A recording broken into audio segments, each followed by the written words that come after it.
与此同时，樊玉的大本营近些日子的江北发展颇为迅速，江北四地因被一条大江所阻，原本不变的贸易，因为樊玉高铁的打通，这些日子变得极其活络。而在希望岛上，陈凡在沙滩上打造了一个临时营地。陈凡坐在城墙上，有些疲惫地靠在椅子上，远眺天边，思绪渐渐飘远。他和魏魏今天修了一天的海底隧道，但距离雷雨海域还是有很长一段距离。要想打通前往新大陆的海底隧道，估摸还得2个月的时间。天色渐黑，但永夜还未彻底降临。他能依稀看见远处那宛如天堑的雷雨海域，看不见尽头，近乎将整个世界隔绝了一般。据王麻子所说，雷雨海域里的鬼物极多，漂浮在海面上，而且并不是出现在黑夜里。少爷，瘸猴望向远处的雷雨海域，有些迟疑道。你说这个雷雨海域会不会将整个永夜大陆都包裹了进去？有这可能。陈凡轻点了下头，实际上可能性并不小。瘸猴停顿了一下后继续道：按照王麻子的说法，雷雨海域里的鬼物都极其痛苦，像是在忍受折磨一样。那会不会是这个雷雨海域是永夜大陆的一种防护屏障，保护着永夜大陆，阻拦其他鬼物冲进雷雨海域？有可能。陈凡再次轻点了下头，他所了解的信息太少了，怎样都有可能。他唯一知道的是，永夜大陆岌岌可危，情况不是很好。这个事情从这么久以来都无人来江北便可得知。那位离开，江北防线无人看守，这么久了，竟然无人前来查看，从这点就能证明前线战事已经极其吃紧了，后方岌岌可危也顾不上了。这个时候，他不能将希望寄托于任何人，他只能靠自己。瘸猴低声嘟囔着，自言自语着：如果是消灭了新大陆的那批鬼物，打算来攻击永夜大陆被困在雷雨海域里，那至少应该走的时候带走鬼石才对，不至于将鬼石散落在那里。那雷雨海域到底是什么呢？这个境地又是怎么形成的呢？陈凡坐在椅子上，端起滚烫热茶，轻抿了一口后，才望向远处那被黑夜渐渐笼罩的雷雨海域。他有点想在雷雨海域里打造一个通天柱，以雷雨海域上的那电闪雷鸣，估计不到1盏茶的功夫就能填满吸收进度。只是大概率通天柱承受不住这种雷电强度，可能会被直接劈毁。时间一点一点流逝，很快来到近3月后，如今已经是永夜历379年8月底，已迎来酷暑，距离樊玉诛杀鬼王已经过去半年之久，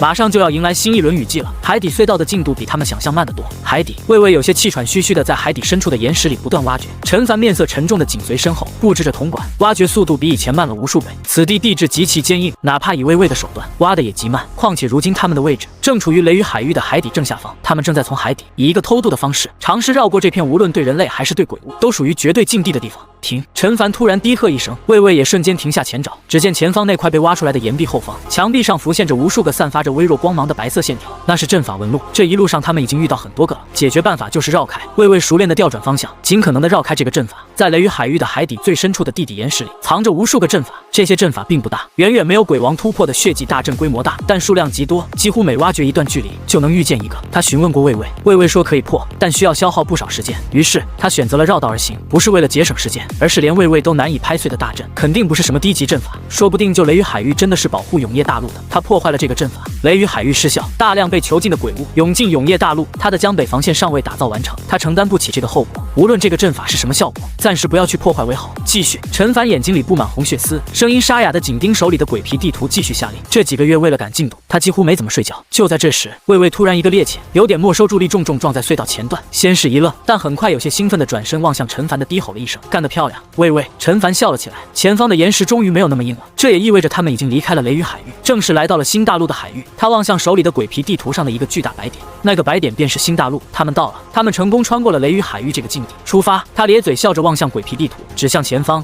直挖新大陆，越过其他海岛登陆。王麻子他们也没有亲自踏上这个新大陆，只是通过数个海岛上的情况推测出这个新大陆可能已经被途径，具体是什么情况，王麻子也不知晓。他是第一个踏上这个新大陆的人类，或者说，在这个新大陆灭亡后，第一个踏上这个新大陆的人类。终于，又耗时1月，隧道突然以一个90度垂直的仰角不断上升，从隧道变成了深井。随着魏魏快速挖掘，轰！当土层碎裂，久违阳光洒下来的那一刻，陈凡才从地底钻出来。钻出来后，第一时间尚未来得及观察周围情况，几乎眨眼间，瞬间布下一个鬼火，以及一座长宽各10米的城墙瞬间拔地而起。城墙的等级已经来到夸张的6级，樊域内目前都没有一堵城墙是清一色6级的。这种级别的城墙，鬼王来了，全力攻击也只是在挠痒痒。4堵拔地而起的30米城墙，几乎瞬间挡住了他的视线。虽然造价并不低，但他完全没有一丝心疼，甚至再次站在营地中心，望向城墙四周，快速在城墙上方打造了总共20座满级式神炮塔。在做完这一切后，他才屏住呼吸，耐心聆听着。城墙外只有飒飒风声，除此之外显得极其安静。低头望向营地地内这块被他圈出来的区域，满是鬼谷和散落的鬼石，无人捡取。一段时间后，确定没有其他动静后，他才带着魏魏登上城墙，站在城墙上。陈凡双手扶着躲墙，俯瞰着远处，身子渐渐僵在原地，眼里满是震撼。良久后才呢喃着：“这得死多少人啊！”他所处的位置是新大陆的边缘，海滩位置没有沙砾，由奇形怪状的礁石所组成的海滩，看不见大陆的尽头。此处登陆的位置是一览无余的荒原，地形很像江北荒原的地形，一眼望去，满地的鬼谷和鬼石散落在地面，时不时随风翻滚。那些原本是鬼物尸体，只不过随着时间流逝，变成了鬼谷。偶尔荒原上一处沙砾被吹起，还能露出藏在下面的鬼谷。可想而知，不仅仅地表，地底可能埋藏着更多鬼谷和鬼石。除此之外，他视线停留在荒原上那数条蔓延不见尽头的防线上，一眼望去，足足7条，每条防线相距不到100米，近乎贴在一起。当然，此时这些防线上的城墙早已彻底倒塌，只能从今日的废墟推断往日的辉煌。他的视线停留在数百具极大的鬼谷，他身下的这座城墙是6级城墙，30米高，已极其雄伟。但那些巨大的鬼谷，哪怕已经死去，尸体倒塌在地面上，高度也足足有10数米高，可想而知，正常状态下足足有数十米高。这种高度的鬼物率领一众鬼物发起攻击，先不说威力如何，光是心理震慑层面就抢先一步。陈凡面色复杂地站在城墙上，俯瞰着眼前这一幕。他曾亲眼见过上古江北防线的最后绝唱，那是从不灭天师留下的预简里所看到的，那是他见过最惨烈的战争，也是见过规模最大的鬼潮，比他在雨季里经历过的鬼潮规模要更大。但在那片战场中，他并未见到如此巨大的鬼物，可想而知，这里曾经经历过的战斗要比上古江北防线更加残酷。陈凡带着魏魏走出城墙，前往最近的一道防线，踩过一根根鬼谷，站在城墙废墟。城墙极宽，从废墟可以看出来，这城墙足足有30米宽，30米宽。他身后的6级城墙是10米宽，城墙上已能跑马车。他不知道30米宽的城墙是几级城墙，但他想肯定比6级城墙等级要高，可能是8级城墙，又或是9级城墙。他低头望向脚下碎裂的残骸，那是一门炮塔的残骸。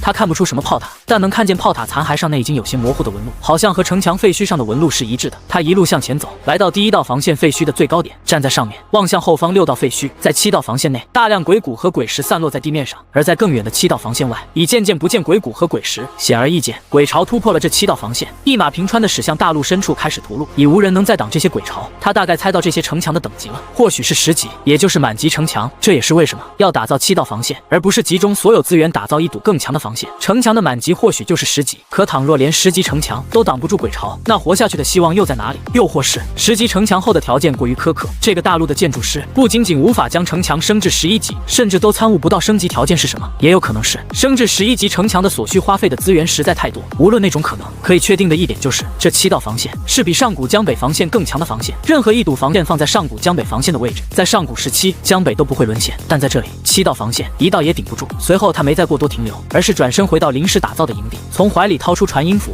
吩咐了几句，一则命令下达出去。樊玉所有收到命令的人都开始忙碌了起来，而陈凡则是站在营地内，快速扩建这个营地面积。与此同时，希望岛上瘸猴面色认真地站在原地，望向眼前一众猴子，高吼道：“全体看齐！”下一刻，这些猴子纷纷不断踩着小碎步，身子挺直，排列整齐地站在一起。不错，瘸猴满意的点了点头，将一个装满卤煮的瓷缸摆在猴王面前，拿下去给你的猴子猴孙分了，吃饱后好上路。吱呀吱！正兴奋的猴王突然愣在原地，抬头望向瘸猴，眼里闪过一丝恐惧和慌乱。吱呀吱呀乱叫，是换个地方干活，不是让你们上路。瘸猴撇了撇嘴，吃饱后就上车，我将会和你们一起前往新大陆，等候少爷的吩咐。吱呀！这回猴王听懂了，兴奋的吱呀叫了起来。樊玉沉寂许久的王麻子再次开始清点伤阁人手，准备踏上高铁，通过海底隧道前往新大陆。诺！王奎望向不远处天苍阁成员，正在将大包小包的东西依次搬上一辆极长的高铁内，望向站在旁边的王麻子感慨道：“玉主要的东西都在这里了，这次危险系数高吗？”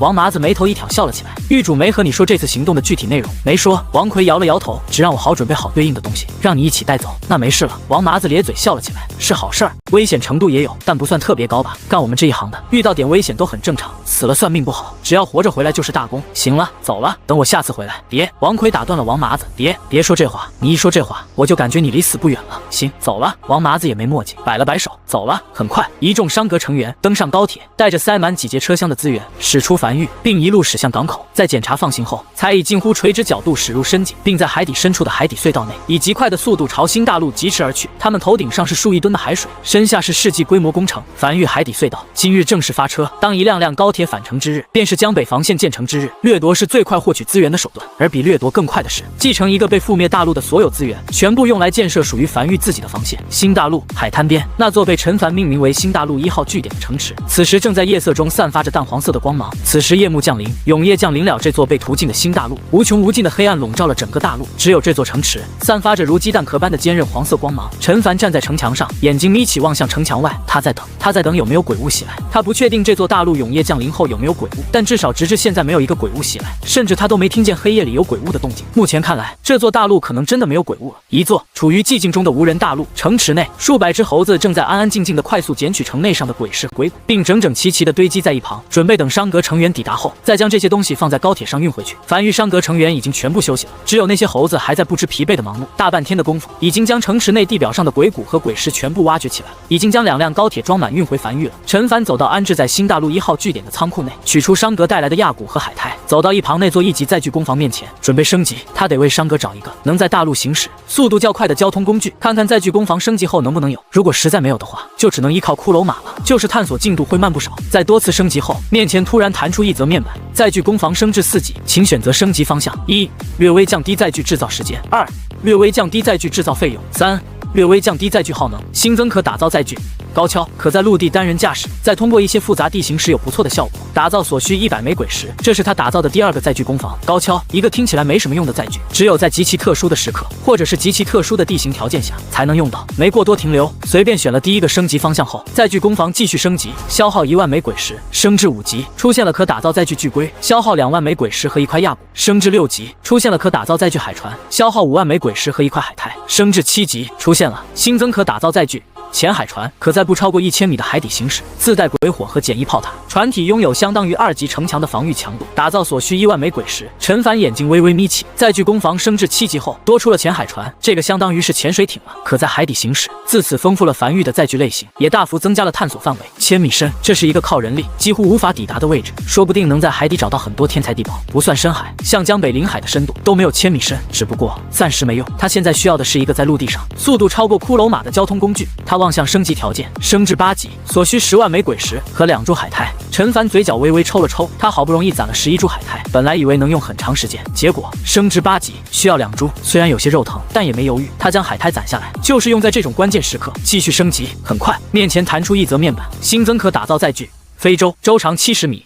宽20米，自带鬼火并可自定义炮塔，且舟体拥有相当于3级城墙的防御强度，打造所需10万枚鬼石。陈凡愣在原地，半晌后才咧嘴笑了起来。就是这个，这就是他想要的载具，为商阁探索准备的完美载具。下一刻，在消耗了10万枚鬼石后，无需其他任何材料，载具工坊轰隆隆地运作了一炷香。载具工坊的大门敞开，无数木板从大门内飞出，并快速组装成一座巨大的非洲，悬浮在低空中。这是他打造耗时最久的载具，这还是他升级方向全部选择减少打造时间的缘故，不然会耗时更久，但值得。陈凡望向面前的这艘非洲，从洲头至洲尾足足70米的长度，一眼望去极其霸气，比海船都要更大。上洲的方式只有一个，就是绳梯。甲板距离地面还是有一定高度的，他又不会飞，只能走绳梯。走上甲板后，他巡视着船舱内各个区间，眼里满是满意。做完这一切后，他带着王麻子一众人来到旁边那艘非洲面前，简单介绍了一番后，陈凡转身朝木屋走去。不行了，他真得好好睡一觉，这几个月真的快给他累疯了。陈凡已经离去了，当瞠目结舌的王麻子一帮子人反应过来时，已不见陈凡人影。但随后，在王麻子咧嘴笑着挥臂高吼上洲时，一众商阁成员也兴奋地顺着绳梯爬上非洲。很快，非洲缓缓升空，在空中调转了方向，俨然一个庞然巨物，以极快的速度朝不断越过一道又一道废弃的防线，朝新大陆尽头驶去。然而在飞行了一段时间之后，王麻子突然愣在原地，望向远处地面上那一条废弃的防线，突然有些激动地急促道：“把非洲降下去，去那里看看，有非洲就是好啊！视野开阔，这么快就又发现一块新的古战场了。”很快，非洲缓缓落在这片古战场中心地带，这里只有一条防线，一眼望去，无数沦为废墟的建筑和满地的鬼石和鬼骨。王麻子低头踹了几脚距离他最近的白骨，没有一丝血肉，也不是被风干的，像是被秃鹫之类的生物啃噬的。目前他几乎没见过其他生物，感觉好像不仅仅人类被灭绝，其他生物也被灭绝的差不多了。王麻子低头将此地标记在手里的鬼皮地图上后，没有继续停留，非洲直直升空，再次踏上探索之旅。他们负责探索，开采这个工作会由其他人来完成。不得不说，有非洲后方便多了。新大陆1号据点，陈凡正站在载具工坊门口，打造巨龟和海船。将打造数量输入进去后，他便走到临海位置，站在海边，远眺海面上那数百个较为密集的海岛，密密麻麻，就像是一块被打成稀碎的完整大陆。每座海岛上都有不少鬼石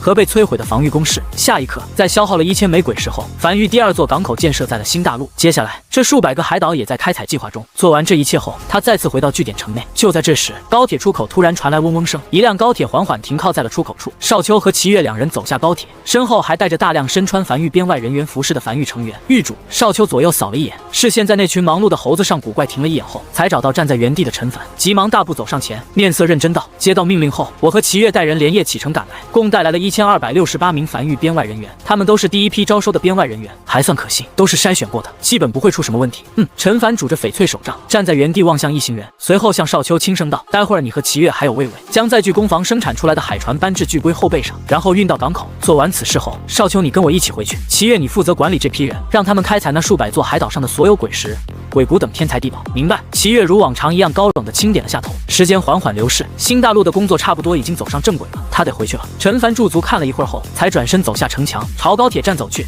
走吧，少秋，回家了。瘸猴留在这里，负责总调度。很快，陈凡在和瘸猴嘱咐了几句后，便离开了新大陆1号据点。不久后，樊玉在听完望奎的汇报后，陈凡又马不停蹄利用开采来的资源，打造了一条长达14.8公里的5级城墙。陈凡站在城墙上，望向面前这条如长龙般的城墙，内心成就感不禁涌起，但紧跟其后的就是心疼。这条城墙足足消耗了他5268.8万枚鬼石，5000多万啊！他是打造爽了，但樊玉仓库几乎瞬间空了，原本装满鬼石的几个仓库就剩下60万枚鬼石了。但随后他还是忍不住笑了起来。上古江北防线的城墙等级是4级，此时他这道城墙的等级均是5级，他很期待雨季降临了。随后，陈凡转身走进营地，开始继续升级。虽然只剩下60万枚鬼石，但升级一些基础建筑足够用了。他接下来要升级的将是鬼火。在消耗了500枚鬼石后，鬼火被升至6级，面前弹出一则面板：鬼火升至6级，安全范围增加至直径2000米，对鬼物的威慑感得到加强，请选择升级方向：1.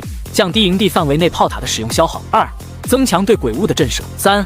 略微降低农作物的成熟时间。几乎没有丝毫犹豫，陈凡便选择了第一个升级方向，继续升至6级，无需特殊天材地宝，但升至7级就需要了。升至7级需要消耗1000枚鬼石以及鬼草、七星草等天材地宝任意一个。他当即传音王奎，询问仓库里是否有储备相关天材地宝。王奎答有。很快便看见王奎从旁边的仓库里一路小跑出来，手里捧着一个盒子，盒子里装着一株叶瓣上长着7颗星星的灵草。挺好，陈凡轻笑着，看来这些日子樊玉收购天材地宝的计划已经颇有成效了。他为什么收购那么多暂时用不到的天材地宝？为的就是这一颗。在1000枚鬼石和七星草砸下去后，营地内的主鬼火成功被升至7级，鬼火升至7级，安全范围增加至直径3000米，对鬼物的威慑感得到加强，请选择升级方向：1. 营地范围增加至直径5000米；2. 增强对鬼物的震慑；3. 略微降低农作物的成熟时间，升至8级需要消耗3000枚鬼石以及黑魂虫、狗花等天材地宝任意一个。依旧选第一个，5000米的直径范围。如今樊玉的主鬼火已经可以将整个无名山都笼罩进去了，有吗？陈凡偏头望向王奎，道出一连串天材地宝。有的，有的。很快，王奎再次拿着4个盒子走了出来，在3000枚鬼石和黑魂虫丢进去后，鬼火成功升至8级，鬼火升至8级，安全范围增加至直径8000米，对鬼物的威慑感得到加强，请选择升级方向：1. 营地范围增加至直径1万米；2. 增强对鬼物的震慑；3. 略微降低农作物的成熟时间，升至9级需要消耗5000枚鬼石以及黑魂虫、狗花等天材地宝任意2个。很快，再次砸下5000枚鬼石和2个黑魂虫天材地宝后，面前再次弹出一则面板：鬼火升至9级，安全范围增加至直径15000米，对鬼物的威慑感得到加强，请选择升级方向：1. 降低营地范围内炮塔的使用消耗；2. 增强对鬼物的震慑；3. 略微降低农作物的成熟时间，升至10级需要消耗1万枚鬼石以及海苔、山胎等天材地宝任意一个。他选择了第一个升级方向，营地范围已经来到了直径1.5万米，这已经比江北城都要大了。原先的鸡蛋壳变成一个巨大的鸡蛋壳了。望向升级方向，他撇了撇嘴，仓库拿个海苔给我，都用了这么多天材地宝，也不差这么一个海苔了。顺便看看鬼火的满级效果是什么。很快，当海苔和1万枚鬼石投进去后，这座繁育主鬼火被升至10级，且面前弹出一则面板：鬼火已升至10级，已升至满级，无法再次提升。获取满级效果君临天下。你的鬼火将会从黑夜中吸取能量，每日无需鬼石维持。当你在一片大陆所有区域都点亮鬼火，将获得特殊奖励，君临天下。陈凡眉头一挑，咧嘴笑了起来。鬼火升至10级后，每日维持鬼火需要1000枚鬼石的开销，虽然他能承担得起，但能免费自然是最好的。免费的谁不喜欢？与此同时，营地范围面积也来到了直径2万米。至于后面那句话，他直接无视了，将鬼火布满一整个大陆，点亮所有区域。先不说他得有多大的能力，能做到这个手段。升至10级可是需要海苔的，死海至少得做到一胎生个1800个，他才能搞到那么多海苔，打造这么多鬼火，啥奖励能补齐这么大成本啊？他直接无视了这句话，反正现在没戏，等以后有能力了再看看要不要拿这个奖励。鬼火已经打造完毕，并升至10级，那条长达14.8公里的城墙开始在荒原快速移动的将整无名山乃至樊城、西阳城、港口全部笼罩在其中，形成了一片巨大的城墙，每一堵城墙均20米高。樊城内一众商会此时已经站在城门口，望向荒野上的景象，懵逼在了原地。还有越来越多的人得到消息，从樊城内走出来。陈凡并没有瞒着他们，实际上这又不是海底隧道，这么大的工程，想瞒住所有人实在是有些困难。药王谷少谷主齐峰站在樊城门口，满脸茫然地望向远处，那范围巨大，将江北荒原一大片区域都笼罩进去的城墙，那城墙至少得是4、5级了。他没见过这么高的城墙，是他知道雨季快来了，各家势力都在为雨季做准备，樊玉也为雨季做准备，他可以理解，但你这准备是不是太过分一点了？他发誓，他这辈子没见过可以移动的城墙，你城墙都能移动了，这合理吗？再联想到刚才樊玉对外放出招收5万边外人员的消息，齐峰面色不由微动，越想不对啊，这哪是防雨季啊？怎么给一人一种马上就要开战的感觉呢？不行，得快点回去，将消息告诉父亲。父亲这些日子赚钱赚得正开心的呢。樊玉明显知道一些他们不知道的内幕。此时陈凡正乐呵呵地坐在城墙上，欣赏着自己的杰作。除了仓库内鬼石空之外，没什么不好的。而且伴随着鬼火被升至满级，成为樊玉第9个满级建筑，马上就可以领取拥有10个满级建筑的奖励了。是神炮、农田、地次、运灵阁、生活工坊、噬魂雕塑、吊篮、桥梁、鬼火，还有哪个建筑可以升至满级呢？他低头思索着。就在这时，周末兴冲冲的一路小跑至城墙上，有些期待地望向陈凡。狱主，我于昨日成功突破至5王了，也是10成淬体的。我有庆功宴吗？陈凡沉默在原地，嘴角抽了抽，良久后才无奈道：有的，今晚我给你开个小型庆功宴，咱们几人聚一聚，吃顿饭。5王，10成淬体的5王，多稀罕的词啊！这要是以前确实值得开个庆功宴，但现在樊玉高速发展，5王虽然稀有，但对樊玉即将面临的大战，可以说基本上起不到什么效果。但他也不好打击周末的积极性，这家伙刚好他也好久没正儿八经吃过一顿饭了，这段时间风餐露宿的，那真不是人过的日子。行，周末虽然有些遗憾不是王麻子那种大型庆功宴，但还是满意的咧嘴笑了起来。与此同时，药王谷谷主眉头紧皱，坐在茶室内，他不断翻阅着这些日子关于樊玉的蛛丝马迹消息，实在是想不到樊玉要这5万人到底去要干嘛。樊玉编外成员每月的月钱可是都有20枚鬼石，这5万人每月的月钱就是100万枚鬼石，疯了！这么多月钱，你干哪行才能回本啊？父亲，一旁的药王谷少主齐峰突然有些迟疑道：有没有可能樊玉在无名山附近发现了鬼矿，用围墙围起来后招人准备挖矿？药王谷谷主微微一愣，随后才释然地松了口气，倒还真有这个可能。樊玉好福气，能用5万人开采的鬼矿，规模肯定不小，说不定能产出1000万枚鬼石。这样子的话，这5万人用1个月等雨季过后再逐出樊玉，确实能回本，那就没事了。吓我一跳，我还以为江北突然变成永业前线了呢。只要不是开战，什么都好说。仅只是过去一夜，外界关于樊玉的信息就发酵出了数个版本，有要南下攻打关西平原的，有挖鬼矿的，还有用人命献祭，就像血祭大阵一样布阵用的。毕竟江北陈家就有这先例，江北陈家的老家主可是曾在江北城布下了一座大阵的。若非陈凡处理得当，江北城所有百姓就都被献祭了。议论纷纷，不久后夜已深，不少人都已经入睡，但樊玉内却极其热闹，一辆辆高铁不断在港口往返。第一批被纳入的樊玉编外人员已经踏上高铁，驶进海底隧道，驶向新大陆的方向。时间飞逝，10几日过去，距离雨季仅有数日。狱主城墙上，陈凡站在樊玉20米高的城墙上，俯瞰着城墙内自己这些日子打下来的一片基业，听着耳边王奎的汇报。后勤阁、白骨阁、天仓阁3个部门联手，已招纳5万人整运往新大陆，并已全部正式开始投入开采，相关后勤物资也已准备妥当。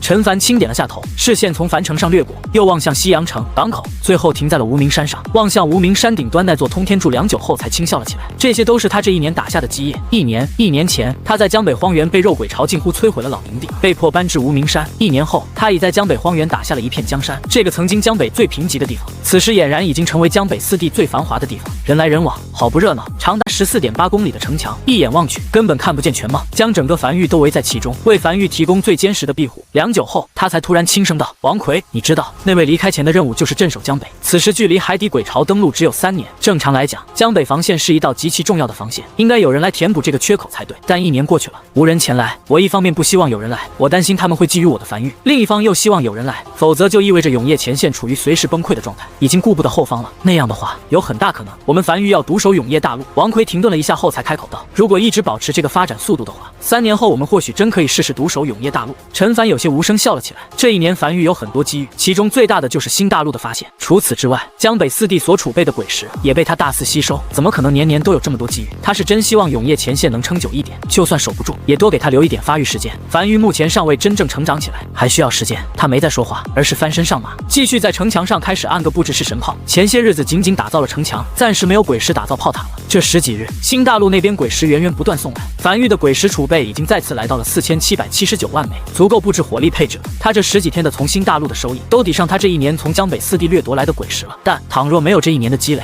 就算发现了新大陆，他也去不了，也更无法开采。他他将这道14.8公里的繁育城墙命名为雨季防线。这道防线3年后会融入江北防线。随后他望向永业领主面板上其中一个可打造选项——防空炮。这是绿色品级的城防建筑，和氏神炮是一个品级的。消耗了100枚鬼石后，一门防空炮被打造了出来。这门防空炮的外貌有些特殊，并不是一门炮的形状，而是像光棱塔一样高约5丈，通体呈翡翠绿，顶部并非尖顶，而是一朵向上绽开，由12片弧形翡翠制造成的花蕾，基座布满暗红色的纹路。陈凡眉头轻挑，望向面前这座形状怪异的防空炮。防空炮的效果是可超出营地范围，攻击空中的生物。伴随着营地内的主鬼火被它升至10级，营地范围扩大的同时，营地高度范围也扩大。此时营地高度来到了数百米高，从原先一个小鸡蛋壳变成了一个大鸡蛋壳。此时永夜已经降临，在黑夜中散发着淡黄色的光芒。是神炮虽然不是防空炮，但炮口是可以上扬的，也就是说，倘若敌人进入繁育上空，并且飞行高度在数百米内的话，无需防空炮，是神炮就可攻击。但倘若敌人飞得高了点，超出营地高度范围，那就需要防空炮。至于永夜降临，鬼火外一片漆黑，就算高空中有敌人，他该如何知道？这个时候就得有请哨塔登场了。晚点去升级下哨塔。升级，在消耗了200枚鬼石后，面前这座防空炮被他升至2级，面前弹出一则面板。防空炮升至2级，该建筑升级并无升级方向可选，每次升级威力都会得到提升，也无法通过其他手段获取任何升级方向。和是神炮一样，一口气升至10级，中间没有任何材料需求。面前再次弹出一则面板，防空炮升至10级，已升至满级，无法再次提升，获取满级效果天女散花。激活该效果时，攻击将会变得极其分散，在对应数量极多的飞行敌人有奇效。与此同时，面前弹出一则面板，你成功将建筑防空炮升至满级，获得满级效果天女散花。防空炮图鉴已被点亮，建筑图集已点亮10个满级建筑，获得一个蓝色品级的福袋；点亮20个满级建筑，将获得价值更高的奖励。蓝色。陈凡望向面前永夜领主弹出来的面板，神色微微严肃。很快，一个福袋落在他手中，蓝色品级的福袋，这是他第一次获得蓝色品级的物品。无论这里面开出什么，对他来讲都是如今繁育里品级最高的东西。呼，他轻吐了一口，将这个做工极其精良的福袋装进怀里，准备回繁育再开启。是的，等会儿就开启，因为这1年里，繁育又收购到了一个运哨，开福袋专属，继续打造。防空炮他并没有打造太多，而是打造了148门，每隔100米安置了一座，总共消耗了他550万枚鬼石。至此，雨季防线的火力配置基本已经打造完毕。不过在离去前，他试着开火试了一试。和是神炮不一样的是，防空炮通体由翡翠打造，呈深绿色，看起来真的不像是一座炮塔，更像是应该摆在博物馆里的艺术品。下一刻，一座防空炮被激活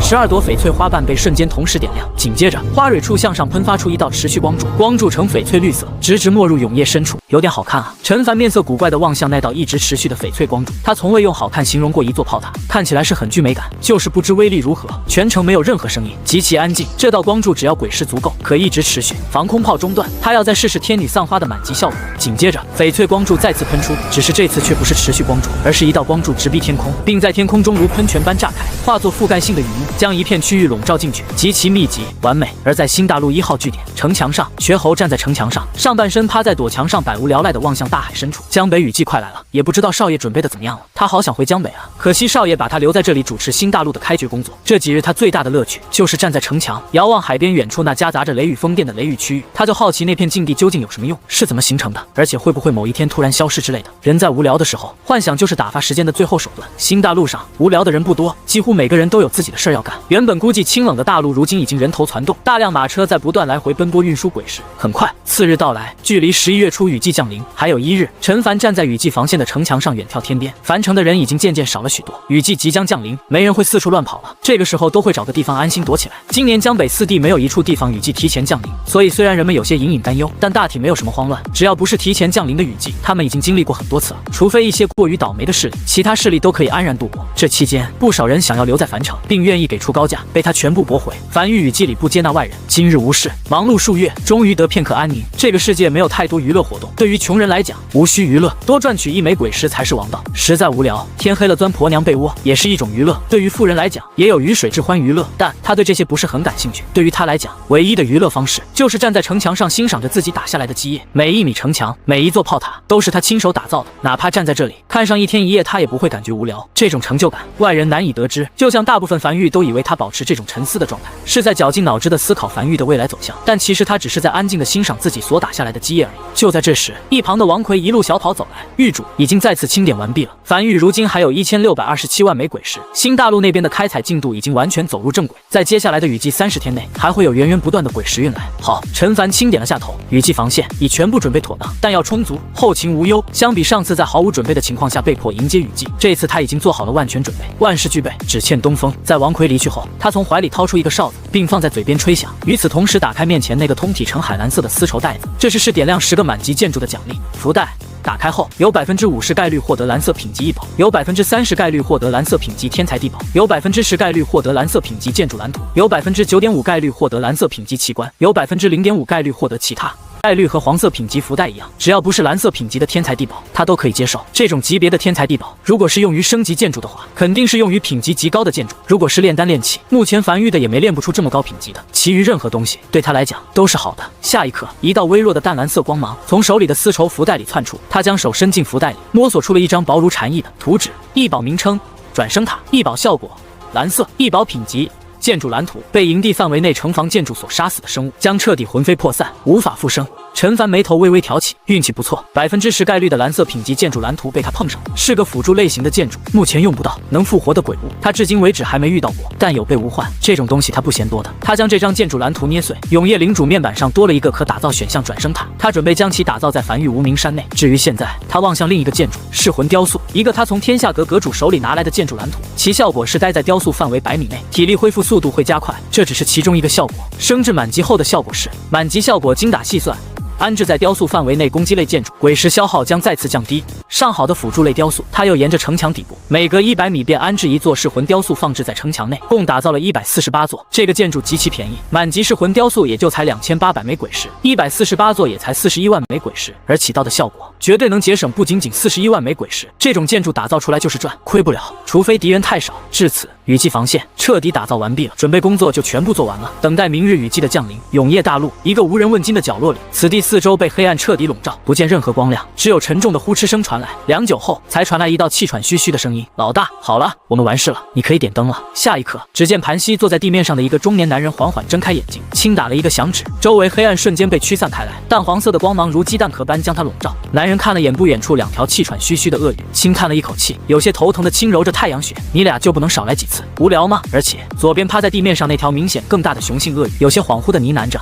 也是想着能不能再生一个孩子，这次的孩子总不会有天级了，天级又不是什么坏事。中年男人面色平静的再次闭上眼睛，陷入修炼状态，随意回复道：“出生自带天级的吞天鳄，某种程度上来讲，算是天妒英才了。虽然无法恢复任何伤势，一点小小的伤势都会令其死亡，但却拥有对阵法的极强克制能力，拥有极强的破阵手段，并且随着自身实力越强，这种破阵手段越发夸张。除了拥有天级的吞天鳄，没有任何人可以做到这种破阵手段。别的不说，倘若那家伙在这里，我也不会被困在这里，早出去了。”中年男人轻叹了口气，当时如果不是情况实在紧迫，他等雪莲花成熟后，将小花天级治好再带走，如今也不会被困在这里数十年，无法离开了。一完事你就开始想小花了。趴在旁边那条雌鳄有些不爽地拍打着尾巴。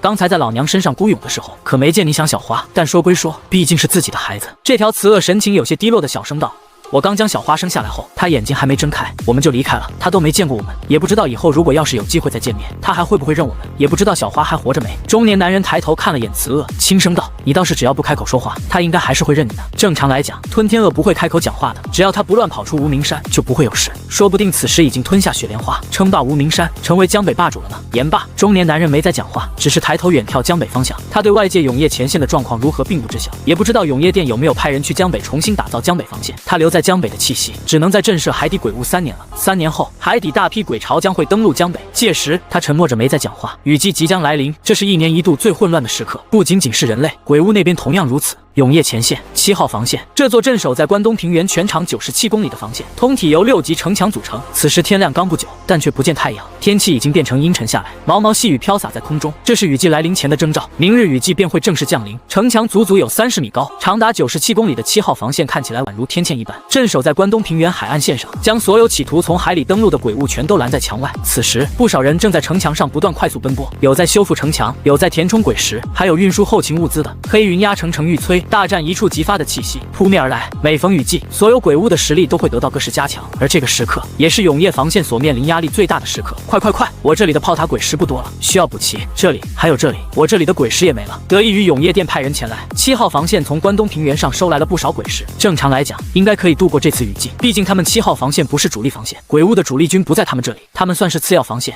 那个曾经抱怨的年轻建筑师，此时面色严肃地站在城墙上，远眺海边，准备迎接明日雨季的到来。7号防线不能破，人类在准备，鬼屋自然也在准备。雨季的到来，为双方的较量加了一把火，双方都有不得不赢的理由。在一片未知的黑暗深处，一座大殿，坐在王座上的一个阴影，猩红瞳孔不断闪烁。1年过去了，雨季终于再次到来了。1年前，他通过伪人鬼伪装古籍，将3年后海底鬼潮会登陆的消息传给樊玉，本想以此逼退樊玉，但未曾想对方没有任何离开的打算，甚至还在江北发展的越来越好，甚至发展了一处他们从未见过名为高铁的建筑。这1年内，他们不断派出伪人鬼四处收集樊玉的信息，为的就是在1年雨季降临后，能以雷霆之势彻底摧毁樊玉。3年后，鬼潮登陆，江北节点破碎，可从此登陆第一批攻入江北并彻底完全占领江北的鬼屋，将会获取大量天道赐福。反之，镇守江北的人类也会有不少天道赐福，前提是能守住。如今在永夜前线率领千军万马的鬼皇3000弟，数千年前只是一个不起眼的小喽啰而已，在鬼潮里属于耗材，甚至连灵智都未开。如今能做到这种程度，完全就是因为在数千年的上古江北战场之上，成为第一个突破江北防线的鬼屋，拿到了先登之功，获取了不少天道赐福。虽然拿到的天道赐福没有当时的鬼屋将军拿得多，但对于一个未开智的小鬼屋来讲，已经很不错了。之后才慢慢成长至如今的鬼皇3000弟，他对此非常不屑，以及嫉妒、眼红。上古时期那场江北一战，他也参加了，那时他还是个小鬼王，他手下有不少鬼物听命于他，他又出人又出力，手下几乎死了个干净，就连他自己也重伤濒死，恢复了好多年才恢复。结果他到手的天道赐福，甚至远远不如那个夺得先登之功的未开智鬼屋要多。尤其是恢复好后，看见对方已经成为鬼皇，甚至统帅一军后，他就更愤怒了。明明是他出力更多，凭什么他得到的奖赏还没对方多？于是，在这次永夜降临后，在其他大鬼第一时间前往永夜前线赚取天道赐福的时候，他哪里都没去，就待在原始之地储备力量，准备在随时攻打江北。占领江北的要求只有一点，屠尽江北所有生灵，只要做到这一点，他便算彻底占领江北。王！就在这时，大殿里忍不住传来一道声音：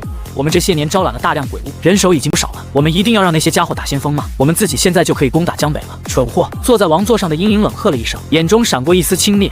江北节点虽已碎裂，但也百足之虫，死而不僵，必须先打碎江北剩余的节点，才能占领江北。这个过程会死不少人，为什么要死我们的人？让海底那群未开智的鬼潮去就行，让他们冲破剩余节点，在江北可被占领的一瞬间，我们瞬间降临江北，屠尽江北生灵，抢先占领江北，夺取天道赐福。这些年，他无数次在反思，明明上次江北一战他出了不少力，为什么却没拿到多少奖赏？他思考出了一个道理，不能出蛮力，要动脑子。于是他构思出了这个计划。永夜降临的一瞬间，几乎所有大鬼全都率军降临至永夜前线，前去夺取军功。只有他在原始之地里待了几百年，极其耐心，一动不动，哪怕时不时听到永夜前线传来捷报，有某某大鬼率军闯入防线，他也没有任何心动。他的谋划全在江北，先占领江北，夺取战地之功，然后立刻撤退，不南下。虽然南下占领江南乃至关西平原，可以获取更多天道赐福，但这个时候永夜大陆的永夜殿就反应过来了，会派人支援。永夜殿不可能容忍腹地被攻入的，哪怕不惜一切代价也会狙杀他。这个时候极其危险，拿下江北后直接后撤，消化到手的天道赐福，然后去加入永夜前线正面战场，不做主力军，在侧部佯攻，蹭点天道赐福，在尽可能保留实力的情况下，一点一点发育起来，直到有实力左右正面战场。这就是他的计划，几乎堪称完美，找不到任何漏洞，只需要耐心等待，耐心等待那位留在无名山的气息消散，然后海底鬼潮冲跨江北节点时，他再降临江北，便大功告成。这么多年的谋划即可天成，只是现在出了点意外情况，一个名为樊玉的势力莫名其妙的崛起在江北，他必须得先处理掉这个意外因素，为3年后的正式降临铺平路。他不可能等3年，一是因为谁也不知道3年后樊玉会发展到什么样子，他不喜欢这种不稳定因素；二是因为哪怕没发展的太强，也会耽搁他屠空江北的时间，屠得慢一点，他的天道赐福就得和后面的海底鬼潮一起瓜分了，那是他不愿意看到的。王！英明！大殿里那个刚才提出意见的声音弱了下去，虽然同为开智鬼屋，但王明显比他们开智开的多了一点。这是最后一次了。良久后，坐在王座上阴影才望向殿内的一众鬼物头目低声道：8000年前的永夜降临，我们本来已经马上要攻破永夜大陆了，已经占据了永夜大陆的70%地盘，只要将剩下的30%地盘也占据，永夜大陆旧的主人就会是我们鬼族。但永夜大陆的天道是道行逆施手段，强行终止战争，护永夜大陆8000年。这8000年虽然给了永夜大陆一定的修身养息时间，但我们鬼族又何尝不是？这是最后一次，无论如何，这次我们鬼族必须占领永夜大陆，我们没有后路，原始之地已经马上要崩塌了，占据不了永夜大陆，我们都得死。话虽这么说，但鬼族一统永夜大陆后，我们在鬼族里拥有什么地位位也很重要。我想踏上永业大陆，但我不想以一个小喽啰的身份生活在永业大陆。我想你们都是这样想的，跟着我去干，我保你们日后荣华富贵。话音落下，大殿深处传来整齐一致的高喝声，显然极其认同这番话，实际上能忍住不去永业前线夺取战功的诱惑，而是留在这里等待数百年，都是极其认可这个计划的。很好，坐在大殿上的阴影眼里瞳孔不断闪烁。那么，今夜雨季降临，原始大陆和永业大陆通道开启，我们降临江北，摧毁梵域，抹去一切不稳定因素。诡异，汇报梵域近期情况。是。大殿深处很快传来一道应声。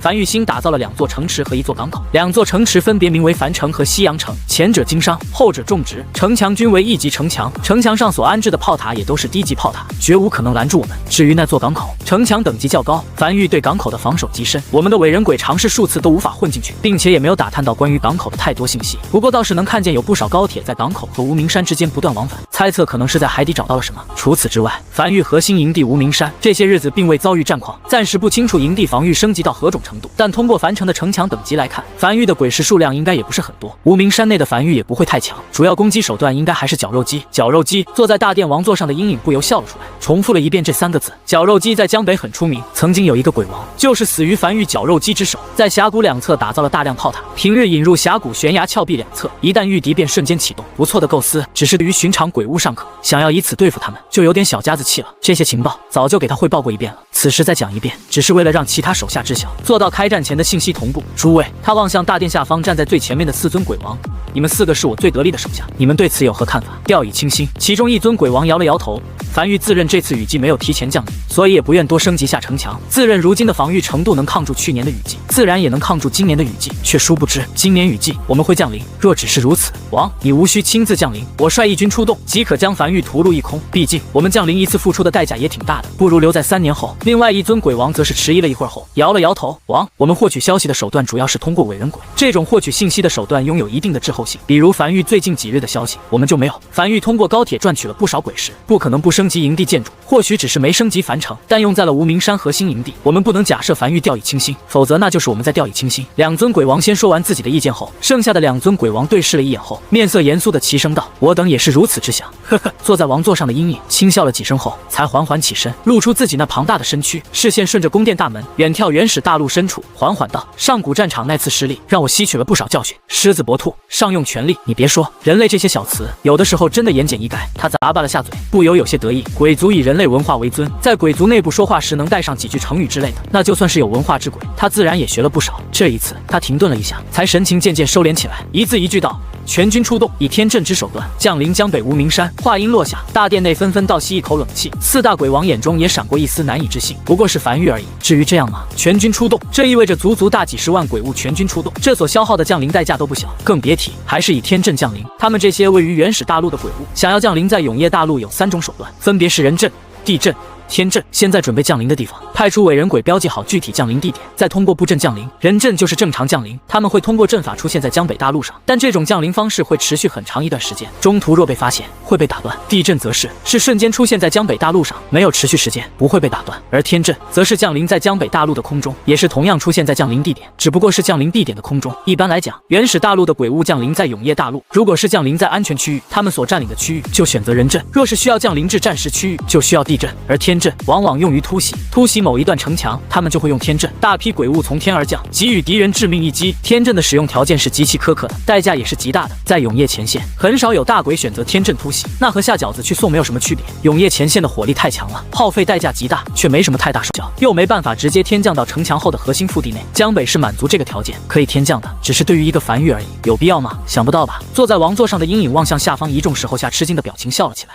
连你们都想不到，梵域自然也想不到，梵域肯定将他那个绞肉机升级到了很强的地步。我们不去硬碰硬，我们从天而降，瞬间打乱梵域的所有部署，以数十万大军鬼物将梵域冲垮，完成任务，凯旋而归。诡异，去布阵吧，今夜雨季降临，我要看见天阵已布置完毕，其余人也都去准备吧。是。大殿内一众鬼物齐齐应下，很快全都退去，只留他一人在大殿内。这个坐在王座上的肥胖身躯，双眼坚韧的视线透过大殿高门望向原始大陆深处，这次他一定要吃块大肉。梵域这个势力他一直觉得有些古怪，很有可能是上古时期留下来的势力，所以他才几乎用出全力，生怕翻车。天渐渐黑了下来，江北上空已有雨水滴答答落下。陈凡站在雨季防线的城墙上，远眺荒野深处，永夜马上要降临了。等这次永夜降临，雨季就来了，也意味着他在这个世界已经生活了1年。他感受着雨水打造身上的清凉，沉默着望向远处，没有讲话。今夜或者过几夜，就会有一个实力很强的大鬼率军从永夜里冲出来，攻打雨季防线。他已做好准备。狱主王奎走至身旁，小声汇报道：“我已经派人全部过了一遍，已经全部准备好了。樊玉做好了应对这次雨季的所有准备，不会有问题了。”好，陈凡轻点了下头。就在这时，从天边席卷而来的黑暗突然快速笼罩了整个世界。雨季降临了，巨大的鸡蛋壳将雨季防线全部笼罩进去，散发着淡黄色的光芒。轰！一道巨大的雷声突然响彻整个世界，发出的动静宛如盘古开天辟地一般。原本稀稀落落的雨水忽然变成瓢泼大雨，雨来了。他望向前方，暴雨如数一根钢针般，以撕裂一切的架势贯穿了江北上空。目光所及，只有一片咆哮且沸腾的灰雾，耳边响起大量哗啦啦的声音，那是雨水撞击在江北荒野的声音。一股熟悉的味道再次涌上鼻腔，那是下雨时的专属味道。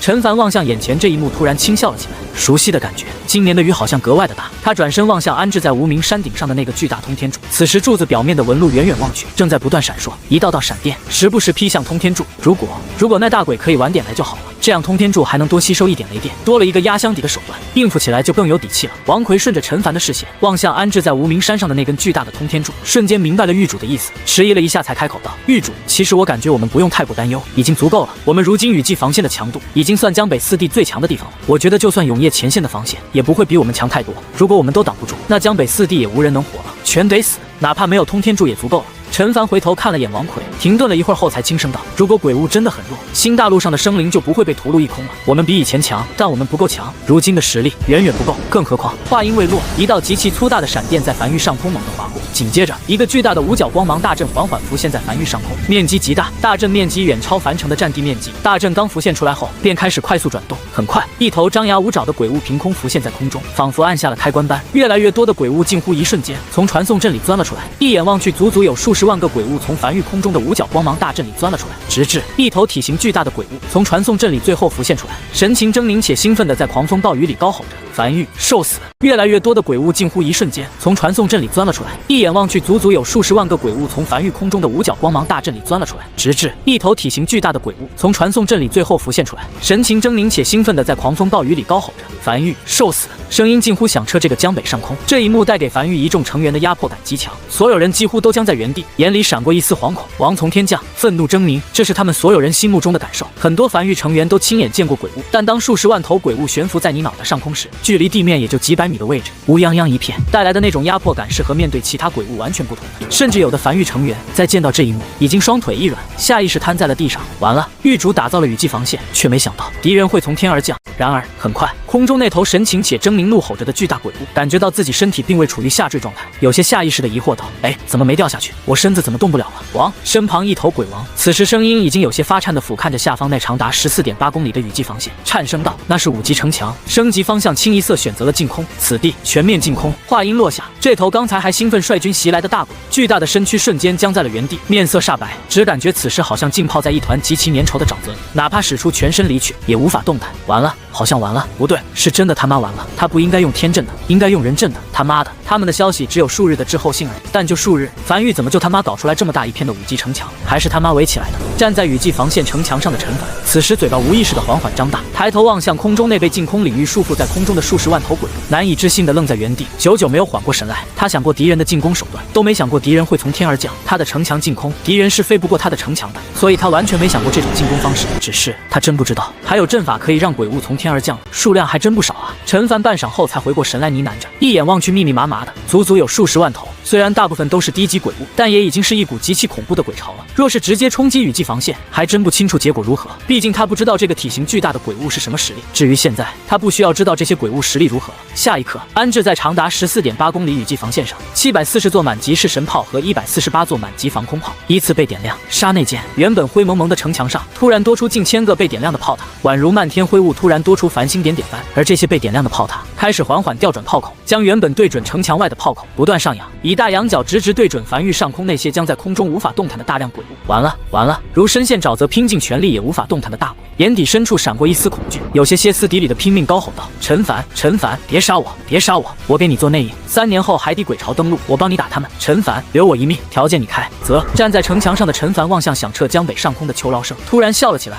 会求饶的鬼物有点意思，还是第一次见。留一命，他可以养一头异兽，但可从没想过养一头鬼物。740座满级式神炮，148座满级防空炮开始缓缓充能。下一刻，无数光柱划破夜空，雨季来了。不过这次下的是血雨，让这漫天血雨洒遍江北，让梵域目血新生。一枚炮弹从式神炮炮管如离弦之箭般射向悬浮在空中的鬼巢，那是由猩红能量聚成的炮弹，一眼望去，摄人心魄。轰！无声的爆炸在空中响起，没有声音，但仿佛又震耳欲聋般，炸开的猩红炮弹将自身所携带的威力全都释放出去。瞬间，周围鬼物便化作粉碎，只有猩红血雨从空中洒下。但紧接着溢出的能量如血液藤蔓般以极快的速度朝周围鬼物笼罩而去，几乎瞬间便清空一片鬼巢。这是神炮的天道赐福效果，一出伤害会朝周围蔓延而去。而这仅仅只是一发740座满级式神炮齐齐发射，而加在其中的148座满级防空炮，如烟花般在空中炸开的翡翠光柱，给这份由鲜血和灰雾组成的主旋律加了一份格外的色彩。雨季降临，大鬼率军如期袭来，所有梵域成员此时都怔怔地僵在原地，抬头望向头顶这一幕，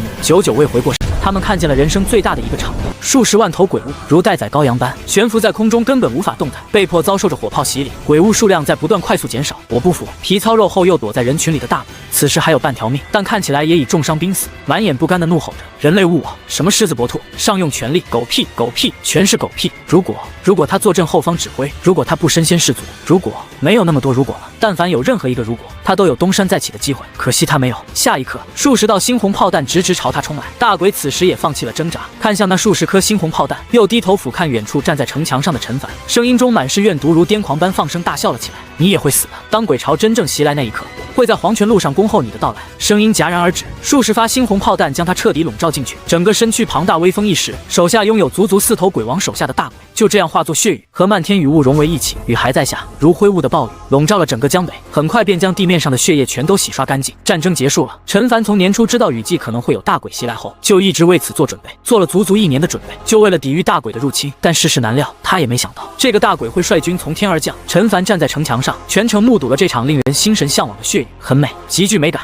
狮子搏兔，上有权力，人类误我。站在城墙上的陈凡重复了一遍大鬼临死前说的话，也没撑伞，就站在城墙上任凭漫天暴雨敲打在自己身上，笑了起来。人类还有一句话叫杀鸡焉用牛刀，也有姜还是老的辣，你学明白了吗？随便拽个词就拿来用。随后陈凡才望向灵魂深处的永夜领主面板，在雨季来临前，他获得了一个蓝色品级的建筑转生塔，效果很简单，但凡是用领地范围内的建筑所杀死的敌人，将会彻底死亡，没有一丝复活的可能性。大鬼临死前说我们会再见的，他本以为或许对方有复活的手段，然而转生塔面板上清楚地浮现着一行字：以扼杀意外因素0，说明这个大鬼压根就没有复活的手段，单纯是在放狠话，我们会再见的。陈凡不由轻笑着重复了一遍这句话，他突然很好奇，自己如果临死前放狠话会放一句什么狠话，至少他觉得这句狠话有点不够狠。梵域再次忙碌了起来，一众梵域成员在各自队长的指挥下，开始迎着倾盆大雨清理着战场。就在这时，脚下城墙突然传来一道微弱的撞击声，陈凡身子前倾探出脑袋，才发现在城墙根部有一个猴头鬼正在卖力地敲击着城墙，只是城墙连一丝粉屑都未脱落。陈凡默默地望向这一幕，这一幕他1年前在老营地见过，只不过当他是比较狼狈，而现在望向这熟悉的一幕，他突然有些怀念1年前的雨季。渐渐的，越来越多的鬼物从永夜里走向灰雾，又从灰雾冲出城墙下，将整个江北防线渐渐围了起来。老朋友挺多啊！陈凡站在城墙上，默默地俯瞰着下方这一幕。是神炮并没有启动，这一发炮弹价格可不便宜，就这些零零散散的鬼物，打一发下去包亏本的。突然，陈凡眉头轻挑，望向从灰雾里走出来的数十个手持白色灯笼的鬼物，这他也熟悉，吊丧鬼很厉害。如果最后不是杀死了吊丧鬼头目，让所有吊丧鬼都随之身亡，他都会死，那是他经历过最大危机之一。下一刻，距离这批吊丧鬼最近的一门式神炮身上的纹路被缓缓点亮，一团猩红能量组成的炮弹刺穿暴雨，落在吊丧鬼中间。轰！这次有声音了，地面震动的声音响起，大量猩红能量如蟒蛇般开始四处弹射，在杀死吊丧鬼的瞬间，溢出的伤害朝四周快速溢去，将聚在城墙下的鬼物瞬间清空了一大片。陈凡面色微微古怪地望向下方那片惨烈的景象，和他想象的不一样，他想象的是神炮的溢出伤害，瞬间清空分裂后的吊丧鬼，结果吊丧鬼压根没有分裂，成粉末了。他望向永夜领主面板上的转生塔详细信息，果不其然，多了一点变化，以扼杀意外因素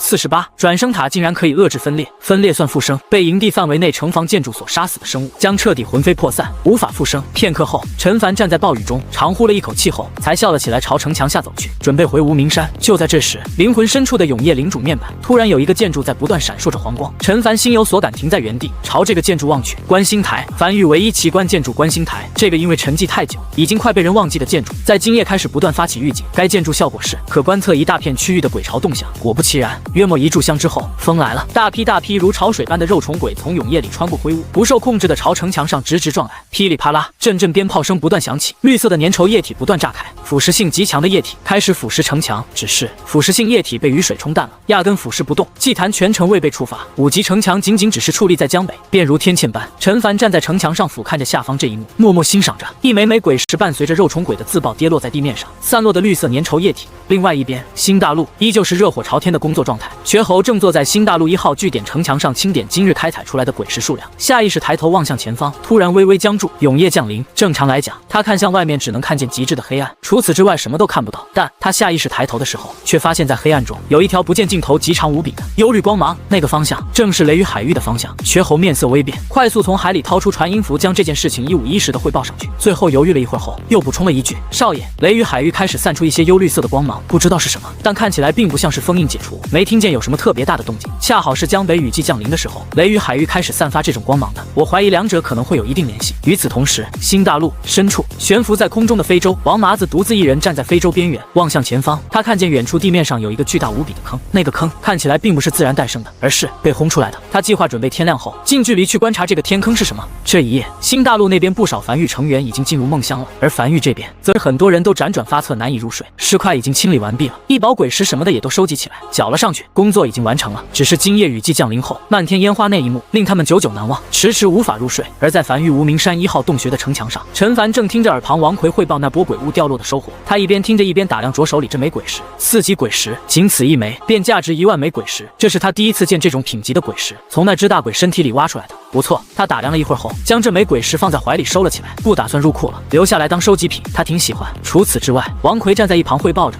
还掉落了不少异宝，所有异宝均已入库，等狱主你去查看。其中那头大鬼临死前，鬼气化作了2个异宝，光芒最盛。言罢，王奎将手里的2个异宝呈了上去。陈凡眉头忽皱，这2个异宝足以顶得上数百个白色品级的异宝，2件异宝均是黄色品级。第一件异宝是一块石头，老朋友了。异宝名称：天道石，异宝品级黄色，异宝效果。作用在任意建筑上，可让该建筑拥有一个天道赐福效果，且可生效在营地名下所有同类型建筑上，仅可作用在满级建筑。不错，陈凡笑了起来，将天道石塞进怀里，琢磨着待会儿用在哪个满级建筑上。至于另外一件异宝，则是一个特殊类异宝，看起来像是棉花糖一样，如同云朵般，摸起来软软的。不同的是，通体呈黑雾色。异宝名称：劫云，异宝品级黄色，异宝效果。劫云可安置在营地内，消耗鬼石，劫云会小范围集中降雨，并伴随电闪雷鸣。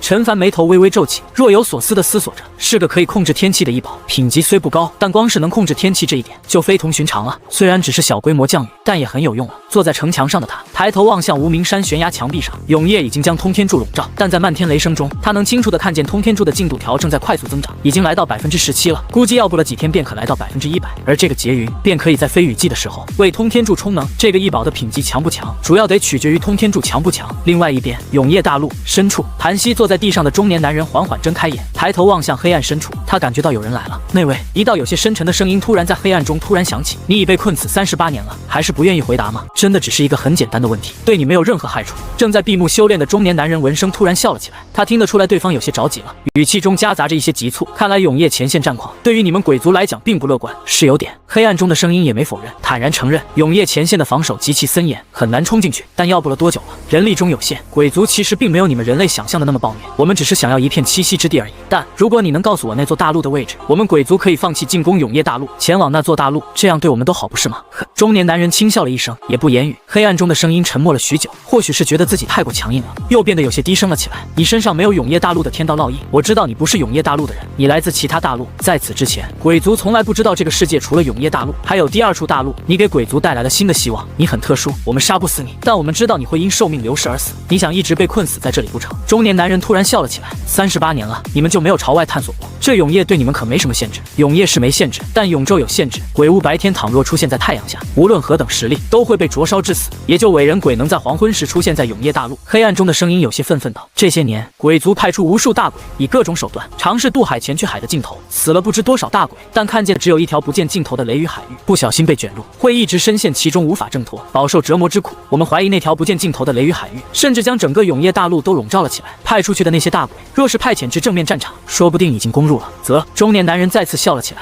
认真低头拨弄着身旁吞天鳄身上的鳞甲，随意道：别美化你没走过的那条路，说不定结果会更差呢。至少你们看见了雷雨海域，怎样，风景不错吧？见中年男人完全没有开口的声音，黑暗中的声音沉默了许久后不再讲话，缓缓离去。中年男人盘膝坐在地面上，继续认真拨弄着吞天鳄身上的鳞甲，只是神情渐渐恍惚飘远。他不是永夜大陆的人，或者准确的说，他不是人，他是机缘巧合之下形成的特殊产物。整个世界像他这种产物，大概也只有他一例了。他已经没有家了，如今他唯一的执念就是尽自己残躯所能，尽可能庇护住永夜大陆。结果或许是差的，但他尽力了。老大，在那黑影走后，趴在地面上的那头体型较大的吞天鳄才瓮声道：你真的不会死？当然。中年男人轻笑着：怎么做到的？因为中年男人停顿了一会儿后，才轻声道：在很久很久以前，我就已经死了，现在处于一种什么状态，我自己都不知道。不过如今的我比以前多了些感情，也多了些思考能力，感觉也还不错。老大，你实力那么这么强，以前是怎么被人杀死的？没人杀我，没人杀你。老大，你怎么死的？我自爆了，自爆。趴在男人脚边体型巨大的吞天鳄眼中闪过一丝憧憬，那像老大你这样的实力，自爆的威力一定很大吧？当然。中年男人笑了起来，用一种极其夸张的语气比划着双手，有这么大呢，足以将永夜大陆炸沉，厉害！吞天鳄完全没感觉到中年男人是在以一种夸张的语气去讲，反而是极其钦佩的向往道：大丈夫当如此。噗呲，中年男人摇了摇头，忍不住笑了起来。这些年有这2条吞天鳄陪在身边，他感觉自己笑的次数明显比以前多了许多。只是停顿了半晌后，还是复杂的低声道：没你想的那么豪气，我是在即将落败时被迫自爆的。说起来其实是有些狼狈的，那肯定也给予了敌人沉痛一击吧。当然，敌人一点好处没落到，那就足以了。也就是吞天鳄的前爪比较厚重，不太适合比大拇指，不然此时这头吞天鳄肯定要比划出一个大拇指来。中年男人笑了笑，没再讲话，渐渐沉默了下来，思绪渐渐飘远。他有点想家了，可惜他的家已经没有了，他也再回不去了。没人能穿过那片雷雨海域，除非出现不合理的奇迹。天亮了，在永夜大陆，永夜如潮水般退去，太阳渐渐升起时，新大陆的永夜也随之退去，太阳也随之升起。从非洲船舱里走出来的王麻子站在甲板上，望向远处那个不见尽头无比巨大的深坑。因深坑面积过大，导致如果不从空中俯瞰望去，都很难看出来这里是个坑。这里就是他们今日的探索的目标。天亮了，可以出发了。非洲从空中一路逼入深坑，前进的距离越深，他们能看见的深坑全貌就越多，直至距离永夜降临还有半个时辰，他们终于来到这座深坑的最中心处。他们足足飞了1日才飞到这里。甲板上的王麻子小心翼翼地嘱咐身旁手下，他俯瞰着下方深坑，根本不是那种自然形成的地貌，伴随着高度渐渐降低，深坑的细节也映入眼帘。那坑壁并非粗糙的岩层，而是呈黑曜石般的琉璃质感，极其诡异。终于，非洲落在深坑底部，深坑周围什么都没有，没有鬼骨，没有鬼石。王麻子小心警惕地走出非洲，站在深坑底部扫了眼四周。别说，虽然看起来感觉不结实的，但这一脚踩下去还是极其结实的。两两一对，四处探索。此处已和樊玉失联，等探索完毕后，他会将消息传回樊玉。3日后，坐在城墙上的陈凡眉头微微皱起。王麻子已经失联3日了，也不知是否遇到了什么危险。此时距离雨季已经过去3天了，新大陆那边的开采工作一切正常，就是王麻子已经失联很久了。失联前的最后一则消息是说准备去探索一个深坑，如今一直未归。就在这时，新大陆那边的传音符将消息传了回来，说王麻子一行已经返程了，所有人平安归来。但王麻子有些虚弱，像是被饿的。陈凡这才轻松了一口气，活着回来就好。等王麻子缓一下，再询问遇到了什么事情，怎么还能被饿到虚弱的。随后他才望向安置在无名山顶部的通天柱面板，可在雨季吸引闪电，并将能量聚集起来，需要时爆发出去以御敌或作他用，攻击范围可超过营地范围，升至下1级，所需1万枚鬼石，目前储存进度100%。在昨天夜里，这根通天柱已经储备进度已经达到100%了。他准备去看看威力如何。很快，95龙辇冲出雨幕，来到无名山顶端。此时通天柱的进度已经达到100%，面前也多出一则面板，面板上是江北荒原的俯瞰盖图。他望向面前这幅悬浮在自己面前、不断缓缓闪烁的半透明地图，试探性的轻点江北荒原一处。下一刻，眼前半透明地图上突然浮现出一行猩红字体：坐标已选定，是否发射？发射！陈凡顿时僵在原地，眼里满是懵逼。通天柱的面板写得明明白白，可储储存雷电之力，并御敌。他本以为会像是光棱塔那样爆发出雷电攻击，结果发射这2个字眼是什么意思？他视线停留在通天柱面板上的那行小字，攻击范围可超过营地范围。良久后，他才深吸了一口气，再次看了眼自己选定的位置，那里是江北荒原的荒地，距离繁域雨季防线足足有10几公里。这个位置绝对不会有人，没人会在雨季里跑到这里来。不对，陈凡从怀里掏出鬼皮地图，仔细扫了一遍，在确定江北荒原没有一座鬼火处于燃烧状态时，才放下心来。他有点怕炸到人，他抬起手指按向面前半透明地图上的发射2字。就在这时，无名山顶的地面突然开始缓缓震动，面前这座数百米高的通天柱也同样开始快速高频震动。不是吧？陈凡喉间微微滚动，眼中闪过一丝难以置信，没有丝毫犹豫钻进95龙辇，朝一旁快速逃去。数息后，仿佛最后冲刺般，地面狠狠地震动了一下，紧接着他看见了那根巨大的数百米高的通天柱，雕刻在通天柱表面的纹路从通天柱底部开始点亮，快速向上蔓延。眨眼间，整根通天柱的纹路都被彻底点亮，在雨幕中显得极其刺眼。下一刻，当通天柱表面纹路的光亮来到最巅峰时，通天柱的外壳开始快速脱落并碎裂，重重落在无名山底部，露出其中一根已经悬浮在空中、较为细长、约莫10几米高的通体笔直的圆形柱子。此时，这个破壳而出的圆形柱子整体晶莹剔透，宛如云吞般，能依稀看见有无数闪电在柱子内不断疯狂游荡乱窜，而在柱子尾端，无数正在喷涌而出的雷电为这根圆形柱子提供推力，柱子开始升空，速度越来越快，直至飞入云层消失不见。但很快，他再次看见了那根圆柱子，已经在10几公里外，正以一种大仰角的架势，爆发出极快的速度，直朝地面俯冲而去，携毁天灭地的威势，刺穿雨幕，直撞向地面。首先映入眼帘的是蓝，一种极致纯粹的蓝，夹杂着一丝丝惨白色，无数闪电在10几公里外的雨幕里炸开，冲天而起。紧接着，他听见了震耳欲聋的雷声，比雨季里的雷声更重，像是积攒了许久的雷声终于爆发出来一样。陈凡走出95龙辇，有些恍惚地看了眼远处炸在雨幕里的无数狂暴闪电和旁边不远处洒落在地面上的通天柱残骸。他是真没想到，这个所谓的发射是将整根通天柱发射出去，他以为只是发射雷电的，所以这个巨大的通天柱仅仅起到一个蓄力的作用，真正储存的地方是核心那根较小较窄、晶莹剔透、半透明的圆柱子。没有停留，陈凡乘坐95龙辇从无名山上飞下去，直奔通天柱的目标地点而去。没多久，陈凡来到了这个10几米宽的深坑面前，已经过去有一段时间了，现在还能看见有残留电弧在深坑表面不断闪烁。不应该杀的。他站在95龙辇上，望向面前这个边缘闪烁着雷弧的深坑，突然后悔杀死那个大鬼了，当时就应该囚禁在空中的，这样他就可以试试这个吸满雷电的通天柱能不能对大鬼造成威胁了，能不能再来个大鬼让他是失手啊？这些战斗经验都需要有鬼物来配合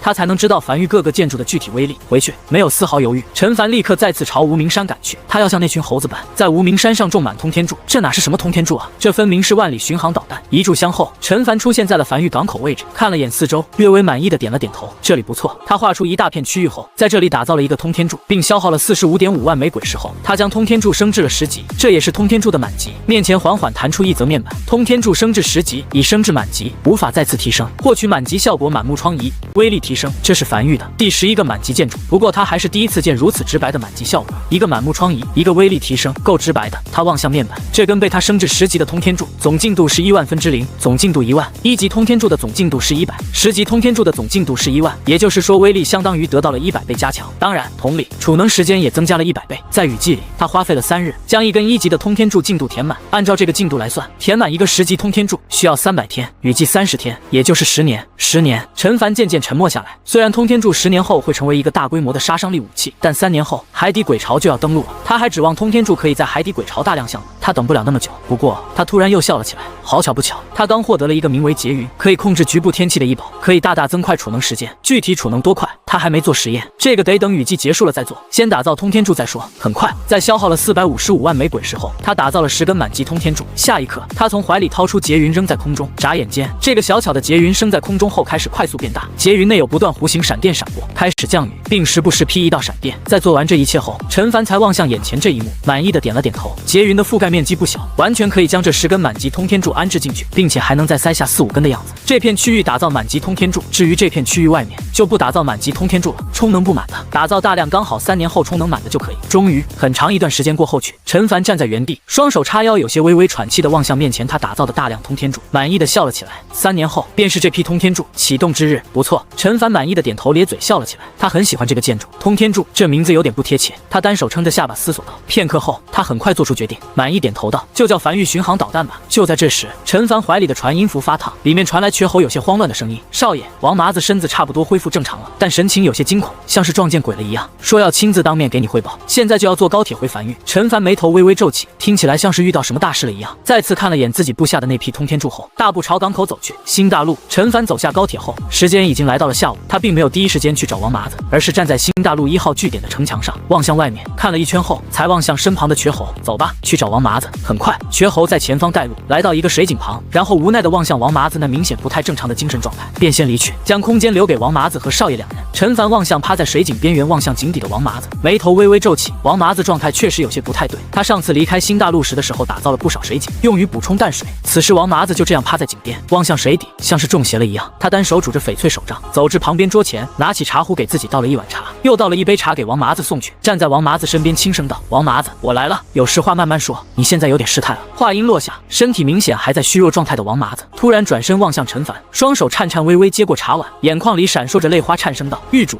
我成天到了。”噗！陈凡刚送进嘴里的茶水一下没忍住，全喷在王麻子脸上。数息后，陈凡才深吸了一口气，将茶碗放在一旁，缓缓桌在井边，沉默许久后才轻声道：“可是遇到了可以制造幻境的鬼物，你将前后过程全都讲一遍。”天道，这太扯了，8成是中邪了。好，或许是被喷了一脸茶的缘故。王麻子此时也显得冷静了不少，开始陷入回忆。3天前，我率领商阁成员遵狱主令前去探索新大陆深处，发现了一个极大的深坑。我们足足飞了1天，才落到深坑中心。深坑内的地面是黑曜石一般的琉璃感，像是遇到巨大冲击后形成的。落地后，我就让商阁成员2两1队四处探寻。但就在这时，我突然感受到一股强大的吸力从地底传来。下一刻，深坑中央地面突然多出一条裂缝，将我吸了进去。当我再次睁开的眼的时候，出现在一个地底深处的岩壁洞穴内，周围没有任何缝隙。但奇怪的是，我呼吸却正常，而且没有感受到任何异常感。我醒来后，第一时间尝试用传音符联系地面上的商阁成员，但却无法使用。不是距离过远，是根本无法激活。洞穴岩壁不大，什么都没有，空无一物。就在这个时候，我在墙上看见了一行雕刻出来的文字，不是我们认识的文字，就像是小孩涂鸦一般乱画的。但我在看见那行文字的时候，立刻进入了一个可能是幻境的地方。我的思绪飘在空中，飘得极高极高，俯瞰着整个新大陆。王麻子停顿了一下后，身子再次忍不住站立起来，颤声道：“那应该是数千年前我们所在的位置。7道蔓延数千公里的防线，宛如天堑一般矗立在海岸线，而在墙后有好多人正在不断运输各种物资。在防线外是遮天蔽地的漫天鬼物，数量好多好多。与此同时，我看见新大陆各个区域都在同时遭受大批鬼潮冲击。我不知看了多久，我看见新大陆一点一点沦陷，一盏盏鬼火熄灭，永夜渐渐覆盖了整个新大陆，直至仅剩最后一片区域，只有少部分人类还躲在城墙后做着最后的反抗。我看见鬼巢里出现了一头鬼，那头鬼足足有数十米高，3头6臂，每一个手里都握着一柄巨大的锤子。那个巨大的鬼物抬头望向我，声音很大，几乎响彻天地。他问我是否愿意成为他们鬼族的天道。我甚至能清楚地看见他的视线在落在我身上。那个时候我才知道，我这个可以俯瞰整个大陆的视角是天道的视角。我嘴巴张合，想要开口讲话，却一句话都讲不出来。我身子像是不受控制一样，最后看了眼被永夜渐渐吞噬的新大陆，突然发出笑声，紧接着便炸了。巨大的爆炸，刺骨的疼痛传遍我的体内。我被疼昏过去的最后一眼，是巨大的爆炸在平原上炸出一个深坑。与此同时，大量七彩光芒从爆炸中心瞬间朝新大陆涌去。那个3头6臂的鬼物第一时间化作血雾，所有触碰到七彩光芒的鬼物都化作血雾，连同仅存的人类也一同化作血雾。距离新大陆较远还未登陆的鬼物，则是慌不择路的朝远处的雷雨海域涌去。而七彩光芒在触碰到雷雨海域时便顿时散去，只有小部分鬼物冲进雷雨海域里侥幸逃生。当我再次醒来的时候，已经出现在了非洲上。商阁成员说找我找了3天，最后在我消失的位置，也就是深坑中心找到了我，然后正在带我返程。我清醒后，第一时间就想将这个消息告诉狱主你。或许是将话都说完了，原本有些惶恐的王麻子，此时也变得轻松不少。天道这个词对于王麻子这种土生土长的江北人来讲，那就和神明一般，光是听见这个词就有些惶恐了，更别提是带入到天道的视角去。陈凡面无表情地沉默在原地上，久久不语。他听明白了，王麻子并不是成为了天道，而是进入了新大陆天道的视角，近距离观摩了新大陆最后一战的场面，就像他当时拿到不灭天师的玉简，看见了上古时期江北最后一战一样。这是很正常的手段，不正常的是他的视角是不灭天师，王麻子的视角是天道。陈凡沉默许久后，才面色复杂地望向王麻子，轻声道：“麻子，那天道自爆所诞生的笼罩整个新大陆乃至附近海域的七彩光芒，既然能诛杀所有鬼物，威力自然不弱，而那雷雨海域却能稳稳挡住这种自爆威力，甚至还能为部分鬼物提供庇护，足以说明这雷雨海域的恐怖。你能跟我讲讲，你是怎么做到在雷雨海域来回跑了2趟的？”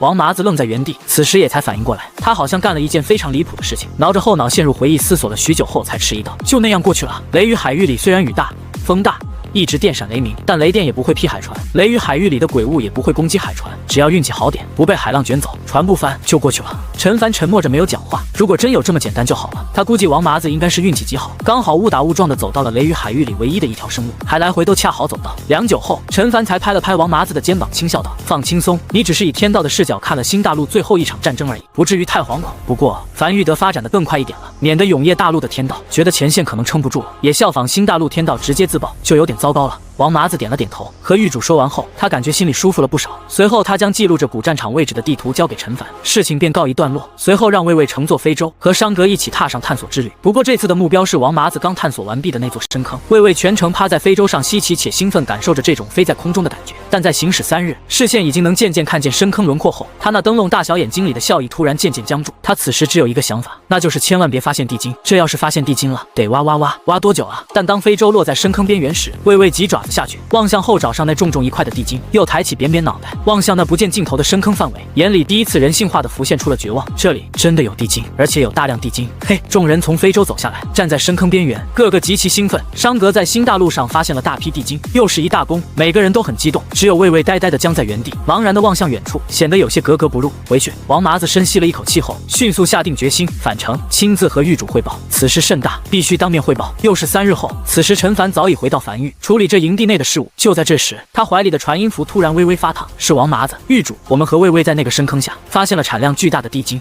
陈凡眼睛亮起，笑了起来，一片无主大陆就是好啊，根本无需纷争，默认全是他的，这是好事儿。商格有功，但是我们目前的主要开掘手段是魏魏，除了魏魏没有太好的开采手段。魏魏现在的精神状态处于有些懵逼状态，要想全部开采出来，怕是得耗上个近10年功夫。陈凡嘴角抽了抽，他给这事儿忘了，一个天道自爆炸出来的坑肯定小不了，让魏魏一个人去挖，那确实是个铁饭碗了。魏魏基本上半辈子都得搭在这个深坑里，慢慢挖吧，挖到天荒地老。你等会儿。他切断了和王麻子的传音后，又联系上在樊狱天气阁内的赵生平。赵生平，问你个事儿，用地精打造的锄头能加快挖掘速度吗？能。传音符里的赵生平回复的斩钉截铁，但声音里还是夹杂着疑惑。当然能，地精是很不错的材料类天材地宝，用地精打造的锄头肯定能加快挖掘速度，但是这属于暴殄天物了。知道了。陈凡再次挂断了和赵生平的传音，重新联系上了王麻子。你安抚下微微的情绪，告诉他不需要全部挖掘完毕，只需挖一部分就可以，以后有时间了慢慢挖。时间在这样的宁静中很快一点点过去，20天转瞬而逝，伴随着阴云散去，雨季结束了。雨季结束的第一天，江北再次缓缓恢复了往日的热闹。陈凡拄着翡翠手杖站在雨季防线的城墙上，望向久违的晴空万里，俯瞰着远方江北荒原，轻笑着没有讲话。雨季结束了，这1个月内，樊狱在没有任何干扰的情况下发展的极快，新大陆那边的开采进度也很喜人。雨季结束后，江北樊狱开始在关西平原各个势力之间流传了起来。这其中，对江北樊狱信息了解最大的是屠仙圣地。屠仙圣地的圣主此时正默默地坐在茶桌前，望向手下递来的一份份情报，嘴角不断疯狂抽搐。10几年前，他得知那位离开无名山，被困于某处，并在无名山内留下了可培育雪莲花成熟的大阵。本着无主之物，有缘者居之，天与不取，反受其咎的道理，他就派人去了，亲自派遣由于宁儿带队，潜伏在距离无名山最近的江北城里江北陈家，待无名山成熟的第一时间，就立刻摘取。完美计划。他甚至还派出了少秋，那个曾经在关西平原创建了弑神殿的家伙，再加上其他一行人。然而，就在上次雨季的时候，于宁儿的命牌碎裂，其余一行人的命牌也已彻底碎裂。至于少秋，应该也死了。屠仙圣地没有少秋的命牌，他就知道这行人是凶多吉少了。不过他也没再派人去无名山，毕竟拾取无名山雪莲花的这个任务，在屠仙圣地的评级并不算特别高，不值得再派人去了。他甚至都快忘记这个事儿了。直至最近突然听到樊狱的崛起，狱主陈凡便是当年江北陈家驱逐出去的私生子。屠仙圣地的圣主坐在茶桌前，开始捋着这其中的逻辑关系。他得判断樊狱和屠仙圣地到底有没有仇，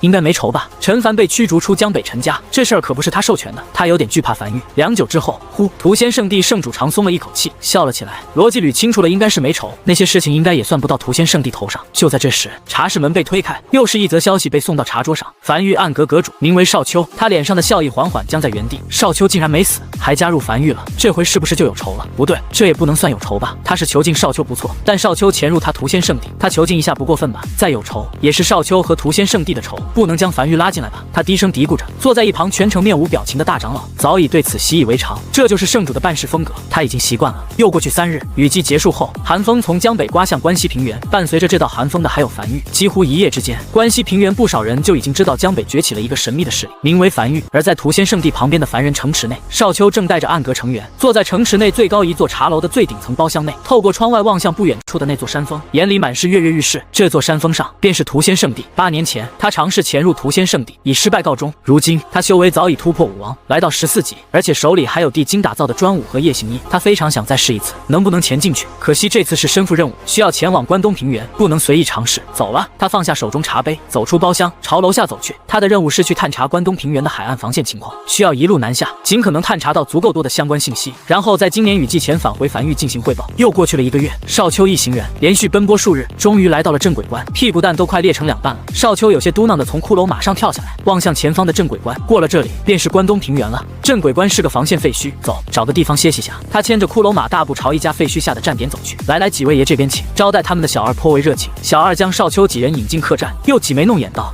那个几位爷要玩点啥？找点乐子不？”少秋有些无奈地叹了口气，这里的人确实服务不一样，一个临时歇脚的地儿还和青楼抢上生意了。你们要玩吗？给你们找2个，你看看你们喜欢年轻的还是年龄大的？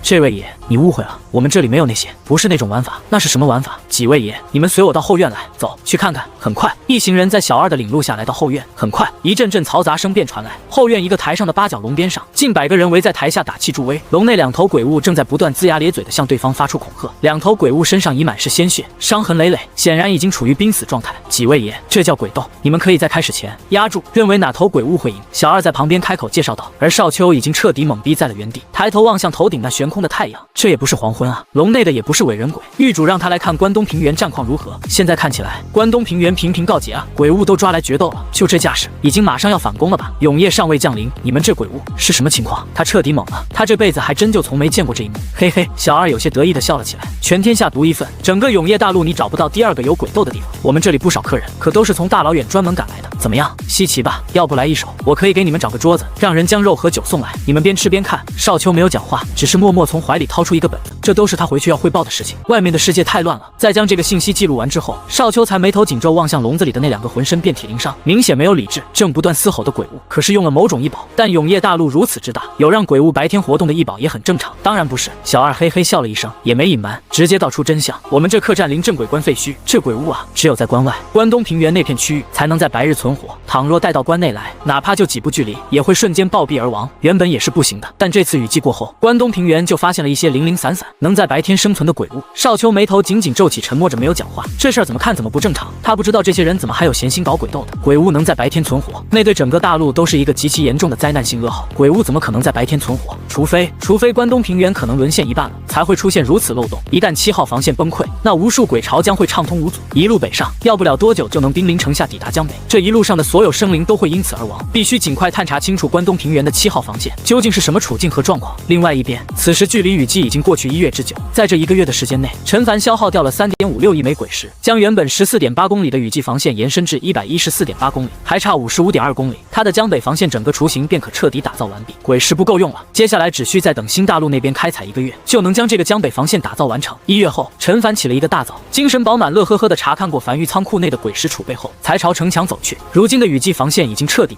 更名为江北防线，不再将樊玉领地护在其中，而是以一条近乎笔直的直线沿江北海岸线矗立，还差55.2公里。陈凡翻身骑上骷髅马，站在江北防线的尽头，望向空无一物的前方，深吸了一口气后，骷髅马开始快速奔腾起来。当马蹄即将落在空中时，一道快速凝成的5级城墙稳当当的出现在了马蹄下。骷髅马一路向前，仿佛提底生莲般，每跑一步，前方就会多出一道5级城墙，直至天色渐渐黑了下来，陈凡才缓缓翻身下马，站在城墙上，望向前方那座高耸入云的山峰。江北防线和这座山峰紧紧相连，这55.2公里的防线消耗了他近乎2亿枚鬼石。至此，170公里的江北防线雏形已成。陈凡站在城墙上，望向渐渐暗下了的天色，看了眼身旁那和江北防线相连高耸入云的山峰，又望向不远处不断翻涌的海面。半晌后，又转身望向身后那不见尽头的防线，他笑了。耗时1年半，一条长达170公里的江北防线，清一色5级城墙，清一色鬼血纹路。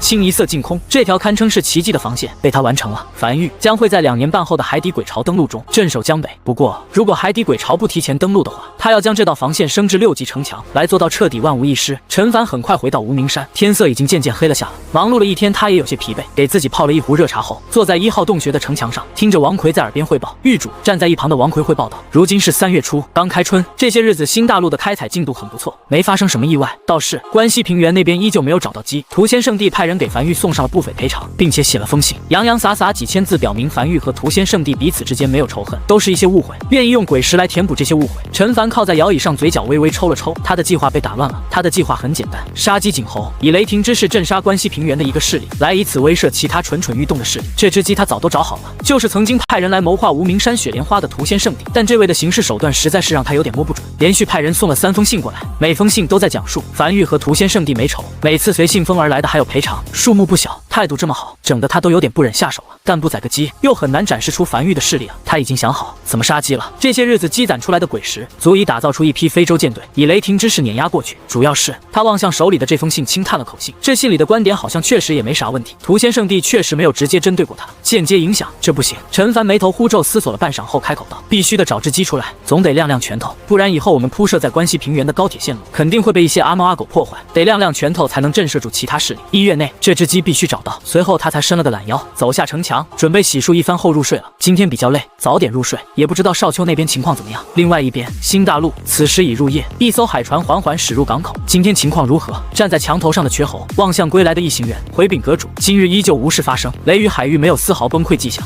瘸猴轻点了下头，挥手示意几人进城。樊玉专门派出一艘海船，在靠近雷雨海域的地方每天时刻观察，一旦发现雷雨海域有崩溃的迹象，立刻上报，好让樊玉有处理的时间。随后他才抬头望向远处的永夜，思绪渐渐飘远，依旧好久没见过少爷了，也不知道少爷那边的樊玉发育的怎么样了。新大陆的1号宛如一台不眠不休的机器，在这台机器的运转中，每日都有大量鬼石鬼骨等通过海底隧道运向樊玉。此时距离雨季结束已经过去2个多月了，他有点想回樊玉了。新大陆一艘悬浮在空中的非洲上，王麻子望向手里的鬼皮地图，眉头紧皱。这几月他一直在探索新大陆，越过那个深坑后，他看见了越来越多的裂缝从新大陆最核心处朝4周蔓延而去，而且不知道是不是错觉，他依稀感觉好像裂缝好像在不断朝外延伸，只不过延伸速度极其缓慢。他这几日一直在追溯这些裂缝的源头，想要看看这些裂缝究竟是些什么。夜幕降临了，他转身走进船舱内，先入睡，剩下的事等明天再说。关东平原，少丘正带领部分暗格成员待在一座城池的客栈内，面色隐隐有些难看。他已经离开樊玉2个月了，于昨日他已抵达关东平原的最南端，他看见了那7号防线，城墙很高，布满血渍，比樊玉雨季防线的城墙都要高，是6级城墙，宛如天堑一般，坐落在南部平原的海岸线上，看起来坚不可摧。但实际上，在2个多月前的雨季里，7号防线近乎全部沦陷。是的，关东平原在雨季里失守了，大批鬼巢冲破7号防线，在关东平原展开大肆屠戮。如今的关东平原实不存三，死了不知多少人。而在7号防线失守，关东平原即将正式沦陷前，永夜殿派人不计一切代价遏制住了鬼巢的泛滥，并坚持至天亮后快速修复好7号防线，这才撑过了整个雨季。永夜殿但凡晚来一点，他们樊玉很有可能就已经不复存世了。这批鬼巢会一路北上，直至冲到樊玉门口。永夜殿坐在床榻上望向窗外的少丘，默念了一遍这个名字。这是一个极其庞大的组织，不少势力加入其中，负责修建和维护整个永夜大陆上的所有防线，可以说是永夜殿守住了整个永夜大陆。可是如今因前线战事过于紧急，永夜殿也顾暇不及。他听过这个名字，那是在樊玉还未正式创建之初，狱主向一众元老征求势力名字的时候，王麻子提出了永夜殿这个名字的想法。他当时并不在场，他那个时候还未曾加入樊玉，是事后王麻子和他闲聊时说到的，言语间还有些感慨。虽然樊玉也很好听，但若是叫永夜殿肯定会更霸气。阁主身旁一个暗格成员有些不安的低声道：我们要即刻返回樊玉，将这个消息汇报上去吗？少丘看了眼身旁的手下，停顿了一会儿后才轻声道：莫着急，雨季时防线的压力才会骤升，这次雨季已过，距离下次雨季到来还有数月之久，这期间内7号防线大概率不会溃败。小一、小二，你俩即刻赶路返回樊玉，将消息汇报上去，让狱主提前知晓，好有个心理准备。我们剩余人这几个月内要继续留在关东平原，探测出足够多的信息。明日天亮，随我一同加入7号防线，近距离了解。天很快亮了，小一、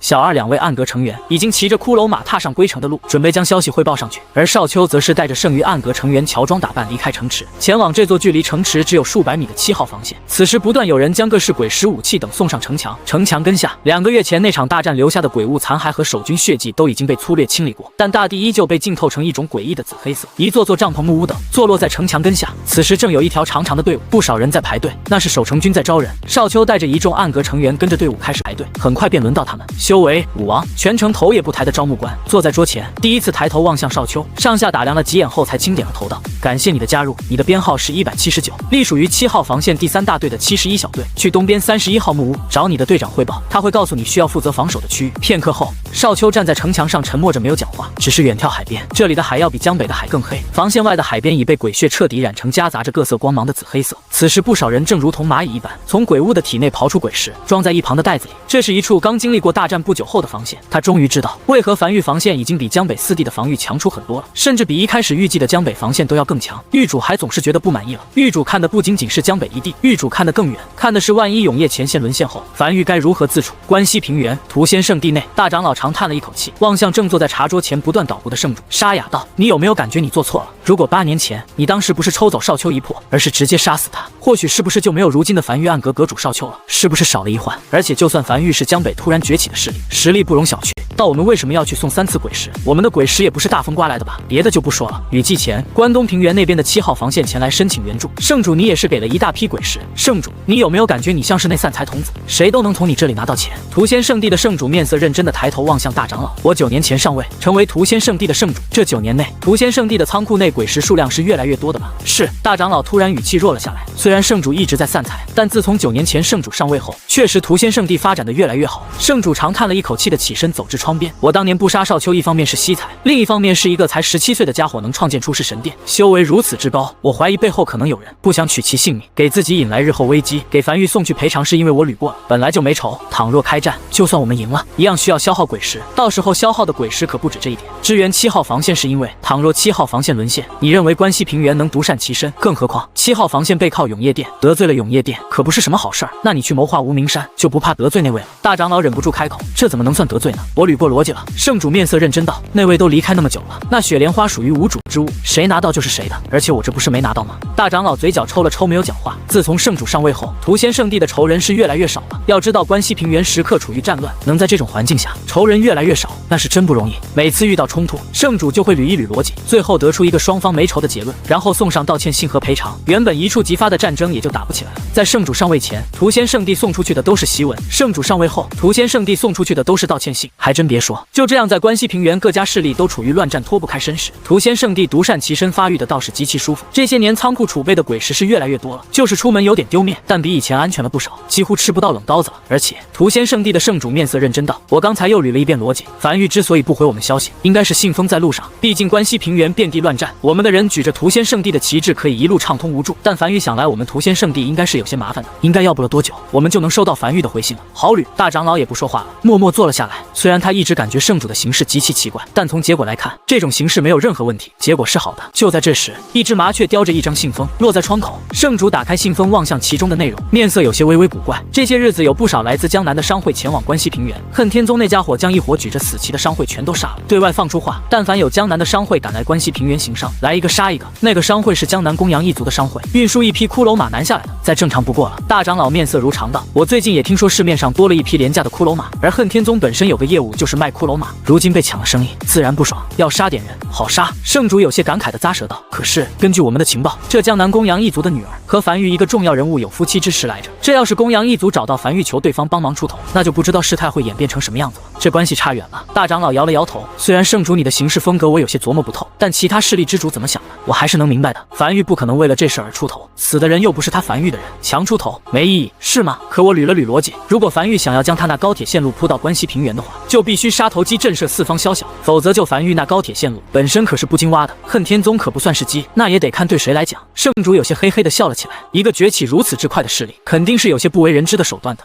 这是我刚写的道歉信，再给樊玉送一封过去。圣主你这一手姿势越来越好看了，自然熟能生巧嘛。还有这封给恨天宗也送去，也是道歉信啊。前段时间咱们屠仙圣地的弟子不是和恨天宗的弟子有些冲突吗？这都是6个月前的事情了，也送一封，万一双方真打起来，恨天宗突然爆发底蕴打赢了怎么办？先送封道歉信过去再说，鬼石也送。当然哪有空嘴道歉的，今天还有道歉信要送吗？暂时没有了，辛苦了圣主，为了圣地的发展都是应该做的。樊完成。正坐在茶楼内和大鱼闲聊的公羊一月，突然怀中传音符微微发烫，在听见消息后微微一愣，沉默半晌后才起身低头望向大鱼，突然笑了起来。大鱼，如果让你脱离梵域，跟我一起去浪迹天涯，你愿意吗？不愿。大鱼摇了摇头，只是抬头望向公羊一月的眼神里浮现出一丝疑惑。那没事了。公羊一月停顿一会儿后，才挤出一个笑容，摆了摆手朝茶楼外走去。家族那边有些事儿，我得先回去处理下。他到了被启动的时刻，只是这次他有点不是那么想被启动了。大鱼望向公羊一月离去的背影，突然反应过来，瞳孔闪过一丝慌乱，快速跑出茶楼，朝无名山暗阁跑去。公羊一族肯定出事了，暗阁负责梵域情报系统，他想知道公羊一族发生了什么事儿。公羊一月是不是要被启动了？家主，公羊一月已乘坐高铁在返程路上，真的不求助梵域吗？公羊一族影城内，这座清一色藤蔓纹路消耗重金打造出来的城池内，公羊一族所有长老聚集在此地，正在开会。他们刚收到消息，他们派出去的商会被关西平原一家名为恨天宗的势力所屠一空。公羊一族家主坐在家主位上，面色难看的一字一句道：梵域不可能因为我们而去和一个关西平原的顶尖势力开战，去求梵域，一旦被拒绝，不但让我们脸上无光，让公羊月以后在梵域又该如何自处？我们的事儿我们自己解决。我已经询问过太上长老，太上长老说已随时做好被启动的准备，我们必须要给予还击。周围一众长老纷纷沉默着没有讲话。其实他们都清楚，哪怕让太上长老出动，一个守夜人对这种顶尖势力能造成的威胁是极小的，最后可能造不成损失。但既然家主心意已决，他们也没多说。就在这时，他们头顶上突然传来嗡嗡声音，公羊一族家主微微一愣，不知发生了什么，带着一众长老走出议事阁，抬头望去，只见影城上空不知何时密密麻麻飞来近百艘非洲。此时一艘非洲正在缓缓降落，准备落在影城内部，每个非洲上都能清晰可见安装着狰狞的炮塔。这是非洲。公羊一族家主面色瞬间大变，他只在传闻中见过这种载具，从未见现实中出现。这是恨天宗的手段吗？关西平原的顶尖势力也有些过于恐怖了。相比之下，他们公羊一族最大的底蕴守夜人倒是显得有些微乎其微。影城没有防空炮，他们根本没有还击手段。在非洲即将落下时，这个公羊一族的家主歇斯底里高吼着下达了最后一个指令：逃离影城！我来殿后。他没逃，他是一家之主，他留在这里能给族人争取更多逃离机会。吼啥呢？非洲缓缓落在地面上，陈凡站在非洲甲板上，俯瞰着公羊一族慌乱的一行人，抬头看了眼头顶悬浮在半空中的99辆非洲，咧嘴笑了起来。怎么样，这排场还行吧？足足100艘满配非洲，花了我不少鬼石呢。在收到消息的第一时间，他便笑了起来。他找到关西平原的鸡了，并且这个鸡的分量还不低，第一时间便将梵域内的载具攻防升至7级，并打造出了100艘非洲，一个一砸了出去。梵域仓库鬼石储备只剩下1亿枚鬼石左右了，但他觉得这是值得。拿下关西平原并真的只是为了赚取鬼石，最主要的是他的高铁线路可以通到关西，这也意味着梵域的影响范围进一步扩大，什么事情都好做了许多。100艘非洲排场拉满，恨天宗的消息他也调查过，100艘非洲足够拿下，还愣着干什么？站在甲板上的陈凡望向下方愣在原地的公羊一族一行人，招了招手，笑着道：走吧，带你们揍恨天宗去。与此同时，一则讨恨天宗的檄文通过梵域的情报网络快速传遍整个关西平原，很多人甚至收到这则檄文的时候都是满脸茫然，才后知后觉的知道恨天宗屠了江南公羊一族商会的这个事儿。这个檄文传播的速度太快了，不一会儿便传到了屠仙圣地。屠仙圣地的圣主正望向手里的檄文说道：走，动身去恨天宗准备看热闹，现在就去，咱们提早去占个位置，看看梵域的手段。另外一边，坐在大殿内的恨天宗宗主面色难看的望向手里的檄文：讨恨天宗檄，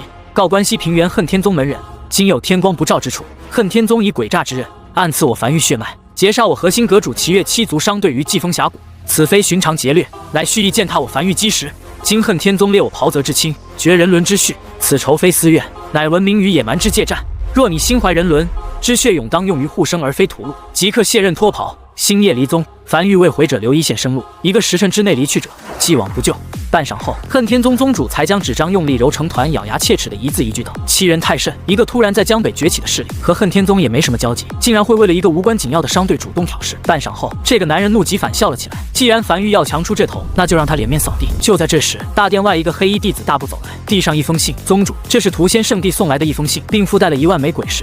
恨天宗宗主望看完信后有些摸不着头脑，这么小的摩擦，平时都汇报不到他这里来，这种小事都要一个圣主亲自写信啊。不过让他还是颇为受用，对方送上鬼石作为歉意，还亲自写信给他，这是对他恨天宗的认可。但紧接着，大殿外手下再次大步走入，禀报宗主，屠仙圣地圣主亲自带人在宗门外800米山坡处等候。性情，恨天宗宗主先是一愣，随后很快反应过来，蹦在地面上大步朝殿外走去。几位长老随我一起出宗迎接。不错不错，就这里了。屠仙圣地圣主扫了眼四周，前方800米就是恨天宗的城池，清一色4级城墙，让这座城池宛如镇山石一般，牢牢坐稳在关西平原。他站在山坡上，望向恨天城，这个视角刚刚好，可以完美将整个恨天城收入眼帘。如果要发生点什么，这里是最佳视角。屠仙圣地的圣主有些期待地望向不远处的地平面，樊玉现在说不定正修高铁往这边赶来呢。就在这时，恨天城城门突然打开，一帮人浩浩荡荡走来。只见恨天宗宗主走在正前方，带着恨天宗的长老和一众弟子，大步走至屠仙圣地圣主面前，扫了眼其身后一群人，爽朗笑道：“紫薇，许久不见，关西平原世人皆念圣主你心怀天下，今日我算是见到了。”当江北樊玉不知天高地厚向恨天宗发出檄文后，紫薇你弟世间邪门人之缘，这份恩情我领了，只是大可不必。正站在原地走神的屠仙圣地的圣主，突然听见耳边传来一道爽朗的笑声，眉头忽皱，这是什么话？屠仙圣地的圣主扬怒道：“你我是兄弟，我岂能坐视你不管？兄弟快回吧，外面冷，别等会染上风寒了。”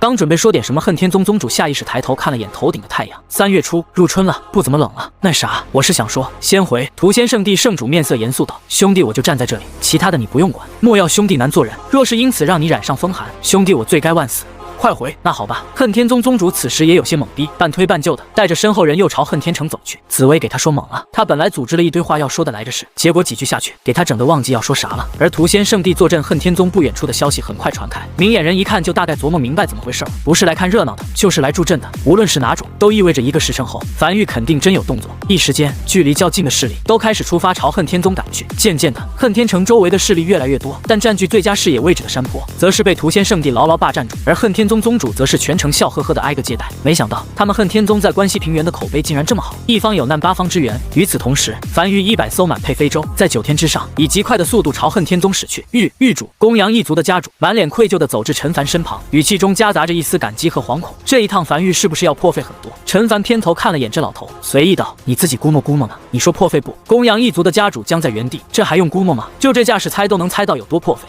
狱主公羊一族以后正式并入樊玉，日后为樊玉做牛。别，陈凡面色古怪地望向着老头，你想的还挺美，还并入樊玉。樊玉收人审核很严的，你怎么还连吃带拿的？放松点。而恨天城外，越来越多的势力赶来，聚在恨天宗外，好不热闹。就在这时，那是什么？人群中突然发出一阵惊呼声。屠仙圣地圣主顺着人群嘈杂方向望去，再看清楚后，哪怕他见识过足够多的大场面，此时也不由僵在原地。起初只是在天边云层深处泛起的一抹铁灰色涟漪，但伴随着那道涟漪渐渐逼近，人们才看清楚，那分明是近100艘非洲，每艘非洲都宛如一条放大数倍的铁鱼，沉没破镜带来的震撼感是极其恐怖的。尤其是在主流载具是骷髅马的关西平原，这里大部分人都是第一次看见飞在空中的非洲。当非洲靠近，围在恨天城附近的一众势力纷纷面色煞白骇然地僵在原地。那是江北樊玉的旗帜，樊玉真的来了。而几乎眨眼功夫，这只非洲阵列便已飞在恨天宗上空。下一刻，一阵由无数道咔嚓组成的击扩声从空中传来，只见所有非洲表面的板块陡然移开，露出了一门黑洞洞的炮口。杀戮开始了！轰！一道足以震耳欲聋的声音陡然响起，一枚猩红炮弹从悬浮在高空中的非洲上径直轰向恨天城的正中央。仅此一击，周围建筑几乎瞬间倒塌，炸裂开的猩红光芒如索命般席卷着附近所有能找到的生灵，溢出的伤害会自动锁定。紧接着，1700门满级式神炮齐齐开火。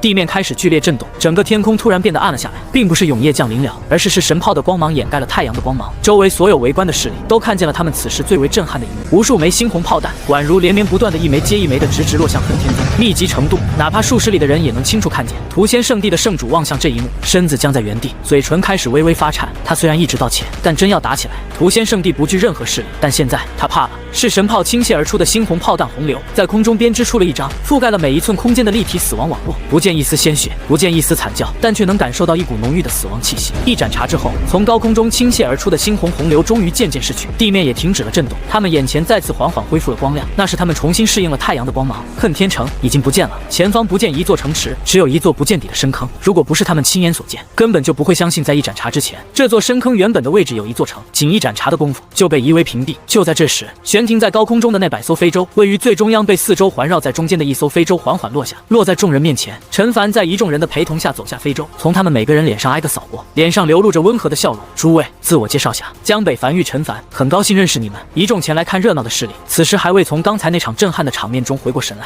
有心想张开口说些什么，却紧张的不断，嘴唇发颤。此时说一句完整的话都显得有些困难。平日里关西平原见的最多的就是骷髅马，什么时候见过这东西？这哪是一个级别的？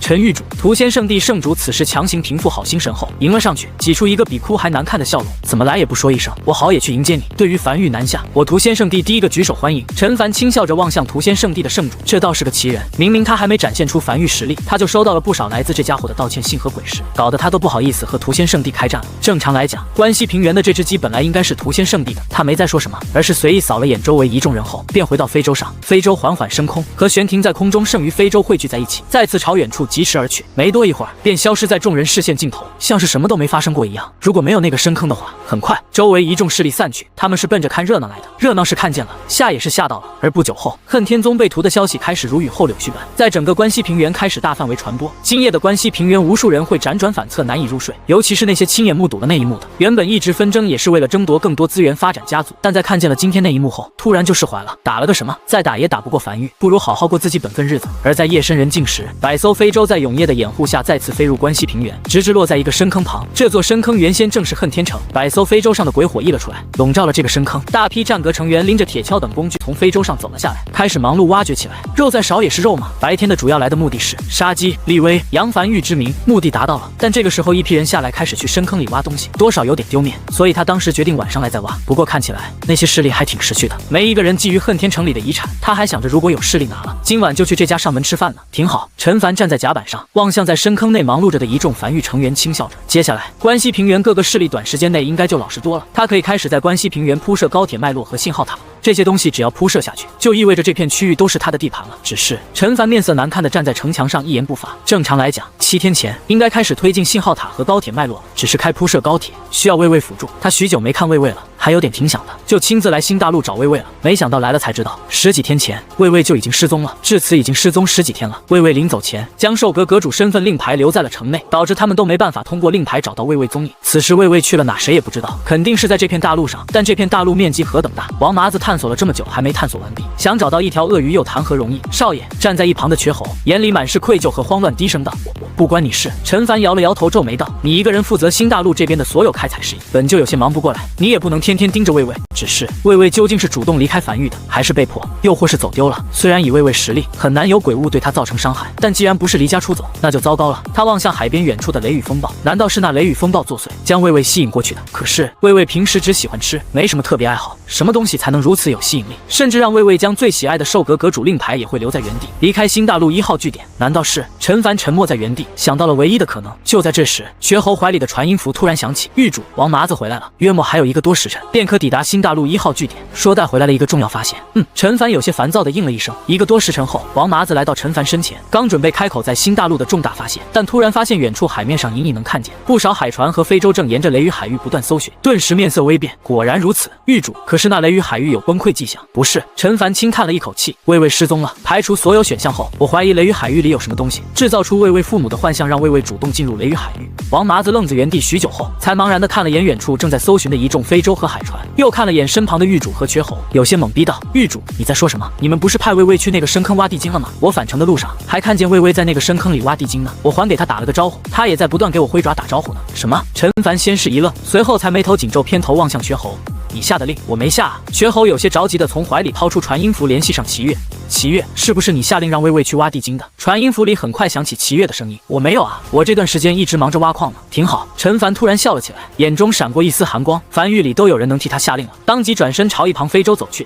走吧，去找魏魏。我挺好奇是谁下的令。瘸猴和王麻子对视了一眼，都看见了彼此眼里的不安，急忙跟上。从新大陆1号据点，距离王麻子发现的那个深坑，足足有3天的路程。陈凡日夜赶路，在第2天天黑前抵达了深坑，很快便看见了在下方独自一人卖力挖掘的魏魏，眼中更是闪过一丝愤怒。没有非洲，没有高铁，魏魏就这样独自一人跑了这么远的地方来挖地精，还独自一人在挖，有多孤独，或许只有魏魏能知道。无论是内部谁下的令，出于玩票性质，又或是试探性质，这件事情不会这么简单结束的。非洲缓缓落下，听见动静的魏魏抬起头，再看见陈凡时微微一僵，又看见站在陈凡身旁的王麻子，灯笼大小的眼睛里突然闪过一丝愤怒，怒吼起来。这副样子分明就是受到了欺负，在主人来了之后，委屈且愤怒地高吼了起来。瘸猴默默地朝旁边挪了一点，尽可能地离王麻子远点。不会是王麻子这家伙想私自立功给魏魏下的令吧？这可是越权了，而且魏魏还真听王麻子的命令啊！几乎一瞬间，王麻子面色瞬间煞白，这他妈冤枉啊！他返程的时候不是还和他友好的打招呼吗？现在怎么对他吼起来了？真不关他事啊！陈凡没理会王麻子的神情，只是拄着手杖，独自一人走下非洲，站在魏魏身旁开始交谈，肢体加眼神的结合。一盏茶后，陈凡重新走上了非洲，而跟在身后是满脸委屈的魏魏。绝侯敏锐捕捉到少爷眼里少了愤怒，反而多了几丝无奈，便意识到这件事情不会朝严重的方向发展，试探性的开口询问：“少爷，是谁下的令？一位阁主？哪个阁主？寿阁阁主啊？”绝侯有些懵逼。陈凡长叹了一口气，随后实在没忍住，抬起手掌敲打着魏魏的脑袋，怒极反笑道：“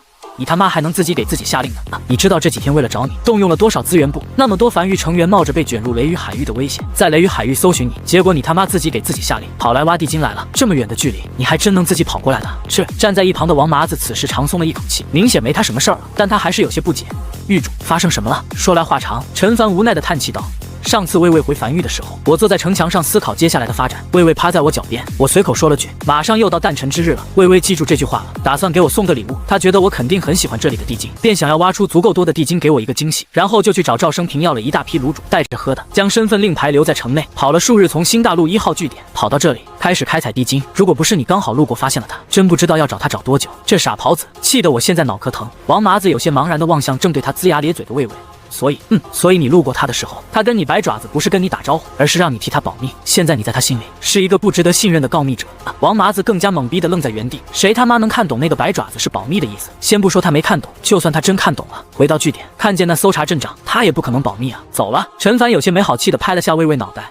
跟我回江北修高铁去！真的是，掌心突然涌出重物下坠感。他低头望向魏魏，怯生生地朝他手里吐的一块地精后，声音戛然而止，停顿片刻后，才突然笑了起来。算了，不管怎么说，这确实是我收到的第一份生日礼物，谢谢你，魏魏。魏魏变得兴奋起来，尾巴开始不断如往常那样左右敲击着非洲甲板。找到魏魏后，陈凡心情也变得不错了起来，但还是非常严肃地告诉魏魏，日后有任何行动都不能扔下身份令牌，且不得擅自行动。3天后，几人返回新大陆1号据点。王麻子站在望向和魏魏一起走进繁域高铁站台的狱主背影，有些唏嘘地感慨道：“从这里跑到深坑距离可不远啊。”魏魏确实是上心了，但就在这时，他一拍脑门，突然想起来，有些苦恼道：“我差点忘了，我是来汇报探索新大陆发现的。别这么一耽搁，我都忘了说啥事儿。”绝侯望向王麻子：“重要不？不重要的话，我转达给少爷。要是重要，你就现在乘坐高铁跟在后面回繁域当面汇报。也不是太重要。”王麻子挠了挠后脑。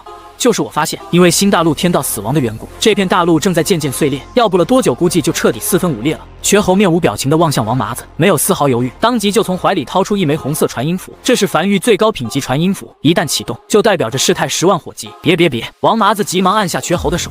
别着急，我说的要不了多久，是基于这座大陆存在的时间。那裂缝现在还没蔓延到我们这里呢，估摸着至少还得个7、80年的功夫。那时候我们这里的鬼尸早就挖完了。你先别激动，是你说的太吓人了。吓人吗？你说呢？好像是有点哈。陈凡坐在繁域高铁车厢内，在海底隧道内朝前方疾驰而去，耳边时不时能传来另外一辆高铁从对面呼啸而过的声音。他转身看了眼爪子搭在高铁尾部的魏魏，笑了起来，靠在椅背上闭目养神。事情就此告一段落。与此同时，陈凡也收到一则王麻子送来的关于新大陆的消息。根据王麻子这些日子在新大陆对裂缝的观察，他探测到新大陆预计在7、80年后会彻底崩碎，除非在此期间内补充一个新天道，或许会阻止新大陆的崩碎。他笑了，天道又不是芭比娃娃，说补充一个就能补充一个的，从哪找个天道来？不过他有些若有所思地望向灵魂深处的永夜领主面板。君临天下，你的鬼火将会从黑夜中吸取能量，每日无需鬼时维持。当你在一片大陆所有区域都点亮鬼火，将获得特殊奖励君临天下。上面清清楚楚写的在一片大陆所有区域，不止永夜大陆算，新大陆也算。所以他其实有想过，在新大陆布满鬼火，拿下这个降临。等王麻子将新大陆探索的差不多之后，在新大陆铺满6级鬼火，拿下这个君临天下的奖励。君临天下，他嘟囔了一遍这句话后，便起身回到繁域。片刻后，陈凡站在1号洞穴的城墙上，视线越过峡谷，望向无名山外镇守在江北海岸线上那隐隐可见的江北防线。如今170公里的江北防线已打造完毕，但这个江北防线只是一个空壳子，只有城墙，没有任何炮塔等城防后勤建筑。一座不能反击的城墙，迟早会被鬼巢磨平，还得再攒一批鬼石，将江北防线彻底填充完毕。距离海底鬼巢登陆还有2年半，还要再经历2次雨季，无穷无尽的鬼巢就会从江北登陆。走了。在听完王奎的汇报后，陈凡带着魏魏和2个繁域成员踏上了征程。接下来一段时间内，繁域的计划就是在关西平原修建高铁和信号塔，要离开繁域一段时间。不过在临走前，他对繁域最核心的建筑鬼火使用了天道石。下一刻，面前浮出一则面板：你对鬼火使用了天道石，获得了3个天道赐福效果，请在百息内任选其一。1. 天道赐福效果，细水长流，鬼火会吸收永夜里的能量，每日凝成1000枚鬼石，仅限一座鬼火生效。2. 天道赐福效果，再来一次。营地内所有建筑升级时，若随机到质变升级方向，可拥有1次重筛机会。重筛不会改变质变升级方向的品级，但会随机更换一个质变升级方向。3. 天道赐福效果，君临万国，在营地内范围内所打造安置的鬼火，每次升级将无需天才地宝，只需鬼石即可。陈凡望向面前面板上的3则天道赐福效果，愣了半晌后，突然咧嘴笑了起来，没有丝毫犹豫，便选择了第3条君临万国。这个天道赐福效果可以让他打造10级鬼火，无需消耗任何天才地宝，只需消耗鬼石就可以了。这也意味着，当王麻子将大陆探测完毕，制造出整个新大陆的鬼皮地图后，他就可以开始着手将鬼火布满整个新大陆，拿到那个君临天下的特殊奖励。挺好，陈凡笑了起来，他大步朝一旁的95龙年走去，先去关西平原铺设高铁线路，等王麻子将新大陆的鬼皮地图绘制出来后，就可以开始规划这件事。龙马嘶鸣，95龙年驶出港口，再一次咆哮在江北荒原上，直朝江南方向驶去。樊玉正式南下，时间飞逝，这1个半月，陈凡没回樊玉一趟，一直在关西平原铺设自己的高铁线路和信号塔。呼，陈凡走下95龙年，有些疲惫地敲了敲自己的肩膀，他人快傻了，给他累得差点踹不上起来。不过要不了几日，关西平原的高铁便可正式通车了。而此时他也来到了镇鬼关，他站在原地，视线越过镇鬼关，望向更南边的关东平原，神情恍惚地呢喃着：7号防线，他已经收到了少秋派人送回来的消息。根据少秋的消息，永业殿那边战况很焦灼，已经无力再援助7号防线了。这次雨季若7号防线再被攻破，那可能就真的彻底沦陷了。所以他还有一个计划，那就是将高铁线路和信号塔布满关东平原，这样万一发生个什么事儿，他也能第一时间知晓，不至于关东平原都被沦陷了，他还在江北什么都不知道。随后翻身回到马车里，坐在车夫位上的樊玉成员马鞭一甩，95龙辇当着所有人的面穿过废墟，直朝关东平原深处驶去。还是一鼓作气，做完了再回樊玉慢慢休息吧。95龙辇继续朝关东平原深处驶去，不断铺设高铁网络和安置信号塔，直至当时间来到7月初时，在酷热的太阳下，陈凡亲自看见了7号防线。他走下马车，面色肃穆地望向远处那座不见首尾、近乎和天地相连的7号防线。这里的城墙都是6级，这种级别的城墙，倘若镇守在江北，江北绝对安然无恙。这也说明关东平原面临的压力是比江北更大的。能将这种规模防线冲破的鬼巢，可想而知，留给他的时间实在是不多了。他必须在这段时间内尽可能的发育起来，发育到一个足够的高度。狱主少秋凭空浮现在一旁，神情有些激动地望向陈凡：“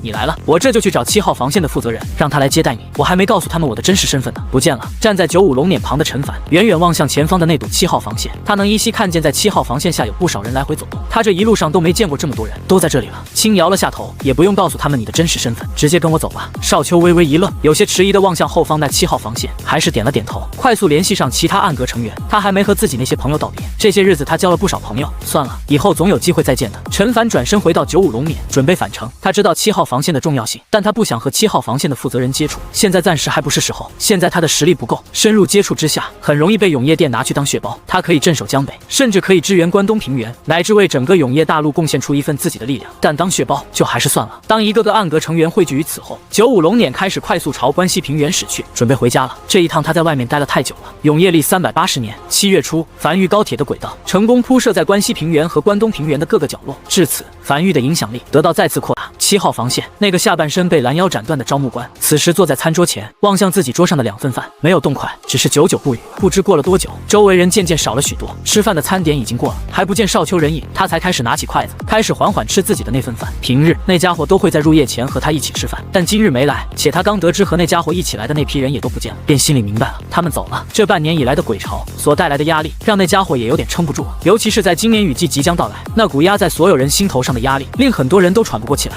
每天都有不少人逃跑的，这也很正常，尤其是那家伙还不是关东人，跑了也再正常不过了。但不知为何，今天的饭菜总感觉没有往日那么可口了。喂，刘叔！一个小年轻凑到桌前，毫不客气地端起那份无煮饭菜，大口朝自己嘴里刨去。那家伙既然跑了，这份饭就我吃了，刚好我没吃饱，再来一份刚刚好。中年男人没有讲话，只是低头自顾自着地吃着手里的饭菜。刘叔，你有没有发现一个神奇的事情？就是7号防线所有被鬼物感染、截断身体的残疾人，都是只有上半身，好像没见过一个只有下半身的。你说神奇不？年轻人面色认真地望向刘叔，嘴里满是饭菜，含糊不清道。中年男人有了动作，抬起头来盯着年轻男人，面无表情道：“你觉得你很幽默吗？”可年轻人有些讪讪地放下手中碗筷：“我这不是看刘叔你好像有点难过，前来逗逗你吗？我是不会走的，我肯定会跟你一起镇守7号防线。你可以走，我真不走。我家人我的朋友都死在了关东，我死也得死在关东。”中年男人没再讲话，只是神情有些恍惚地望向鬼火外的从远处快速覆盖而来的黑暗，许久后才呢喃道：“真是的，走就走了，至少走之前打个招呼，我也好给你点盘缠啊。”耳边隐隐传来无数鬼物的嘶吼声，那是在7号防线外鬼巢开始继续发起冲击，新的一夜战斗又开始了。我先去了，今天我负责7小段10座炮塔的鬼势补充。对面那个年轻人在永夜降临后，快速将碗里还剩下的2口饭一股脑的刨进嘴里，含糊不清的朝远处快速跑去，很快便消失在人群中，不见了踪影。这么一个人，对7号防线的作用可以说近乎可有可无，但镇守在关东平原的7号防线，正是由无数个这样可有可无的人所组成，变得极其厚重，屹立不倒。永业历380年7月初，正值酷暑，陈凡回到了繁域，趴在1号洞穴木屋的床榻上，脑袋侧过去望向挂在墙壁上的永业日历。等这次雨季过去，距离海底鬼巢登陆就只有正儿八经的2年整了。忙碌了数月，终于铺设好了所有高铁轨道。这些日子，繁域高铁的存在也改变了关西平原的所有势力格局。最为显著的一点是，近100年来，关西平原各个势力不断纷战的格局被打破。骷髅马销售下滑的同时，整个关西平原变得渐渐和平了起来。随后，他活动着身子骨后，便来到了江北防线。陈凡站在江北防线的城墙上，远眺四海，浪花不断拍在礁石上。这几个月，繁域攒了不少鬼石，他终于可以将江北防线的城防建筑彻底补充完毕了。随后，他来到江北防线的尽头，看见了那匹熟悉的骷髅马，然后才开始从头开始打造城防建筑，式神炮、铜管、防空炮等一座座建筑快速不断打造完成，直至天黑，陈凡才停下了建筑的打造。想要打造完，预计还得好几天。随后，他走下江北防线的城墙，再次回到无名山，回到木屋里，就成大字形躺在床上。不行了，这回是真累了，先休息1天再说。很快，屋内响起了轻鼾声，这一觉陈凡睡得极香，他甚至久违地做了一个梦。他梦见江北防线在2年半后被海底冲上来的鬼巢彻底摧垮，江北沦陷，无数生灵因此而亡。而繁域第一个覆灭，在临死前，他看见了大鱼自爆，冷焰在鬼巢中炸开，清空了一大片区域的所有鬼物。但很快，这片空白区域又被无穷无尽的鬼巢填满。他无力且不甘地望着面前这一切，已经没有后手了。正当他即将被鬼巢淹没时，一阵冷气飘来，陈凡打了个激灵，从梦中醒来，走出屋子，站在1号洞穴的城墙上，望向已经褪去的黑暗和正挂在半空中的太阳。这一觉竟直接睡到了半上午。呸呸呸！梦和现实都是相反的。他低声嘟囔着，昨晚的梦太不吉利了。伴随着4年之约即将渐渐逼近，他也变得有些紧张起来。按照上古战场所经历的鬼巢，他用5级城墙所打造的防线，基本上是可以挡住的，只要他储备的鬼石弹药不被耗尽。但谁也不清楚这么多年过去了，这批鬼巢实力涨了没有？毕竟连7号防线那清一色6级城墙都在这次雨季里被攻破，险些彻底沦陷，得再准备妥当一点。片刻后，正在打造建筑的他招来少秋，了解下7号防线的具体信息。狱主，你找我。少秋很快来到陈凡身边，陈凡轻点了下头，一边打造建筑一边随意道：“你在7号防线待了也有半年了，讲讲7号防线，你了解到的都讲讲。”是。少秋面色一正，从怀里掏出一个小本本，低头快速查看了一番后，才开始汇报道：7号防线并不是永业大陆前线，而是永业大陆后方的一个次级防线，所面临的鬼巢比不上前线，但也已是我这辈子见过最大的鬼巢。哪怕是非雨季，平时的鬼巢也是铺天盖地，数以千万计的鬼物，在夜幕降临后，从海水中登上陆地，向防线发起攻击，无惧生死。7号防线全程97公里，常见炮塔是一种名为剑雨炮塔的绿色品级炮塔，升至满级无需消耗任何天材地宝，10万枚鬼石可打造一座。除此之外，还有一种暗塔，是黄色品级的城防建筑，每1000米一座，用于对付鬼巢中的大鬼，单体攻击威力极大，消耗同样也是极大。剩下的还有不少防空炮等。在7号防线外的一片广袤空地上，种植了大规模的鬼茄，这是一种特殊鬼植，成熟后触碰可产生巨大爆炸，成熟期需1年，且无法移动，成熟后会自动冒出头来。雨季结束后，7号防线就会安排人在城墙外大规模播种鬼茄种子，等来年雨季即将来临时，刚好成熟，这些鬼茄将会迎接雨季第一波大型鬼巢。陈凡轻点了下头，停顿良久后，他才继续开口道：“你对永业殿了解多少？”少秋低头仔细思索一番后，才开口道：“这个势力是永业大陆最大的一个组织，不是势力，任何愿意为永业大陆出力的势力都可以加入这个势力。加入后没有任何月钱，也没有回报，但却需要做出贡献，为守护永业大陆做出贡献。与其说是一个组织，不如说是永业大陆所有势力联手聚在一起，一起守护永业大陆。有鬼石的出鬼石，有人的出人，势力内连个建筑师的都没有，就去那些还没加入永业殿的势力索要鬼石。而7号防线的总负责人甚至都没见过永业殿的店主，也没过去永业大陆腹地。他是土生土长的关东人，原先是一个势力的势力之主，后来势力覆灭，原负责人身亡，他在临危受命之下成为了总负责人，负责7号防线的总调度。而且在上次雨季前，因为当年积攒下来的鬼石不够，7号防线向永业殿发去了支援，永业殿一开始拒绝了，后来又给了回应，说已经尽最大可能调度了1亿枚鬼石运往关东平原。但在半路上，因内奸泄露了情报，鬼族收到了这个消息，不惜一切代价强行冲破了一个次级防线，在这批鬼石路过秋明盆地时，将这批鬼石拦了下来。非洲被击沉，永业殿将这个消息告知了7号防线，并表明暂时没有多余鬼石可以支援7号防线了，希望7号防线能尽可能的撑住。陈凡突然停下了手里的打造动作，非洲下方原本正缓缓移动的城墙也同样停了下来，眉头忽皱，偏头望向少秋：“你刚才说内奸？”他不理解，倘若2个势力彼此开战，有内奸很正常，但鬼物和人类开战怎么可能会有内奸？难道人类会选择去投靠鬼物？少秋点了点头。这次永业大陆前线之所以战况极其危机，很大一个原因就是这次永业降临，不少鬼物都觉醒了一定智慧，懂得用计策了，很是难缠。与此同时，几乎所有人，包括永业殿的人都清楚，永业大陆大概率撑不过这次了，但还是在拼尽全力的去做阻拦。就算撑不过，也不能让鬼巢那么轻松的上岸，而且只要坚持下去，总会有奇迹的出现。而有的鬼物会通过各式各样的方式渗透进永业殿，许诺只要愿意在此时投靠他们的人类，当他们鬼族彻底占领永业大陆的时候，会开辟出一片区域，给这些识时务的人类居住。永业殿里内奸并不少，据我所知，无论是鬼族还是永业殿，都得知江北防线空缺的事情。鬼族那边正在不断打听永业殿何时去江北布防的消息，准备故技重施，让江北的鬼巢从江北登陆，一路南下进入关西平原，然后里应外合，拿下7号防线，再一路向东进入永业大陆腹地。陈凡沉默了许久，他知道永业前线战事紧急，没想到已经紧急到这种状况。目前看来前线还能撑住，反观江北防线和7号防线成了重中之重，这2道防线一旦被攻破，整个永业大陆这个庞然大物都很有可能因此瞬间解体。所以这次7号防线在雨季里近乎沦陷，主要原因是鬼石数量不足。是的，少秋长叹了一口气，随后汇报完了，站在陈凡身后一言不发。他汇报的所有信息都尽可能的没带主观情绪，他打心底里极其憎恶那群内奸，如果不是内奸的存在，永业大陆不会这么难，7号防线也不会这么难。陈凡也继续开始打造一座座建筑，只是同样沉默着，久久不语，一主一从，两人就这样也不讲话。良久之后，陈凡才轻声道：“我会向7号防线派出援助，由你亲自出面，不要告诉7号防线援助来自于江北繁育，就说是无名势力给出的援助。如果可以的话，尽可能让7号防线将这件事情也不要汇报给永业殿。”少秋微微一愣，随后才神色一正，应声道：“是。”他知道繁育如今面临的处境也极其艰难，江北海底鬼巢即将登陆，繁育可是没有收到来自永业殿1枚鬼石资助的，全长97公里。陈凡低声呢喃着，每100米安置1座噬魂雕塑的话，需要大概970座噬魂雕塑，总共就是需要250万枚鬼石左右。在雨季前，繁育向7号防线的第一笔援助就是970座噬魂雕塑，每1座噬魂雕塑都可降低范围内所有炮塔的40%弹药消耗，这对7号防线的帮助是极大的。鬼石他给不了太多，他的鬼石都不够用，但他也不可能眼睁睁地看着7号防线沦陷。除了噬魂雕塑以外，还可以再为7号防线支援一批铜管和祭坛以及式神炮，这样可以极大程度地提升7号防线的城墙防御和火力。只是铜管没有办法通过高铁运过去，需要他亲自前往7号防线打造，这个他还在考虑。在没有足够实力保护自己之前，他不愿和永业殿有过深交集，谁也不知道某个内奸会不会把他的信息泄露给鬼族，除非匿名伪身，这倒是个办法。虽然瞒不了太久，但能瞒一点是一点，能给繁育争取一点发育时间是一点。繁育如今太缺时间了，如果战争可以暂停就好了。良久后，陈凡停下了手里的打造工作，偏头望向少秋：“当初叫你离开的时候，我看你有些迟疑，在7号防线交了点朋友。”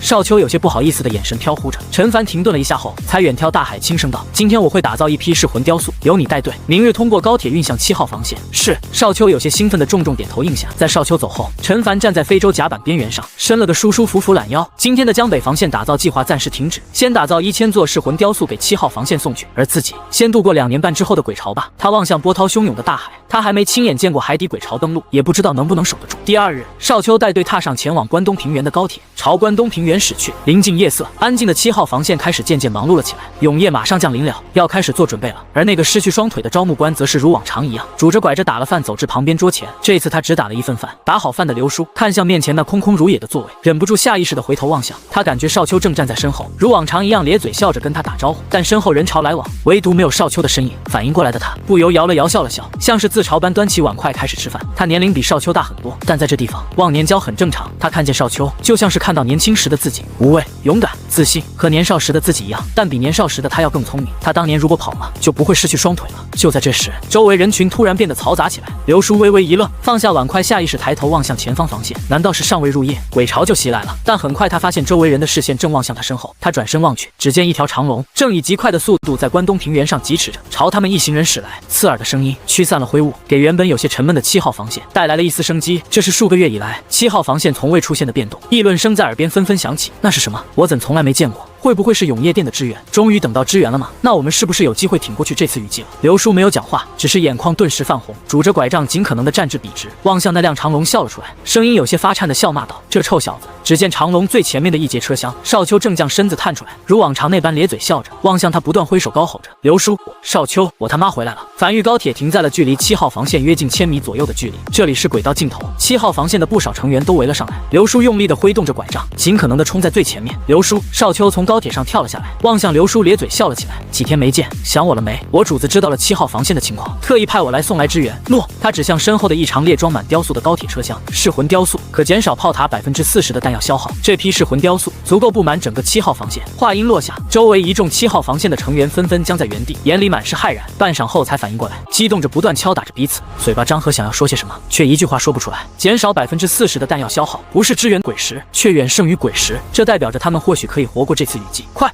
刘叔嘴唇发白，整个人也因激动而站立，望向身旁人，急促催促道：快去找七老！快！他本想说些别的，但在听见这破噬魂雕塑的效果后，再也顾不上别的。不用找了，我在这里。人群散开，一个白发苍苍的老者身后跟着2、3人，正骑着骷髅马快速赶来。在逼近人群时，身手利落的翻身下马，才有些眼眶微微泛红的望向少秋，沙哑道：当真能减少炮塔40%的弹药消耗，绝无一丝虚假。少秋面色认真道：有多少座？1000座，可不满整个7号防线。诸位可是永夜殿派来的支援？不是。少秋摇了摇头，是我主子派来的支援，但因为某种特殊情况，我主子并不愿意暴露自己势力名字，并且也希望七老你能对永夜殿瞒下这次援助。好说。这个白发苍苍的老者此时嘴唇不断发颤的，眼眶里闪烁着泪光。无论你来自哪个势力，这份恩情7号防线全体上下成员都记下了。随后他深吸了一口气，调整了一番情绪后，才挤出一个笑容。来，这边请，我这就去让人准备宴席。宴席免了。少秋摇了摇头，指了指头顶渐渐黑下来的天空。天快黑了，不如先将噬魂雕塑快点布置好，早点布置好，就早省一点鬼石。天色渐黑，永夜不久之后便会如期而至。附近的7号防线成员也纷纷动起来。不久后，粘稠如墨的黑暗再次笼罩了整片大陆。少秋带着暗格成员跟在七老身后，登上7号防线的城墙。永夜降临的一瞬间，海面便如同沸腾了一般，不断涌出浪花，几乎是瞬息间，伴随着一股浓郁的恶臭味传来。一眼望去，几乎看不见尽头的鬼物从海水中冲出来，嘶吼着冲向7号防线。而与此同时，安置在7号防线上的箭与炮塔表面纹路泛起阵阵白光。近乎同一时间，所有御敌的箭与炮塔纷纷启动，一柄柄约莫巴掌大小的冷白光剑，以近乎覆盖式的打击朝鬼巢笼罩而去。七老全程都站在一座箭与炮塔附近，眼睛死死盯住鬼石的消耗。约莫1炷香后，眼里的兴奋已经越来越浓郁。是真的可以降低炮塔40%的鬼石消耗，这对于7号防线来讲是极大的加持。谢了。七老深吸了一口气，眼眶有些微微湿润，望向少秋。整个关东平原只有我能和永夜殿联系，我发誓，我一定不会对外泄露这个消息。上次的事我也没想到，但你要相信，我不是内奸。少秋摇了摇头。你肯定不是，你要是的话，7号防线早就失守了。他知道七老在说什么。上次永夜殿在雨季里派出7名天师级别的建筑师前来支援，但在返程时却纷纷被暗杀，死于自己人手中。这件事让七老一直都很自责，因此七老也能理解为什么这个帮助他的势力要匿名。对了，有件事情，上次7号防线被攻破，永夜大陆派来了7位天师级别建筑师的同时，还派了1位近乎5圣修为的守夜人。正常来讲，守夜人是无法提升自己修为的。你可知那个近乎5圣修为的守夜人是如何做到的？狱主没让他问这件事，是他自己想知道。七老沉默了许久后，才沙哑道：守夜人有一种独特的特征，他们的肉体宛如阵法一般，可以封印并压缩很强的能量。血脉经络组成的阵纹死死压制住体内的能量，一旦启动时便是阵裂，能量爆发之日。守夜人威力虽然巨大，但在面对鬼巢时却显得极其无力。后来永夜殿偶然发现了一种特殊的情况，那就是守夜人的肉体是没有上限的，可以封印并压缩很多能量。这样一旦启动，威力会极其惊人。将数百枚鬼石液化后的乳白液体强行挤压进守夜人体内时，这些鬼石化作的能量就会被封印在守夜人体内。一开始守夜人会极其痛苦，但慢慢的，身体就会适应这种痛苦，且肉体可封印的上限也可得到提升。而这个时候，这个守夜人便是2级修行者了，他们可以爆发出比寻常守夜人更大的威力，不断重复，便可成为武王、武皇乃至5圣守夜人。虽然痛苦程度会不断增加，但这种修为的守夜人一旦启动，威力是惊天动地的。少秋没有第一时间回话，而是顺着七老的视线望向7号防线那源源不断的鬼巢。他想起来樊玉的大鱼也是一个守夜人，守夜人的结局好像就注定了是个悲剧一样，而这个命运甚至都不是自己选择的，生来便已注定。七老神情有些恍惚地继续道：所有永夜殿的被培养的守夜人都是守夜人自愿接受被注射的，他们想自爆的动静更大一点，让天地间记住他们的存在。鬼巢肆虐，有人暗投鬼族泄露机密，有人舍身忘义，与天殉葬。很多势力完全无视了7号防线的支援请求，而你们，我甚至都不知道你们是什么势力，更未向你们发出求救，你们就主动送来了支援。这个世界上一定有很多不好的事情，但正是那些好的事情，让我们觉得舍身保护的这片大陆是件很有价值的事情。死也死得值了。少秋沉默着没有回话，只是安静站在原地望向7号防线外。铺天盖地的鬼巢如瘟一般冲击着7号防线，彼此起伏的高吼声在城墙上不断响起的爆炸声和下方溅在空中的血花，形成了这片战场的主旋律。七老今日好像有些忍不住想说些话，也不管少秋回不回，自顾自地叨叨着。但少秋也渐渐听不见七老的声音了，他的注意力完全被7号防线外的鬼巢吸引了过去。在第一次来到7号防线的时候，他包括所有暗格成员都不由升起一种失落感，因为他们的修为在这种大规模的战场上根本就起不到什么作用，对战场的左右影响是极低的。但现在他找到自己方向了，他的方向不在防线，在后方。永夜大陆里的那些内鬼就由他们暗格来拔除吧。当樊玉正式进入永夜大陆腹地那一刻，所有内奸都将会迎来樊玉暗格的逐一审判，这是他擅长的事情，也是暗暗格擅长的事情。经过一夜战斗，天渐渐亮了，永夜如期退去，7号防线的众人也各自忙碌起来。少秋也准备离开了，他拒绝了七老再次准备宴席的想法，独自一人在食堂里找到了刚起床的刘叔。刘叔如往常一样坐在那里，桌上摆着2碗饭，他知道其中1碗是他的。少秋走至桌边，端起手里的这碗汤面，狼吞虎咽的大口吞完后，才颇为满足的抹去嘴角油渍，抬头望向坐在对面的刘叔，笑了起来。谢了。如往常一样，在7号防线这半年内，他负责夜间守护7号防线，刘叔负责白天工作。两人见面的时间不多，基本上只有吃饭时能看见。而在交接时，刘叔总是会利用自己能先打饭的特权，为他打好一份饭，让他不用排队能吃到最热乎的饭。谢什么？刘叔撇了撇嘴，用手里的烟斗敲了敲自己仅剩的大腿根部。7号防线的规矩，残疾者可优先打饭，有特权让我用，不用也是浪费了。看出来你是要回去了吧？去吧，我就不送你了。刘叔像是驱赶苍蝇一般，也没看少秋，只是有些不耐烦地挥了挥手中的烟斗。少秋起身，有些微微迟疑地开口道：“刘叔，要不要跟我一起走？我可以保你比在7号防线多活几年。”不走。刘叔冷嗤一声：“我父亲没走，我儿子没走，搁我这儿我就能走了，更何况我腿都没了，能走哪去？那我走了，走吧。”少秋停顿了片刻后，也没再回头，刘叔也没回头，良久后才恍惚地长叹了一口气，最终还是忍不住回头望向身后，只见那辆如长龙般的高铁已经正以极快的速度朝关东平原驶去。他缓缓扶着身边拐杖起身，望向那渐渐消失在视野尽头的高铁，低声呢喃着：“少秋，少秋。”年少不知秋风意，回首方晓岁月寒。原本死气沉沉的7号防线，因少秋的到来，让他也感觉自己年轻了不少。少年心气是不可复生之物，他很久之前也想去看看永夜大陆全貌，甚至想去永夜前线，但现在他哪也去不了。7号防线容纳了很多无家可归的失败者，像他这种失去双腿的半残之人，离开7号防线又能去哪呢？死在7号防线是他们唯一的归宿。他们不是守夜人，但又酷似守夜人。天亮了，永夜历380年7月8日，无名山内，陈凡如往常一样早早起来，来到江北防线。今天继续开始打造江北防线。江北防线已经差不多要正式完工了，如昨日一样，他开始再次打造一座座建筑。当黄昏来临后，在连续忙碌数天的江北防线彻底竣工，陈凡站在江北防线的城墙上，望向江北防线的头尾镜头，眼里满是满意。他来到这个世界已经接近2年了，这2年内，他打造出了一条长达170公里江北防线，清一色5级城墙，镜控选项，鬼血纹路，这是一座完美的防线。陈凡没有任何人陪同，就这样独自一个人拄着手杖，沿着江北防线走在城墙上，感受自己打造下来的这个江北防线。走着走着，陈凡停了下来，停在一座式神炮塔面前，望向远处海面笑了起来：“我准备好了，来吧。”时间一点一点流逝，时间来到了年末，永夜历380年10月末，雨季即将降临。过去半年了，这半年内繁育的发展稳步推进着，新大陆那边开采也在继续，王麻子的探索也在继续，如今已经近乎将整个大陆全部探索完毕。再根据计算后，得出了一个结论，将整个新大陆用鬼火笼罩全部区域，需要大概169361座满级鬼火。只是雨季即将来临，温度也渐渐低了下来。陈凡裹着一个毛毯，坐在1号洞穴城墙的摇椅上，望向手里王魁呈上的数字，沉默着，久久不语。狱主王魁低声汇报道：“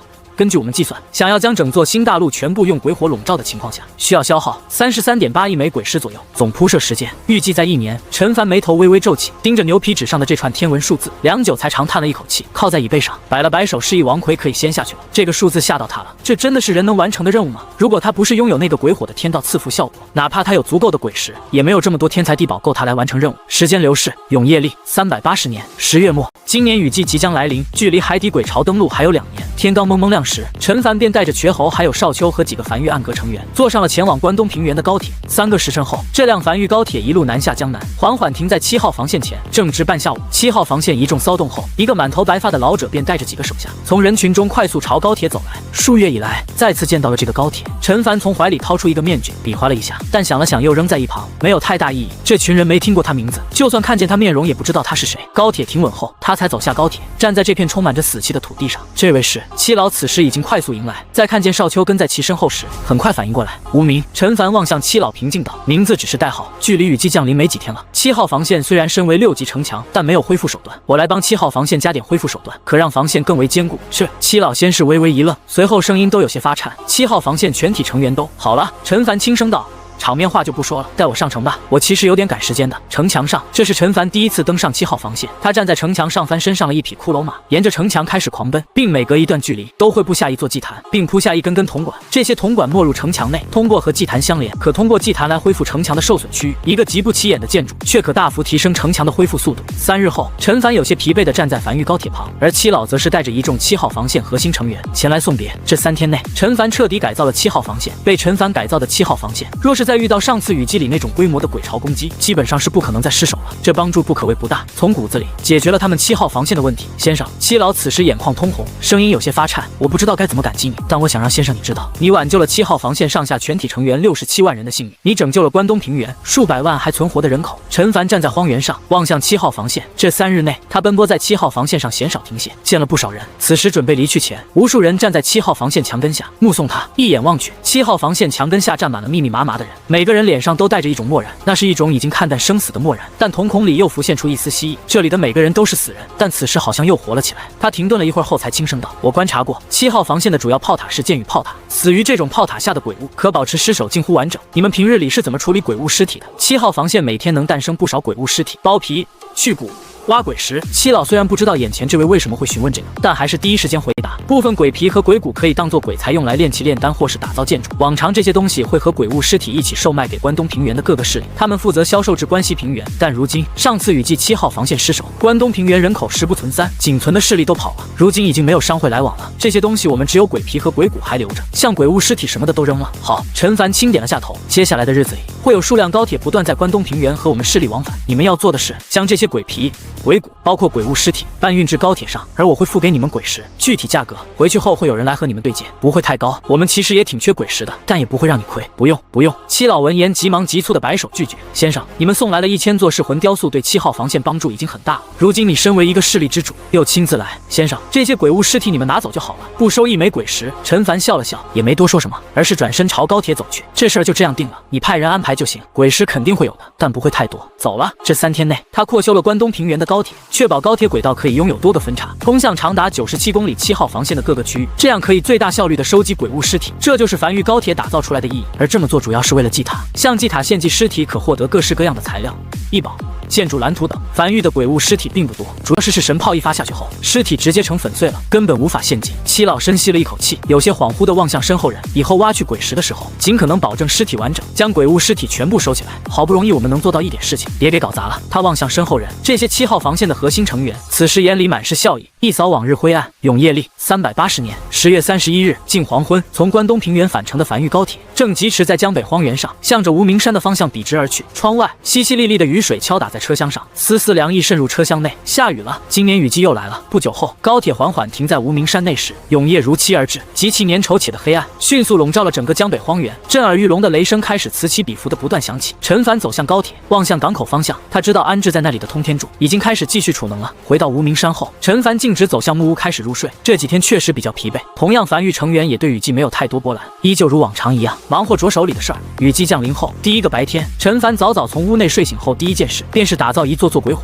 随后通过高铁运往新大陆，并由新大陆那边按照后勤阁标出的点，将一座座鬼火摆放在对应点位上。这就是他那需消耗33.9亿枚鬼石的新大陆星火燎原工程。这个工程需要足足1年后才隐约能看见结果。时间一点一点流逝，这次雨季繁育并没有遭到太多冲击，时间就这样缓缓来到雨季末尾。新大陆这边的星火燎原工程已经有了一定的初步进度。此时天气渐渐暗下来，今晚不出意外的话，应该就是雨季最后一晚。关东平原，七老望向站在自己面前的一众7号防线核心成员，哪怕今夜过了雨季没结束，也就只有2、3晚了。今夜让大家都打起12分精神来，只要过了这次雨季，我们又能迎来1年的休养期。是。下方一众核心成员齐齐应下，才四处散去。在做完这一切后，就在这时，他怀里的突然传来一阵滚烫。七老面色微变，从怀里掏出一块满是洞口的小巧石头，用手掌将其完全包裹进去后，一道声音在他脑海内响起，只有他一人能听到。7号防线在雨季并未失守，有何突发情况？一道沙哑的男声，声音中不带任何感情，询问的极其直接。七老微微迟疑地望向城墙根下的吞噬雕塑，这是来自永业殿的消息。他知道永业殿那边为何会有此疑问，因为永业殿那边因为腾不出手脚，这次雨季降临前已无力支援7号防线，虽没有明说，但基本上已经将7号防线这边放弃了。但如今他们7号防线撑过了这个雨季，永业殿那边自会判断出发生了意外情况。7号防线在雨季即将降临前，侥幸在附近挖到了数座产量不小的鬼矿，这才得以撑过雨季。他只是嘴唇微微蠕动，没有发出任何声音，但声音却顺着手里的子母石传到千里之外永业殿负责联系他的那个成员手里。明白，脑海里很快快响起对方冰冷且不带感情的声音：“鬼矿产量如何？可否够在江北打造一条长达170公里的江北防线？如果够，永业店会尽可能的派出一批建筑师；不够，七老没有丝毫犹豫的摇了摇头。得发现多大一个鬼矿才能够打造一道防线？根本不可能。”收到。对方情绪已经没有任何波澜，无论是在得知7号防线未沦陷，还是得知发现了鬼矿，都没有任何波澜。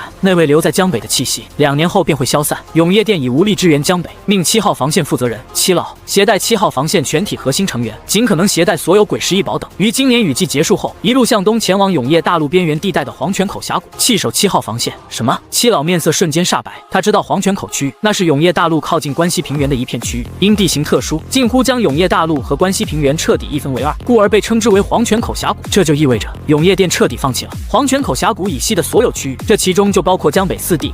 关西2地，那黄泉口区域以西这片区域的人怎么办？等死！对方的声音依旧没有波澜，甚至没有森寒，更像是在平平无奇地叙述一件极其寻常的事情。永业店的3号前线和4号前线在雨季相继失守，损伤无数。为了补上3号和4号前线，永业店不惜一切代价，在3号和4号失守区域后方紧急建立起2道防线。如今永业店资源严重匮乏，只能在黄泉口峡谷区域入口处打造出1道防线，那里碎裂的节点更小，需打造的防线也更短。守1道防线总比守2道防线容易。拒绝执行！七老有些愤怒地嘶吼道：“你们怎么能放弃这么多区域？你们知道这会死多少人吗？至少你也要告诉所有人，让所有人一起撤离。”哪怕听见七老的怒骂声，对方也没有任何反应，只是依旧在平淡叙述：“如果你有那么多骷髅马和足够的后勤，你可以尝试带着所有人撤离，又或者你能补齐江北防线以及无支援的情况下坚守住7号防线。”怎么可能？七老情绪从未如此激动的怒吼道：“永业店连打造江北防线鬼石都没有了吗？”没有了。七老在听见对方如此平淡地说出这3个字后，突然从激动的情绪中平复下来，沉默许久后，才眼眶通红的沙哑道：“知道了，我不会走的。7号防线不会撤离一人，将死守7号防线。”这次对方并没有第一时间回答，只是在停顿了片刻后，语气里难得的带上了一丝情绪，沙哑道：“永业终灭，万古如昼，恭送七老赴死，我们会赢的。”掌心里的子母石渐渐失去温度，通讯也被挂断。七老独自一人站在城墙上，眼中满是绝望和不甘地望向城根下那一座座帐篷。雨水打在他身上，却没有浇灭他心中的那团火，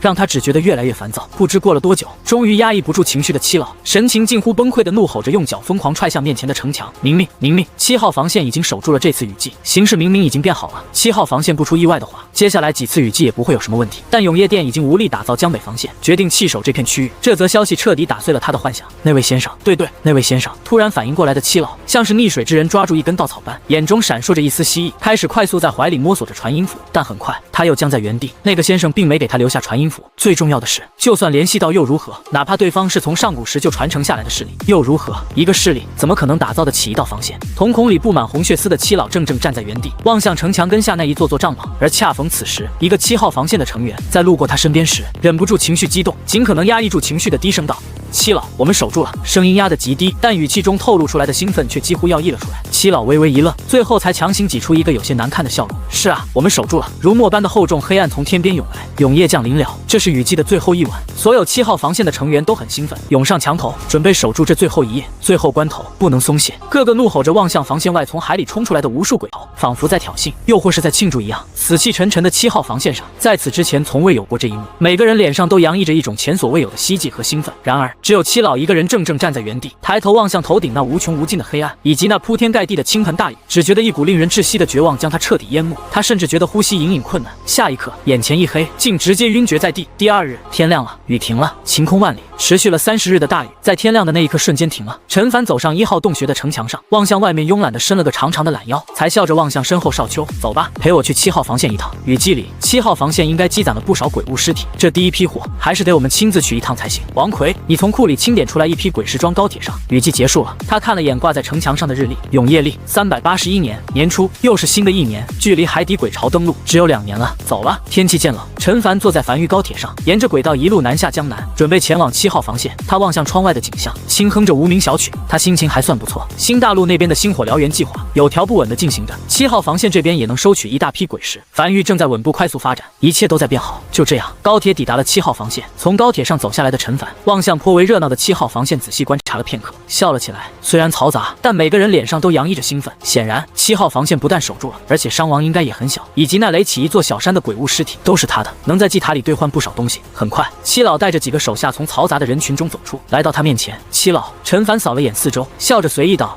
雨季结束了，来收获了。看来7号防线这次在雨季里守得还不错。七老面色有些隐隐煞白，瞳孔里布满红血丝，状态显得极差。本就是七老80的人，这副状态让人不由有些担忧，下一刻就会突然暴毙。你这是什么情况？陈凡眉头微微皱起，语气里染风寒了。七老状态差到有点像是伪人鬼，放在樊城，那都是重点盘查的对象。七老深吸了一口气，摆手示意跟着身边的人都散去后，才独自一人站在陈凡面前，声音中夹杂着绝望和不甘，微微发颤道：“先生，7号防线上下全体成员很感激你的支援，但永业店放弃7号防线了。永业店在黄泉口峡谷建立了新的防线，2年后会有无数鬼潮从江北海底登陆，永业店无力在江北建立起新的防线。黄泉口峡谷位于关西平原的最东边，那里是永业大陆真正的海岸线。我们江北4地连同关东2地，只是永业大陆上一个凸起的大型海岛。我将这个消息告诉你，先生，你尽快离开吧，我就不走了。我无法看着这么多人就这样无辜死去，我想护他们最后一程。”七老在说完这些话后，突然状态变得好了不少，眼里闪过一丝决然。先生，这些日子真的很感激你的支援。陈凡眉头微微皱起，他听明白了，永业店不打算来江北打造防线了，连打造一个江北防线的鬼石都没了。永业店前线已经危机到这种地步了。永业前线丢了2个防线，死了不少人。我看看。陈凡从怀里掏出鬼皮地图望去，在关西平原的最东面有一片连绵山脉，山脉中有一个大型缺口，那个缺口便是黄泉口峡谷。半晌后，他大概搞清楚是什么状况了，有些感慨地望向七老。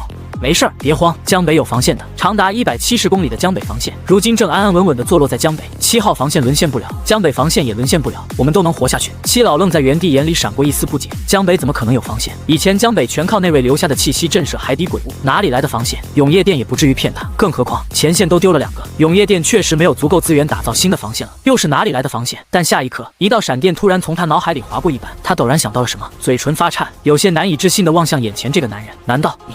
陈凡笑了起来。认识这么久了，一直忘了做自我介绍。在下陈凡，来自江北樊玉，镇守江北已有数年。永业店无力守的江北，我樊玉来守。七老呆呆地怔在原地，他一直不知道眼前这个男人的身份。在此之前，他从未听过江北樊玉这几个字。在关东平原未沦陷前，关东平原和关西平原也是有些联系，但也从未听过江北樊玉这个势力。樊玉距离关东平原太远了，又是一个贫瘠之地，消息实在是很难传到关东平原来。眼前男人身上的神情告诉他，此人没有说谎，句句属实。只是一个身处贫瘠之地的江北势力，又是如何掏出能打造出一道防线的鬼石呢？陈凡也没过多解释什么，只是拍了拍七老的手臂，笑着道：“放轻松点，会好起来的。具体你有什么想知道的，可以询问少秋。如今当务之急是，快点安排你的人将那边的鬼物尸体装进高铁里吧。距江北海底鬼潮登陆还有2年的时间，我们做的准备越充分，届时守住的可能性也就越大。你们7号防线负责守关东，我们樊玉负责守江北，问题不大。”他说的很轻松，但其实只有他自己知道，为了打造这个江北防线消耗了他多少精力。但他之所以这么卖力，就是为了现在可以轻松的说一句问题不大。好。七老已经僵在原地，呆呆的点头应下，脑子还没转过来，但他突然想起一件事情，从怀里摸出2件异宝递给陈凡，深吸了一口气后，才嘴唇微微发颤的沙哑道：“陈狱主，这是7号防线雨季里遇见的一只鬼物掉落的2个异宝，感谢你这些日子的支援，一直没有什么能回馈的地方，这点微不足道的回馈，还请你笑纳。”不用。陈凡笑呵呵的随意扫了眼，樊玉支援7号防线乃，声音戛然而止。他停顿了一下后，才轻咳了一声：“也罢，既然是你的一片心意，那不收也确实不合适。这2件异宝我就收下了。原本他是不想收的，毕竟樊玉如今也不缺这2件异宝。但当他看见那个石头形状的异宝面板显示的是天道石时，他就觉得还是得收一下，意思意思。这是樊玉获得的第3个天道石，他现在甚至有些迫不及待返回樊玉，看看这第3个天道石能给他带来什么天道赐福效果。这个意思挺够意思，挺好。陈凡笑了起来，抬头望向七老：“那我就不久留了，我先回去了。”七老站在荒原上，望向那道刺入永夜深处的鬼火通道，和在鬼火通道里向前疾驰而去的樊玉高铁，神情有些恍惚的偏头望向一旁的少秋：“你可以跟我讲讲江北樊玉吗？”少秋单手撑着下巴，思索了许久后才笑了起来，随后开始讲述他加入樊玉后的经历。片刻后，七老站在原地，怔怔地听着少秋讲述着樊玉的发家史，渐渐听入迷了。他也明白了樊玉为什么不愿暴露身份，也不愿和永业店接触了。崛起如此之快的一个势力，还拥有一些莫测的手段，再发展个几年，确实有可能左右一丝前线的战局。但永业店是有不少内奸的，一旦让那些内奸知道这件事情，再将事情泄露给鬼族，那如今还未完全发育起来的樊玉便会迎来灭顶之灾。时间流逝，夜深人静，一辆樊玉高铁顺着夜色驶入樊城。当高铁停稳后，陈凡大步从高铁里走出，将手里的天道石抛在空中，咧嘴笑着扫了眼四周，随后才轻打响指，一节铜管虚影突兀浮现并快速凝成。在来时的路上，他就已经想好了，这枚天道石就用在铜管上。虽然铜管只是一个建筑模块，甚至都不是一个完整的建筑，但铜管在樊玉里的地位可不低，各处建设都离不开铜管。没有丝毫犹豫，手中的天道石拍在铜管上，很快面前便浮现出一道面板。你对铜管使用了天道石，获得了3个天道赐福效果，请在百息内任选其一。一个建筑仅能拥有1个天道赐福效果。1. 天道赐福效果，狐假虎威，铜管会释放出大鬼气息，对大多数鬼物产生有效震慑。2.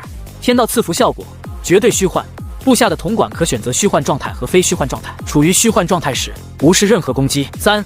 天道赐福效果，不劳而获。铜管打造消耗减少90%。陈凡默默地沉默在原地，抬头望向头顶如幕布般盖在无名山上空的黑暗，呢喃着：“狗运不，我更愿意将其称之为天命所归。”几乎没有丝毫犹豫，他便选择了第2个天道赐福效果绝对虚幻。在确认的那一刻，面前弹出一则面板，是否将之前所打造的铜管全部设置为虚幻状态，可随意转换。陈凡并没有第一时间确认，而是又原地打造了一座1级鬼火，开始做实验。虚幻状态下的铜管鬼火能量可继续流通，没有任何区别。尝试攻击，一刀砍去，直接砍在地面上，刀刃直接穿过铜管，没有对铜管造成一点伤害，仿佛根本没有铜管一样。而在铜管内流淌的鬼火也没有任何阻碍，完美。在做了数个实验后，陈凡才笑了起来，心念一动，此前他所打造出来的所有铜管都被转换为虚幻状态，如今他再也不用担心有人能破坏他的轨道了。最主要的是，这个虚幻手段还不需要多消耗1枚鬼石，挺好。如果是以前，他也会考虑第3个天道赐福效果不劳而获，这意味着他打造10米的铜管只需要消耗1枚鬼石，消耗大幅减少。但如果是为了上限来考虑的话，资源类的天道赐福效果是最差的，毕竟这个天道赐福效果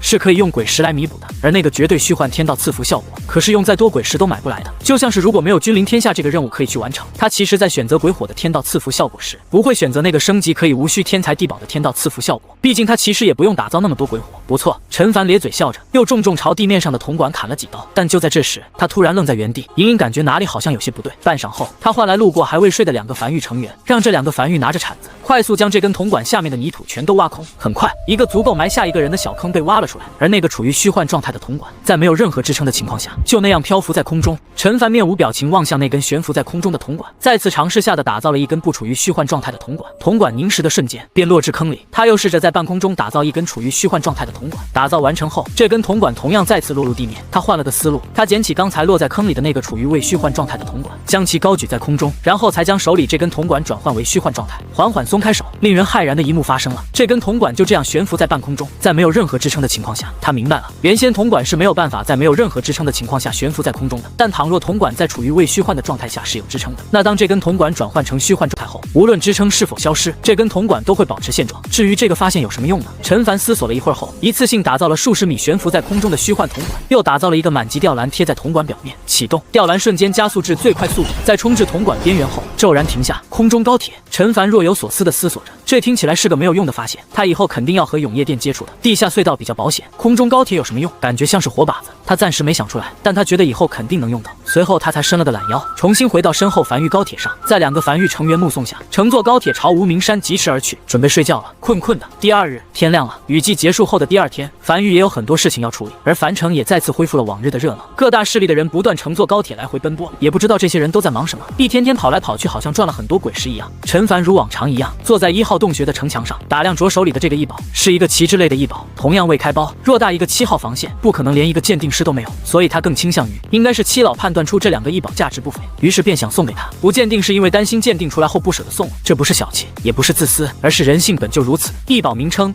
令天旗，异宝品级黄色，异宝效果可呼风唤雨，很简单的面板，更直白一点，就是可在小范围里制造雷雨天气，和劫云一个类型的异宝，效果大概一样，只不过名称和面板不一样。这种类型的异宝正是繁育所缺的，可以为通天柱更好的充能，它可以打造更多的通天柱，在非雨季也可以充能。2件黄色品级的异宝都是繁育所需的，不错。陈凡颇为满意的将手里的旗帜塞进怀里，准备走下城墙去港口看一看。繁育港口旁边那200来个矗立在地面上的通天柱显得极其扎眼。繁育如今共有200根6级通天柱和15根10级通天柱，通天柱每次升级都可增加射程，6级通天柱的射程约莫可轰向7号防线和黄泉口峡谷，而10级通天柱的射程可轰向越过黄泉口峡谷更深处的永业大陆腹地。可惜了，陈凡有些微微遗憾地望向面前这宛如天庭支撑柱般的一根根通天柱，如果再有1枚天道石就好了。他想看看通天柱的天道赐福效果会有什么。随后他才是开始催动手里的一宝令天旗，伴随着灵气催动，手里原本袖珍旗帜突然变得巨大，足足有数米宽，每次挥动都能挥起一阵狂风。很快，空中浮现出黑云，电闪雷鸣，源源不断的倾盆大雨夹杂着闪电倾盆而下，范围比劫云要大一些，但有点傻。陈凡对这个异宝给出了自己的评价：劫云是完全自动化工作，催动后劫云就自己悬浮在空中治雨了，而这个令天旗是需要手动催动的，需要一直挥不了一会儿就没力气了。想要全天运作，必须安排足够的人手来轮换。所幸他不是单打独斗，繁育人并不少。他通过传音符换来王魁，很快王魁带人而来，旁边标记了令天旗的降雨范围。陈凡在降雨范围内填满了满级通天柱，填了30根，消耗了约莫1500万枚鬼石。这批满级通天柱在江北海底鬼巢登陆前肯定是无法储能完毕，但可以留在以后用。令天齐扔给了王奎，王奎会去安排人手。做完这一切后，陈凡才松了口气，站在原地远眺海边，视线仿佛穿过数千里，看见远在天边的雷雨海域一样，低声呢喃着：迟早有一日，我得将通天柱运到雷雨海域去，这里储能的还是太慢了。倘若能运到雷雨海域内，储能速度肯定快，就是怎么运过去，以及通天柱能否承受得住雷雨海域里的雷电，都是个问题。就在这时，怀里的传音符微微发烫，里面传来了七老的声音：陈狱主，我已经坐上繁育高铁，即将抵达江北荒原，不知你现在方便吗？这么快？陈凡微微一愣，这才刚天亮不久啊，也就是说七老是跟着第二批鬼物尸体一起来的，昨晚就出发了。7号防线雨季结束后一点事儿都没有吗？但他很快就想明白了，七老昨晚应该没睡着，翻来覆去还是想亲眼见一下江北防线，才能将那颗心塞回肚子里。正所谓眼见为实，当即笑了起来。当然方便，你跟列车长说去繁育港口就行，我在港口等你。很快，七老带着2个心腹走下繁育高铁，来到港口站台上。走下高铁的一瞬间，七老便僵在原地，眼前的一幕幕让他极其陌生。他感觉自己仿佛进入到了另一个世界，这里是和7号防线完全不一样的世界。在港口旁边的海面上，数艘海船正在不断往返，大量繁育高铁不断来回穿梭在红色的轨道上。不远处数百根巨大的柱子矗立在天地间，显得极其震撼。而在他们身后便是镇守在江北海岸线上的江北防线，看不见尽头，足足有20米高，是5级城墙。呼哧呼哧，七老呼吸渐渐急促了起来。这里的一切都和他印象中的江北完全不一样。有那么一瞬间，他甚至以为自己去到了另外一个世界。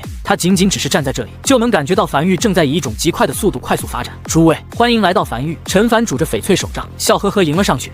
请，江北防线就在后方，烦请七老你多指点指点。我们繁育也是纸上谈兵，正儿八经的鬼巢也没经历过，在这方面还是你老有经验。这是他的肺腑之言。他对江北防线还是有些不太放心，总感觉还不够强。走走，七老此时才被惊醒，深吸了一口气，跟在陈凡身后朝江北防线走去。渐渐逼近江北防线，七老心里只有一个想法，那就是新。江北防线几乎没有战斗痕迹，不像7号防线已被鬼物血液染红。但当他离得足够近后，他看见了江北防线上的大片鬼血纹路，微微一愣，朝2侧望去，在发现视线所及之处皆是鬼血纹路后，眼中闪过一丝骇然。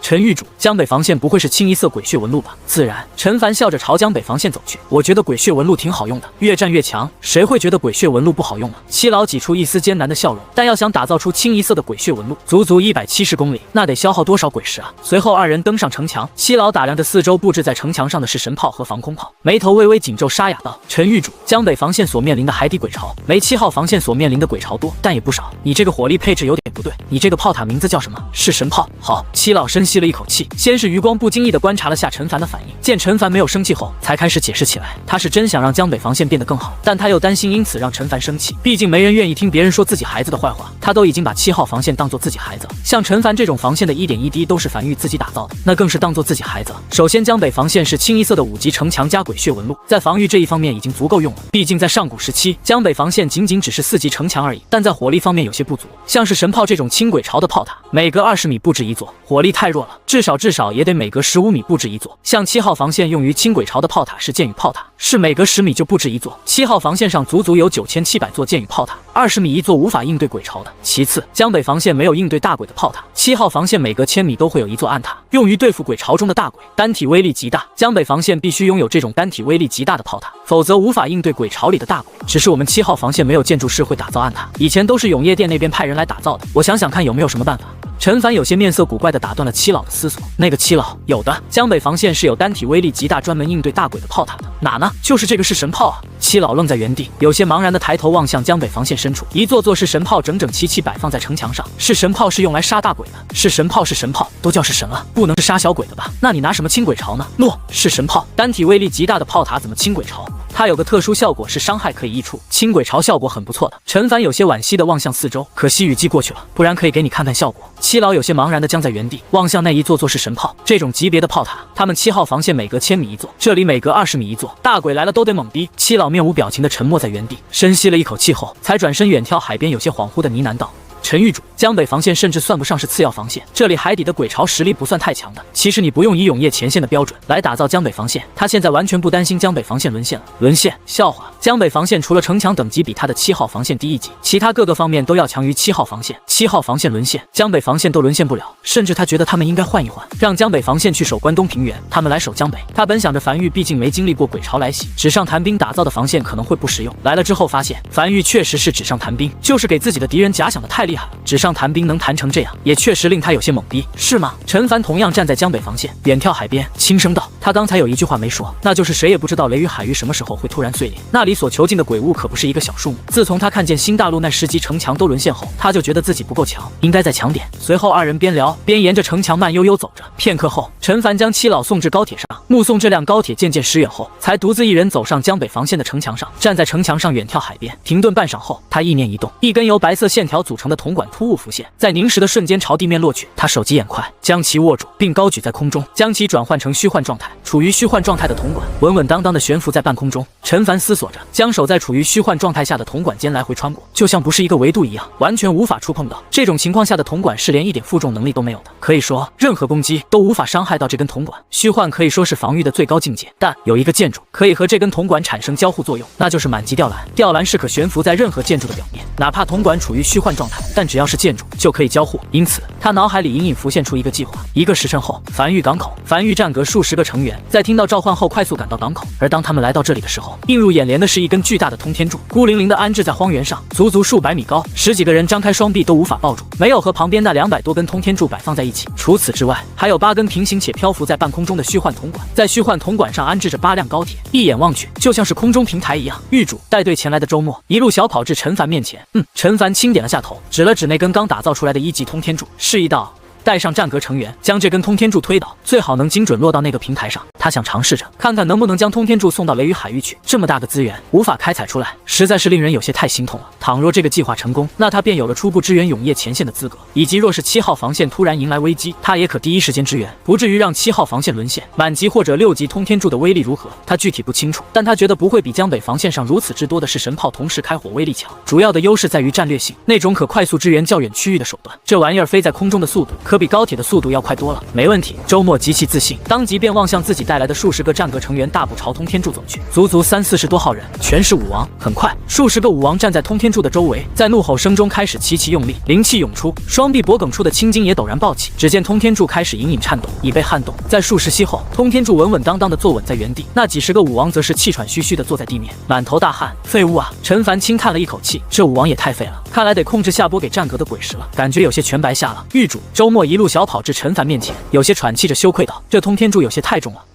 如果让我乘坐非洲和通天柱平行，从通天柱顶部去推的话，应该可以推得动。算了。陈凡摆了摆手。下一刻，江北防线上的数门式神炮缓缓调转方向，炮口瞄准那根巨大的通天柱，白色纹路瞬间被点亮。数门式神炮瞄准通天柱齐齐开火。轰轰轰！猩红色的能量光球重重轰在通天柱上，通天柱的表面顿时溅起无数碎片。但在强力的冲击波下，通天柱也开始缓缓倾斜，在超过一个角度时，重重砸向地面。轰！溅起大量灰尘。当灰尘散去后，陈凡走至通天柱下方，望向这根横躺在荒原上的通天柱，面板显示这根通天柱已被破坏，无法继续储能，而那空中平台上的吊篮则是被瞬间压碎，尸首无存。通天柱穿过虚幻状态的铜管，重重砸在地面上。陈凡眉头微微皱起，思索着。现在看来，想要将通天柱运往雷雨海域，有些不太现实。吊篮承重能力太弱，但又是唯一一个可以和虚幻状态下的铜管产生交互的建筑，这玩意儿有些太重了，这条路有些行不通。半晌后，他大步朝港口海底隧道入口走去，他准备去新大陆一趟，亲自去看看那雷雨海域。既然无法将通天柱运到雷雨海域，不如去看看能不能尝试着将雷雨海域的闪电引至繁域。数个时辰后，陈凡抵达新大陆，刚走出站台，便看见王麻子正满脸焦急地守在站台出口的地方，第一时间大步迎来。狱主，听瘸猴说你要去近距离看下雷雨海域，有什么事儿让我们去做就好了。雷雨海域太危险了，万一被卷进去几乎是必死无疑。我从雷雨海域里活着出来了2次，我肯定能再活着回来的第3次。不用。陈凡绕过王麻子，大步朝前走去，轻声道：你跟我一起去，我们不用太靠近雷雨海域，在一个相对安全的地方去查看。乘坐海船出海，3艘海船离开新大陆港口，浩浩荡荡朝雷雨海域进发而去。一段时间后，陈凡站在海船甲板上，近距离望向面前那雷雨海域，约莫数百米远。此处海浪已经极大，船身都在剧烈摇晃。他望向面前的场景，沉默着没有讲话，只有亲眼近距离目睹了雷雨海域，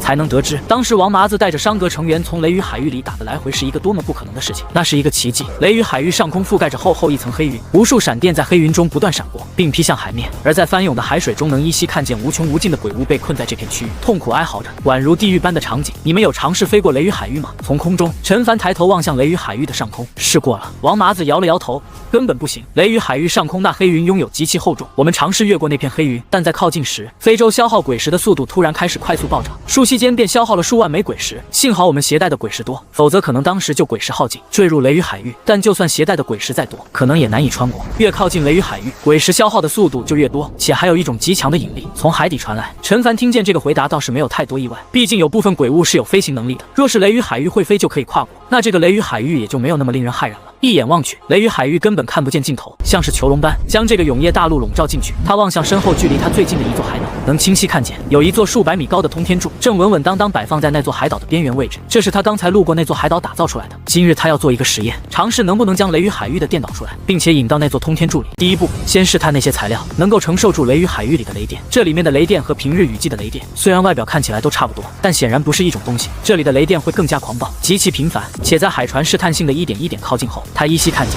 有一道闪电直直轰在鬼物头上，但那头鬼物仅仅发出痛苦的嘶吼声，身上却没有任何伤势。在距离差不多足够近，并确保不会被卷进去之后，陈凡从怀里掏出一堆材料，交给旁边的跟着他一起来的战阁成员武王修为。首先是鬼石，这个战阁成员从怀里掏出鬼石，用尽全力径直朝雷雨海域扔去。刚进入雷雨海域，尚未落下，一道闪电便重重劈至鬼石上，鬼石当即四分五裂。好吧，陈凡撇了撇嘴，他还想着说不定鬼石可以的，毕竟这么多鬼物脑袋里的鬼石看起来都完好无损。铜管，投掷而出的铜管再次被一道闪电劈碎。铁管、梵玉令牌、吊篮，一件件可能用来导电的东西，都由身旁这个武王修为的战阁成员用力投掷进雷雨海域里，但无一例外的是，都被闪电劈至粉碎。而且这雷雨海域里面好像有什么机制一样，一旦有新东西进入，就会引来闪电。麻子，陈凡面色古怪的偏头望向王麻子，你当时究竟是怎么穿过雷雨海域的？那闪电没劈你？没有。王麻子摇了摇头，同样有些不解的迟疑道，可能是我这辈子没发过什么誓。你发了，第一次雨季里你发了不少誓，那可能就是我没违背过誓言。算了。陈凡站在海船甲板上，身子随着海船一同摇晃在海面上，思索了半晌后摇了摇头，看来无论是将雷电引到梵域，还是将通天柱运到雷雨海域都不现实。先不说别的，目前为止他没有任何材料可以承受得住雷雨海域里的雷电洗礼。先去新大陆看看星火燎原计划进行的怎么样。就在这时，狱主身旁的战阁成员从怀里掏出一柄大刀，试探道：“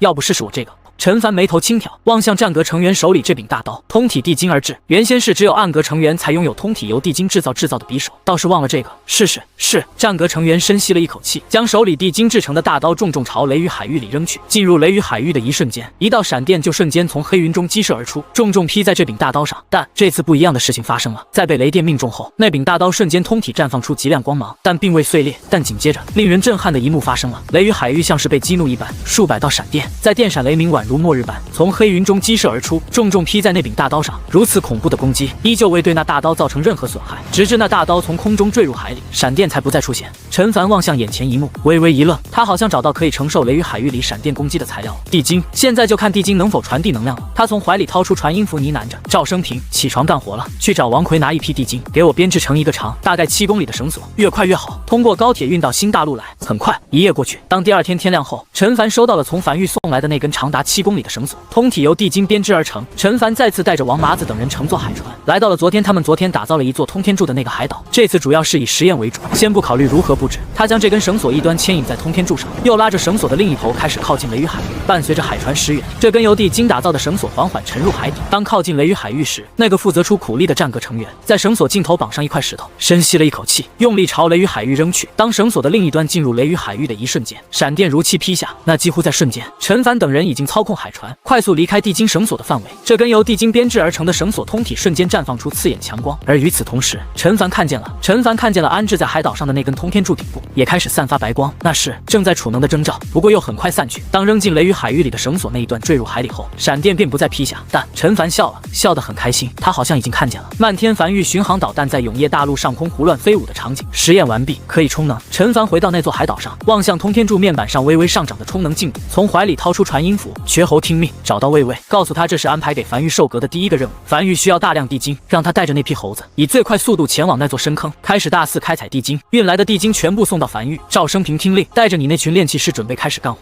我需要一根极长的地精绳索，上千公里长。新大陆会为你提供补给支持。在一道道命令传下去后，陈凡才收取传音符，望向不远处那黑压压一片的雷雨海域笑了起来。偷点电不介意吧？反正你看起来电很多的样子，你也用不完，不如给他匀一点，他挺需要的。他要在雷雨海域和梵域之间建立一道生命线，一道可以传送雨季雷电的生命线，一道可为梵域通天柱快速储能的生命线。而这条生命线不走海底隧道，走空中，他会在空中打造一条极长的虚幻铜管，再在铜管打造一条满级吊篮，充当基层，再将这根由地精编织而成的绳索铺在基层上面，生命线便可成。而从空中落入雷雨海域的绳索只会悬浮在空中，不会坠入海里。不久后，陈凡回到了梵域，并且乘坐非洲飞在空中，在距离地面数百米的空中开始铺设虚幻铜管，一根、2根、3根。陈凡一点累的感觉没有，反而有些不知疲惫的在空中打造一根又一根虚幻铜管。时间流逝，2个月就这样过去了。这一日，终于迎来了生命线铺设完毕的那一天。陈凡站在非洲甲板边缘上，望向面前不远处的雷雨海域和身后那条悬浮在空中不见尽头的半透明虚幻铜管，一股自豪感油然升起。这是他这2个月来忙活出来的结果。就在这时，一辆极长的高铁从虚幻铜管尽头快速驶来，宛如从9天之上驶来的高铁般，行驶在距离海面数百米的高空中。高铁很快停在了虚幻铜管的尽头，而在高铁最前端，则是一卷缠绕在一起的地精绳索。这辆高铁极长，覆盖了整条虚幻铜管，消耗了他不少鬼石，充当基石的效果。身旁的战阁成员从非洲爬上高铁，拿起那卷绳索，从空中用力朝雷雨海域扔去。很快，绳索进入雷雨海域，并彻底没入海底。而那个战阁成员也在同一时间跳到非洲上。这些日子他们测试过了，地精导电效果确实不错，而一旦处于导电状态，那根由地精编织的绳索就不能用手触碰，会死人的。陈凡从怀里掏出传音符，望向那节彻底没入海里的地精绳索，联系到梵玉。长了，往回拉一点。话音落下不久后，铺设在基石上的绳索就开始缓缓朝后方移动。再拉点，拉，继续，好，停，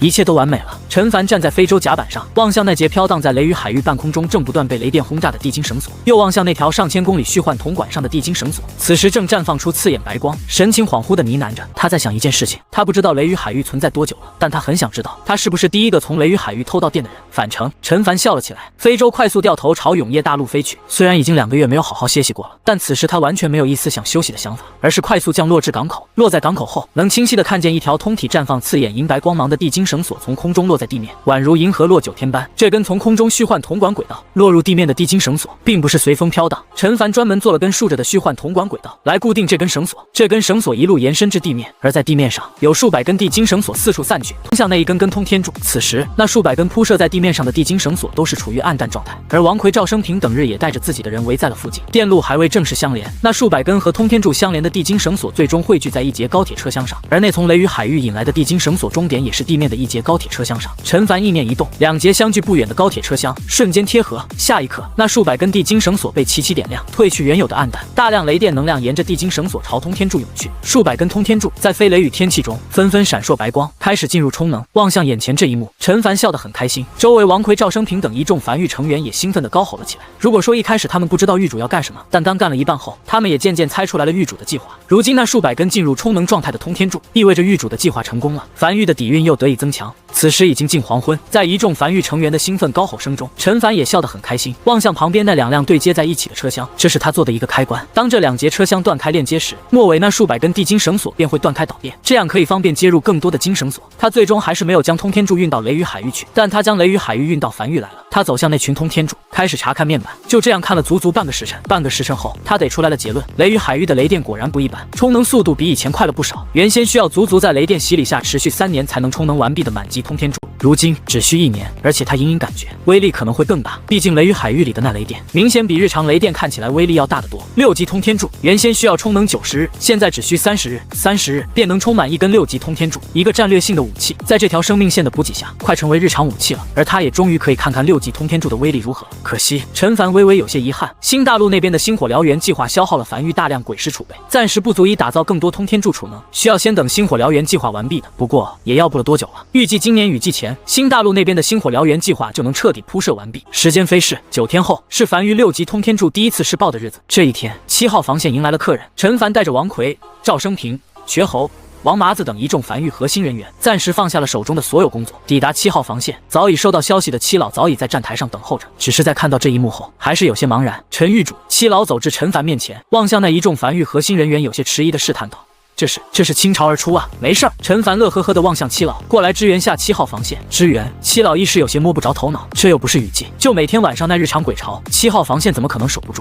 陈凡有些无奈地叹了口气。梵域新推出了一个东西，我给其命名为梵域巡航导弹，找个地方试试威力。梵域鬼物太少了，来你这7号防线试试。懂了，这回七老听明白了。7号防线的城墙上，永夜降临，如墨般的黑暗瞬间笼罩整个关东平原。与此同时，无穷无尽的鬼物嘶吼声响了起来，在嘈杂的炮火声中，鬼潮日常进攻7号防线。陈凡带着王奎几人登上7号防线的城墙，探出脑袋望向防线外那铺天盖地的鬼潮，思索了一会儿后，陈凡满意的点了点头，随后才望向面前导弹发射面板，是一个俯瞰式的地图，双指不断张开，在地图快速放大后，他看见了7号防线以及那个代表他自己的绿点。现在他手指点向哪，便可轰向哪。不知为何，他内心突然有点像点向那个绿点点的冲动，也不知会发生什么。不过他很快便将这个有些离谱的想法抛之脑后，手指点向绿点前方不远处。紧接着，远在梵域的港口旁，一根矗立在地面上已经充能完毕的6级通天柱，在巨大的轰隆声中拔地而起，缓缓升空，并且不断碎裂，外壳快速脱离。当升至高空时，已经没有原先那数百米高的厚重外壳，仅剩下一个10几米高、较为细长的通天柱，尾部还在喷涌着惨白雷电。升至一定高度后，调转方向，在云层上空以极快的速度朝关东平原激射而去。1息、2息、3息，在点下的那一刻，陈凡就开始在心里暗自计数，他需要评断下这个通天柱的具体速度。11息、12息、21息。当他内心默数到21息后，他听见刺耳的音爆声陡然从身后传来，且声音以极快的速度快速逼近。紧接着，一根近乎通体被惨白雷电所包裹的通天柱从天而降，刺穿黑暗，重重砸向下方那无穷无尽的鬼潮中。下一刻，天亮了，在7号防线前方，一个直径足足有近1000米的蓝白色太阳在海面上悍然绽放，刺眼的强光几乎瞬间让鬼火范围内亮如白昼，不，比白昼更亮。而在赤白的主基调中，无数道猩红电蟒炸裂开来，紧接着才是一道轰天巨响传入耳中。最核心的一头运气不好被命中的大鬼，几乎瞬间被吞噬，而周围那些鬼潮也被猩红电蟒快速席卷。几乎在同一时刻，原本数不清朝7号防线发起冲锋的鬼物，突然齐齐炸开，化作一朵朵幽绿色火花，一眼望去极其壮观。当爆炸渐渐结束后，海面上漂浮着一层焦黑且厚厚的鬼物残渣，并隐隐升起水雾，由各种味道组成的刺鼻味道飘向陈凡等人。爆炸范围足足有上万米，具体有多少鬼物死在了这一次攻击，没人统计得出来，但肉眼可以直观的看到，原本如蝗虫般的鬼潮突然清空了一大片，极其显眼。陪同在一旁的七老将在原地望向7号防线外那迟迟没被填充满的空白区域，双眼茫然的愣在原地，良久后才神情恍惚呢喃着：“陈狱主。”这时陈凡笑了起来，同样望向那片被瞬间清空的一片区域，嘴角带着笑意，轻声道：“梵域巡航导弹，不过我给它取了个更好听的名字，天罚。只需付出一定鬼石，便可向梵域申请天罚援助。这是6级通天柱第一次试爆，威力他很满意，比1级通天柱威力大了不知道多少倍。而这仅仅只是6级通天柱，如果是10级通天柱呢？如果是拥有天道赐福效果的10级通天柱呢？10级通天柱会拥有一个满级效果，威力大幅提升。所以10级通天柱比9级通天柱威力可不仅仅大在一个级别上，还多了一个满级效果。6级通天柱的威力比是神炮要大，最重要的是可远距离支援，且可瞬间清空一片区域。在防线某处即将失守时，一发通天柱下去就能争取到足够修缮防线的时间。而跟着陈凡一起来的周末几人纷纷对视了一眼，都看见彼此眼里的兴奋和自豪。这是梵域巡航导弹第一次正式试爆，完美落幕。走了。陈凡望向七老笑了笑，我回去还有事，就不多留了。梵域的传音范围覆盖了江北4地和关西2地，如果需要支援，你直接通过传音符联系我就行。这种品级的天罚，在我们梵域内部叫做6级天罚。以咱俩这关系，前3发6级天罚，我算你免费；3发之后就得给我一点鬼石了。毕竟这玩意儿打造出来可不便宜，还挺麻烦的。他有些感慨的唏嘘道，他花费了足足2个月才铺设好了生命线，在此之前，这玩意儿他自己都不够用，怎么可能支援别人？如今有了生命线，产能才增加了不少，就等星火燎原那边结束，就可以多储备一点通天柱了。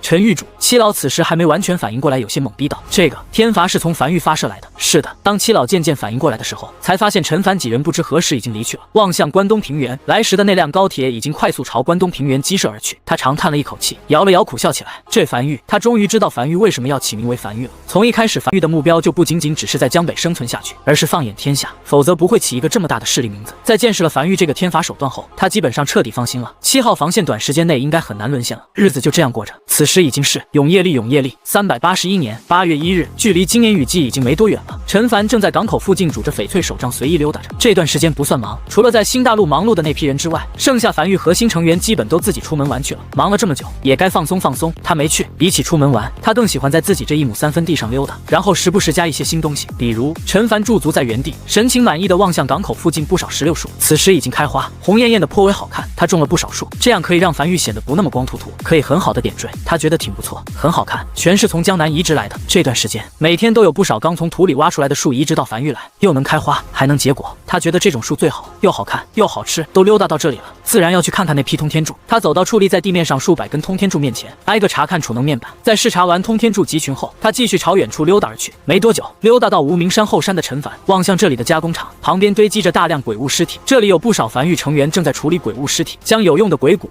鬼才收集起来后，尸体放置一旁，时不时还能发现几枚鬼石一宝之类的，全都统统入库。这段时间，梵域一直在从7号防线采购鬼物尸体，采购了不少，而采购来的鬼物尸体全都堆积在这里，在经过2次加工后，会送往祭塔。祭塔一个献祭鬼物尸体，便可获取特殊资源的建筑。陈凡走至面前这座小巧的祭塔面前，望向祭塔面板，大量鬼物尸体正源源不断的化作液体，完全涌入祭塔内，从而消失不见。999221100万献祭点，当本次献祭完成，可获得一件黄色品级的特殊资源，再差一点就可以获得一件黄色品级的特殊资源。片刻后，进度条突然被填满，眼前这座祭塔外表第3层的颜色突然变成淡黄色，内部发出机括转动声，并且祭坛顶部突然弹起，流露出摆放在里面的一个东西，一枚看起来极其简陋，丢在路上都无人会捡的石头。陈凡笑了起来，甚至他还没看面板就知道这是什么异宝了。果然，不出意外，又是一枚天道石，挺好。与此同时，祭塔面板上的信息也开始发生缓缓变化，黄色品级的特殊资源已经耗尽，不可再通过献祭获得该品级特殊资源。122亿万献祭点，当本次献祭完成，可获得一件蓝色品级的特殊资源。接下来就只能通过献祭获得蓝色品级的特殊资源了，价格也重置了，重新回到了1万献祭点。不错，陈凡将天道石塞进怀里，乐呵呵地坐在一旁等待着。他要等在这里看看第一个蓝色品级的特殊资源会是什么，反正就1万献祭点，以这里加工仓的效率，很快的，要不了多久。以及他得好好想一想，这一枚天道石用在哪里。老实讲，他有点想直接砸在祭塔上，但想了想，还是砸在最重要的建筑上吧。樊玉目前有不少满级建筑，得认真考虑下。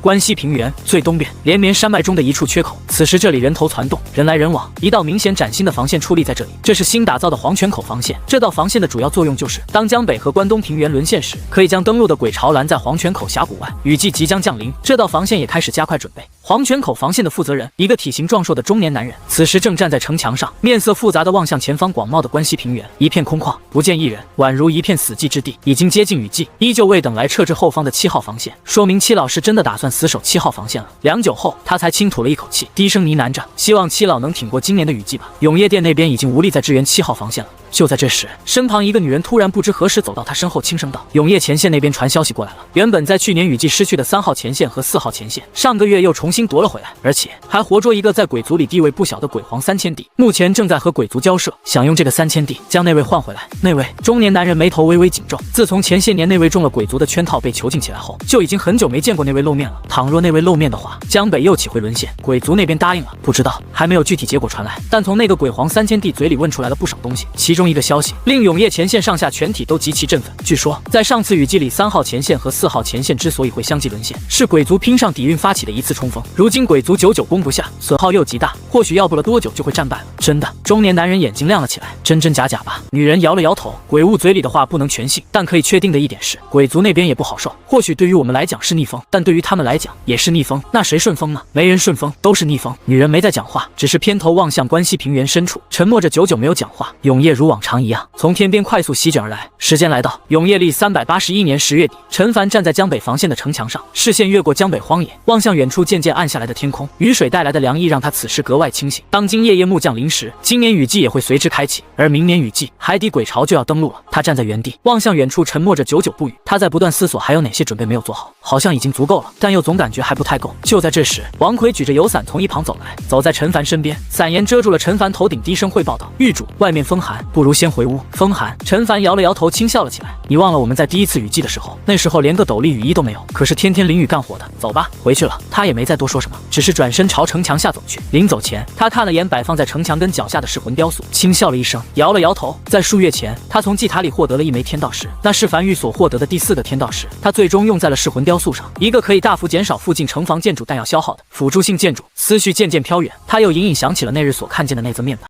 你对噬魂雕塑使用了天道石，获得了3个天道赐福效果，请在百息内任选其一。一个建筑仅能拥有1个天道赐福效果。1. 天道赐福效果，但无虚发，提升范围内城防建筑的准头。2. 天道赐福效果，王之领域，提升范围内城防建筑的射程，可突破鬼火限制范围。3. 天道赐福效果，弹尽粮绝，当暂无鬼石为范围内的城防建筑提供能量支撑时，可继续持续开火3个时辰，之后是魂雕塑和范围内的城防建筑一同碎裂。他最终选择了第3个天道赐福效果，弹尽粮绝。他不需要准头，也不太需要射程，相比之下，第3个要好点。虽然只能在弹尽粮绝的时候持续3个时辰，但就是这3个时辰，基本上也就能再扛过1晚。多了一波容错。重新回到无名山1号洞穴的陈凡，再次如往常一样坐在城墙上，听着耳边王奎的汇报。狱主，王奎望向手里的小本本，低声道：“这1年里，樊玉稳步发展，多个工程都在有条不稳的推进。新大陆星火燎原那边基本上已经进入尾声了，预计雨季结束后就可彻底铺设完毕。”陈凡坐在摇椅上轻点了下头。星火燎原这个工程总算结束了。简单汇报完毕后，王奎便走下城墙，陈凡一人继续独自坐在城墙上。夜幕于此时正式降临，如融化黑巧般的黑暗从天边袭来，快速将整个世界笼罩进去。他低头望向手里一直把玩的一个小物件，一个琉璃把玩剑，一个小人，外貌有他3分像，看起来就像是民间方式里售卖的小玩具。这是他从祭坛里通过献祭获得的一个蓝色品级的特殊殊资源。特殊资源有很多种，有可能是鬼石，有可能是异宝，也有可能是建筑蓝图等等。这一年了，他通过献祭共获得了4件蓝色品级的特殊资源，前2个和最后一个都是鬼石，总共获得了3000万枚鬼石，数量并不少，但并不是他特别想要的，反倒是第3件运气不错。异宝名称琉璃人偶，异宝品级蓝色，异宝效果滴血认主后，当你遇到必死危机时，可帮你挡下这一劫。一个护身类的异宝，自从获得这个异宝后，他就一直随身携带，而且把玩手感也确实不错，成了他的手把剑。虽然他已经有护身异宝了，但护身异宝这种东西没人会嫌多，更何况伴随着梵域不断发展，翡翠手杖也有些渐渐不够用了。别的不说，他可以确定一点，那就是手持翡翠手杖绝对扛不住满级式神炮的狂轰乱炸。陈凡靠在椅背上，望向洞穴外，不知何时已经从淅淅沥沥小雨变成狂风暴雨的天气，伸了个懒腰，感受着清凉雨意，慵懒的在摇椅上找了个舒服的姿势。就在这时，他脑海里深处的永夜领主面板突然开始不断闪红，并弹出一则面板：你已经将一片大陆所有区域点亮鬼火，获得特殊奖励君临天下。你已经将一片大陆所有区域点亮鬼火，获得特殊奖励君临天下。你已经将一片大陆所有区域点亮鬼火，获得特殊奖励君临天下，请即刻前往该大陆领取奖励。陈凡微微一怔，随后没有丝毫犹豫，从椅子上蹦起来，大步朝停靠在城墙下的梵域高铁走去。他从未见过永夜领主面板如此高频的弹出一则面板，但他消耗了足足30多亿枚鬼石去打造出的工程，终于要完工了。到了收获的时候，狱主。这时，王奎有些急促的从一旁冲了过来，手里还捏着一枚传音符。新大陆那边传信说星火燎原工程提前完工了，我刚收到消息。狱主知道了。陈凡摆了摆手，没有丝毫停留。你留在梵域守驾，我去新大陆一趟。说罢，停靠在城墙口的那辆梵域高铁，很快在雨幕中疾驰在江北荒原上，很快便消失在港口。新大陆已入夜，本来已经到了休息的时刻，但今夜新大陆1号据点所有核心人员都聚集在调度室内，神情亢奋，眼里一点睡意都没有。摆放在调度室中央的那个天眼沙盘上，此时一眼望去，密密麻麻的黄色光点有规律的铺满了整个天眼沙盘。绝侯神情极其亢奋，不断扫过天眼沙盘上的每个细节，生怕漏过一个区域。他已经通知梵域了，少爷正在赶来的路上。1年，梵域这1年的时间，几乎所有力量和资源都投入在了这件事情。星火燎原，在此之前，这座屋子里的所有人都没想过自己有朝一日可以完成一个如此大规模的工程，可以将鬼火铺满一整个大陆。但他们做到了，他们真的做到了这个堪称奇迹一般的工程。不知过去了多久，屋内的亢奋依旧久久没散去，而人群中突然传来一道狱主快到了的声音，众人顿时纷纷冲出调度室，朝站台冲去。恰逢此刻，陈凡所乘坐的那辆梵域高铁驶入站台。当陈凡走出高铁，真正站在这片大陆上的那一刻，奇迹发生了。新大陆1号据点，无数人发疯一般的涌出城，临走前还不忘将还在睡梦中的同伴叫醒。各个后勤站点、海岛上的监测人员也齐齐走出屋子，正在原地抬头望向空中那堪称震撼的一幕。当陈凡的双脚落在这片大陆上的那一刻，安置在新大陆上包括那数百个海岛上，总共169988座满级鬼火，像是受到了感召般，突然爆发出刺眼金黄光柱，没入天空。近17万满级鬼火笼罩了整个大陆，让整个大陆亮如白昼。这或许是这个新大陆有史以来第一次如此透彻，但在高空之上却依旧被无穷的黑暗所笼罩。那个覆盖了整个新大陆的黑夜像是没有尽头般，依旧笼罩在新大陆的上空。但在近17万座鬼火所爆发出来的金黄光柱直直没入天空时，黑暗在退去，光柱不断快速上升，所过之处的黑暗皆被快速驱散，速度越来越快，越来越快，直至轰！一道隐隐宛如开天辟地巨大的声音响彻在所有人耳边，他们好像听见了一个巨大的气球被戳破的声音。新大陆上空的黑暗被彻底驱散，他们看见了，他们看了在那9天之上的漫天繁星，他们看见了在那9天之上的一抹月光，他们看见了这方天地的真正模样。没有一人讲话，所有人都呆呆的正在原地看着这一幕。这是他们自出生以来第一次看见满天繁星，第一次知道了古籍里那些关于星星的诗词是何种意味。这种震撼感令他们下意识屏住呼吸，仿佛眼前的都是错觉般，生怕一个不小心，眼前所看见的一切便如同镜花水月般消散。陈凡站在新大陆1号据点的城墙上，同样有些神情恍惚地望向这一幕。他此时甚至都忘却了君临天下的奖励，甚至都忘记了自己来新大陆是干什么。眼前的动静和规模都已超过了他生平所见。这个奖励并不是一个只有他一个人能看到的面板，而是所有人都能看到的一场震撼画面。那17万道金黄光柱在驱散了所有黑暗后，继续不断上升，越来越高，最后在视线尽头反复汇聚成了一道金黄光柱板，直冲9天之上。下一刻，17万道金黄色光柱猛地炸开，彻底碎裂。新大陆迎来了它的雨季，一场金黄色的大雨，1万颗雨滴从9天之上均匀地洒向整个新大陆，洒在所有梵域成员身上。在众人看不见的地方，上古战场所留下的数十条深达1000丈、涌动着混沌恶臭气体的裂谷开始快速生长合拢，伤口处流淌出银白泉水的瀑布和河谷，虽依旧保留嶙峋的轮廓，却褪去了戾气，覆盖上了苍翠紫黑色的毒土，在金色雨水下重新化作包含灵气的肥沃土壤，无数柔嫩的绿芽破土而出，就连那些河水也在雨水落入的瞬间，从源头处开始变得清澈可见。原本有些疲惫的梵域成员，在金色雨水落在身上时，身上的疲惫瞬间消失不见，并且一些暗疾等也被瞬间修复。少爷，少爷！站在陈凡身后的瘸猴低头望向自己那已经可以站得笔直的腿，眼眶瞬间通红，颤声道：“我不瘸了，不瘸了。”一些原本有些断肢的樊玉编外成员，此时在断肢处也重新长出了新的肉芽，不一会儿竟然断肢重生。而一些年龄较大的樊玉编外成员，此时头顶的银发突然根根转黑，脸上的皱褶也消散不少。吼，那是微微的吼声。微微正神情兴奋地在金色雨水里不断打滚，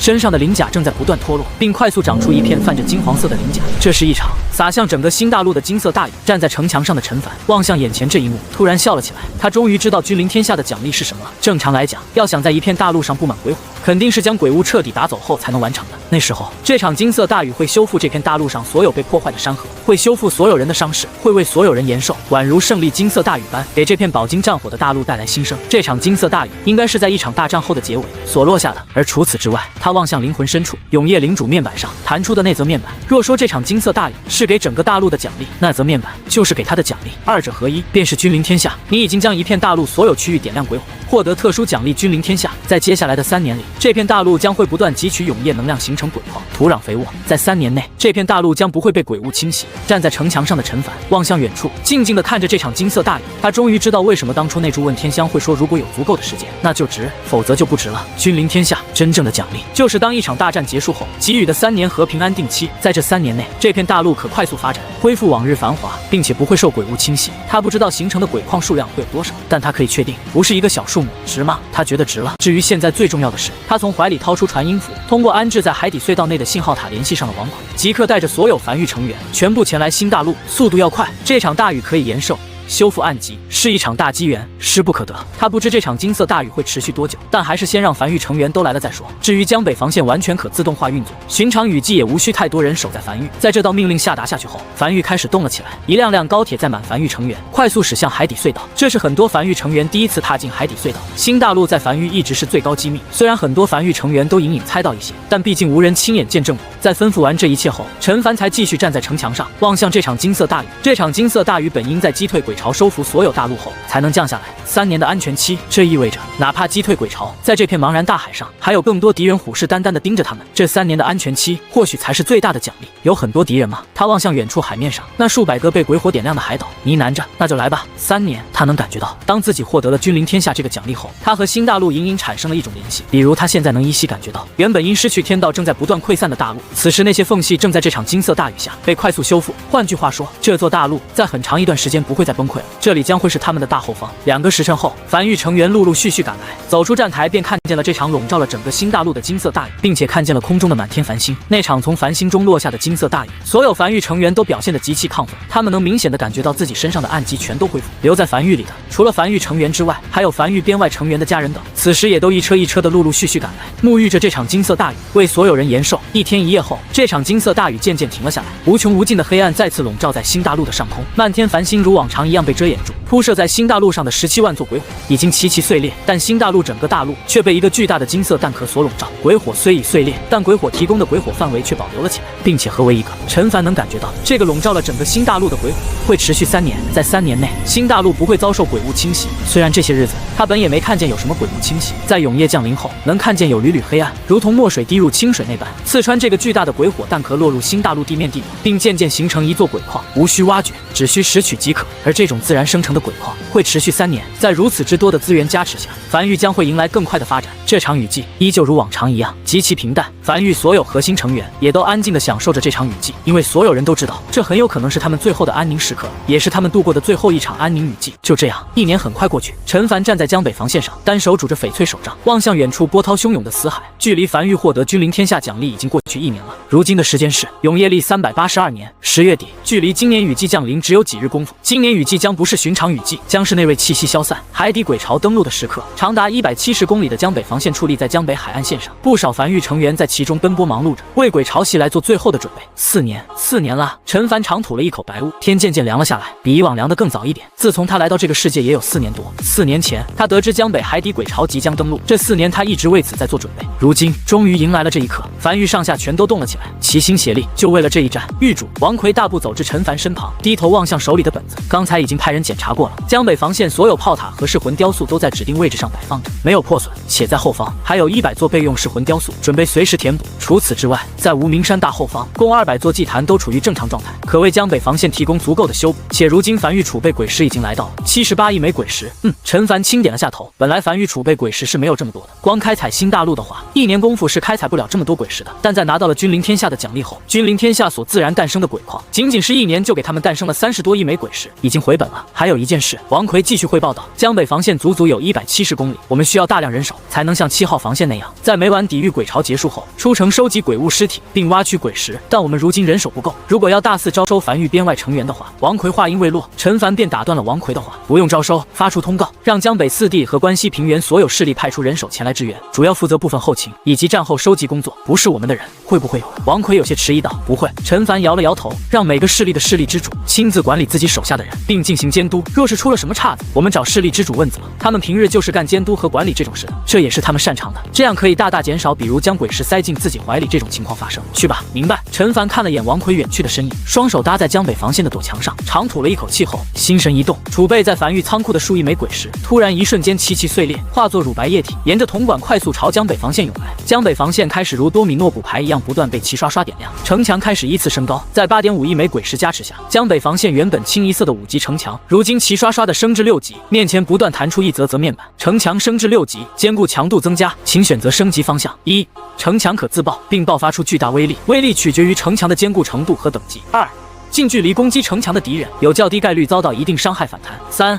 远距离攻击城墙的敌人对城墙造成的伤害会较低。他挨个不断划过一个个面板，清一色选择了第3项，偶尔会弹出一个质变升级方向，但都没什么用的。若是刚好这个质变方向出现在第3个选项，他还得将那堵城墙拆了，重新打造一堵6级城墙堵住那个缺口。那种只能作用在一堵城墙，而不是作用在所有可相连城墙上的质变升级方向，都是没什么用的。没多久，焕然一新的江北防线在落日黄昏下矗立在江北海岸线，清一色的6级城墙和7号防线一个规模，比7号防线多了鬼血纹路，更长更硬，这回应该够了，干活了。关西平原，屠仙圣地圣主低头望向手里的信纸，咧嘴笑了起来，从床榻上蹦了起来，大步朝屋外走去。江北急袭，雨季即将降临，经黑云压城，鬼潮即将登陆，江北百里防线急缺人手，特持雨袭，求援诸方，凡见状汉子，皆我所需。江北繁育永业历382年10月27日，走出屋外的屠仙圣地圣主望向早已经站在大院准备好的一众屠仙圣地弟子，神情满意的点了点头，大手一挥，出发。下一刻，一箱箱鬼石被搬至山脚下的高铁上，一个个身穿黑衣的屠仙圣地的弟子也携刀跟车，他早就准备好了，就等樊玉发出江湖令，然后他第一时间响应了。这几日，樊玉对外释放出江北海潮即将登陆的消息，关西平原各个势力这才知道，原来江北的节点早已碎裂，也终于知道了江北樊玉为何会耗巨资打造江北防线的消息。一时间，无数势力响应，一辆辆满载壮汉和鬼石的高铁，从江北四地和关西平原等各个区域驶向樊玉。不仅仅是因为钦佩江北的所作所为，更多的还是因为樊玉能动，你敢不去？樊玉是真敢来。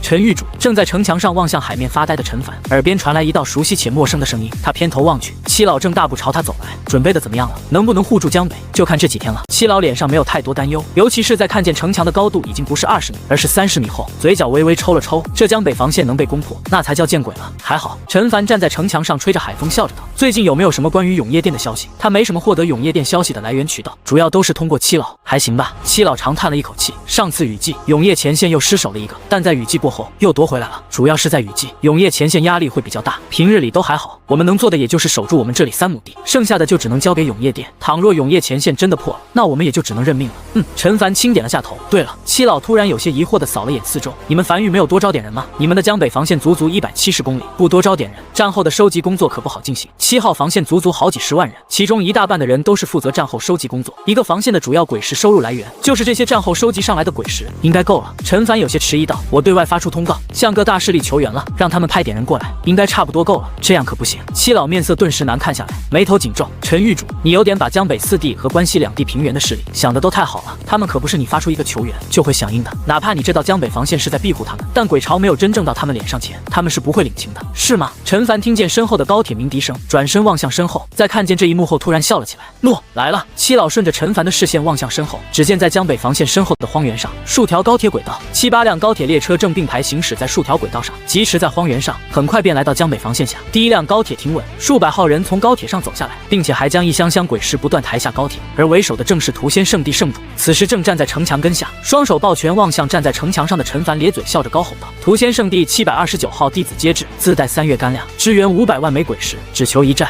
为江北，为关西。谢了。”站在城墙上的陈凡双手抱拳回了一礼，同样笑道。站在一旁的七老微微一怔，才下意识到屠仙圣地圣主本就是个识大局的人，上次他就支援了7号防线500万枚鬼石，但其他势力可话音未落，剩余几辆高铁上也走下来不少人，并都带着鬼石。江北李家7房青壮接至，任凭樊玉调遣，关西平原明尊教3000教徒悉数在此，任凭樊玉调遣。江南药王谷所有弟子接至，任凭调遣。关西平原越来越多的势力赶来，并且在江北荒原尽头还能看见更多辆高铁正在不断疾驰而来。七老望向眼前这一幕，彻底懵在原地。他们上次求援可没这么多势力响应他们的，不由偏头望向陈凡，下意识的呢喃道：“怎么响应你们樊玉求援的这么多？可能是樊玉人缘好吧？”陈凡笑了起来，他一一谢过后，王奎出面带着樊玉成员，开始给各个前来支援的势力之主分发传音符，并根据人手安排负责防线地段。七老也没久留，又看了一会儿后，才乘坐樊玉高铁赶回7号防线。毕竟雨季即将降临，7号防线也有不少事要处理。永业大陆某处常年被黑暗所笼罩的区域，一人两恶待在黑暗中央，身穿灰袍的中年男人，这些日子越来越心神不安，不断偏头望向江北的方向。虽然他什么都看不见，但他还是下意识不断望向江北方向。他能清晰的感觉他在江北留下的气息，尚有几日就要熄灭了。江北那些被他气息镇压在海底的大批鬼潮即将登陆了。就在这时，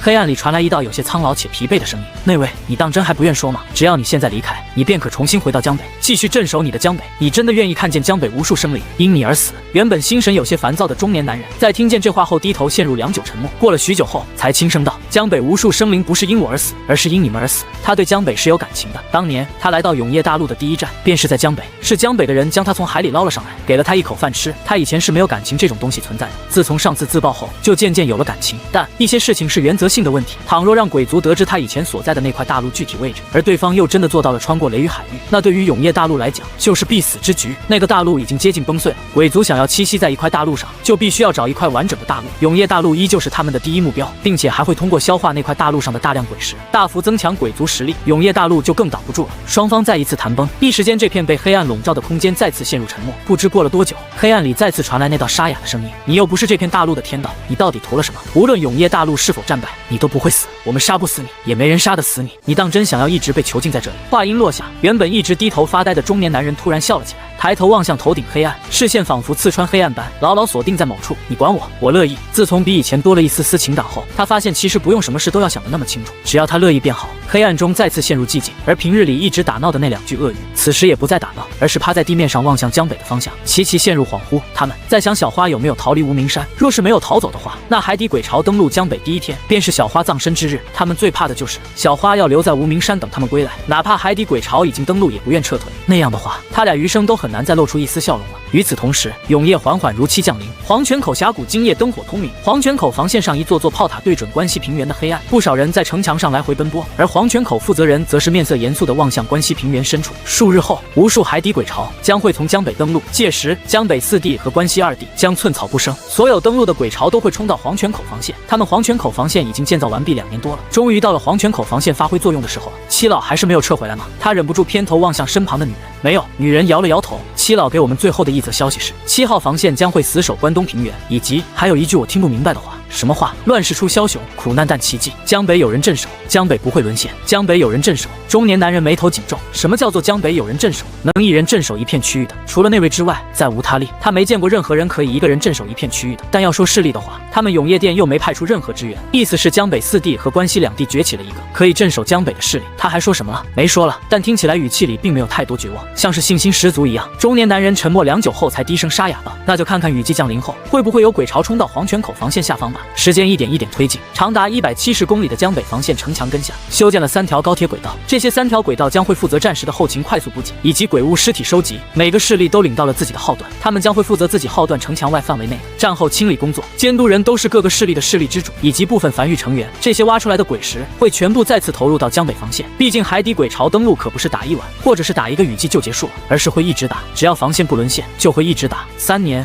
5年、10年都是有可能的。而在此期间，江北防线上的炮塔会一直处于启动状态，鬼石会源源不断的如流水般消耗。光靠樊玉储备的鬼石，用不了多久就耗空了。主要消耗鬼石来源便是战后清理挖掘出来的鬼石。近黄昏，雨水淅淅沥沥的洒在江北防线上。江北防线上的一众樊玉成员和各个势力的人都多少有些紧张的躲在城墙后，望向前方那浪花越来越大的海水。没有几人亲自去过7号防线，也没有几个人亲自见过鬼巢登陆的画面，这都是第一次，难免有些紧张。陈凡站在港口旁边，望向港口附近的那数百根矗立在荒原上的通天柱。这次海底鬼巢登陆，如果强度不发生变化的话，那应该是用不上这些通天柱的。距离地经线路打通已经过去近2年了，这2年内大量通天柱储能完毕，其中满级通天柱已经有98根完全储能完毕。他至今还没试验过满级通天柱的威力，等有机会了，他得扔一根试试威力。他再次巡视了一番后，也如他人一样，登上城墙，望向远处黄昏下的海面，开始了耐心等待。终于，当永夜降临，无穷黑暗从天边席卷而来，彻底将整个江北笼罩进去时，陈凡依稀感觉无名山上好像传来一道碎裂声。下一刻，江北防线前不断翻涌的海浪声瞬间消失了，仿佛整片海洋被抽干了声音一般，海水突然转变成极致的平静，他们从未见过的平静。紧接着，岸边的礁石开始轻微震颤，不是地震，而是某种从深海向上传导规律的震动，像是无数个原本处于沉睡的鬼物在海底清醒过来，并开始转身所造成的动静。海面依旧漆黑如墨，但很快便开始大片大片的泛起一种粘稠的墨绿色液体。第一只鬼物破开海面，站在江北防线上的陈凡眼睛眯了起来，他看见了，那是一个类似于章鱼的鬼物，没有腿，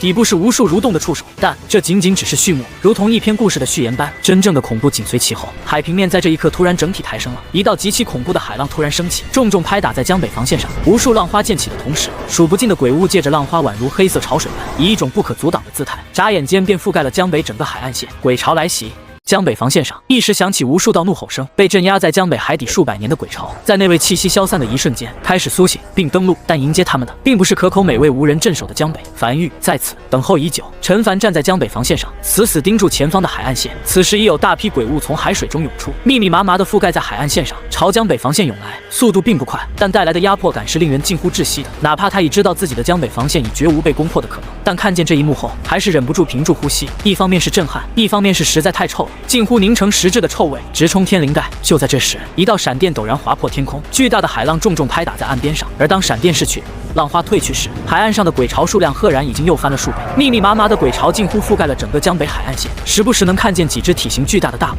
拎着武器，神色癫狂地嘶吼着，大步朝江北防线冲来，无惧生死。沿途踩死不少普通鬼物，无论是大鬼还是小鬼，全都将生死抛之脑后。鬼巢没有智慧可言。呼，陈凡轻吐了一口气，激活了鬼火里的清风阵，让城墙上的众人行动速度更快一丝的同时，也稍微驱赶了一丝臭味。下一刻，江北防线上足足8500座式神炮近乎同一时间被启动，刹那间8500颗猩红色能量炮弹落在鬼巢中，无数道震耳欲聋的爆炸声汇聚在一起，宛如大地塌陷般。爆炸的灰尘连同鬼物碎片夹杂着海水飞扬在空中，溢出的猩红能量如蟒蛇般化作一缕缕快速朝四周涌去。8500门式神炮的齐射，这个威力要超过任何通天柱所能爆发出来的威力。摆放着长达170公里江北防线上的8500门式神炮的齐射，几乎笼罩了整个江北海岸线，覆盖了整个区域。长达170公里的这片区域，此时已然变成死亡领域。仅仅只是一轮齐射，第一批登陆的鬼巢，包括大鬼，都被彻底清空，近乎不见一只漏网之鱼。但从海底登陆的鬼巢，真正恐怖之处就在于近乎无穷无尽。当浪花再次派来时，更多的鬼巢踏浪而来。陈凡望向面前这些登陆的鬼巢，他甚至都没办法做到仔细看见一头鬼物的模样，数量实在太多了，他很难将视线锁定在一只小鬼上，对方很快就会被其他鬼物压在身下。在这种数量下，准头没有任何意义。一枚猩红炮弹精准地落在这段鬼巢里，无数猩红能量如血蟒般朝四周激射而去，再次清空一片。他笑了起来，看起来有些过瘾。而这些鬼物死亡后的血液，正在被长达170公里的江北防线上的鬼血纹路快速吸收，清一色的不断闪烁着猩红光芒的鬼血纹路，在夜色中显得极其诡异。轰轰轰！这场4年之战终于正式拉开了帷幕。这不是一场短时间内结束的战争，而是只要江北防线不被攻破，就会一直存在的战争。震耳欲聋的爆炸声形成了这场战争的主旋律，无数颗爆炸的猩红能量炮弹近乎染红了整个江北海岸线。在江北防线的末端，紧挨山脉，那个屠仙圣地的弟子，此时双手紧紧握住手里的大刀，望向下方那一幕，眼中闪过一阵骇然。眼前这一幕是他从未见过的，他这辈子从未见过如此之多鬼物。他不敢想象，如果没有江北防线，这批鬼巢朝他冲来会怎样。他唯一能做的或许就是以最快速度抹脖子，瞬间再捅自己心口2刀，确保自己己能死得痛快点。但此时，这完全有能力将江北屠戮一空的鬼巢，正在成片成片的被是神炮屠戮，宛如踩死一片蚂蚁那般简单。他望向身旁正不断轰鸣的数座是神炮，第一次如此真切地体会到圣主为何如此惧怕樊玉，也终于知道了圣主为何会吼着大义地将他拉了过来。站在大义就站在樊玉这边，不站大义就是站在樊玉对面。怎么样？身旁樊玉成员在看见这一幕同样有些震撼。我说的没错吧？死不了的。樊玉镇守江北数年，才打造出了这条江北防线。若这么容易被攻破，那樊玉这几年岂不是白忙活了？就在这时，那里身旁屠仙圣地的弟子突然面色微变，指向空中。只见海里突然飞起数十个蝙蝠类的鬼物，在空中绕了一个弧度，以一个尽可能不被发现的位置飞向他们头顶。下一刻，这数十个蝙蝠以极快的速度在空中不断闪躲，显然是在规避可能到来的防空炮锁定，爆发出极快的速度要掠过江北防线上空，看起来像要成功了。安置在附近的那门防空炮从始至终没有任何反应，但就在这数十个蝙蝠进入江北防线上空时，突然悬停在空中，任凭不断用力挣扎着扇动翅膀，也不能再进一步，像是突然坠入粘稠的沼泽里一般。而此时，那台坐落在江北防线上的防空炮才开始缓缓启动，防空炮的12片花瓣被齐齐点亮，花蕊中爆发出一道持续翡翠光柱，眨眼间，那数十个蝙蝠便被瞬间融化，不见踪影。是屠仙圣地的弟子愣在原地，眼里闪过一丝茫然。江北防线全面进空，神鬼进行。樊玉成员有些感慨地拍了拍屠仙圣地弟子的肩膀，你看，我就说了安全的很吧。战斗渐渐进入白热化，越来越多的鬼巢在海浪的推动下，零散运气不错的鬼物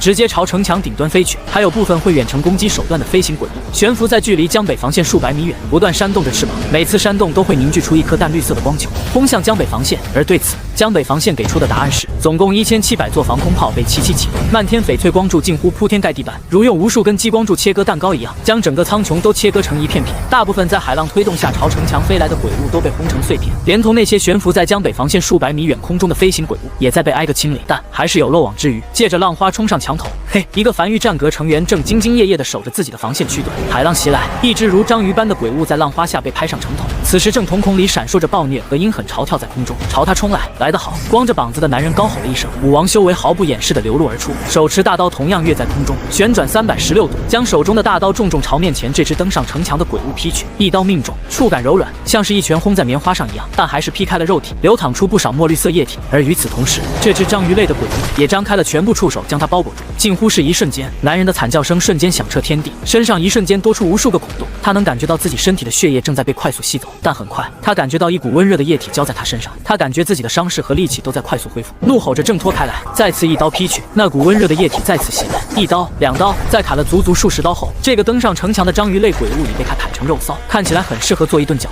呼哧呼哧，男人气喘吁吁，有些后怕的看了眼身后那根正在不断喷溅圣水的铜管，幸好有这个，否则他刚才可能就要死在这里了。喂！身旁负责另外一个区段的樊玉成员正不爽地望向他怒吼道：“老子差点就要帮你呼叫支援了，能不能别装逼，把甲胄穿上？”好，劫后余生的男人此时也不敢嘚瑟了，急忙将刚才拖在一旁由地精制造的甲胄披在自己身上，将身体完全包裹着。刚才若是有这甲胄，不至于那么困难，主要是他第一次经历这种大场面，实在是有些激动。刚才他甚至想跳下防线去砍个痛快。而在江北防线后方，数十艘满配的非洲正在不断巡逻，一旦有拿堵城墙有较多鬼物登上城墙，便准备开始火力支援。很快，当炮弹轰鸣声终于缓缓停下来，且如幕般的永夜渐渐退去时，大批鬼巢消失在海水中。天亮了，海底鬼巢登陆的第一站，他们渡过去了。当黑雾退去，蒙蒙亮的天空笼罩江北荒原时，长达170公里的江北防线上涌出一阵阵兴奋的高吼声。站在城墙上的陈凡望向江北防线前方那无数具鬼物尸体笑了起来。江北好像真的守住了，毕竟是第一夜，他也有些紧张，全程守在城墙上，准备迎接突发情况，但完全没有任何突发情况。他准备用于支援的非洲，甚至压根没有用到，通天柱也未启动。他还准备了充足的鬼石，可以随时将江北防线升至7级，也没用到。目前来看，一切都在掌控着。无数个被轰出来的炮坑覆盖了江北海岸线，基本上看不见一具鬼物尸体，散落着不少鬼石和异宝。江北防线的数道城墙引入地面，数十万人浩浩荡荡的在指挥下，开始有秩序的铺满江北海岸线，开始拾取鬼石和异宝，并将那些碎片鬼物尸体能带走的也全带走。天亮的一瞬间，他也收到了来自七老的传音：“陈狱主，你那边如何？一切安好？那就好。”传音符那面，七老长松了一口气。就这样，时间一点一点的来到了15天后，从一开始的紧张到现在已经持续15天后，樊玉已经对海底鬼巢登陆习以为常，哪怕是其他势力派来支援的那些人，此时也不紧张，并且隐隐和樊玉成员打成一片，见到熟悉的还能笑着打声招呼。这15天内，没有一只鬼物突破江北防线，江北防线矗立在这里，宛如天堑般将海底鬼巢牢牢镇压在江江北外，伤亡率也很低，少数的伤亡率还是有人探出脑袋看热闹，看得过于投入，不幸从防线上坠落下去，当场摔死的。正值黄昏，庇护所的真正意义是庇护。站在江北防线上的陈凡远眺天边大海，神情恍惚地轻笑着。此时他才感觉樊玉好像真的庇护了很多人，有很多人因他而活，这种感觉还不错。在永夜大陆，雨季是一个很难露出笑容的季节，谁能在这个季节笑出声来，基本上可以被判定为失心疯了。而此时江北防线上的笑声却不少，樊玉白骨骼成员正乘坐非洲，将一桶桶热乎的饭菜按份分发在江北防线上的一众人。这15天的经历让大家彼此信心都足了不少，隐隐间不少人好像看见了希望，好像看见了永夜大陆真的能抗得过鬼潮入侵的希望。陈凡站在城墙上轻笑着，这批鬼潮没有智慧，只知道冲锋，鬼潮也无法将消息传递给其他区域。有时候他其实也在想，这么多鬼潮都是从哪来的，总不能是凭空冒出来的吧。就在这时，他再次收到七老的传音，陈狱主，永夜殿黄泉口防线在雨季降临后的15天内都没有鬼潮袭来，已经将你这边的消息上报上去了，过一段时间可能会有永夜殿的人来找你。陈凡轻点了下头，他知道这件事情樊玉的崛起是瞒不住的，顺便也了解下永夜大陆前线是个什么状况。实际上在雨季降临的5日后，黄泉口防线那边就猜到是什么情况了，真的有一个势力守住了江北，甚至打造了一条防线，并迅速将这条消息汇报上去。而此时雨季降临后第15日，一架非洲停在了黄泉口防线上空，一个满身疤痕的光膀中年男人，身后跟着一个披着黑色斗篷看不清面容的胖子从非洲上走了下来。信息属实，男人是此次行动带队的，径直走到黄泉口防线的负责人面前，望向关西平原深处询问着。属实，黄泉口防线负责人沉声道：如今雨季已经过去15天了，江北依旧尚未沦陷。好，光膀中年男人眼睛紧闭，深吸了一口气，低声呢喃着，希望给我一点惊喜吧，永夜大陆太需要一个奇迹了。下一刻，男人走向非洲，非洲升空，朝着江北防线疾驰而去。永夜降临，无穷无尽的鬼潮再次从海底浮现出来，密密麻麻的冲向江北防线。早就已经习以为常的江北防线应对自如。陈凡站在城墙上俯瞰着这一幕，狱主少秋从陈凡身后浮现出来，低声汇报道：关西平原的站点在天黑前看见有一艘非洲朝江北飞来，不是我们樊玉的非洲，估计1个多时辰后就会抵达江北防线，要任凭对方进入樊玉地界吗？陈凡面色平静地望向远处鬼潮，关西平原没有哪个势力拥有非洲，那看来应该是黄泉口防线那边，或者是永夜殿那边的防线派人来了，保持警惕，盯住，在对方没有多余动作之前不用阻拦。明白。少秋点了点头，身子缓缓隐去。1个多时辰后，永夜殿非洲驶入江北上空，直逼无名山，并缓缓降低高度，进入樊玉鬼火范围，悬浮在江北防线上空。当周围黑暗被鬼火驱散后，眼前瞬间开朗起来。站在甲板上的光膀男人瞳孔骤缩，他看见了一道长达170公里的6级城墙矗立在江北，海底鬼潮早已登陆，此时正不要命般的朝江北防线发起进攻，但全被江北防线上凶猛的火力给打了回去。这里真的多出了一道防线，一道不是由他们永夜殿所打造的防线。他看了不知多久，才望向周围不知何时升在空中将他隐隐围在中间的数十艘非洲，以及防线上几座已经调转炮口瞄准他的防空炮。深吸了一口气，高吼道：永夜殿天一，求见此方势力掌权人。声音震耳欲聋，几乎压下炮火的轰鸣声，响彻在天地间。很快，一艘非洲停在他面前，甲板上一个身穿势力服饰的男人望向他：跟我来。这艘非洲开始在前方引路，没一会儿，他脚下的非洲和江北防线的城墙齐平。他从甲板上走到城墙上，望向站在城墙边缘背朝他的陈凡，双手抱拳，沉声道：永夜殿天一，求见。听见身后声音的陈凡缓缓转过身来，望向永夜殿派来的这两人，停顿了一会儿后才轻笑道：江北樊玉。陈凡身旁则是跟着一个体型巨大的黑袍男人，看不清面容。见过陈狱主。男人再次行了一礼，客套了几句后才表达了来意。我想知道樊玉是哪来的如此多鬼师打造江北防线。陈凡笑了起来，以这是樊玉核心机密，不方便多说为由拒绝了回答。光膀男人面色沉重的点了点头，实际上他也就是例行一问。江北樊玉8成是找到了上古留下来的鬼矿，数量也不会有太多，打造完江北防线后应该也剩不下多少。最重要的是，就算江北樊玉真拿出来20-30亿枚鬼石交给他，也改变不了什么局面。了解江北樊玉能如此快速崛起，想必肯定有独特的地方。我这次前来，一方面是查看是否真的有江北防线，另一方面永夜殿希望可以获得你们一定的支持。如果你们有的话，需要哪方面的支持？我对永夜殿了解并不多，说说你们需要哪些？什么都需要。男人沉声道：没有永夜殿不需要的。比如……就在这时，他突然在淅淅沥沥的雨水中嗅到了一丝饭菜香味，肚子不自觉的咕噜咕噜响了起来，下意识的偏头望向后方，只见不远处的西洋城，一个巨大的棚子撑在西洋城上空，而在下方无数道蒸汽冲天而起，饭菜的香味飘到城墙上，甚至盖过了鬼潮来袭的漫天臭味。那里是？陈凡眉头轻挑，望向身旁王奎，问问奇虫在做什么。很快有了答案，豆豉蒸排骨。正在未等天亮后从防线上退下来的人准备饭菜。豆豉蒸排骨。这个满脸写满狠辣的男人突然僵在原地，有些茫然的从身后西洋城上收回视线，又望向江北防线上一众人。你们今天准备吃豆豉蒸排骨啊？昨天呢，好像是清蒸黄鱼，什么玩意儿？男人彻底僵在原地，像是听见了什么鬼故事一样，比看见江北防线都要震撼。你们每天都吃这么好，还行吧？永业前线吃什么？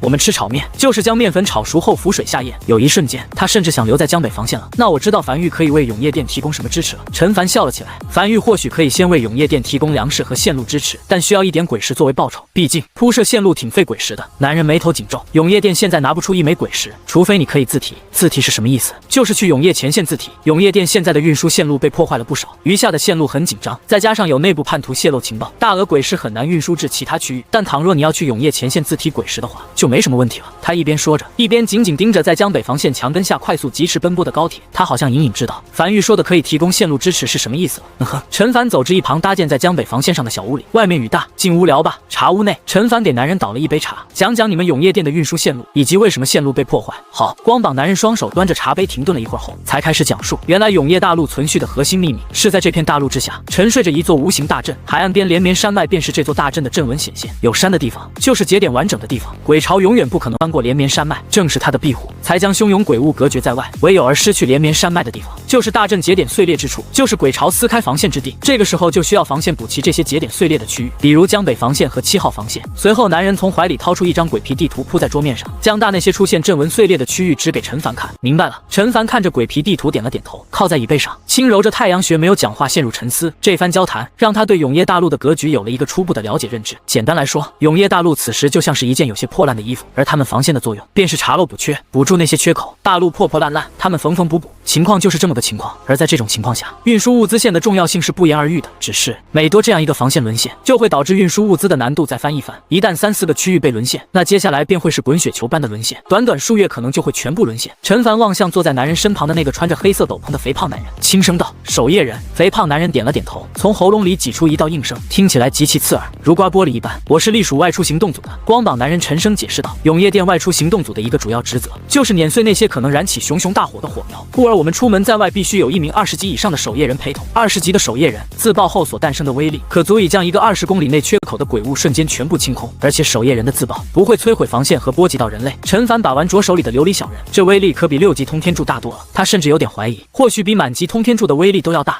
坐在一旁披着偌大黑袍的肥胖男人，身体没有任何多余反应。这种有点将人物化的说辞，并没有让对方起任何波澜。或许是感知到了陈凡的情绪，这个肥胖男人有些沙哑的一字一句道：“守夜人的宿命就是启动。”陈凡微微一愣，他听人说过这句话，大鱼曾经也和他说过这句话。沉默许久后，他才起身望向光膀男人：“一路奔波辛苦，我先安排2位找个地方歇息一下，具体事我们明天再聊。对了。”他看了眼男人那露在外面的光膀子，有些迟疑道：“你不冷吗？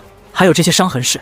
男人顿时笑了出来：“我是特殊修行者火行孙，五脏六腑一直会喷射火焰，不怕冷，怕热。至于这些伤痕……”话音刚落，一团火苗从男人手中的伤痕上冒出，男人熟练的一巴掌拍灭了这团火苗。落，就是这样，火焰会时不时往出冒，就会留下些伤痕。痛吗？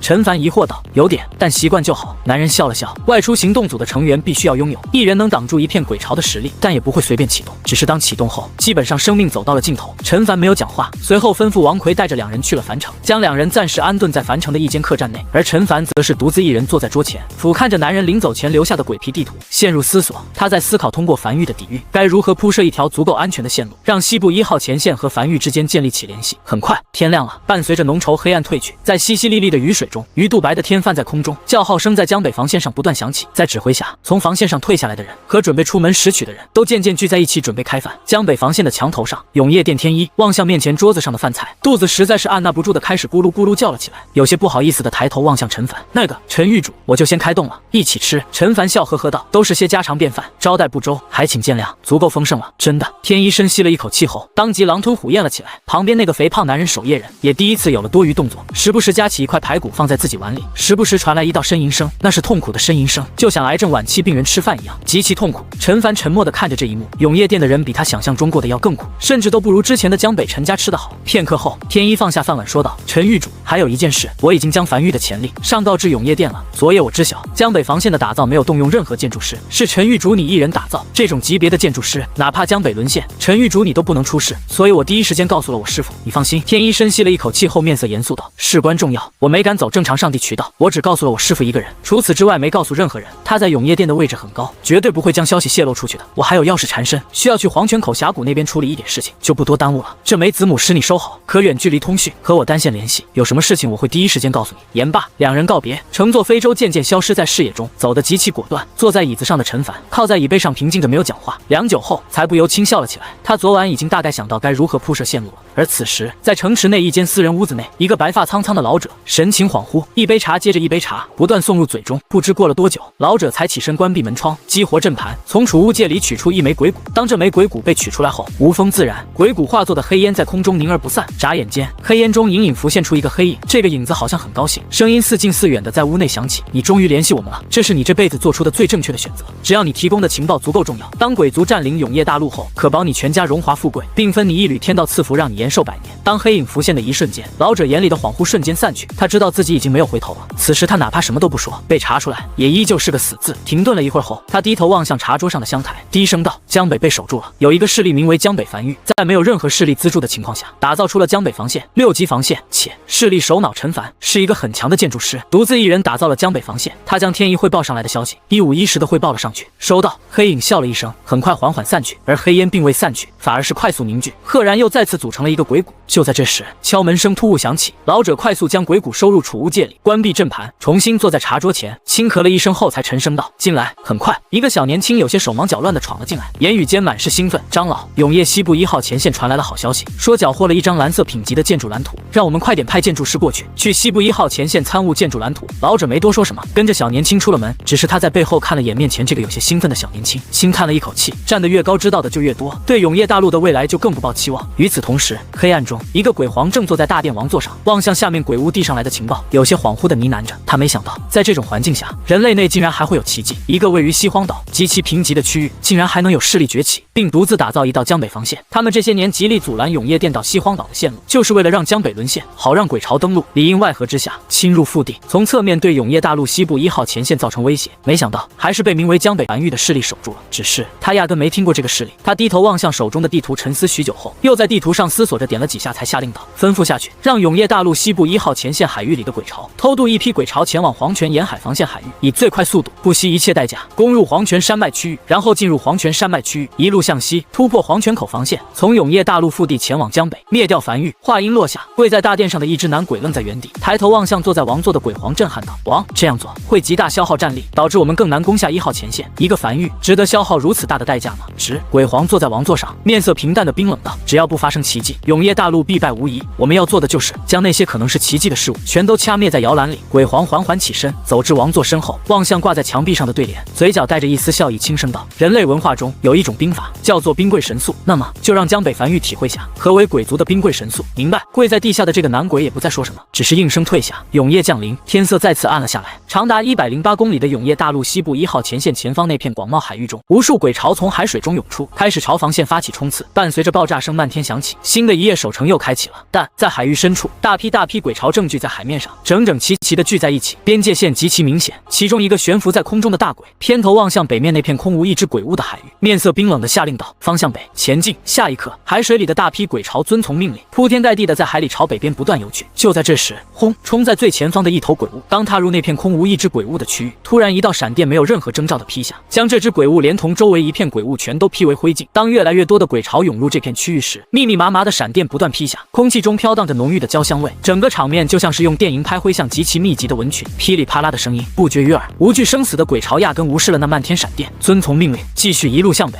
哪怕无数鬼物死于雷电之下，但终有一批幸运儿穿过这片区域，在冲刺了数十米后，头顶上已再无雷电。约莫1个时辰，这批数量极其庞大的鬼巢终于彻底穿过了这片死亡区域，但活下来的已经10不存1。这只悬浮在空中的大鬼有些心痛地望向眼前这一幕，这得白白损失多少兵力啊！他望向悬浮在死亡区域对面空中的那只大鬼，这批鬼巢已经顺利抵达秋明盆地海域，他的任务已经完成了。2只大鬼隔空对视了一眼，点头示意了然，如接力棒一般。处于秋明盆地海域悬浮在空中的那只大鬼带着这批鬼巢继续在海面上一路朝北疾驰而去。没过多久，再次抵达一处不见一只鬼物的区域，方向北前进。大鬼再次下达命令，下方鬼巢再次涌向这片死亡区域，漫天雷电不断轰下来，侥幸通过第一个死亡区域的这些鬼巢再次义无反顾地冲向眼前这片死亡区域。约莫半个时辰，这批鬼巢再次穿过这批死亡区域，成功抵达黄泉山脉海域。但在此时不存一，站在黄泉山脉海域上空的一只大鬼已经成功接收到这批鬼巢，和负责运送鬼巢的这只大鬼对视一眼，再次点头示意求援求援。长达27公里的黄泉沿海防线突然爆发出刺耳且夹杂着浓郁恐惧的高吼声。黄泉沿海防线的负责人对着手里的子母狮高吼道：“今夜鬼巢数量突然骤增，请求支援，请求支援！”夜色下，近乎无穷无尽的鬼巢从海底登陆，以一种比往日更加狂暴肆虐的姿态朝防线涌来。防线上的炮塔近乎拼命般的不断开火，但依旧无法挡住。越来越多的鬼物踩着同伴的尸体冲上防线求援。就在这时，位于防线城墙上的指挥室突然被一只鬼物撞开。黄泉沿海防线负责人眼中闪过一丝绝望，声音有些发颤的最后高吼道：“黄泉沿海防线已沦陷，无需派援，请去支援黄泉口防线。他们的目标是……”声音戛然而止。这只脑袋巨大的鬼物张开布满锋利牙齿的巨大嘴巴，流淌着粘稠且恶臭的液体，一口将男人脑袋连同那枚子母石吞入腹中。黄泉沿海防线今夜全部告破。越来越多的鬼巢登上城墙，并汇聚在一起，在夜色大雨中一路深入黄泉山脉区域腹地，朝黄泉口峡谷防线冲去。而他们的目标极其明确，前往黄泉口防线，攻破黄泉口防线，进入关西平原，前往江北。快！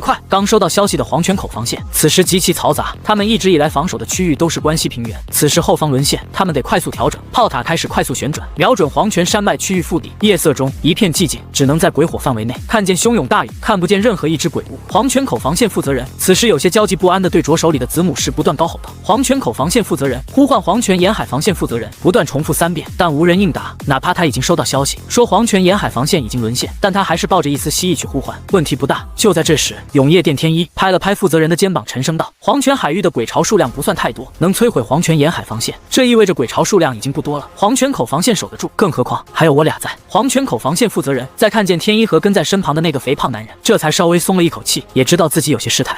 我第一次当防线负责人，还没经历过鬼巢，没事儿。天一笑了笑，下次就有经验了。然而，当第一只鬼物从黑暗冲进鬼火范围，紧接着无穷无尽的鬼巢从黑暗里狂奔着冲进鬼火范围后，天一面色瞬间大变。这批鬼巢数量绝对不是黄泉口海域该有的鬼巢数量，一眼望去，鬼王足足数百个，就连大鬼也有几十个，而这仅仅只是冲入鬼火范围的头批鬼巢，这不是黄泉口海域该有的鬼巢强度。几乎一瞬间，他便明白怎么回事了。在和师傅汇报繁育的时候，师傅突然问了一句：“这个消息是只告诉自己，还是通过正常渠道上报后额外告诉他？”他当时不知为何突然留了个心眼，说消息已经通过正常渠道上报了，额外告诉师傅。他心里是十分信任师傅的，是师傅收留了他，是师傅带着他加入了永夜殿。只是当他看见这批完全不是黄泉口海域该有的鬼巢以如此快的速度冲到这里的时候，他便知道师傅泄露了情报。这些鬼巢甚至没有摧毁沿途的城池，说明目标极其明确，冲垮黄泉口防线，进入关西平原，灭繁育。师傅啊！天一突然惨笑了起来，只觉得内心有点闷得慌，堵得他难受。原本就一直在体内不断燃烧的熊熊大火，此时燃烧得更加猛烈起来。他从未想过师傅会背叛永夜大陆。师傅，明明你才是那个最想赢的人啊！他从怀里掏出子母石，联系到自己的上级，声音发颤的一字一句道：“永夜殿，天一，汇报一个重要消息，江北繁育崛起，打造了一道6级防线镇守江北，且江北繁育之主是一个实力极其强大的建筑师。我昨日这个消息仅汇报给师傅一人，他泄露了消息，鬼族不惜一切代价派出鬼巢偷渡至黄泉口海域，现已突破黄泉沿海防线，正在进攻黄泉口防线。”汇报完这个消息后，他又联系上陈凡，有些羞愧的颤声道：“陈狱主，消息泄露，我师傅是内奸，鬼族已派遣大军进攻黄泉口防线，预计很快便会突破，请繁育尽快做好准备。”当看见这批鬼巢强度后，他就知道黄泉口防线挡不住。黄泉口防线打造出来就不是为了应对这种强度鬼巢的，这种强度的鬼巢已经远超7号防线和江北防线所面临的鬼巢强度。下一刻，越来越多的鬼巢已经冲入鬼火范围内，黄泉口防线上的炮塔开始不断开火，但在面对如此数量和强度的鬼巢时，显得有些孤木难支。天一缓缓闭上双眼，拎着一把刀站在黄泉口防线的城墙上。当他再次睁开双眼时，无穷怒火如实质般爆发出来，身体表面密密麻麻的突然浮现出无数裂缝，如碎裂的洋娃娃般，猩红色的火焰不断从裂缝中喷射而出。天一深吸了一口气，将大刀握在手中，望向防线下方那无穷无尽的鬼巢，跃在空中，身如流星般被猩红火焰包裹着撞向鬼巢。所有靠近的鬼物被瞬间燃烧至湮灭，声音饱含愤怒的高吼道：“永夜殿，天一在此！”只见天一双手持着大刀，怒吼着插向地面，身上燃烧猩红色的火焰瞬间狂涌至刀尖处，钻入地底消失不见。原本包裹着天一的猩红火焰全都消失得无影无踪，宛如瞬间被熄灭的蜡烛般。但紧接着，整个世界仿佛停顿了一刹，地壳开始微微发颤。下一刻，无数碎片飞至空中，近乎无穷无尽的火焰，如同火山喷发般，以天意为中心，从地心深处激射而出，范围极大，近乎一瞬间便清空了周遭大片鬼巢，甚至就连一个靠近的鬼王也在这一击下惨烈而死。一人诛杀一只鬼王，一击结束。天一面色煞白，毫无血色，跌跌撞撞地站在地面上，望向刚清空的那片区域，几乎眨眼间又被数量更多的鬼巢填满，无数癫狂暴虐的鬼物无惧生死地朝他狂奔而来，狂风夹杂着恶臭扑面而来。就在这时，他怀里的子母石突然发烫，并传来陈狱主那熟悉且沉重的声音：“樊玉支援即将抵达，坚持住！”他回头看了眼身后的黄泉口防线，突然笑了起来，掂了掂手中的刀，转身望向前方无尽鬼巢，舔了舔嘴角，不由有些回忆今早吃的那豆豉蒸排骨，真是美味啊！此时前方那朝他狂奔而来的鬼巢渐渐模糊了起来，他依稀想起了年少时跟着师傅身后时讨要橘子的场面，温馨且欢快，但如今来不及了。陈狱主，谢谢你的款待。夜色中，天一矗立在残留在地面上的烈焰中，在狂风暴雨中横刀站在原地，身如弓般直直盯着距离他最近朝他狂奔而来的一头鬼物。隐约间，他在这头张开大嘴咆哮的鬼物齿间看见了一枚子母石，那应该是黄泉沿海防线沦陷时负责人手里的那枚子母石。帮你报仇了，兄弟！下一刻，天一身上的裂缝变得越来越大，整个人近乎要散架一般，更加狂暴的猩红火焰从皮肤表面的缝隙、眼鼻耳喉里激射而出。他尽可能的张大嘴巴，怒吼着，想要宣泄着体内的滚烫。他烫了一辈子，这一辈子，那猩红火焰无时无刻不在体内折磨着他。今日他要更烫一点。他笑了起来，并开始奔跑。无穷鬼巢朝他冲来，他迎面而上，脚下的速度越来越快，直至即将逼近时，他眼中毫无畏惧之色，眼眶已被猩红火焰所填满。跃在空中，在暴雨中高举手中刀，咧嘴笑了起来。纵然浮游入海，我依然血焚天。师姐，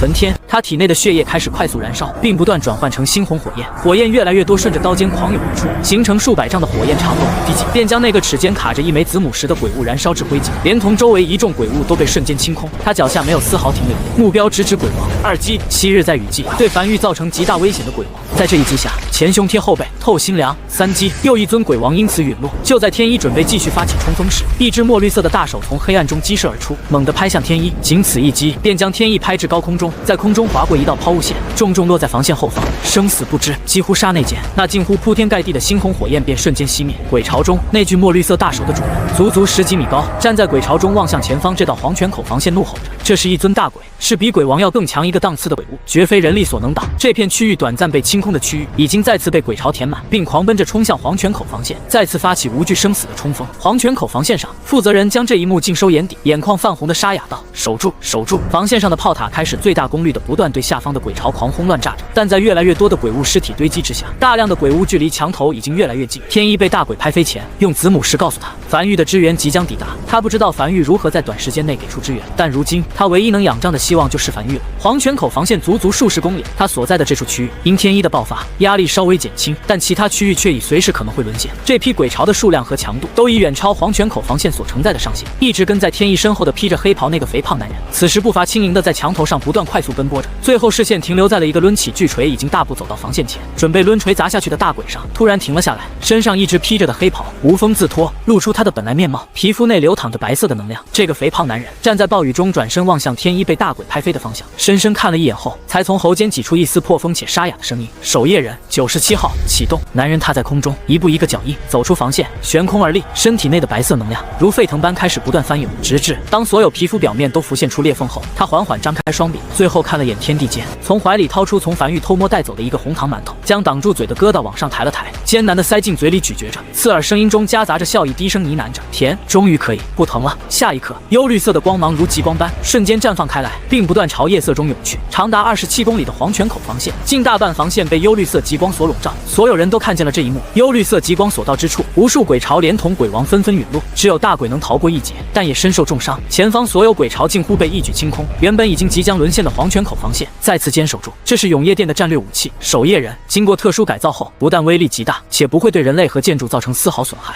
唯一缺点就是被改造的守夜人会终生承受剧烈的痛楚，改造的强度越大，承受的痛楚越强。但在被清空的区域尽头，大量鬼巢再次从永夜里源源不断的狂奔而出，仿佛无穷无尽，杀不完一样。那些重伤的大鬼再次怒吼着发起冲锋，更加癫狂，更加愤怒。战略武器存在的意义不是结束战局，而是给战局拖出一个空档期。如果这个空档期没有做出任何反击手段，那也不过是多挣扎一会儿。但樊玉的支援来了，天际间3枚携带雷霆的樊玉巡航导弹以极快的速度划过永夜，携带恐怖威慑，直落在黄泉口防线外的那群鬼巢中。轰！漫天爆炸声陡然响起，无数雷蛇如雷神洗地般在地面上不断狂涌，阵阵焦香味盖满了整个天空。巨大的爆炸响彻天地间，一大片区域被清空。但很快，这片被清空的区域伴随着永夜里源源不断的鬼潮涌出来，再次填满。约莫过了10息，天际间3枚携带着雷霆威慑的繁育巡航导弹再次从天地间划破夜空疾驰而来，重重落在鬼潮中。无数具鬼物尸体碎片和幽绿液体绽放在空中，区域再次被清空。永夜里的鬼潮再次源源不断涌来。10息后，3枚繁育巡航导弹再次如期而至。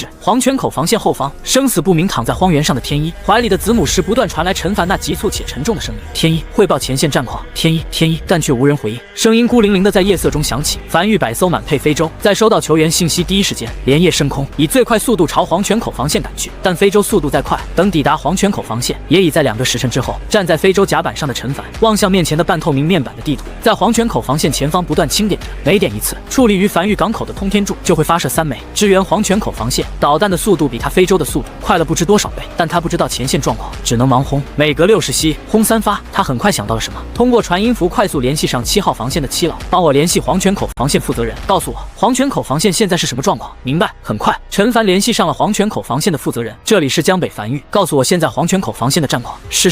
对方语气有些慌乱和无助。天一已死，守夜人已启动，有一批我不知道的手段从天而降，杀死了不少鬼潮。那是繁育的巡航导弹，数量有限。你现在负责给我汇报情报，当你认为需要支援的时候，我会再次发射繁育巡航导弹。中间等待间隙大概需要37息，你自己算好提前量。大概2个时辰后，繁育100艘非洲会抵达黄泉口防线，请坚持住。他没解释太多。传音符那边很快传来对方收到的声音。在做完这一切后，陈凡再站在非洲甲板上，望向前方不断朝2侧退去的黑暗，面无表情的沉默着，久久没有讲话。这批鬼潮是冲他来的，鬼族有点太谨慎了，也太果断了。他已经隐藏了很多实力，对外暴露出来的实力仅仅是一道江北防线而已。但哪怕如此，鬼族在得知的第一时间，依旧是以雷霆攻势欲要摧毁他。那么多鬼潮突兀出现在黄泉口防线，鬼族付出的代价不会小。求援！一盏茶后，传音符里响起黄泉口防线负责人的声音。陈凡没有停顿，再次在面前半透明地图上清点了下3下。繁育港口附近矗立在地面上的数百根通天柱，其中3根满级通天柱开始不断颤动，外壳碎裂，露出里面袖珍细长的通天柱缓缓升空，调转方向，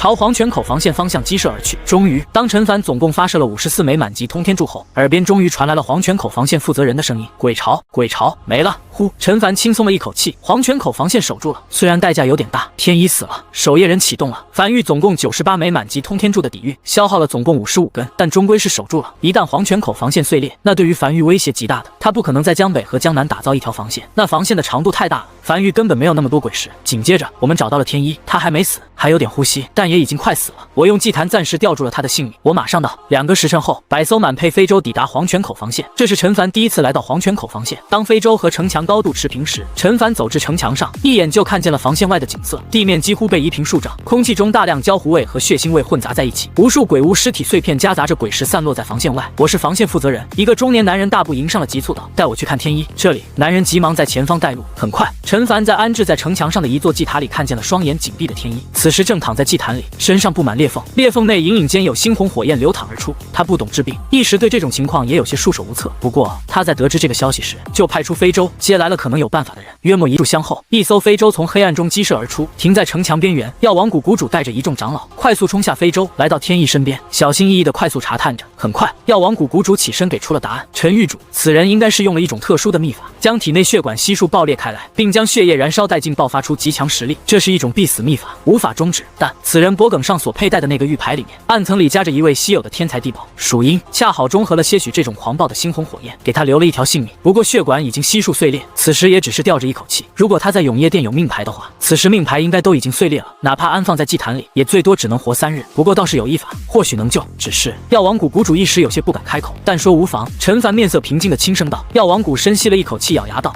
第一步就是帮他重塑血管，但人体的血管极其复杂，目前没人能做到这一点，除非在此人体内种下一株鬼血花，让鬼血花的根茎布满其身，代替血管的存在，再将此人种植在10级农田里，让鬼血花快速生长，之后再为夫人血丹，促进血液诞生，疗养数月后，理论上有一定概率能活。等等。”站在一旁的少秋眉头紧皱，沉声道：“我记得药王谷是个正派吧，不是什么魔门邪派吧？狱主，这个鬼血花是一种极其罕见的折磨人和控制人的手段，将鬼血花种植在人体内，根茎会在血管不断生长，极其痛苦。当彻底生长完毕后，会结出一枚果子，只要捏碎这枚果子，此人便会七窍流血，当场暴毙。而那人血丹更是一些入魔修士屠戮生灵血液所炼制而成的丹药，用于快速提升修为。这些都是歪门邪道，你拿来治病？什么歪门邪道？能用来救人的就是好道。药王谷谷主原本还有些没底气，但听见有人质疑自己的专业领域，忍不住开口反驳道：但据我所知，炼制人血丹需要大量凡人的血液，你打算屠戮多少人炼制一枚人血丹？少秋知道自己此时不应该开口了，但他是真的看不惯屠戮凡人的行为。不屠。药王谷谷主摇了摇头道：我们药王谷满门每人自愿献一点血，就足够炼制一炉人血丹了。少秋突然愣在原地，嘴巴微微张合半晌，没有反应过来，他怎么从没想过还可以通过这种方式来炼制人血丹的？这好像还这可以，就按你这个方法来。陈凡沉声道：将人带回江北繁域西阳城，你亲自负责为他疗伤，只要能救活，有赏。是。药王谷重重点头应下。一艘非洲连夜启程，载着药王谷一众人和重伤濒死的天一赶回繁域。陈凡站在黄泉口防线城墙上，听着身旁黄泉口防线负责人解释着来龙去脉。陈凡望向那个黑袍守夜人自爆的方向，地面上还残留着一丝丝被染成墨绿色的泥土。他没亲眼看见那一幕，但通过负责人的讲解，他大概能想象出这一幕。不知为何，他总是觉得这样对守夜人太残忍了。守夜人的宿命不应该是启动，没人希望自己生下来的，唯一的宿命就是自爆。大概了解了情况后，陈凡偏头望向这个黄泉口防线负责人，沉声道：我会帮你简单改造下黄泉口防线，加强黄泉口防线的强度，但这件事情就不要上报了。上报后，下次来的鬼潮说不定会更多。明白。黄泉口防线负责人颤声点头应下，他已经大概明白什么情况了。另外一边，而在这批鬼潮全军覆没不久后，位于永业西部玄武1号前线海域外的那尊鬼皇，面色阴沉，独自一人坐在大殿王座上。这次的失败，让他短时间内肯定无法再派兵前往繁域了。只是，若是真任凭繁域发育起来，虽然崛起到能影响整个战局的可能性是极小的，但毕竟是一个不稳定因素。先上报吧，让上面做决定。片刻后，天渐渐亮了，一夜又结束了。该死！永业腹地深处，一座坐落在平原上的城池内，一个老者正和上级汇报的时候，鬼族那边突然主动联系他，吓了他一跳，差点暴露。就在这时，砰！他布在屋内的大阵突然被暴力破坏，传来巨大的爆炸声。谁？老者面色微变，望向门口，面色凝重，高声道：这里是永业殿西部战略堂，副堂主张义德的私人居所，何人擅自闯入？下一刻，门被撞了开来，10几个穿着黑衣戴着面纱的人鱼贯而入，走进屋内，将老者围在中间。紧接着，一个拄着手杖的老人缓缓走进屋内，来到老者面前，晃了晃手中令牌，轻声道：需要我做自我介绍吗？永业殿西部外出行动组组长裘一死，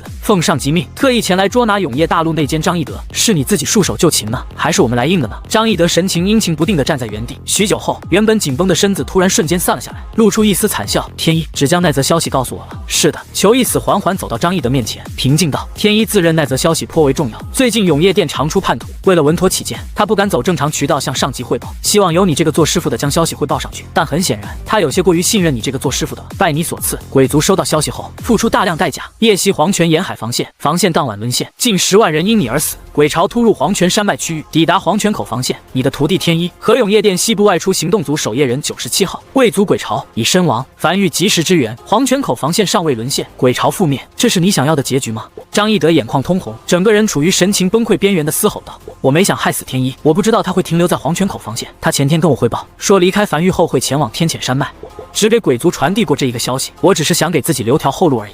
没有后路。裘一死再次靠近张义德，双手拄着龙头杖缓缓道：永业大陆和鬼族只有一方能活下来，这是一场没有后路的战争。背叛永业大陆者当处死，但死亡是一件复杂的事情。配合我们，今晚给鬼族那边传递情报，就说永业大陆西部平原防线不少人前去支援江北繁域，担心繁域再次遭受袭击。今晚永业大陆西部平原防线防守空缺，可向西部平原援军大举进攻，配合到位，可以给你一个痛快。张一德面色阴晴不定，几乎没有犹豫多久，便眼眶通红，重重点头。好了，裘一死笑了起来，拍了拍张一德的肩膀，也不用装出这副后悔的样子了。如果没被抓到的话，你不会后悔的。人总是在快死的时候才会后悔，此事肯定死定了，但至少临死前做点人事。下去后见到了天一，也不至于在天一面前完全抬不起头来。与此同时，100艘非洲已经重新返回繁域。陈凡站在非洲甲板上，望向不远处快速靠近的江北防线。他已将黄泉口防线基础改造完毕，现在若是再次遇袭，至少能多坚持一会儿，等待繁域的支援。而在繁域西阳城，药王谷一众人正在紧急救治着天一。虽然没有十足的把握，但如果方法真的奏效，那7日后天一便能完全痊愈。就这样，过去了5日，距离雨季结束还有10天左右。黑暗刚褪去不久，天还未完全亮起来。永业殿再次派人来了，一艘非洲缓缓驶入繁域领域，并且来到江北防线附近。这次领头的是一个看起来有些苍老的老者。他在走出非洲，来到江北防线城墙上，看见双手拄着翡翠手杖的陈凡，微微一愣，才笑着道：年少有为，年少有为啊！自我介绍下，永业殿西部外派出行动组组长裘一死特意前来，为消息走漏让樊玉险些覆灭。而致歉言罢，裘一死将手杖横拎在身上，缓缓弯腰，不敢。原本还站在原地的陈凡快速上前一步，将面前这个看起来年龄能当他爷爷的人搀扶起来，沉声道：“此事是个意外，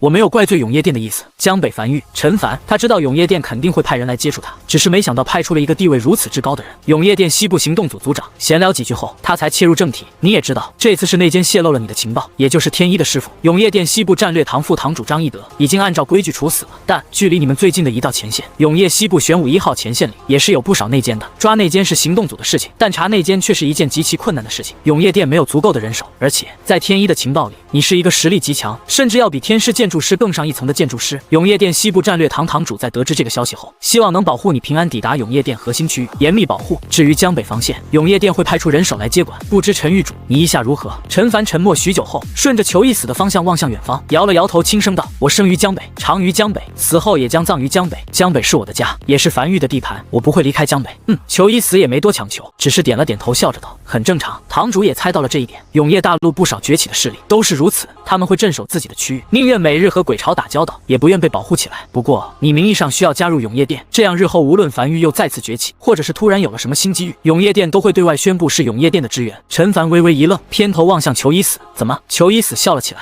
你不会以为永业大陆全靠永业店撑着吧？那永业店得有多能耐啊！”其实他停顿了一会儿后才继续道：“这个是永业店机密，你不要对外讲。在永业大陆上有不少像樊玉这种突然发现了鬼矿崛起的势力，又或者是某个势力突然诞生了一个天才建筑师，天生对参悟建筑蓝图极其擅长等等之类的。而这些崛起的势力虽然数量稀少，但潜力十足，大部分都会打造防线来镇守自己的区域。而他们的鬼石建筑是从哪来的？对外宣传都是永业店支持的，其实大部分本身就是他们自己的。不这样不行，你现在才刚刚崛起，就有鬼族主力军派出大批鬼巢偷渡来找你了。你知道为了这次偷渡他们横跨2个区域付出了多大的代价吗？百不存一，百不存一啊！”裘一死远眺天边呢喃着：“你所看见的大批鬼巢，其实那批鬼巢的1%而已，9%的鬼巢都在偷渡区域时被大阵天雷所屠。倘若你日后再次崛起，你猜猜永业西部玄武1号前线那边鬼族主力会怎么做？但当你名义上加入永业店后，那以后你所有的崛起对外都可以宣布成永业店的支援。虽然那边依旧会注意到你，但至少会放松不少警惕。”好，陈凡点头应了下来。裘一死笑得很开心，他很喜欢面前这个年轻人，话不多，但能很快明白他的意思，也没有对加入永业店有太多反抗情绪。你也不需要担心永业店会觊觎樊玉的鬼矿，永业店从来不会觊觎任何一个势力的机缘，永业店仅仅主要负责看守前线。这场战争的胜利与否，最终其实不取决于永业店，而是取决于那些在永业店的保护下渐渐崛起的势力。而这些势力最后汇总到一起，才能抵抗鬼族的新势力，直至这些新势力代替永业店，继续庇护其他势力崛起，一代一代传下去。只要能守住，终有一日我们会对鬼族发起反攻。以及，虽然我知道樊玉的机缘肯定不是鬼矿，陈凡眼睛微微眯起，裘一死有些无奈地摊开手：“你们仿佛约定好了一样，每个崛起的势力对外宣传的都是发现了鬼矿。这永业大陆这些年又不是人死绝了，得多少鬼矿埋在地下，过了这么久没被人发现，恰好就被你们发现了呢。这些事情都是永业店核心机密，一般不会轻易透露，主要是担心内奸泄露。一旦泄露出去，那些被永业店保护的幼苗势力就会遭到鬼族的疯狂打击。”他之所以告诉陈凡，是信任陈凡一个能镇守江北的势力，倘若有朝一日都会投敌于鬼族，那说明永业大陆气数确实已尽了。但哪怕如此，他也没告诉那些受永业店保护势力的具体名字。陈凡没讲话，只是低头摸了摸鼻子。他发现永业大陆的格局好像比他想的要好一点，至少永业店的高层并不是抱着守一日算一日的想法，对未来是有规划的。虽然不知道这个规划能不能顺利落地，但至少有。但我其实还真需要点支援，你真要啊？裘一死愣在原地，有些茫然地望向陈凡。他刚才说的不清楚吗？永业店的支援是给鬼族看的，是为了掩护你崛起的。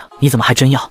要点没有。裘一死颇为果断地摇头拒绝，这个肯定是没有的。若是江北防线急需鬼石，能支援一点，帮你们守住防线。但如今前往西荒岛的物资线都被切断，大批资源很难运输到西荒岛。我需要一点高品级的建筑蓝图。陈凡没有理会裘一死，而是斟酌着自己的用词，继续开口道：“我参悟建筑蓝图的速度很快，基本3日内都可参悟完毕，但代价是会永久损坏这张建筑蓝图。永业西部玄武1号前线不是缴获了一张蓝色品级的建筑蓝图吗？给我3日参悟完毕后，可亲自前往永业西部玄武1号前线，为他们打造这座建筑。”裘一死眉头紧皱，沉思许久后才摇头道：“不行，蓝色品级的建筑蓝图极其稀有，每一张都是至关重要，运到其他区域时都是最高机密护送的。只要蓝图在，就会有源源不断的建筑师参悟完毕。为多个防线打造这个建筑，你参悟的代价是彻底销毁蓝图，这肯定是不行的。但我知道有一张重复的蓝色品级蓝图可以给你，不过肯定需要你付出一定报酬作为为交换，也行。陈凡点了点头，差点忘了。裘一死突然想到什么，从怀里掏出一枚令牌和子母石递给陈凡。天一上报的消息里说，你有办法打通和前线的物资补给线，这是永业店的令牌，手持该令牌代表自身所属势力为永业店名下势力，去前线的时候用得到。还有，倘若你准备运输大批物资时，记得通过这枚子母石直接向我汇报，否则鬼族那边收到消息，有可能会再次冲垮防线。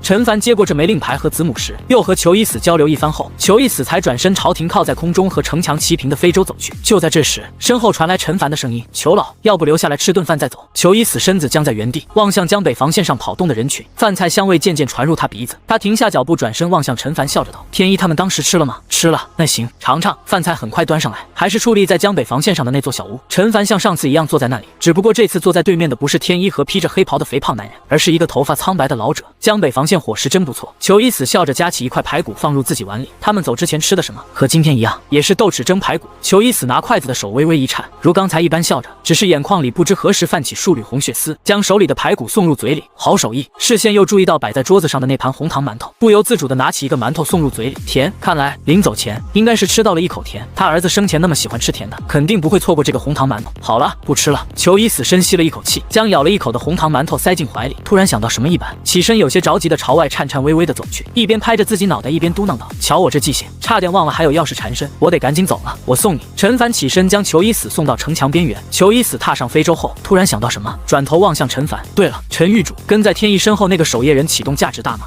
陈凡停顿了一会儿后才轻点头：“大。”他的启动拖到了樊玉支援抵达，守住了黄泉口防线，少死了很多人，那就好。裘一死笑了起来，站在非洲甲板上，拄着龙头手杖，望向陈凡挥手道：“走了。”非洲升空，以极快的速度朝远处疾驰而去。站在非洲甲板上的裘一死望向渐渐缩小却覆盖了整个江北海岸线的江北防线，从空中望去，那如此渺小的一道防线，却庇护了整个江北，庇护了无数百姓。而此时，裘一死也终于第一次认真俯瞰整个江北，俯瞰整个西荒岛。他孩子死在这里了，为了保护西荒岛，死在了这里。他能理解陈凡对江北的感情，就如他现在对江北也有了感情一样。人和一片区域的感情联系，往往都是这样建立的。他再次笑了起来，只是这次不用掩饰了，眼眶通红的从怀里掏出那枚刚才咬了一口的红糖馒头送入嘴里，很甜。他没告诉陈凡，那个自爆的守夜人就是他儿子这件事，他不想让陈凡因此有什么心理压力和负担。西荒岛好大，飞了这么久都没飞出西荒岛，但又好小，小到无法多容纳一个人。狱主在裘一死走后，王奎才从一旁走来，迟疑道：“你怎么不告诉他天一还活着？”这5天时间内，天一已经渐渐苏醒，可以睁眼了，只是讲话还暂时有些艰难，经过一段时间疗养后就能恢复正常了。陈凡摇了摇头，轻声道：“这是天一的意思。”天一燃尽体内血液，已经失去了火行孙这个特殊修行者的身份，此后他将沦为普通人。他不想以这种身份去面对昔日的同僚。随后他才望向远处，这5日他一直在完善繁育基础设施，在雨季结束后，他就得开始铺设前往前线的物资线路了，尽快和永业西部玄武1号前线建立起联系。繁育西洋城，天一抬头望向空中那艘渐渐远去的非洲，他一眼便认出来了，那是永业店外出行动组的非洲。天一面无表情地望向那艘远去的非洲，他宁愿自己死了。他很感激繁育能救活自己，肯定付出了不少代价，可是他已经沦为一个废人了，就算活着又有什么用呢？吃饭了。祁崇端着一碗流食走到天一面前，无奈道：“来，张嘴。”这几日给天一喂饭都很困难，这家伙要绝食饿死自己。或许是看见了永业店的非洲，今日的天一情绪有些波动，身体尚处虚弱，沙哑道：“我已经是一个废人，活着已经没有任何意义了。”什么废人？祁崇翻了个白眼，过几天你就能生龙活虎了，没少胳膊没少腿的，怎么就成废人了？我已不是火行孙了，沦为一个普通人。然后呢？繁育有大批普通人，你的意思是他们都是废人，没他们插秧，你连这碗流食都吃不上，没他们给你搭棚子，你现在还在暴雨中呢，他们的付出在你眼里完全看不见，就是一个废人。赶紧吃饭，吃饱饭了准备干活。你以为繁育要白养你啊？跟我一起种田，不干活哪来饭吃？天一微微一愣，脸上第一次有了波澜，随后仿佛想明白了一般，乖乖张开嘴，吃了一大口流食，颇为用力地咀嚼了起来，眼里也重新浮现出了一丝对未来的希冀。他最怕自己没用，但祁崇让他突然明白，他还有用，只要有用就行。西洋城，陈凡站在远处的棚子下，望向这一幕，轻笑了起来。他没有过去打扰，只是在远远看着。雨季快结束了，该准备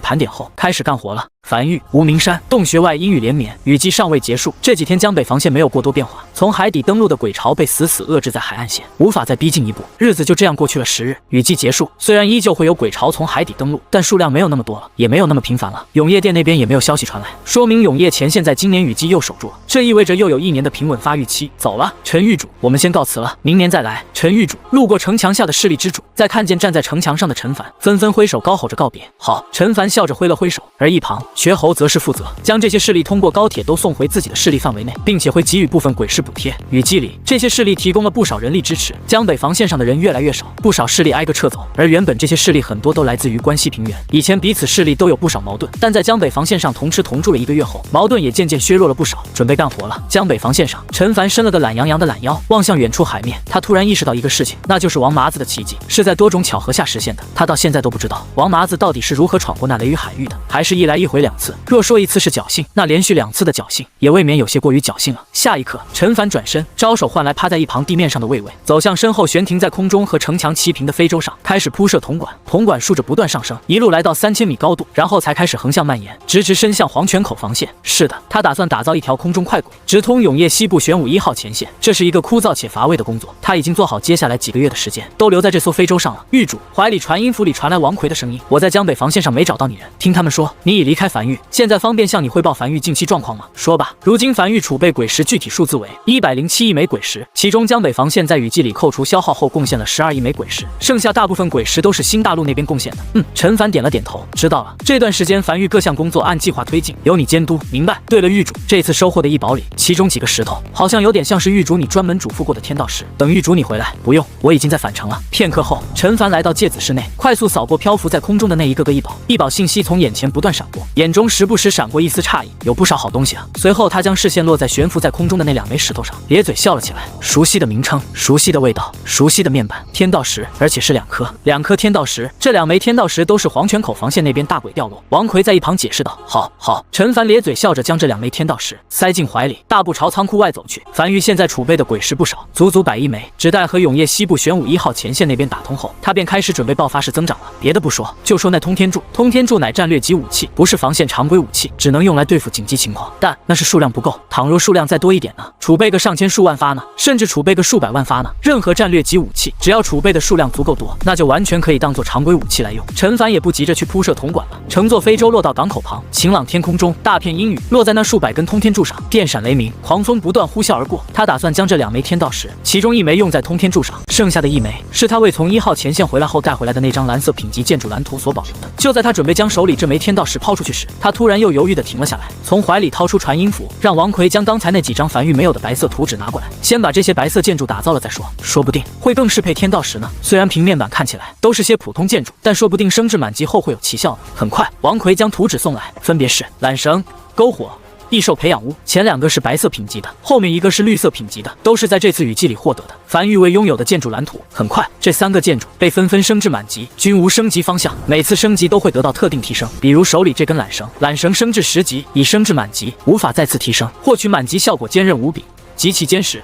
陈凡挥了挥手中这根颇为厚重的绳子，面色有些微微古怪，真是什么类型的建筑蓝图都有啊，这算是建筑吗？他觉得这应该算是生活工坊生产出来的，就是一根绳子，打造费用不算太贵，但胜在十分结实。但别说，还真有点用。樊狱还真需要些极其坚实的绳子，当然肯定是不配1枚天道石的。他又望向篝火，这个建筑和鬼火完全不一样，但总算是有点建筑的样子了。作用是用来取暖，这么一座小小的篝火可以抵御寒冷，而且供暖范围并不小，这个倒是可以在樊狱里推广开来。篝火升至10级，已升至满级，无法再次提升，获取满级效果抱团取暖，供暖范围增大。这3个建筑里最有用的便是那个异兽培养屋了。陈凡望向被安置在一旁的巨大宫殿，是的，这是一座宫殿，比他的木屋看起来气派多了。推门望去，里面吊顶极高，看起来是为一些体型巨大的异兽准备的。在升至满级后，有了不错的满级效果。异兽培养屋升至10级，已升至满级，无法再次提升，获取满级效果慕名而来。对异兽有较强的吸引力，会增加无主异兽对势力的向往，并希望定居于此。这个不错。陈凡咧嘴笑了起来。异兽是永业大陆上一种极其特殊的存在，而每尊异兽都有不错的效果，比如海底隧道就全靠魏巍挖出来的，就连在岛上找的那批猴子，此时也在新大陆那边牧羊呢。如果能吸引一些路过的异兽主动投靠樊狱，那自然是不错的。而在他将这3个建筑全部升至满级后，樊狱已经拥有14座满级建筑了，挺好。但这3个建筑都不怎么配得上1枚天道石。呼，他深吸了一口气，准备将手中的天道石抛向不远处的通天柱。就在这时，轰！一道巨雷突然在空中猛地炸开，紧接着原本晴朗的天空突然开始降雨。不仅仅是通天柱上空开始降雨，而是整个江北开始降雨。没有雷，没有电，没有黑云，一场翠绿色的大雨，没有任何征兆的突兀落下。他这辈子没见过翠绿色的大雨。陈凡怔怔地待在原地，遥望天边，整个江北上空被翠绿光芒所笼罩。而当那翠绿色的大雨落在他身上的一瞬间，他感觉这些日子的疲惫瞬间烟消云散，并且隐隐感觉自己寿命好像得到了提升。紧接着，面前开始浮现出无数道面板，樊玉镇守江北，翠雨天降，天道赐福。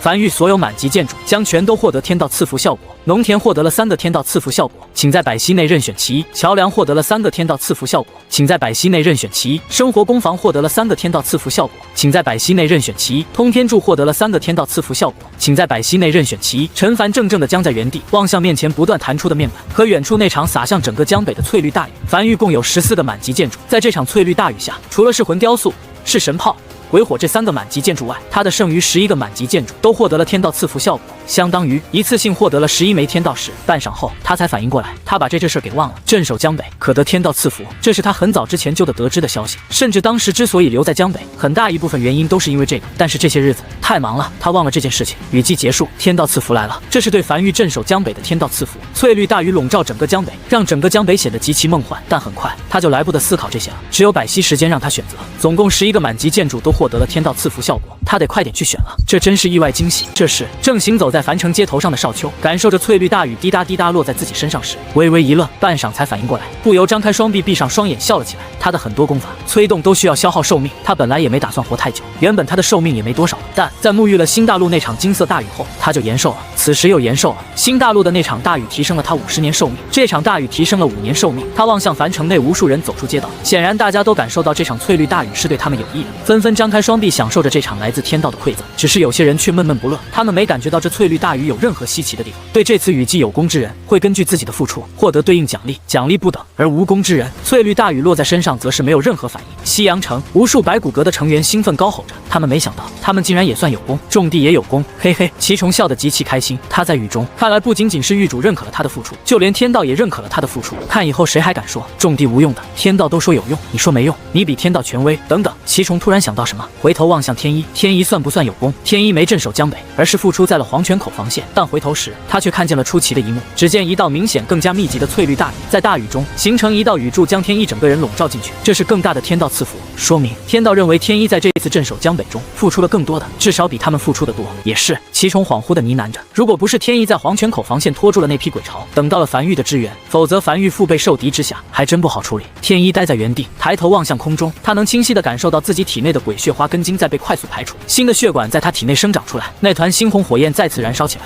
流淌在血管内，代替了血液存在。而这次他感觉不到疼痛，感觉不到灼烧，那猩红火焰好像完全被他掌控自如般，火行孙的力量又回来了，而且是完全被他操控，没有任何副作用的火行孙力量。他此时感觉身体再无虚弱感觉，他感受着体内那充沛的力量，突然笑了起来。他好像又是那个天一了，不过这次不是永夜殿天一，而是樊玉天一。他不打算回永夜殿了，他要留在樊玉，留在这个没有内奸的市里，他可以放心的将后背交给自己的同僚祁崇。帮我联系下陈狱主，我要亲自告诉他，我想留在樊玉。此时的天一显得极其兴奋，平日脸上那副高冷漠然的神情已消失不见。好，祁崇也为天一开心，从怀里掏出传音符联系到狱主。狱主，我是刚开了个口，滚！传音符对面便传来狱主的怒吼声，且通讯挂断。祁崇有些尴尬地摸了摸鼻子，将传音符重新放入怀中，讪讪道：“看来狱主现在应该是有些忙，那个待会儿再联系。”也是，天一面色严肃地点了点头。他自觉自己没付出太多，就获得了如此丰厚的天道赐福。那樊玉镇守江北为首功，陈狱主那边肯定获得的更多。此时自然是有些忙的，只是每到防线，在雨季镇守一片区域，挡住海底鬼潮都会获得天道赐福。可是他有些疑惑不解地望向空中那翠绿大雨，其他区域的天道赐福他也不是没经历过，可没有这么大阵仗，这都快比永夜西部玄武1号前线的天道赐福效果要强了。江北在天道眼里如此关键吗？所以镇守江北的天道赐福才会如此之多，还是因为其他原因？只是很快他原本开心的神情又有些低落起来。如果守夜人97号还活着的话，肯定会很喜欢这场大雨。还未赶回关西平原的屠仙圣地圣主，此时高铁已经停在江北荒原上，高铁上的一众人都走了下来，站在荒原上沐浴着这场翠绿大雨，这是天道对他们付出的认可。屠仙圣地圣主张开双臂，站在这场翠绿大雨中笑了起来。他感觉到自己的寿命提升了1点，只是具体多少他不清楚，并且身上的暗疾也都都消除了。别的不说，他感觉此时等明天早上醒来后，说不定又可以起立了。对于他这个年龄的人来讲，这可是一件稀罕事。身后的一众屠仙圣地的弟子此时也极其兴奋，不仅仅是因为提升了寿命，消除了暗疾，最重要的是，这是天道的认可。天道对他们在雨季里付出的认可，有多少人这辈子能收获天道认可的？这是他们可以吹一辈子的牛逼。樊城墙头上，公羊一月双手插进袖子里，望向墙外翠绿大禹嘟囔道：“和我俩无关，我俩并未启动，自然无关。”大禹轻声道：“说得好。”公羊一月感慨道：“跟在天一身旁那个守夜人启动了，他应该是有功吧？那你猜猜他能不能领到这天道赐福呢？”坟头草变得更绿一点，大禹没有讲话，只是安安静静地站在城墙上。公羊一月撇了撇嘴，也没再说什么。魏魏不会讲话，但此时趴在地面上，灯笼大的眼睛里分明冒出一句话：“怎么还有我的事儿？”趴在地面上的魏魏抬头疑惑着望向头顶那根将他笼罩进去的翠绿雨柱，他头上的雨要更密集一点，说明他也不是小功。可他有什么功？但很快他就不再关心这个，而是望向前方站在密集近乎如实心翠绿雨柱下的陈凡。陈凡已经站在这里很久没有动过，那雨柱实心质，恍如是一根从天而降的翠绿金箍棒，他都有些担心给陈凡砸死在这里，而且雨柱里还夹着一缕缕金色云雾，看起来很好吃的样子。别急，别急！陈凡此时根本顾不上头顶那噼里啪啦的雨柱，高度集中地望向面前不断弹出的一则则面板，快速思考着，选出最适合樊玉的天道赐福效果。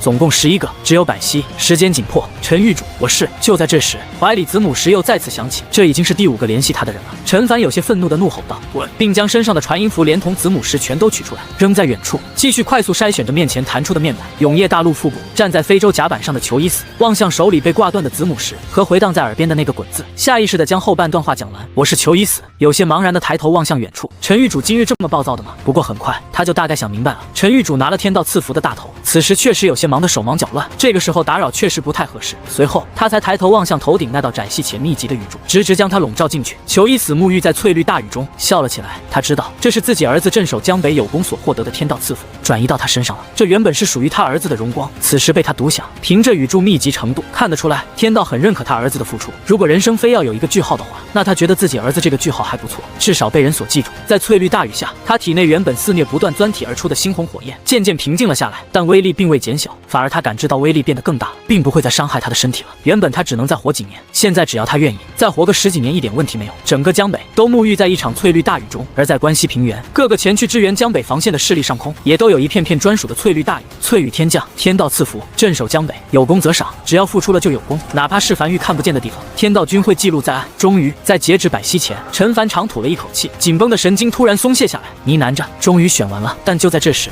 他突然发现自己好像看不清面前的东西了，一片翠绿水雾，怎么跟瞎了一样？下意识抬头望向头顶，忍不住愣在原地。今天这雨这么大吗？他感觉自己像是被一根通天柱直直砸进地底一样。很快他便察觉出不对劲儿了，如通天柱一般近乎实心的雨柱从天而降落在他身上，却并没有太多刺痛感，如春雨润万物，体内泛起阵阵暖流，像快去了一般。这是翠雨天降，天道赐福。在琢磨出来什么情况后，他也不着急了。没一会儿后，大雨缓缓消失，万里无云，完全看不出来刚才下了雨，而地面上也没有任何水波，甚至就连他的衣服也没湿。挺好，陈凡笑了起来，望向趴在一旁的魏魏，他除了感觉自己身体更轻快，以及寿命好像延长了，并没有感觉到太多这个天道赐福的效果，但已经足够了。樊玉所有满级建筑都获得了天道赐福效果，哪怕像满级农田这种，除非他天道石多的花不完了，否则绝对不可能将天道石砸在这上面的建筑，也都获得了天道赐福，相当于一次性获得了10几枚天道石。以天道石的价格来算，这次樊玉在雨季镇守江北的收获绝对不算小。最主要的是，他望向灵魂深处的永夜领主面板，关于桥梁这个建筑的面板，他是不可能将天道石用在桥梁上的，毕竟桥梁对于樊玉的作用并不算太多，就是横跨水域、链接两地、供高铁通车的一种手段而已，不值得1枚天道石。但若不是这次，他都不知道桥梁这个建筑可以有这种天道赐福效果。桥梁获得了3个天道赐福效果，请在百息内任选其一。一个建筑仅能拥有1个天道赐福效果，你已经做出选择。天道赐福效果：鹊桥相会。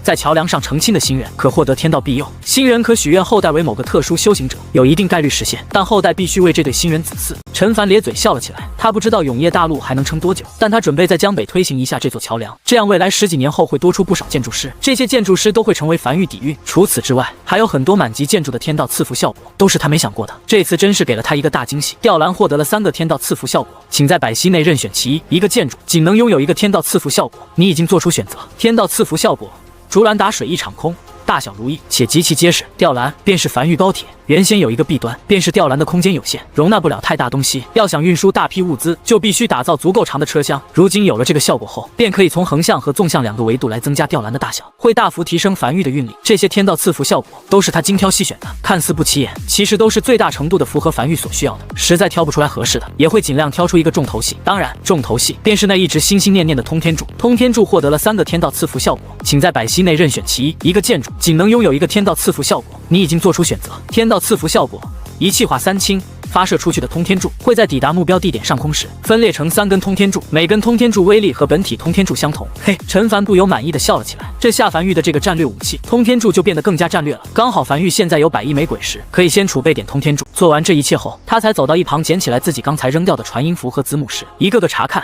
缺猴的、奇虫的，还有求已死的。陈凡望向手里的子母石，微微一愣，突然想起来了，刚才他是不是好像骂了一句求已死？嘴角抽了抽，激活子母石，联系上求已死。求老无碍。他还没开口，对面便传来了求已死的无奈的笑声。联系你没什么事儿，就是想恭贺你一下，繁育成功守住江北。顺便告诉你一个好消息，雨季末尾，永夜前线没有一处前线沦陷，雨季过去了，我们又可以再发育1年了。恭喜你啊，同喜！陈凡也笑了起来，内心多少有些不好意思。一个7老80的人被他劈头盖脸一句滚，多少显得有点不合时宜。做完这一切后，陈凡回到西阳城，望向重新恢复到巅峰的天一，笑着道：“看起来完全恢复了。”呼，天一深吸了一口气，才单膝下跪，低下头颅，沉声道：“多谢玉主赐给我新生，以后我这条命就是繁育的。我想留在繁育为玉主做事。”一旁的奇虫有些感慨地望向这一幕，只是心里不由琢磨着，天一要是留在繁育，会是什么职位呢？基本上是肯定加入战阁了。论实力，至少得是副阁主，但论资历又不好说。不过战阁的副阁主自从大禹主动退去后，确实如今还是一个空缺位置。怎么不回永夜殿了？不回了。天一摇了摇头，连我师父都背叛了，我不知道永夜殿还有谁能信任。我不愿待在一个连同伴都不能信任的环境了。繁育没有背叛，我不怕战死，但我不希望我的死因是同伴从后方刺来的匕首。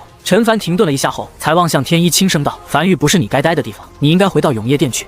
我在永夜殿里没有一个可以绝对信任的人，我信任你。如果你回到永夜殿，我在永夜殿里就有了一个值得信任的人。其二，繁育未来会和永夜殿合作，一同对抗鬼潮，但繁育不想因永夜殿里的内奸白白战死。我需要有一个人在永夜殿里告诉我真实情况和暗流涌动下的一些蛛丝马迹。其三，我看得出来你现在实力比以前更上一层，并且有功绩加身，回去后职位肯定能更上一层楼。当你站得足够高，也能方便你去清理永夜殿里的叛徒。”天一没有讲话，只是茫然起身，眼里原本的光泽突然暗淡了一丝。他没想到陈凡会拒绝他留在繁育，他这些日子十分羡慕繁育里的气氛，没有背叛，没有内奸，这是他想发光发热的地方。但很快他突然想到了什么，迟疑道：“那我可不可以先加入繁育，再回到永夜殿？”“当然可以，繁育欢迎你的加入。晚些时刻，奇虫会带你去领取一套繁育服饰和身份令牌，你暂且归暗阁所属。少秋是你的直属上级，你平日和他联系，重要信息可直接向我汇报。”陈凡笑了起来，这家伙实在是太聪明了，一点就通。他的意思就是这个意思。明白。天一笑了起来，眼里重新绽放出光芒，这样好像更好了。他不但加入了繁育，而且还可以铲除永夜殿里的内奸。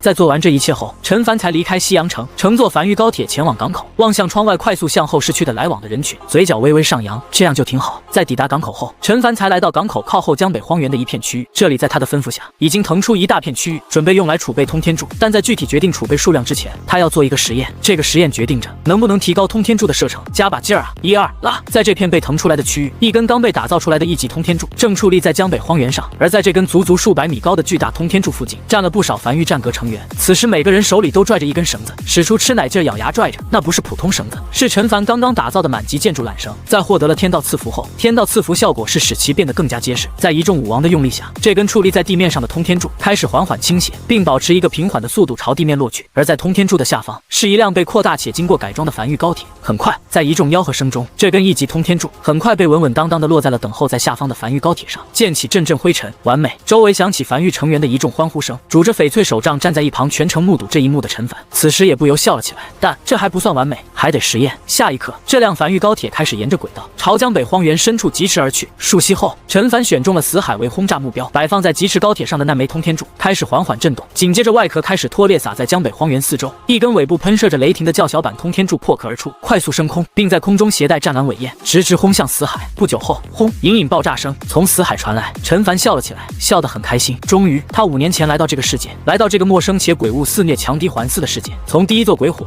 第一座箭塔开始，一点点在江北打造自己的基地。这5年里，他一刻不敢松懈，生怕一场大战就将樊玉底蕴打空，生怕一场鬼巢就葬送了他所有的幻想。但如今，他终于可以拍着胸脯说一句：樊玉已经小有规模了。樊玉移动巡航导弹试爆成功，这意味着只要他愿意，他能将高铁轨道铺设的足够多，他可以将樊玉巡航导弹发射到永业大陆任何一个位置。那么接下来，樊玉成员再次忙活起来，开始重新选定导弹储备区域。既然确定了樊玉巡航导弹可以移动，那就要找一个更大的区域用于安置了。港口就有点不合适了，这里太小了，而且也太显眼了。最终位置选在了无名山后方，这里地广人稀，基本上没有什么樊玉成员靠近，安置在这里刚刚好。呼，陈凡长吐了一口气，搓了搓手，将铺设空轨这件事先放在一旁，站在非洲上望向下方那一大片空余区域，望向永业领主面板上的通天柱建筑，确定建造。很快，一个由白色线条组成的通天柱虚影快速浮现出来，并且伴随着一旁通过铜管里的大量鬼石液体涌出，快速凝实，稳稳当当的落在地面上。一根满级通天柱打造完毕，一根、2根、3根，通天柱一根根落实。渐渐的，夕阳浮现在天边。陈凡忙碌了一天，天色也渐渐黑了下来，永夜即将降临。陈凡站在非洲甲板上，望向下方区域排列的整整齐齐的2000根满级通天柱，神情有些恍惚的呢喃道：“艺术品，完美的艺术品。”片刻后，后勤阁成员快速乘坐樊玉高铁而来，肩膀还扛着4块巨大的木匾，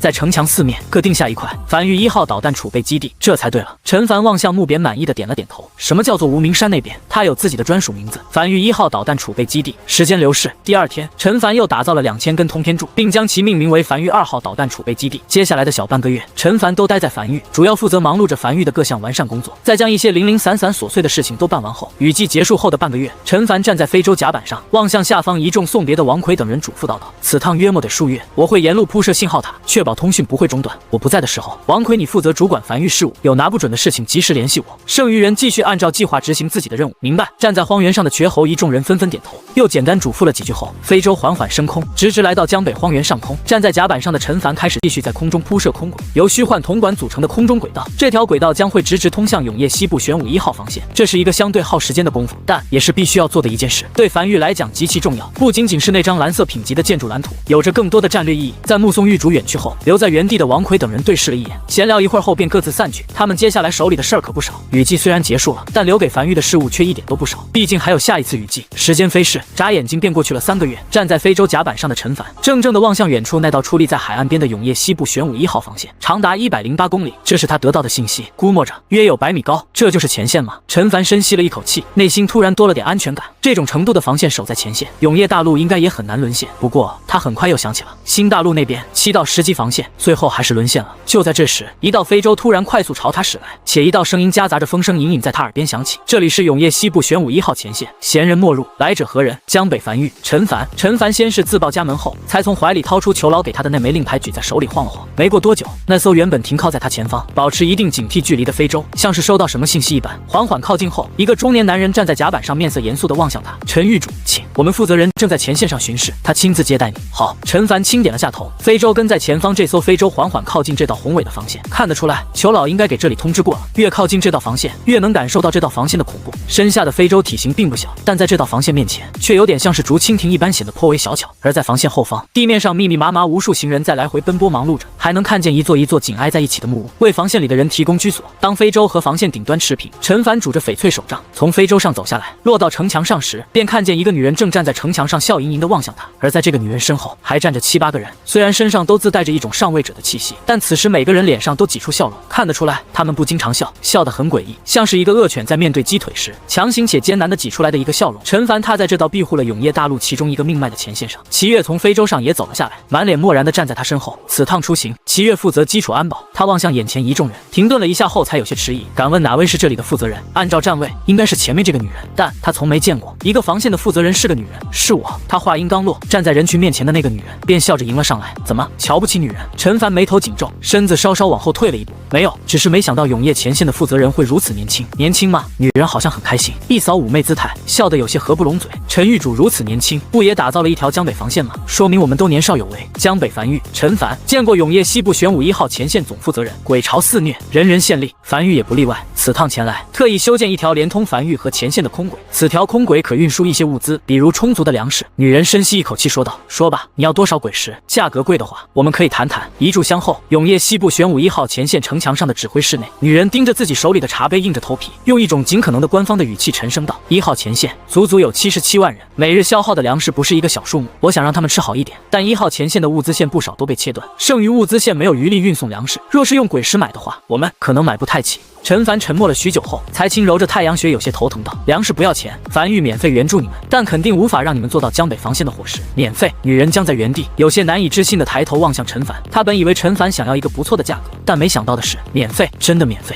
陈凡轻点了下头，这是来自樊玉的援助，感谢前线守住永业大陆。这项交易是不需要你们付出什么的，但还有其他交易，比如樊玉需要不少建筑蓝图，你们前线所缴获的建筑蓝图，只要是重复的都可以送到樊玉，我们会给予一定的鬼石回报，包括那张蓝色品级的建筑蓝图。所以女人有些不解地望向樊玉，所以此次樊玉起来，单纯只是免费资助前线粮食，以及带回去一些蓝图。是的，太好了！女人怔了许久后，突然蹦起来，在屋里兴奋高吼着。陈凡嘴角微微抽了抽，走出指挥室，来到城墙边缘，望向防线外波澜壮阔的大海。刺骨海风迎面袭来，都走出屋子了，还隐隐能听见女人的兴奋声在屋内响起。陈玉主。而这时，刚才跟在女人身后的一个中年男人大步朝他走来，有些歉意的小声道：“我是1号前线的副负责人，婵姐她。他老师原本是1号前线的总负责人，但在这次雨季里，他老师牺牲了，他接手了这个位置。他老师是他如今还在世的唯一亲人，再加上又突然将1号前线的重担扛在自己身上，压力有些大，情绪变得有些不太正常，希望你见谅。”无碍。陈凡摇了摇头，这样他就大概可以理解。随后，这个中年男人笑了笑，走，陈玉主，我带你参观1号前线，请。两人肩并肩走在城墙上，齐月跟在身后几步远，双臂抱怀夹着一柄长剑，嘴里叼着一根狗尾巴草，望向防线外的海面，眼神有些波动，不知想到了什么。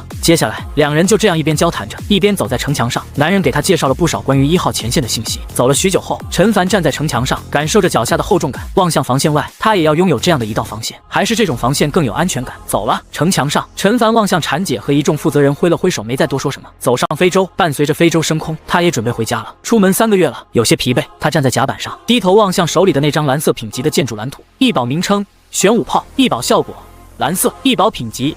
建筑蓝图，城防建筑。面板介绍极其简单，只有简简单单几行字。先回家。他伸了个懒腰，有些疲惫的打了个哈欠。先回去让他好好睡一觉再说。终于找到了永业大陆腹地，一座隶属于永业殿的城池里。裘一死站在一个装满各种玉简、牛皮纸等信息的屋子内，望向手里一张破旧老化的牛皮纸，呢喃着：上古时期，江北遇袭，不灭天师支援江北防线。自不灭天师手里有一个建筑蓝图，名为通天柱，据说许久未参悟完毕，其他建筑师尝试过均参悟失败。自从他知道樊玉的那个建筑名为通天柱，他这些日子就一直泡在藏书阁里，因为他总记得自己好像在哪里见过这3个字。难道樊玉发现了上古战场留下来的鬼矿？裘一死若有所思的点了点头。现在看来，当时那个名为不灭天师未参悟的建筑蓝图，应该是被陈凡参悟完毕，并且打造了出来。就在这时，师傅，藏书阁外响起天一的声音。进来。裘一死收起手里的牛皮纸，笑着望向屋外。天一劫后余生逃过一劫，他得知这个消息后很是开心，尤其是在知道天一经历了天道赐福后，和他一样，火行僧的负面效果已经全无，实力大涨。很快，天一踏入屋内，面色认真地站在原地。这3个月内，我仔细调查了师傅你交代给我的所有人，其中确定了一个人已经是叛徒，并且上次支援7号防线的消息就是此人泄露出去的。裘一死笑了起来，笑得很开心，上下打量着天一，半晌后才招手唤来天一，来这边坐。泄露情报那个人是不是叫王发？师傅你知道？天一有些愕然，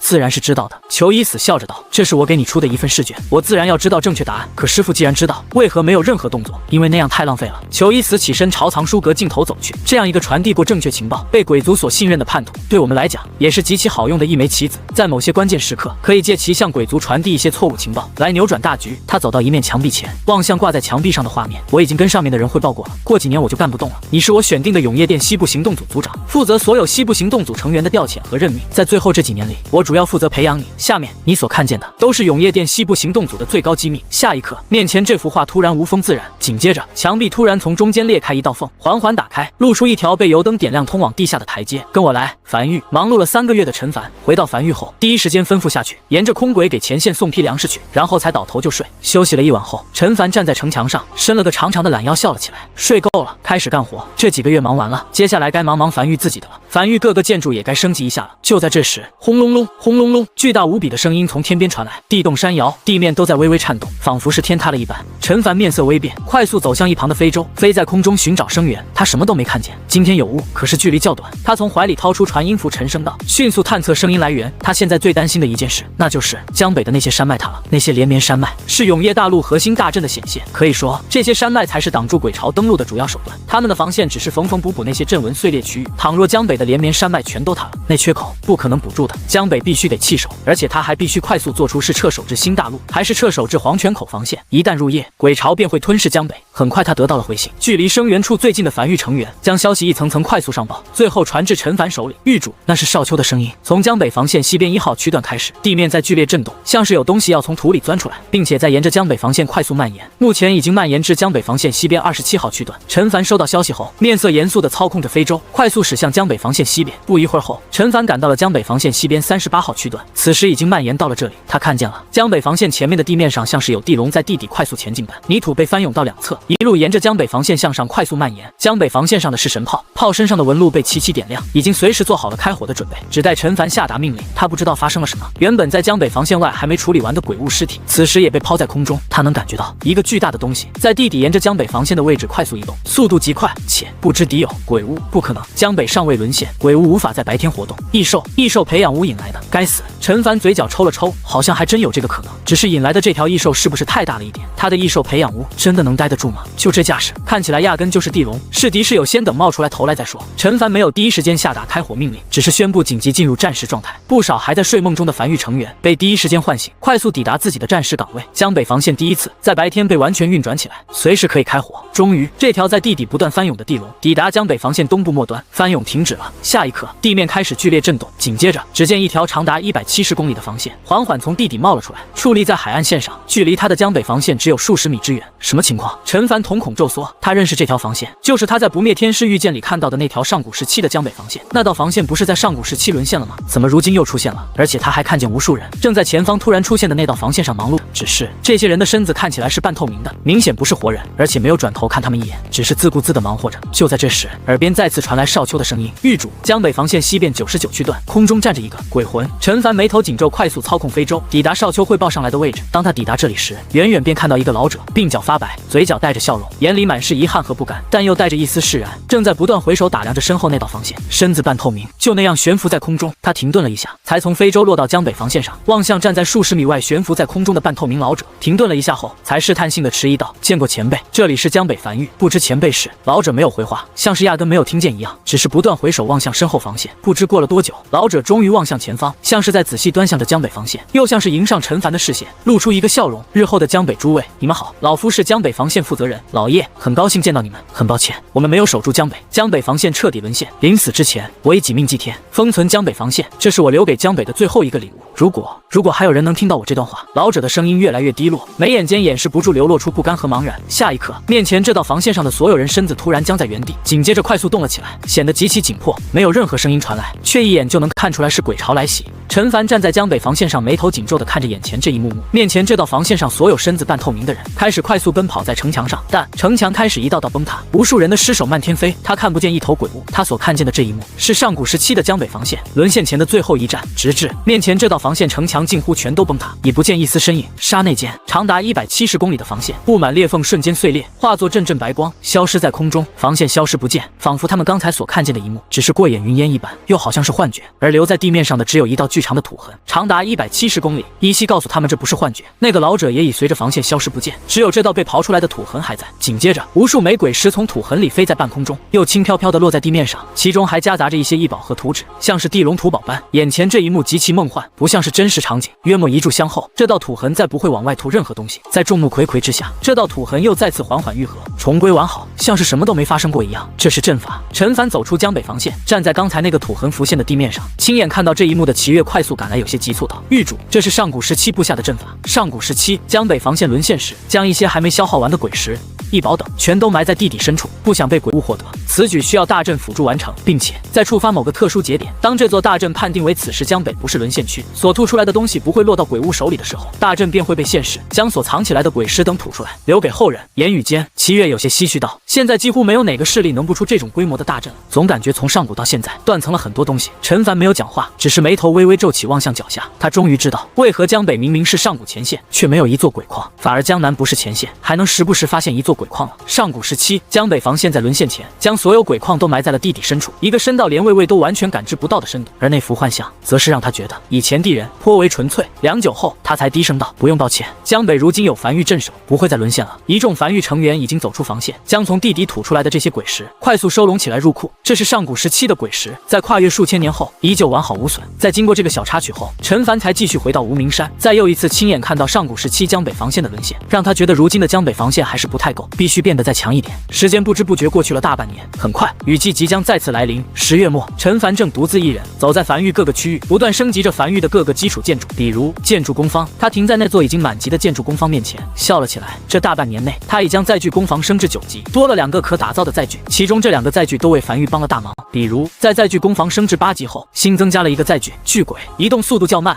负重能力较强，是一个足足30米高的人形巨鬼，打造条件极其苛刻，需要100万枚鬼石加1具大鬼尸体。但效果，陈凡偏头望向不远处，一个巨鬼正将通天柱扛在肩膀上，一步一个脚印朝无名山后方走去。是的，通天柱高达数百米的巨大存在，就这样被巨鬼扛在肩膀上。有了巨鬼之后，很多以前难以办到的事情，现在都可以轻松完成。这是载具工坊升至8级的新增可打造的奖励。至于升至9级的，陈凡又望向不远处江北防线上不断飘荡着的剑修。升至9级所新增的载具是飞剑，3尺清风，可踏剑飞行，极帅，就是速度不算太快，比不上非洲。樊玉内购价会便宜一点，不少樊玉成员会买上一柄飞剑，平日里用来代步和耍帅。他也是过了，并不帅，至少御剑飞行就不能拄手杖了，但不随身拿着翡翠手杖，他有点没安全感。至于10级，载具工坊暂未升至10级，升至10级需要消耗一个天才地宝天潜木，他以前没见过这种天才地宝，也没听过，暂时无法升至满级。就在这时，耳边传来缺喉的声音：“少爷，雨季即将来临，都基本准备好了，就等你来视察了。”来了。陈凡登上江北防线，新的雨季即将来临。这一年的江北防线基本上没发生什么变化，但马上就要迎来变化了。樊玉积攒了1年的鬼石，他站在城墙上，远眺海边，笑了起来。下一刻，这条长达170公里的江北防线开始缓缓震动，紧接着开始肉眼可见的快速拔高，移到6级城墙，升至7级城墙，需要7000枚鬼石和1枚猴头果。在消耗了11.9亿枚鬼石和17万枚猴头果后，江北防线的城墙来到了清一色的7级，正式踏入7级防线，高度来到了50米，面前也在不断弹出一则面板。城墙升至7级，坚固强度增加，请选择升级方向。1、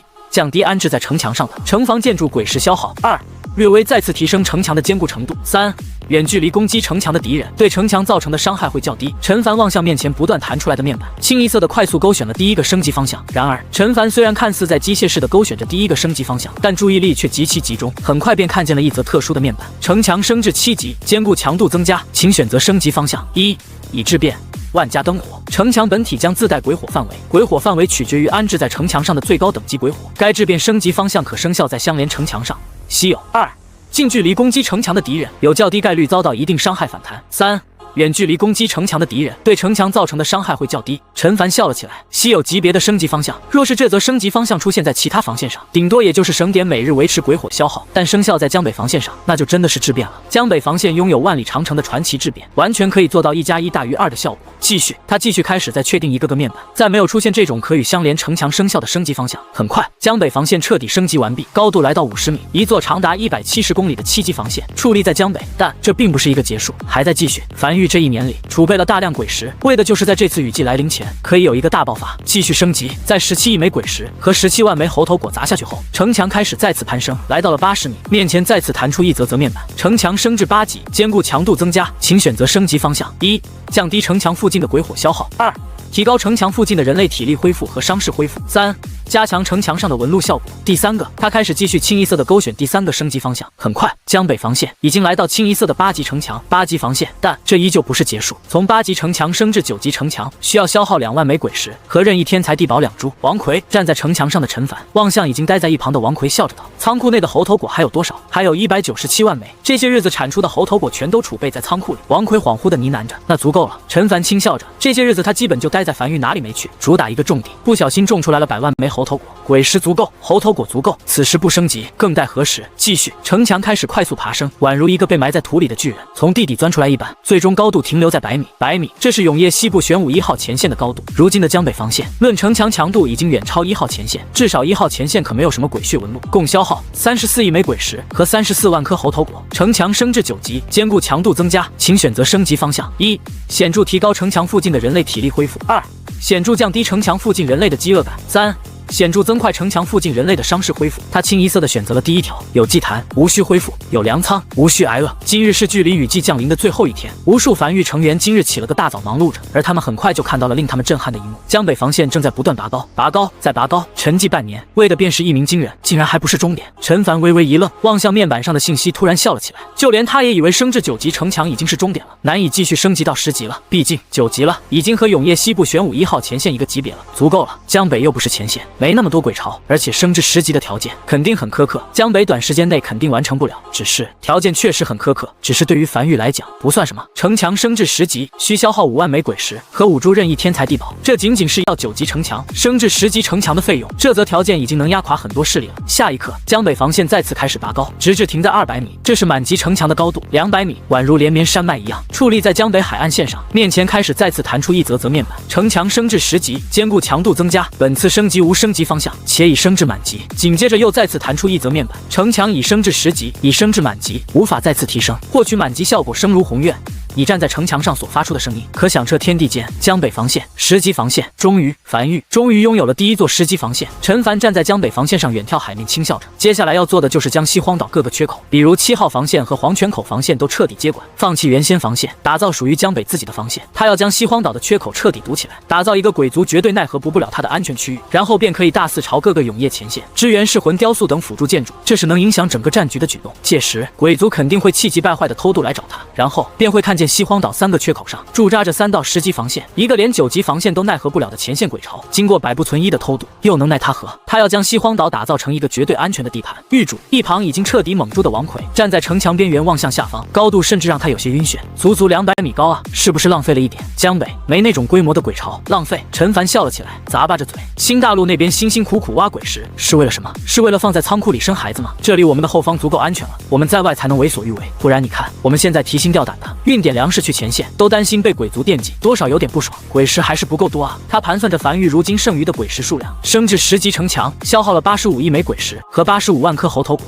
如今樊玉只有99亿枚鬼石和78万枚猴头果了。彻底接管黄泉口防线和7号防线，并将这2道防线升至10级防线，肯定是做不到的。不过可以先接管黄泉口防线，将黄泉口防线当做第2道备用防线，在黄泉口防线前方打造一条属于樊玉的樊玉黄泉口防线，不求满级，7、8级还是没问题的，对付偷渡来的鬼巢足够用了。然后再接管7号防线，时间还是不够用啊。陈凡有些惋惜道，要是再给他5年平稳发育的时间就好了。新大陆古战场的鬼石已经全挖完了，现在挖的鬼石都是君临天下形成的天然露天鬼矿。夜深了，雨季降临了，关西平原各个势力如去年一样前来支援，只不过当他们抵达江北防线时，看见眼前这高达200米的城墙，纷纷沉默在了原地，久久不语。今年有点太安全了呢。轰！雷声陡然炸开，彻底揭开了雨季的序幕。当第一只鬼巢满眼暴虐的从海里冲上陆地时，突然呆在原地，随后脑袋艰难的上扬，不断上扬，最后才看见了那几乎在天上的防线顶端。原本暴虐的瞳孔中突然多了一丝清明，有些茫然的回头望向身后正在怒吼着下达命令的大鬼，眼里闪过一丝疑惑和茫然，像是在说：你是让我们冲垮眼前这道防线？我们真的是我们，今年不害怕了。江北防线西边1号区段，今年还负责这里的樊玉成员望向身旁那个显得极其兴奋的屠仙圣地弟子，今年还是他俩负责这处防线区域，不害怕了。这个屠仙圣地的弟子嘴角都快咧到耳根子上去了，今年实在不知道该怕什么，就算这里变成前线，我觉得也没什么问题。嘿，樊玉成员同样笑了起来，或许是时候考虑结婚生子了。如今的情况，孩子生下来能活。夜色中，一辆辆高铁从樊玉出发，从高空的空轨中穿过黄泉口防线，直达永业西部玄武1号前线。以前他肯定不敢光明正大送这些战略物资去的，但此时管他的，有本事你就来干老子！正待在江北防线上欣赏自己10级防线的陈凡，突然怀里子母室里响起了一个老者的声音：陈狱主，我是永业大陆西部玄武1号前线的总负责人。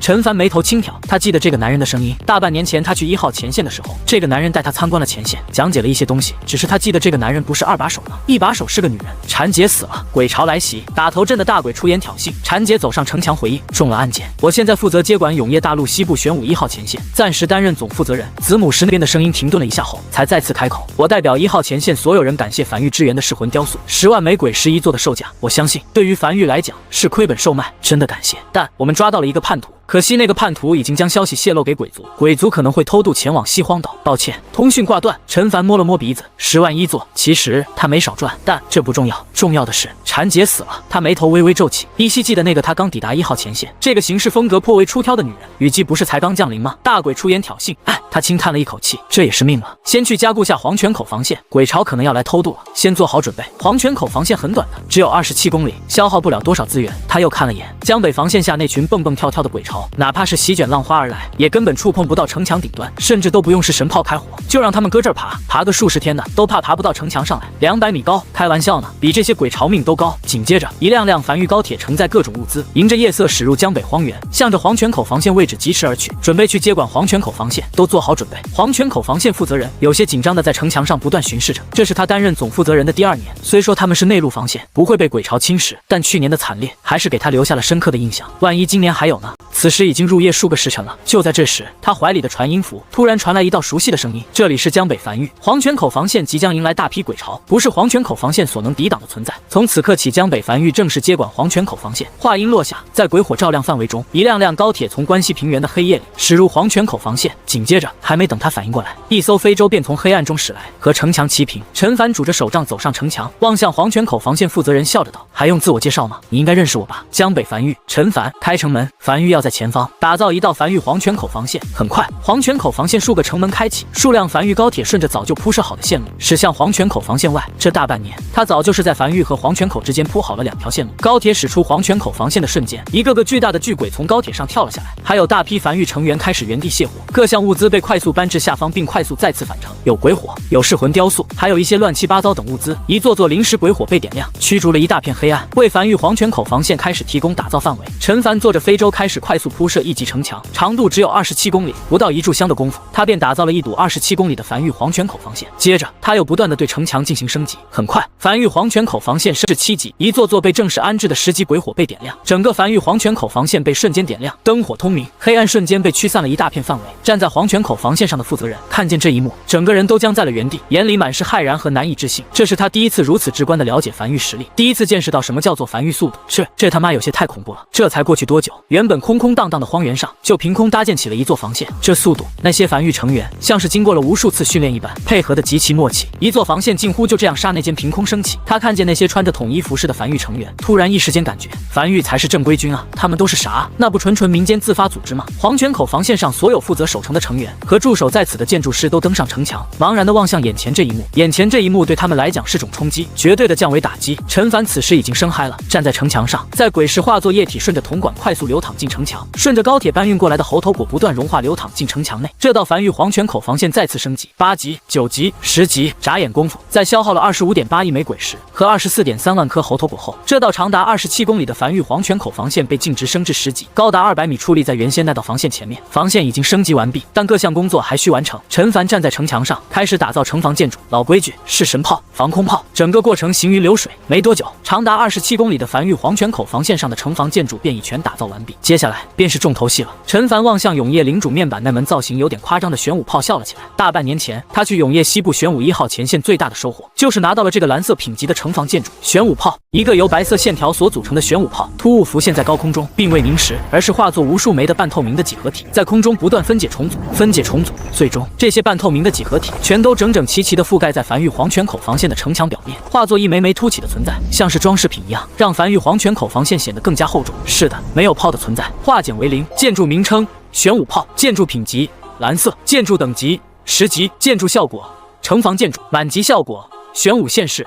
4大神炮之一，同时打造出4门神炮，可融合为天道炮。陈凡望向永夜领主面板里的玄武炮介绍笑了起来，这还是他第一次打造出满级玄武炮，毕竟这个玄武炮有点挑，只能安置在10级防线上，等级较低的城墙还安不上。紧接着，他从怀里掏出一枚天道石，在手里掂了掂，随后深吸一口气，身如弓，猛地将手里的天道石抛出去。下一刻，面前再次弹出一则面板，你对玄武炮使用了天道石，获得了3个天道赐福效果，请在百息内任选其一。一个建筑仅能拥有1个天道赐福效果。1、天道赐福效果，玄武之魂，玄武炮的消耗会大幅降低。2、天道赐福效果，玄武领域，进入玄武炮范围内的所有敌人都将感受到一股重力袭来。3、天道赐福效果，玄武之死，玄武炮的威力会小幅提升。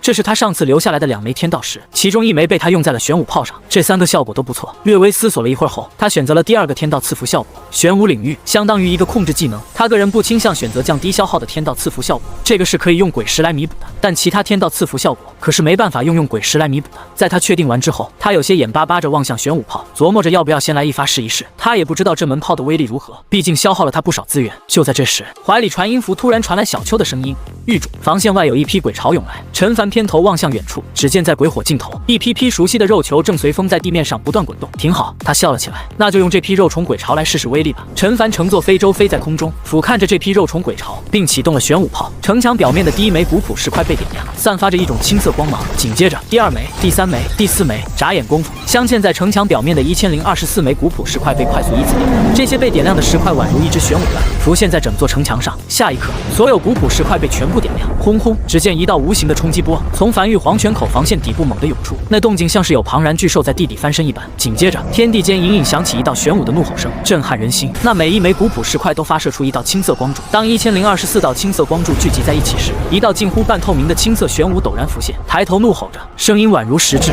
在空中溅起道道阴痕。一个庞然巨物如虎入羊群一般冲进肉虫鬼巢，每一巴掌落下都能拍死一大片肉虫鬼。而肉虫鬼临死前的自爆被青色玄武完全无视。巨大的庞然巨物底盘宽度大概在数百米，已经落在防线上的陈凡目不转睛地盯着这一幕，没有犹豫，当即催动式神炮对着青色玄武开始轰炸。数十门式神炮对青色玄武开始狂轰乱炸，然并未对青色玄武造成一丝伤势。炮弹穿过青色玄武，落入鬼巢中。和他判断的一样，这青色玄武不但完全免疫敌方的攻击，也完全免疫来自防线的攻击。毕竟这玄武无实体，和铜管一样处于虚幻状态，这有点牛逼了。陈凡有些恍惚地呢喃着，玄武炮的攻击方式不是光柱，而是召唤出一头体型巨大、实力极强还处于虚幻状态的青色玄武，天然立于不败之地。青色玄武的死亡方式只有一种，那就是能量耗尽，不存在被杀死。而那些肉虫鬼巢在靠近防线后，仿佛被慢倍速播放了一般，身子翻滚的速度慢了许多，那是玄武炮的天道赐福效果在发威。挺好，陈凡笑了起来，具体好不好还得看消耗。他望向永夜领主面板，这一发玄武炮消耗了他100万枚鬼石，还行，没他想象的贵。而永夜领主面板上玄武炮上清楚地标注着无需冷却，可随时催动，也就是说他只要鬼石足够，玄武炮同时开火100次就会有100头。处于虚幻状态下的青色玄武在鬼巢中肆虐践踏。很快，肉虫鬼巢被清空，失去攻击目标的青色玄武开始呆在地面发呆。过了许久后，才缓缓消散在空中。2炷香，陈凡望向旁边燃尽的那2炷香，青色玄武的持续时间大概在2炷香左右，还算是比较持久的。只是不知道具体威力如何，也不知道能不能打得过大鬼。可惜没有大鬼让他来做个实验。而此时，梵域黄泉口防线上各个地方已全部安置完毕，部分被调动在这里的梵域成员已经都各司其位。现在还有一个问题，那就是安排谁当这道防线的负责人。思索片刻后，他从怀里掏出子母石，联系到裘老。很快通讯建立，轻咳一声：“裘老，问你要几个人，只要你开口，随便要。”子母石里传来裘老爽朗笑声：“7号防线负责人七老和黄泉口防线负责人，这2人都给我梵域吧。”子母石对面突然陷入了沉默，半晌后才传来裘老的声音：“陈狱主，那这2道防线就突然没负责人了？梵域负责接管，你的意思是黄泉口防线负责人担任你新打造的梵域黄泉口防线负责人，差不多吧？”陈凡向七老解释了原因。子母石对面裘老沉默了许久后才开口道：“人事调动不是永夜殿西部行动组的权利，尤其是防线总负责人的调度。不过永夜殿西部战略堂堂主正跟我喝酒呢，他负责人事调度，让他跟你说说看看。”话音未落，一个明显要苍老许多且迫不及待的声音就在子母石里响起：“陈狱主，我已经知晓了你在今夜向永夜西部玄武1号前线支援的噬魂雕塑，我想问的是，你能不能将这些噬魂雕塑支援到西部其他前线？这个建筑对于我们来讲很重要。”“当然可以，但需要一点时间。”“好。”子母石里的那个苍老的声音斩钉截铁道：“给你了，7号防线和黄泉口防线所有人都给你了，防线也给你了，以后西荒岛都是你们梵域的，我这就下达命令。”说罢迅速挂断通讯，不给陈凡回话机会。陈凡嘴角微微抽了抽，看来前线是真有些紧张了，连这种大人物都开始玩这种小心机了。他只要2个人，给他这么多人，明显是永夜殿补给给不到了，索性直接全脱手了。“叫那家伙过来吧。”是。片刻后，黄泉口防线负责人忐忑地望向陈凡：“陈狱主，你找我？”陈凡随意看了这个男人一眼，注意接听消息。黄泉口防线负责人虽然不知道发生了什么，但还是下意识将子母石握在手里。很快，子母石里发烫，里面传来了一个醉醺醺的老者声音：“张秋八，我是永业殿西部战略堂堂主，现在下达命令，听命。”张秋八面色瞬间严肃起来：“是战略堂堂主亲自联系他，肯定有重要任务颁布。从现在起，你被永业殿除名了。”黄泉口防线负责人僵在原地，下意识低头看了眼手里的子母石，看看自己的子母石是不是假的。什么玩意儿？大领导越级联系他，就是为了告诉他一句：你被开除了，你和黄泉口防线所有人全都加入樊狱。不等他回话，通讯挂断，还没等他反应过来，陈凡便走过，笑着望向他：“收到信了吧？回去吧，将你们黄泉口防线所有人都统计一下，然后告诉大家伙准备开饭，吃点夜宵，压压肚子。”解决了这件事情后，陈凡才重新回到奇宠几人之间，嘱咐道：“张秋八加入樊狱后，由周末你负责带，让他大概了解下樊狱。”随后又嘱咐了几句后，陈凡便启程返回樊狱。不久后，天亮了，陈凡已经回到江北防线，站在江北防线的城墙上，掂了掂手中的天道石，这是樊狱最后一枚天道石，最后一枚了。他有些感慨地望向手里这枚天道石，当即将这枚天道石重重砸在身下的城墙上。下一刻，面前再次弹出一则面板：你对城墙使用了天道石，获得了3个天道赐福效果，请在百息内任选其一。一个建筑仅能拥有1个天道赐福效果。1. 天道赐福效果，坚不可摧，城墙的防御会小幅提升。2. 天道赐福效果，雄伟壮观，城墙看起来会更加雄伟，且小幅提升各个升级方向的效果。3.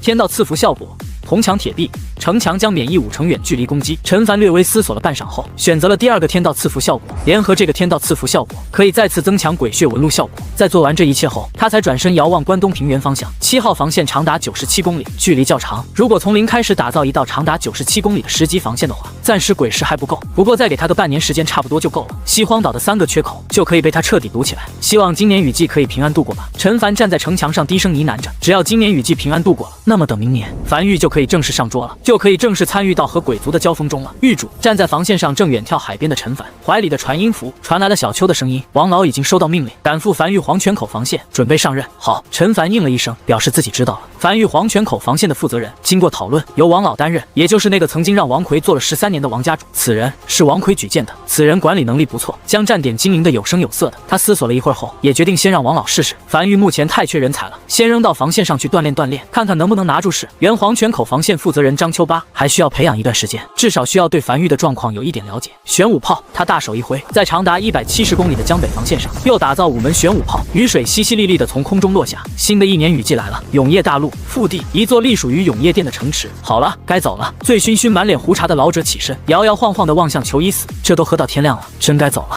不送。裘一死此时也有些喝到位了，眼睛都不怎么睁得开，满脸通红。裘一死只是迷迷糊糊地摆了摆手，老者摆了摆手，也跌跌撞撞地朝屋外走去。然而在老者离去不久，裘一死脸上的酒气瞬间散去，眼睛格外清明，盯着手里的玉简，眉头紧皱。而这时，身后屏风里，天一也钻了出来。师傅，裘一死轻点了下头，或许知道天一心中所想一样，晃了晃手中的玉简。这家伙是向我们表态来了，告诉我们他不是叛徒，他值得信任，免得我们因为不信任他，导致一些信息没有及时传到他手里，对前线格局造成影响。那师傅他值得信任吗？值得。裘一死起身走到窗边，轻叹了口气。如果连他都不值得信任，那永业大陆就真没有未来了。随后又笑着将一枚令牌扔到天一怀里，永业殿西部行动组副组长的身份令牌接好了，1个、2个、3个。江北樊狱，陈凡正待在无名山后山，望向灵魂深处的永业领主面板上满级建筑的数量。如今樊狱已经有19座满级建筑了。他望向手里的这张白色品级的建筑蓝图，只要将这个建筑升至满级，那樊狱就拥有20个满级建筑，可以再次拿到那个奖励了。一宝名称砖窑，一宝品级白色，一宝效果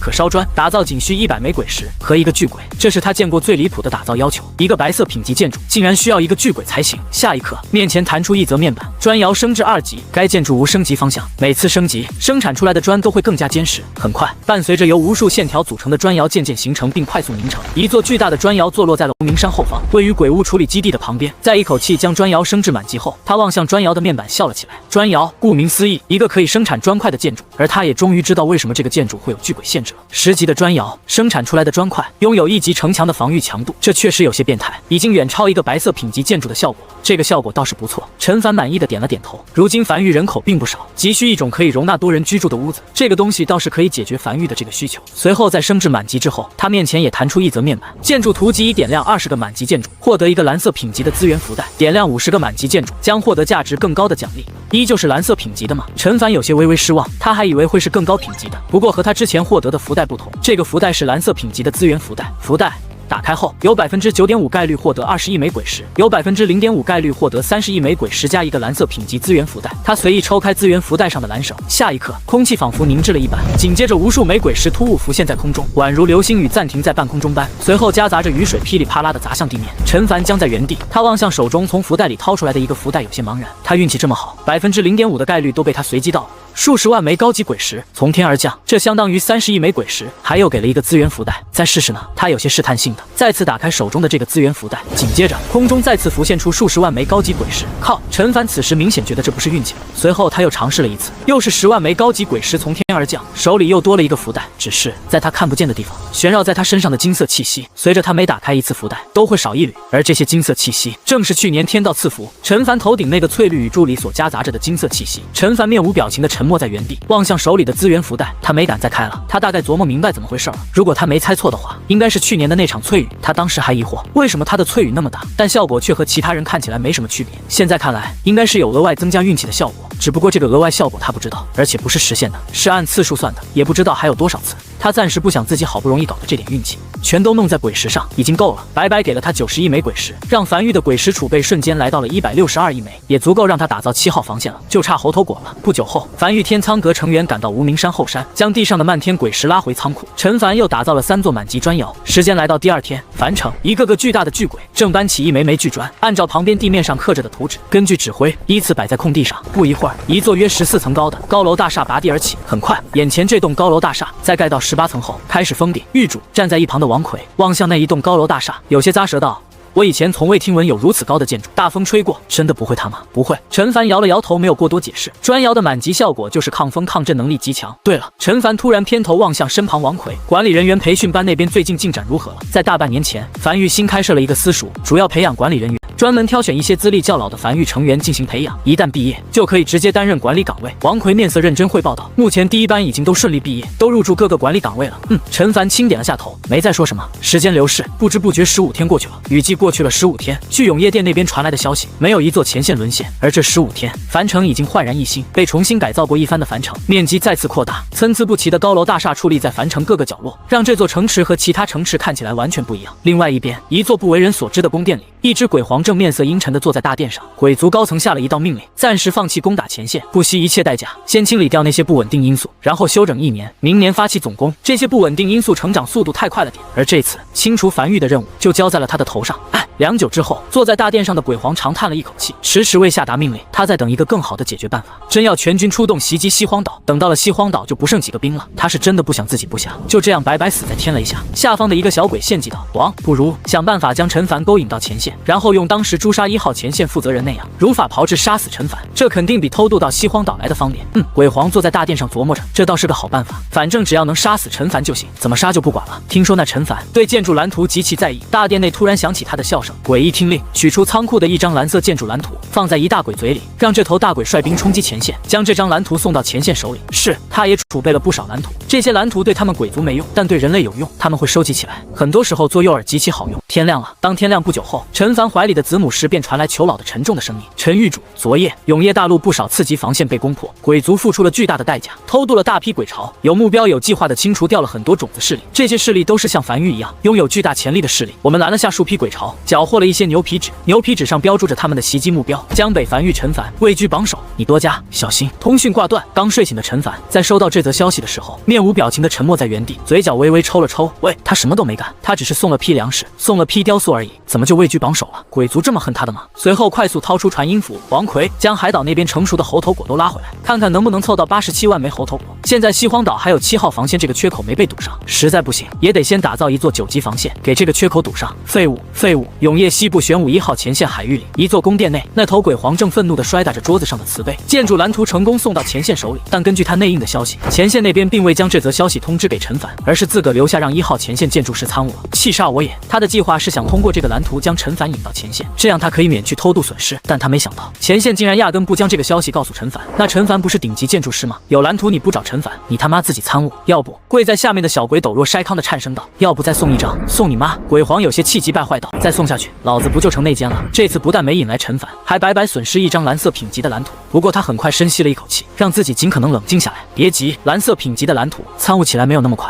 需要很久。让我想想还有什么办法能将陈凡引到前线来。让我想想，绑他家人。王陈凡没家人，绑他老婆没老婆，孩子呢？没孩子，手下呢？核心手下都在江北呢。鬼皇突然沉默了，那还能绑啥？好像只能强攻了。鬼皇沉默地坐在大殿上，一言不发。此时他脑海里不断闪过从人类文化中学到的一个个计谋。可就在他沉思时，怀里鬼谷突然再次传来一道声音：栖息之地已在碎裂边缘，我们没有多余时间了。鬼皇面色难看的沉默在原地，久久不语。如今的战局形势谁都能看得明白，只要拖下去，永夜大陆会被鬼族渐渐磨死。但问题是，鬼族也拖不得太久了。栖息之地那边已经在碎裂边缘，他们必须找到一个新家。也罢，既然如此，那只能这样了。良久后，鬼皇走出大殿后，怒吼一声，黑暗中传来无数鬼物的响应声。紧接着，在这片广袤的海域上，大批鬼潮开始聚在一起，按兵不动，准备跨区域偷渡。而在远处，则是有源源不断的鬼物从海底冒出，继续冲向永夜西部玄武1号前线。那些鬼潮不受他们控制。与此同时，大批物资已经运往关东平原的7号防线。既然10级防线暂时造不起，那就先造个9级防线。陈凡坐在车厢内，低头翻阅着手里整理出来的相关情报。昨夜，永夜殿各个前线的鬼潮几乎全都通过百不存一的方式偷渡到次要防线，清除掉了一些有潜力的势力或人，付出的代价着实不小。只是，如果他是鬼族的实际掌权人，他会下达这个命令吗？付出和回报看起来有些不成正比。再有潜力的势力发展起来也是需要一定时间的，有点过于着急了。片刻后，陈凡抵达7号防线。陈狱主、七老已经带人在这里等候多时。关东平原这里真的会迎来这种规模的鬼潮吗？不好说。陈凡摇了摇头，做好万全准备。时间紧，任务重，谁也不知道今夜鬼潮会不会就降临。97公里的7号防线区域需尽快打造。时间流逝，夜深了，樊玉还在忙碌。这道9级防线基本已经彻底打造完毕了，大体已经完工了，只需要补充一些细微的东西就可以了。这道防线，我将其命名为樊玉7号防线，它会继承7号防线的意志。陈凡将一枚代表樊玉的身份令牌递给七老手里，轻声道：“这道防线的负责人依旧是你，我只有一个要求，守住这道防线，这道防线绝不能被攻破。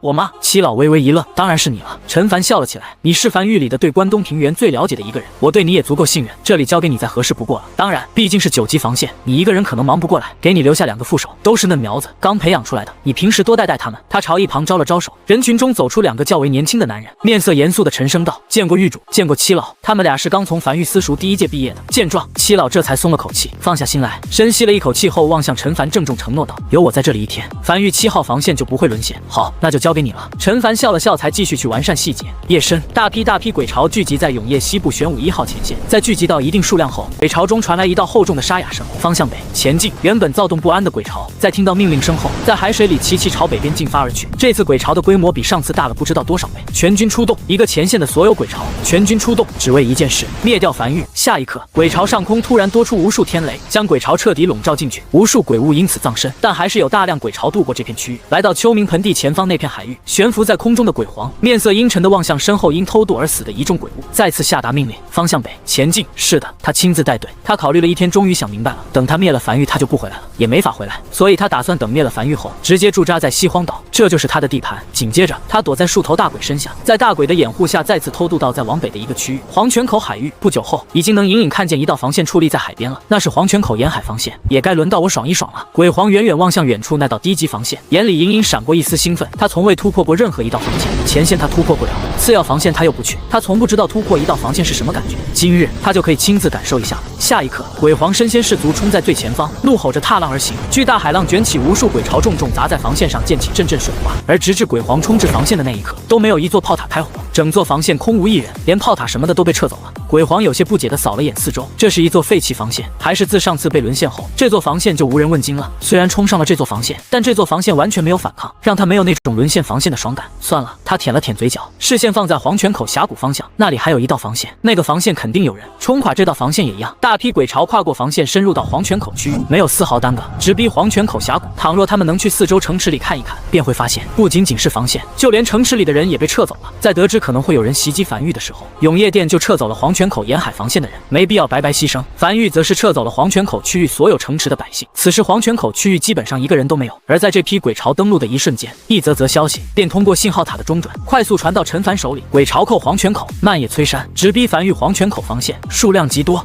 已经将樊玉7号防线打造差不多的陈凡，正在城墙上歇息着。在收到这则消息后，咧嘴笑了起来，没有丝毫犹豫，带着人便乘坐樊玉高铁，在夜色里朝樊玉黄泉口防线疾驰而去。终于来了，同时用传音符快速联系到少丘，嘱咐留在樊玉黄泉口防线的暗格成员，无需插手指挥，只需记录下王老的神态、处理方式和决策即可。这是王老担任樊玉黄泉口防线负责人第一次遇到的鬼巢来袭，且看对方如何应对，便能知道此人能否重用。这次鬼巢他无惧，10级防线摆在那里，寻常鬼巢不可能冲垮他的。樊玉黄泉口防线，此时高达200米的城墙上灯火通明，他们已经收到消息，鬼巢即将来袭。这批鬼巢还是从前线偷渡来的鬼巢，虽然经历过百不存一，但无论是数量还是强度，都和他们平时雨季里看到的鬼巢完全不一样。这是鬼族正规军，大量樊玉成员在城墙上不断奔波着，紧张的气氛渐渐凝成，哪怕准备的再好，在面临大敌前也会忐忑。一个暗格成员此时正隐匿在阴影里，全程注视着王老的一举一动，默默在心里记下。心理素质较强，没有太多波动。王老这个曾经丘贺王家的王家主，此时站在城墙边缘上，将手里的玉简塞进怀里。他才刚看完狱主留给他的关于樊玉黄泉口防线的详细信息，此时面色未有太多波澜的举起手中的身份令牌，这是负责人的身份令牌，其中也有这道防线的近乎全部权限。下一刻，这道高200米、长27公里的樊玉黄泉口防线高度开始快速降低，直至150米、100米、80米、50米，并且还在不断继续降低。就在这时，一道寒光突然出现在王老脖梗中，那个一直隐藏在暗中的暗格成员第一次违背阁主命令，从阴影出走了出来，将匕首夹在王老脖梗上，从怀里掏出传音符联系到阁主，颤声道：“阁主，我现身阻止了王老。”王老可能是内奸，他正在主动降低防线高度，如今防线高度已经只有50米了，如果不是我拦着，还要继续降。很快，传音符里传来少丘的声音，让他继续降，你不用插手。是。这个暗格成员咬咬牙，抽走匕首，撤到一旁，再次回到阴影里。站在城墙上的王老看了眼身旁的阴影，高举身份令牌继续降低防线，直至将防线高度降低至30米。原本极其雄伟的一道防线，此时看起来就和普通6级防线没有任何区别。6级防线的高度就是30米。随后才掏出传音符联系到陈凡狱主，根据我得到的信息，这批鬼巢是从前线偷渡过来，是拥有智慧的鬼巢。倘若当他们看到防线是10级的时候，可能就不会发起进攻了。这批鬼巢强度不低，能掉落不少好东西，白白放走不太好，有违天意。先以6级防线做伪装，进入射程后瞬间开火。传音符里传来狱主的笑声：“你是樊玉黄泉口防线负责人，这些事情你自己做主就行。”看得出来，狱主挺满意。王老眼里流露出一丝笑意，没再看身后墙角的位置。终于到了，鬼皇率领着大批鬼巢，远远看见黄泉口防线后狞笑起来。30米高的城墙，也就是6级防线，城墙上能隐隐看见不少人在跑动。就先拿这个防线开刀吧。都注意了，樊玉有一种手段，可远距离支援，爆炸威力极大，但支援需要一定的时间。以我们的实力冲垮面前这道6级防线，只要几十息的功夫就足够。冲垮防线后立刻散开，然后再汇聚。他的计划很完美，毕竟他学过人类的兵法，知道什么叫做天下武功唯快不破。再好的计划也会有漏洞，而只要足够快，就能弥补很多漏洞。唯一让他有些隐隐疑惑的是，永夜殿什么时候这么奢侈了？面前这道防线的城墙竟然是清一色的鬼血纹路，够奢侈的，但无伤大雅，不影响战局。下一刻，近乎凝成实质的恶臭味从永夜中扑面袭来，一只鬼物张牙舞爪的从永夜里冲进鬼火范围，紧接着越来越多如同潮水般的鬼物冲进鬼火范围，直逼樊玉黄泉口防线。黑云压城城欲摧，一种近乎令人窒息般的绝望感。鬼巢中夹杂着数十头大鬼抡着巨大锤子朝防线狂奔而来，不少鬼物都被这些大鬼踩死在脚下。而在永夜里，漂浮在空中的鬼皇只是冷哼了一声，掌心渐渐凝聚出一团幽绿色的雾气，脖梗青筋渐渐暴起，去！怒喝着将这团幽绿色的雾气抛向防线。但就在这时，他看见自己那全力一击，那团幽绿色的雾气在撞到城墙上时，轻飘飘的散开，城墙没有任何损失，就像放了一个烟花一样。什么情况？这个刚才还野心勃勃的鬼皇突然愣在原地，有些不信邪的再次扔出一团幽绿雾气，依旧如此，再次轻飘飘散开。难道是特殊的升级方向，可免疫远程攻击？鬼皇眉头紧皱，大概猜到是什么情况了。也罢，他摇了摇头，从怀里掏出一柄大刀，再次怒吼一声，从永夜里冲入鬼火范围，亲自朝防线杀去。这一次，他将带头冲锋，在永夜西部玄武1号前线那里，他从没带头冲锋过，毕竟会死。但这里，他要一展雄威，不行吗？樊玉黄泉口防线上，王老看见一头大鬼手里拎着大刀，嘴里还怒吼着，一头会说话的大鬼。再看周围鬼物，明显都惧怕这只大鬼。王老眼睛微微眯起，这明显是个有来头的大鬼，也差不多该收网了。此时鬼巢已经渐渐感觉到不对了，不少大鬼冲到城墙根下，抡起锤子砸城墙的时候，却发现纹丝不动。他们好像在砸天道的脚底板一样，根本砸不动。这不是6级防线吗？怎么连灰都不掉的？冲到一半的鬼皇在亲眼看见一头大鬼抡起巨锤砸在防线上，但防线却纹丝不动后，眼皮疯狂跳动，内心突然泛起浓郁的不安感，几乎下意识的就停止了冲锋，并快速朝后退去。或许这道防线有极其稀有的升级方向，可免免疫远程攻击，但还能免疫近战攻击。1到6级防线，怎么可能硬抗大鬼一锤而纹丝不动？你至少也得掉几层灰吧？除非这不是6级防线。下一刻，这道防线开始快速拔高，直至拔高至200米。与此同时，安置在防线上的1350座式神炮终于开始全功率启动，一枚枚猩红炮弹开始毫不留手地将鬼巢笼罩进去。嗡嗡嗡！位于繁育黄泉口防线表面的1024枚古朴砖块开始被齐齐点亮，并各自激射出一道青色光柱，光柱快速在空中凝成一头巨大的青色虚幻玄武。这头玄武落地的第一时间，便目标锁定于他，朝他直冲来。10级防线，朝永夜深处狂奔而去的鬼皇，不断回头望向身后这道防线，脸颊煞白。一个根本不是前线，甚至连次级防线都算不上的防线，竟然是10级城墙。这种事永夜殿肯定干不出来，不出意外的话，只有樊玉能干得出来。疯了，那樊玉彻底疯了！全军听令，撤退，撤退！他一边向永夜狂奔而去，一边高吼着：“先撤，滚啊！”他一边下令，一边攻击着身后这头青色玄武，但这头玄武就死死盯住他，他的攻击被对方完全免疫，烦得要死。正所谓痛打落水狗，溃败一线。在一个并不算开阔的峡谷里，是神炮的伤害一出，在这里被完美发挥到最大。每一枚猩红炮弹下去，都能看见无数枚血链在鬼巢中穿梭，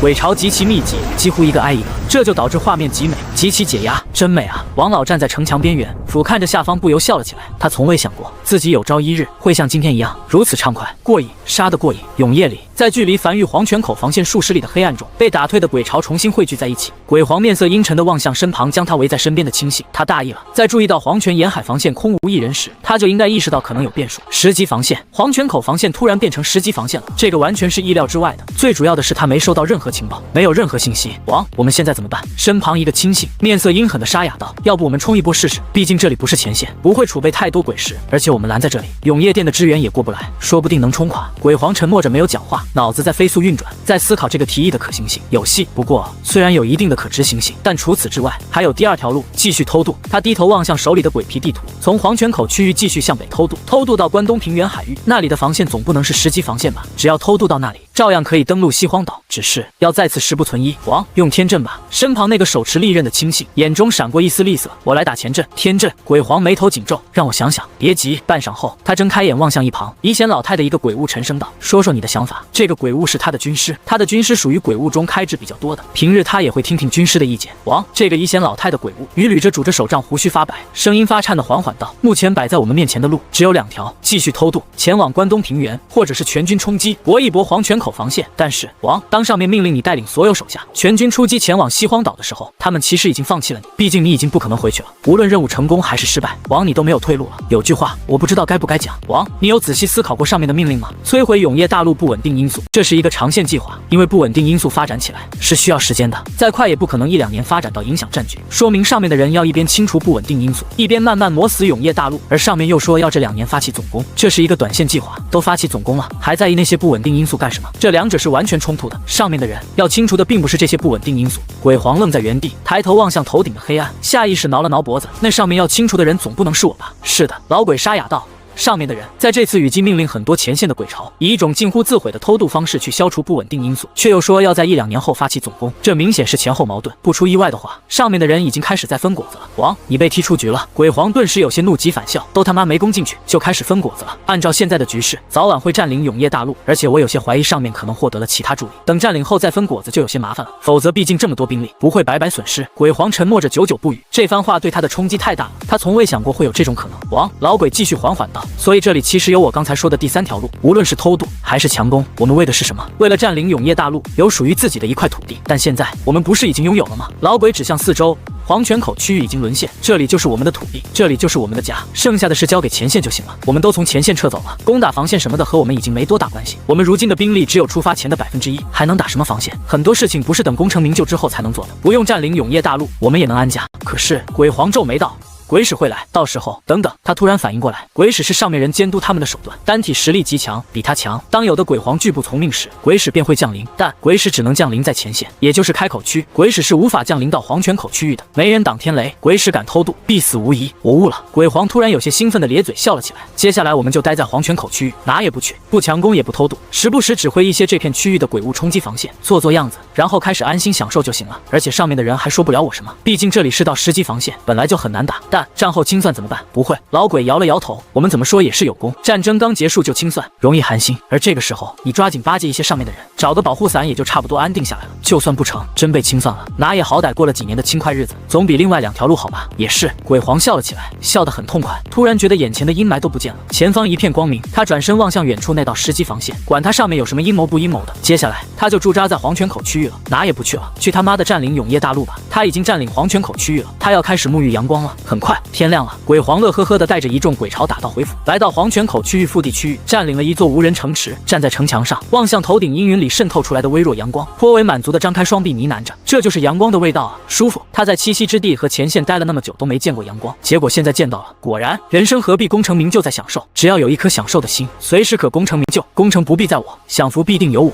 身后一众开了灵智的鬼物已经开始纷纷给自己找屋子了，而在城外则是趴着大批鬼巢，此时已经解甲归田，开始开垦了。王身旁一头鬼物大步走来汇报道：“城主府给你腾了出来，当做你的宫殿。除此之外，还找到了不少种子，已经分散下去，让大家开始种地了。只是下面的人比较愚笨，尚未学会。”笨！鬼皇有些不满地骂了句：“种地这么简单的事儿都不会，告诉他们3天内学不会，给他们种地里。”随后他才抬头望向头顶悬浮在高空中的那根散发光亮的空轨，这条线路应该就是樊玉运往前线的那条物资线了。这倒是个麻烦事儿啊！鬼皇有些微微皱眉，他不担心永业殿前来清理他们，他们这批鬼巢可是正规军，没有防线的庇护，永业殿拿头清理他们，靠守夜人吗？得多少守夜人才能清理掉他们？但樊玉不一样，他有点担心樊玉。樊玉是真有家伙事儿啊！就在这时，他怀里的鬼谷微微响起，进展如何了？鬼皇眼睛微微眯起，拿起鬼谷回信道：“遇到一些意外，黄泉口防线被升至10级防线，正在强攻。”鬼谷对面沉默了许久，显然没想到黄泉口防线会升至10级防线。真的？他撇了撇嘴。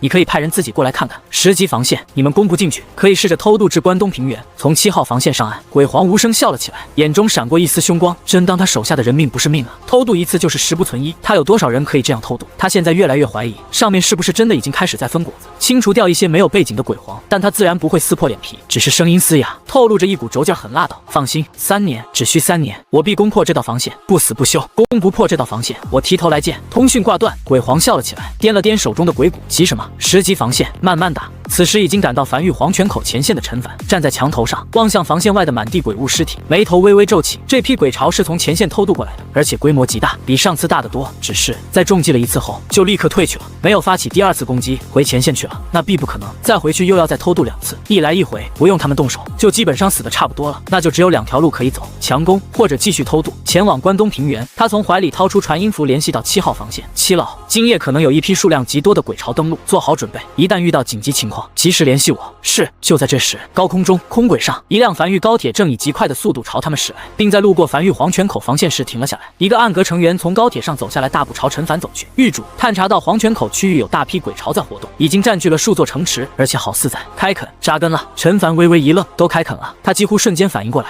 他低头望向手里的鬼皮地图，渐渐明白了这批鬼巢的想法。他有些面色复杂地望向身旁这个劫后余生的暗格成员，摆了摆手，示意可以退下去了。鬼皇亲临，这家伙能活着回来，很明显是那鬼皇手下留情了，否则不可能活着回来的。陈凡有些头疼地轻揉着太阳穴，思考着应对之策。就在这时，敌袭身旁传到一道道高吼声，只见前方灰铅色的雨幕中，一只鬼物正在快速奔袭靠近，而按照惯例，很快后方就出现第2个、第3个、第4个，乃至直到这只鬼物已经冲到城墙下方，都没见其他鬼物，只有这一只鬼物朝防线发起冲锋，左手高举白旗，右手高举一张牛皮纸，将牛皮纸原地放下后，才再次转身朝雨幕中跑去。这什么情况？站在身旁的瘸猴有些微微皱眉，不愧是前线的鬼巢，开战前还先发檄文的，讲究。你去将那檄文上来。很快，这张牛皮纸送到陈凡手里，数行简短的字：95指战书，鬼皇95告樊玉，孤佣兵数百万，然天道贵生，今愿指兵戈，以黄泉口之地为界，两不相犯，无兵不扰军资路，军亦无故不战，阴阳各有道，乾坤各自容。陈凡面无表情的沉默在原地，这是他第一次收到来自鬼物的求和书。不得不说，这个鬼皇确实比他遇见的所有鬼物灵智都要高一点，都会咬文嚼字了。对方是真的打算当逃兵了，不打了，就待在黄泉口区域了。对他来讲不是什么好事，但也不是什么坏事，就有一种很诡异的感觉。这是他这么多年来从鬼物身上感觉到最诡异的一次。少爷，瘸猴看见这封信后也有些摸不着头脑。那我们就硬下来，先按兵不动。陈凡沉思了一会儿后开口道：我们更需要发育时间，他们不急，那我们更不急，先跑几趟空车，看看对方是什么情况，顺便回封信。我要一点诚意，比如他们的内奸名单，这样真的行吗？鬼皇有点没底气的站在城头上，和身旁几个幕僚商讨着，而旁边地面上则是丢了不少废弃的草稿。为了出这么一封休战书，他们几人商讨了许久，毕毕竟这是代表着他的文化素养，不能掉了面。鬼族和鬼巢最大的区别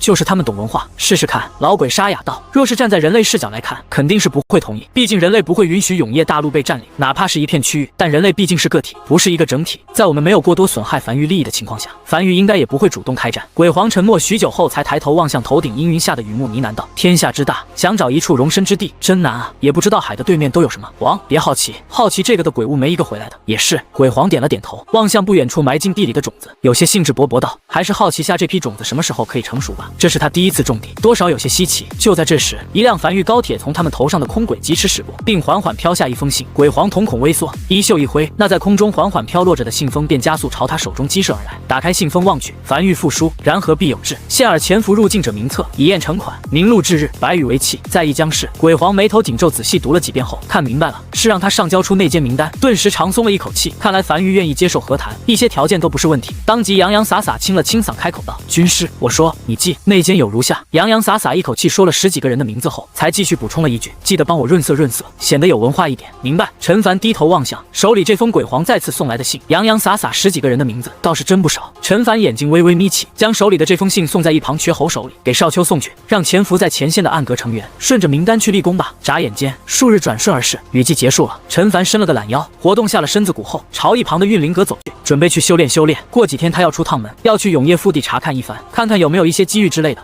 这些日子，黄泉口区域上空的空轨一直照常运转。95确实遵从诺言，没有攻击空轨。95怎么给自己起了这个名字？不会从某个古籍上看到95之尊之类的吧？难道不知道命格不是十分硬的话，是扛不起这个名字的吗？第二天，天刚亮不久，大雨终于停了，久违的阳光终于洒在黄泉口区域。王，醒醒，醒醒！老鬼望向城池外快速袭来的青色虚幻玄武，有些焦急地晃醒身旁正睡在城墙上的鬼皇。迷迷糊糊被惊醒的鬼皇，有些应激般的跳了起来，快速扫望四周，很快便看见城池外那只正朝城墙冲来的青色虚幻玄武，当即瞬间反应过来，没有丝毫犹豫，便起身踏出城墙，悬浮在空中，身影被灰雾所笼罩，朝黄泉口海域激射而去。距离他和樊玉议和已经过去10来天了，一切正常，双方互不干涉。当时逃离黄泉口区域的时候，他很快就甩掉那只青色虚幻玄武。不得不承认一点，那青色玄武虽然全身虚幻，近乎无敌，但毕竟是玄武，速度远不如他。除了一开始冲锋时速度快一点，后面很快就被他拉开了。他甚至还待在黄泉口区域的城池里，美滋滋的等到了天亮。但等天亮不久后，事情就不对劲了。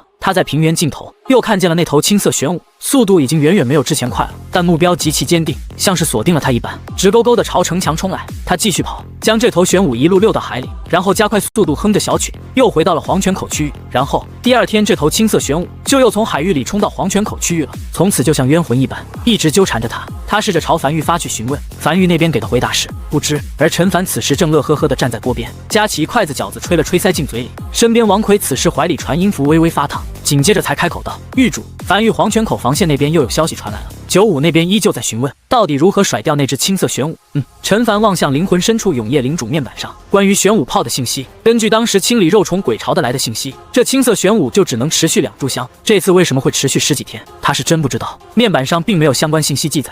或许是……等等，他突然好像猜到了什么，他大概知道天道炮是什么了。4大神炮都有一种规则能力，而玄武炮的规则能力是绝对锁定，直至目标身亡才会消散。4种规则能力的神炮组合在一起便是天道炮。现在只是猜测，毕竟不知道追着鬼皇那个青色玄武具体能持续多久，现在也仅仅持续了10来天而已，说不定过个10天半个月就散了呢。倘若真的能一直持续下去，甚至都不用一直持续，只需要持续个30、50年的，那绝对是一种折磨，纯折磨。他算是知道为何玄武炮一发需要消耗100万枚鬼石了，那能量都用来维持玄武体型了。不管，陈凡随意的摆了摆手，就直接说解决不了，顺便派人盯着点，看看那玄武大概什么时候消散，我也挺好奇的。饭后，陈凡带着齐越几人乔装打扮后，乘坐梵玉高铁暗中出行离开梵玉。此趟目标永夜大陆腹地，没有任何人知道这趟通向永夜西部玄武1号前线的高铁内坐着陈凡，万一让下方的鬼皇知道了，那可不是一件好事。虽然暂时休战了，但倘若让鬼皇找到了可以杀死陈凡的办法，他相信对方也不会手软。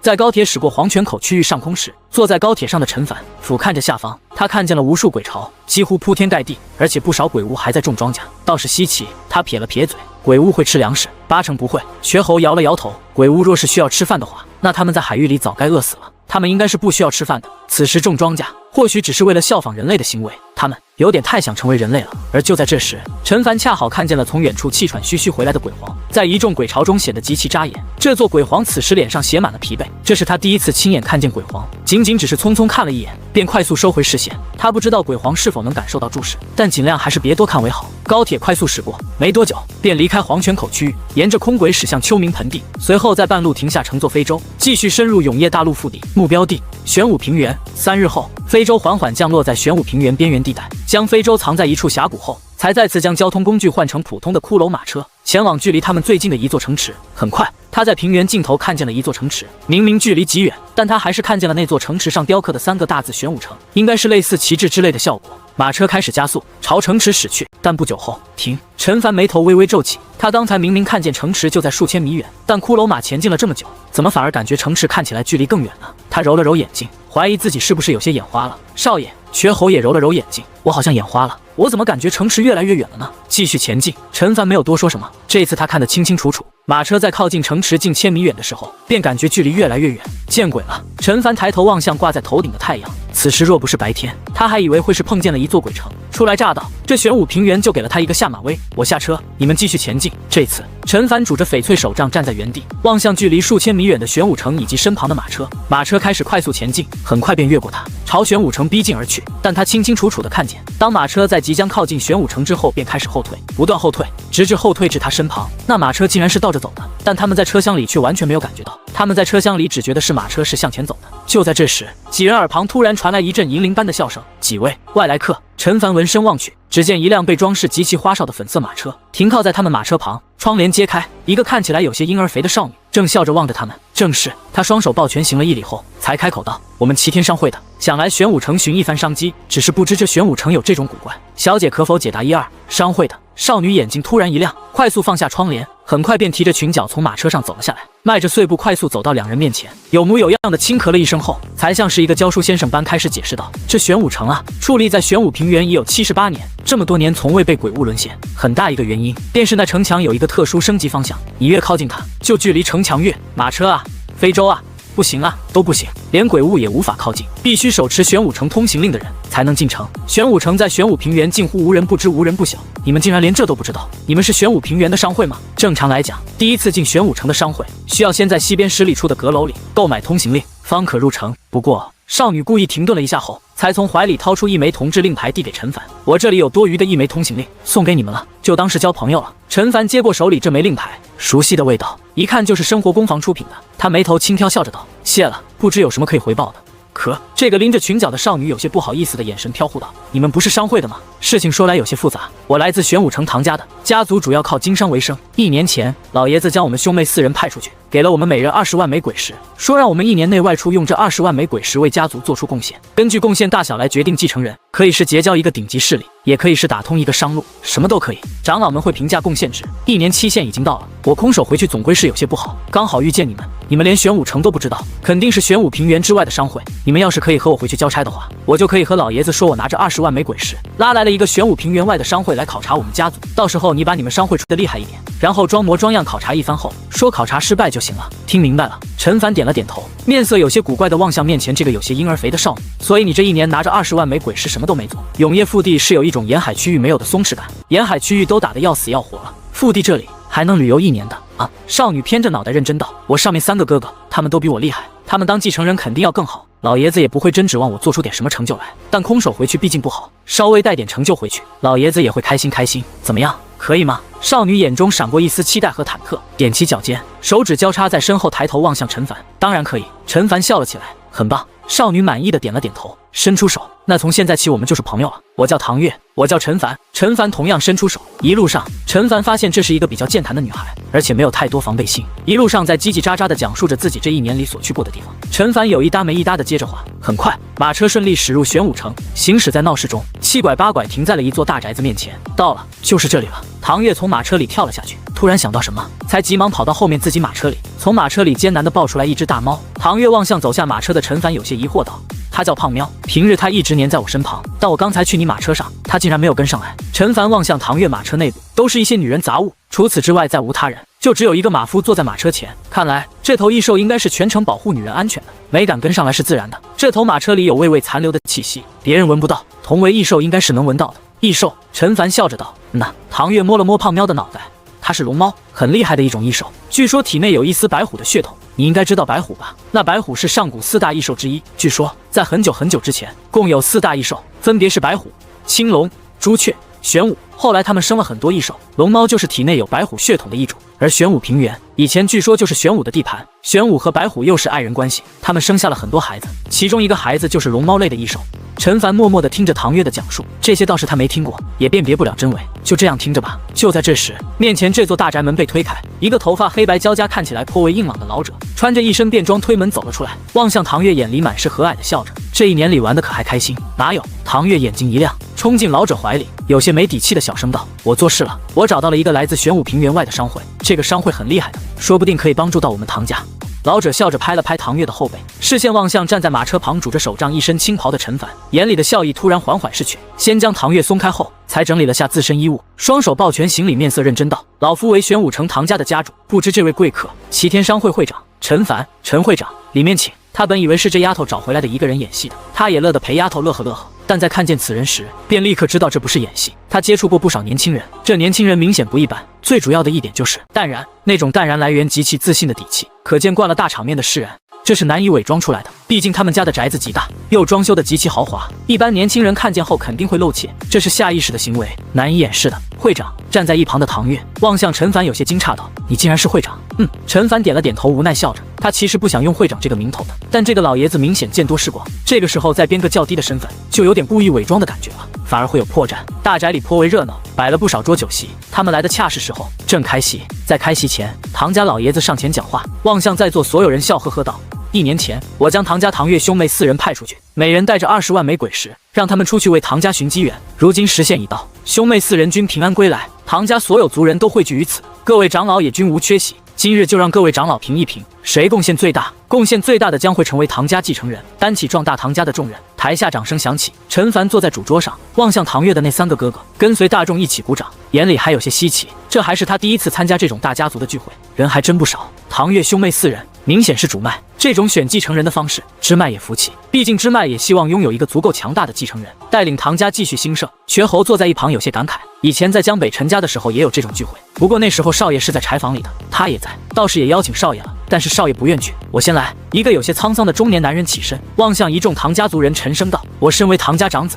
这1年内，我带着20万枚鬼石，踏遍了整个玄武平原，其中还和小妹遇见过一次，我找到了白虎的线索。”话音落下，院落内瞬间寂静下来，所有人脸上都浮现出一丝茫然。白虎和玄武相爱，并曾经住在玄武平原上，这是传说，还是有多个版本的传说？什么叫做真的在玄武平原找到了白虎的线索？4大上古异兽之一，白虎。这个明显年龄已经有近40的男人沉声道：“那是玄武平原的一座边缘小城。我在路过一座青楼时，看见门口坐着一个美丽姑娘，脚边聚集了很多流浪猫，人群中忍不住传来一阵噗呲笑声。原来是这个白虎，20万枚鬼石，嫁给高了。唐宗。”台上的老爷子此时脸上也有些挂不住，面色瞬间阴沉下来。你最好给我解释清楚这个所谓的白虎线索。今日有贵客上门，如此一遭，让他老脸怎么能挂得住？丢人都丢到外面去了。是。唐宗脸上并无太多波澜，而是继续望向众人解释道：“那是一个留着马尾辫的姑娘，很清纯，坐在青楼门口就像是沼泽里的荷花瓣，出淤泥而不染。我不禁靠前交谈，得知她是这个青楼里端菜的，而那些流浪猫都很喜欢她。她说是因为她经常将客人剩下的剩菜喂给这些流浪猫的缘故，可我却看得出来，并非如此。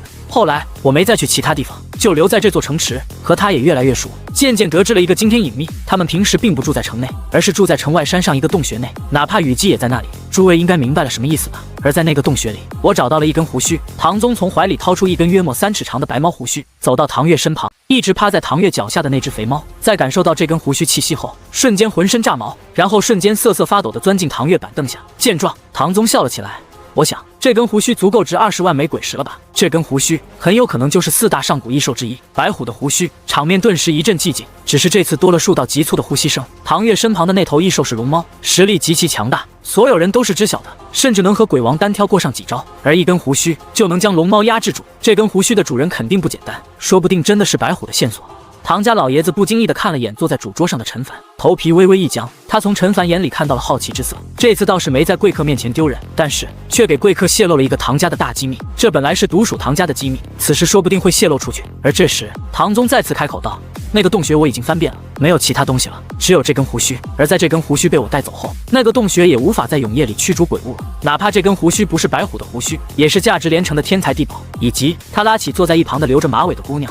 这一年里，我和她诞生情愫，这次我将她带回家里，想要迎娶她。好说好说，唐家老爷子再次笑了起来。看来是没有后续了，那倒是也不担心泄露什么。而且长子一直未婚，他为此头疼了许久。没想到这次出门还把这个事情解决了，双喜临门。各位长老评分。很快，一众长老商讨后，根据唐宗的贡献给出了评分，79分。下一个起身的是唐家的二子，一个看起来有点像是花花公子、面色煞白的男人。此时晃晃悠悠的起身：“爹，我这一年在外和一个修行宗门古云宗建立了联系，那边允诺我们唐家每年可派3位弟子入宗修炼。不错不错。”唐家老爷子满脸欣慰的着望向这个平日沉迷吃喝玩乐中的二子，也算是长大了。古云宗是玄武平原最强大的修行宗门，能和这等宗门建立起联系，着实不错。各位长老评分47分。紧接着唐家三子，这个较为年轻的男人起身后，低下头望向脚尖，有些结巴道：“爹，我这一年没找到什么机缘，但我鬼石也没敢花，我20万枚鬼石全带回来了，没事儿，也挺好。”唐家老爷子无奈的安慰道。和二子每日沉迷吃喝玩乐，三子可以说是完全相反，什么都不敢做，唯一能做的就是守财。1年过去了，20万枚鬼石原封不动，确实够省。整个玄武平原，像他们这种大家族里，找不到这么一个能省的人。各位长老评分18分。紧接着，所有人视线集中在唐月身上，以及坐在唐月身旁的陈凡。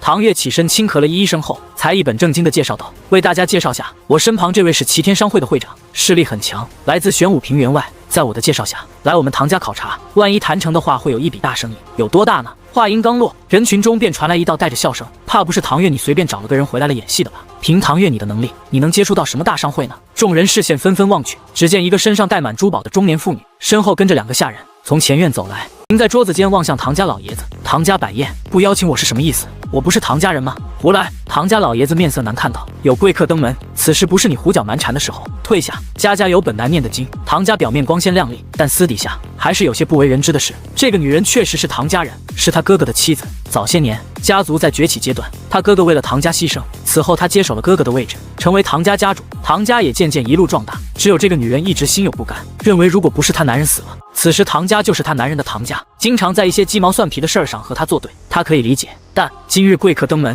实在不适合闹这么一出。唐月深吸了一口气，迎着中年女人眼神回顶了回去。他的商会有1000万枚鬼石储备，不，有5000万枚鬼石储备。你说算不算大？大！这个站在桌子间的中年妇女，脖梗上的项链每一颗都圆润的毫无瑕疵，手腕间翡翠水头极足，浑身打扮显得极其富贵，唇角微微下垂，带着一丝讥诮，望向唐月，当然算大。能拥有5000万枚鬼石储备的商会，放在任何地方都绝对算得上是大商会。恰好他举起手里的一枚泛白鹅卵石，我这里刚好有一枚从永夜殿获得的问真石，只要将这枚石头握在手里，说真话便毫无反应，说假话便会散发出红光。你敢让你身边的小哥试一试吗？话音落下，场面瞬间寂静下来，所有人视线全都集中在陈凡身上。其实大家都知道，这人8成是唐月带回来演戏的，毕竟唐月也没竞争继承人的想法。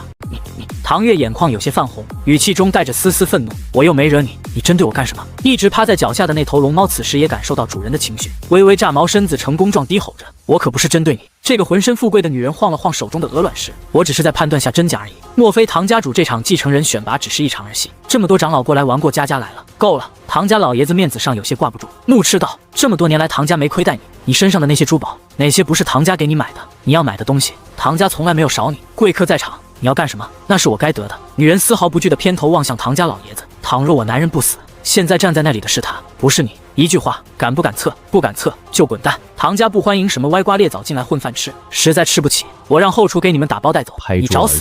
坐在一旁的瘸猴终于听不下去了，面色阴沉地拍桌而起。再说一句，我撕碎你的嘴！哟！女人转身望向瘸猴笑了起来。所以是敢不敢测呢？拿来！从头到尾一直未起身的陈凡，面色淡然地摆了摆手。瘸猴闻言，面色阴沉的大步走到女人面前，从女人手上拿走那鹅卵石，重新返回桌前递给陈凡。陈凡打量着手里这枚石头，眼睛微微眯起，倒是有点意思。能测真假吗？也不知道是从哪搞来的。回去的时候看看能不能带一批回去。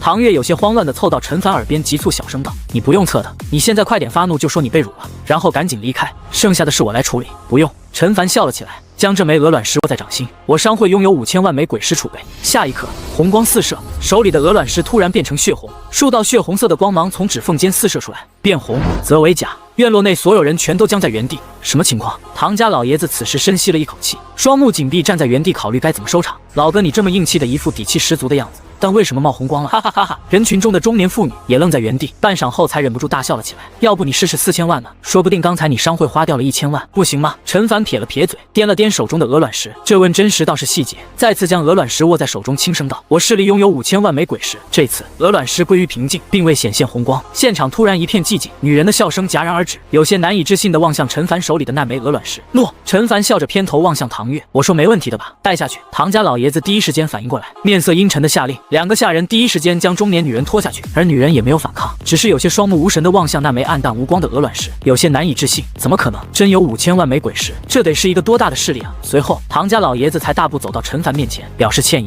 他已经看明白了，商会会长身份是假的，但有个自己势力是真的。一个拥有5000万枚鬼石储备的势力不容小觑。无碍，陈凡不经意地将这枚鹅卵石塞进怀里，起身笑着道：“你们家这本金还算好念的，不用管我，你们继续。”行，那我们晚点再聊。唐家老爷子深吸了一口气后继续道：“众长老评分。”数位长老对视一眼，商讨了片刻后，给出了一个评分，78分，也算是一个公道的评分。毕竟确实结交了一个大势力不假，但还没确定能从这个大势力手里获得什么利润。不过也不能太低，毕竟贵客就在此。在众人欢呼声中，唐宗正式被定为唐家继承人。宴席结束后，随后陈凡和唐月两人走在后院里，对暴露陈凡身份表示歉意。闲聊一会后，唐月说起了6年前在一个传承遗址意外捡到胖喵和得到了一张蓝色品级建筑蓝图的经历。只是这张建筑蓝图由于唐家建筑师一直没参悟明白，近些日子唐老爷子准备卖出去。唐月抱歉地说道：“你不是说你此趟来主要目的是为了建筑蓝图吗？要不你看看你需要不？你要是需要的话，我去求求老爷子，让他低价转手给你。”陈凡眼睛微微眯起，望向一直跟在唐月身后的龙猫和那根所谓的白虎胡须，他心里隐隐闪过一个可能：不会吧？倘若真是那个，这次就真的是捞着了。可以，我看看，你在这里等着。片刻后，唐月一路小跑出来，手里还捏着一张建筑蓝图，递到陈凡手里：“就是这张，你看看你需要不？”陈凡望向手里这张薄如蝉翼、通体呈湛蓝色的蓝图，面无表情地沉默在原地。异宝名称：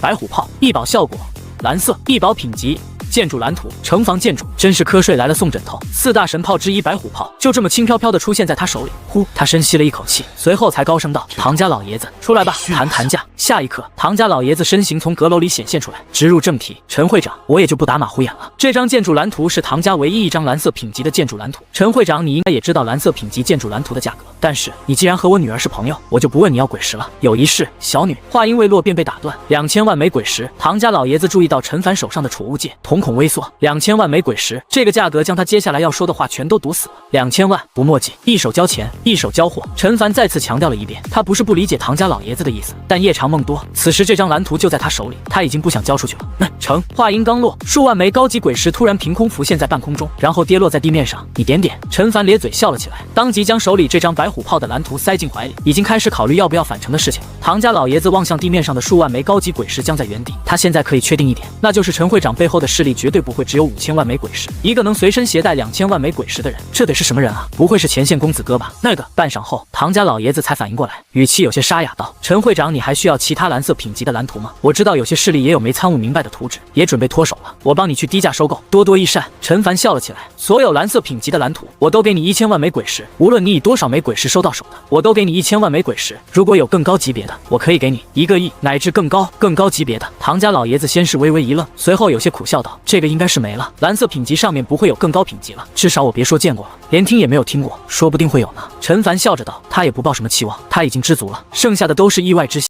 陈凡并没有在唐家久留，和唐月以及唐家家主告别后，就在玄武城里找了一间客栈住了下来。他准备等将唐家家主收购一批建筑蓝图后，再带着蓝图一起回去。白虎炮客栈内，陈凡从怀里掏出白虎炮的建筑蓝图，当场撕碎，很快便在可打造建筑的列表里看到白虎炮的选项，有些心痒的想快速返程，在繁域打造一门白虎炮看看效果。而另一边则是出了一点小小的状况，黄泉口区域如往常一样结束了晨练，从远处溜达了一圈跑回来，再次将青色玄武甩远远的鬼皇95。此时正面色难看的望向手里的鬼谷从手下口中得知，栖息之地那边开了地震，大批鬼潮再次降临至永夜西部玄武1号前线海域外，代替了他的存在，准备攻打前线。而且这次甚至来了3尊巅峰鬼皇。只是奇怪的是，鬼族都打了这么多年了，每个坑里一个萝卜都占满了，栖息之地还有没降临的鬼族，这3尊巅峰鬼皇和这批鬼潮又是从哪来的？算了，95摇了摇头，没再想这些。现在的变化他也有些看不懂了，不过他没打算将这个消息泄露给樊玉，这算泄密。日后鬼族战胜后，他这种行为是必定要被清算的。鬼一，今天入夜后派点鬼潮去黄泉口防线溜达一圈，明白？样子得做做，这样等这道前线告破后，到时候过来看见了他，也知道他是真的在攻打这座黄泉口防线。3日后，陈凡几人坐着骷髅马车快速驶出玄武城，来到那个峡谷深处，钻进非洲里，准备回家。就这样，再次奔波3日后，陈凡等人再次回到无名山，还是这里熟悉啊！陈凡站在江北防线上，双手搭在躲墙，望向远处的海面。狱主一旁的王奎走过来汇报道：根据您的吩咐，樊玉会派出部分人员，以商会的名头渗入永业大陆腹地各个区域，平日主要负责收集消息，并在日常承担收购天材地宝、建筑蓝图等职责。只要借助玄武平原唐家的势力，我们能很轻松的在玄武平原扎下根，然后朝四周渗透。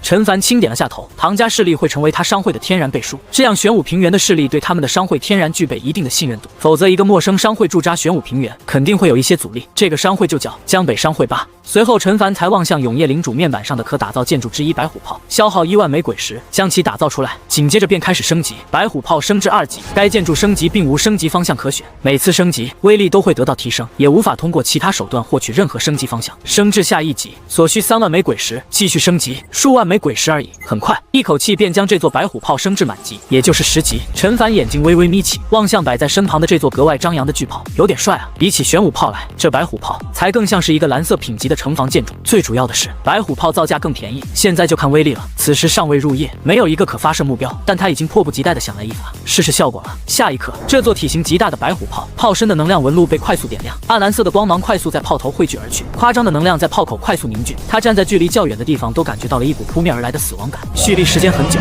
足足数10息后，只听一道震慑神魂的虎啸雷音突然炸响，一道由无数雷霆组成的极致冷白的光柱从炮口激射而出，直冲海域。一瞬间，万物皆暗。站在城墙上的陈凡只觉得好像天突然黑了，但他知道那只是这道光柱的强度瞬间超过了他的适应范围。这道光柱在炮口激射出来后，便迅速扩宽至100米。这道冷白到极致的光柱足足持续了10息。10息后，白虎炮停了下来，表面纹路在不断闪烁，像是在休息般。而不远处海域上则是有大量水蒸气在翻涌。良久后，好炮！陈凡咧嘴笑了起来，他现在可以确定了，白虎炮主杀法这威力绝对不容小觑。唯一缺点就是需要蓄力数10息，这个蓄力功夫敌人早跑远了。随后他又望向另外一个自己从唐家手里收来的建筑蓝图，一宝名称镇殿，一宝品级蓝色，一宝效果建筑蓝图，需阵法师坐镇，打造大阵。大阵！陈凡眼睛微微眯起，望向手里这个建筑蓝图。他之前遇见不少大阵，比如丹宗和恨天宗的护城大阵，只是因为布阵性价比不高便放弃了。现在看看这个镇殿会不会给他一个惊喜。随后他找了一片空地，确定打造一座大殿，很快出现在他眼前。先升至2级看看，镇殿升至2级，该建筑升级并无升级方向可选，每次升级都会获得一门可打造新阵法，且消耗远低于阵法师独立造阵。目前可打造阵法：1.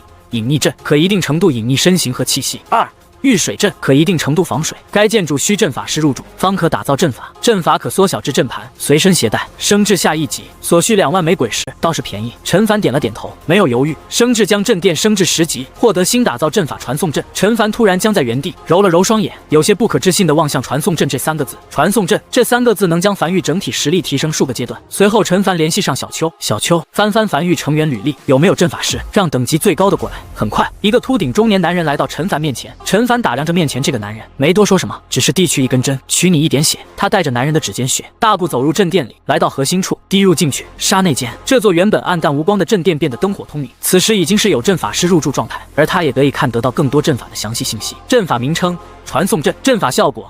在2地分别打造一座传送阵，可做到无视距离瞬间传送，无法随身携带太多物资。若携带太多物资，有较大概率流失在时空乱流中。传送阵根据传送距离所需消耗鬼石不等。陈凡深吸了一口气，缓缓闭上双眼。这次玄武平原之旅让他意识到了一件事情，那就是永业腹地有大量机缘，都是处于一个无人识取的状态。随后他拿出传音符，再次联系小邱，把樊玉成员剩下10个阵法师的详细履历都带过来给我。他要让镇殿快速运作起来，然后投入使用。紧接着，陈凡望向身旁的那个秃顶男人，开口道：即刻起，梵域成立新阁镇阁，由你担任第一任代阁主。接下来一段时间，镇阁的主要任务是打造一批求天大阵前往新大陆，并在新大陆和梵域以及一些特殊点位打造传送阵。我需要尽快看到效果。是。这个名为张千秋的秃头男人点头应下，便火速离开。而求天大阵是镇殿升至7级时获得的，也是那位留在无名山的大阵。7日后，陈凡站在一座阵法前，听完张千秋正的介绍后，陈凡眼睛微微眯起，当即站在这座传送阵上，心念一动，身下这座传送阵瞬间被点亮，那些神秘纹路散发出阵阵绿色光芒，数道绿色光柱冲天而起。下一刻，他只觉一阵微微晕眩感传来，眼前的世界突然变得模糊起来，但仅仅持续了刹那间，很快面前的世界便变得清晰起来。等他感觉彻底清晰之后，发现周围已不再是梵域港口，而是新大陆1号站点城池内的一间院落内。没多久留，他再次通过传送阵回到梵域港口。当周围世界再次变成模糊并快速清晰起来后，他重新看见了张千秋、瘸猴等人。不错，陈凡笑了起来，望向张千秋，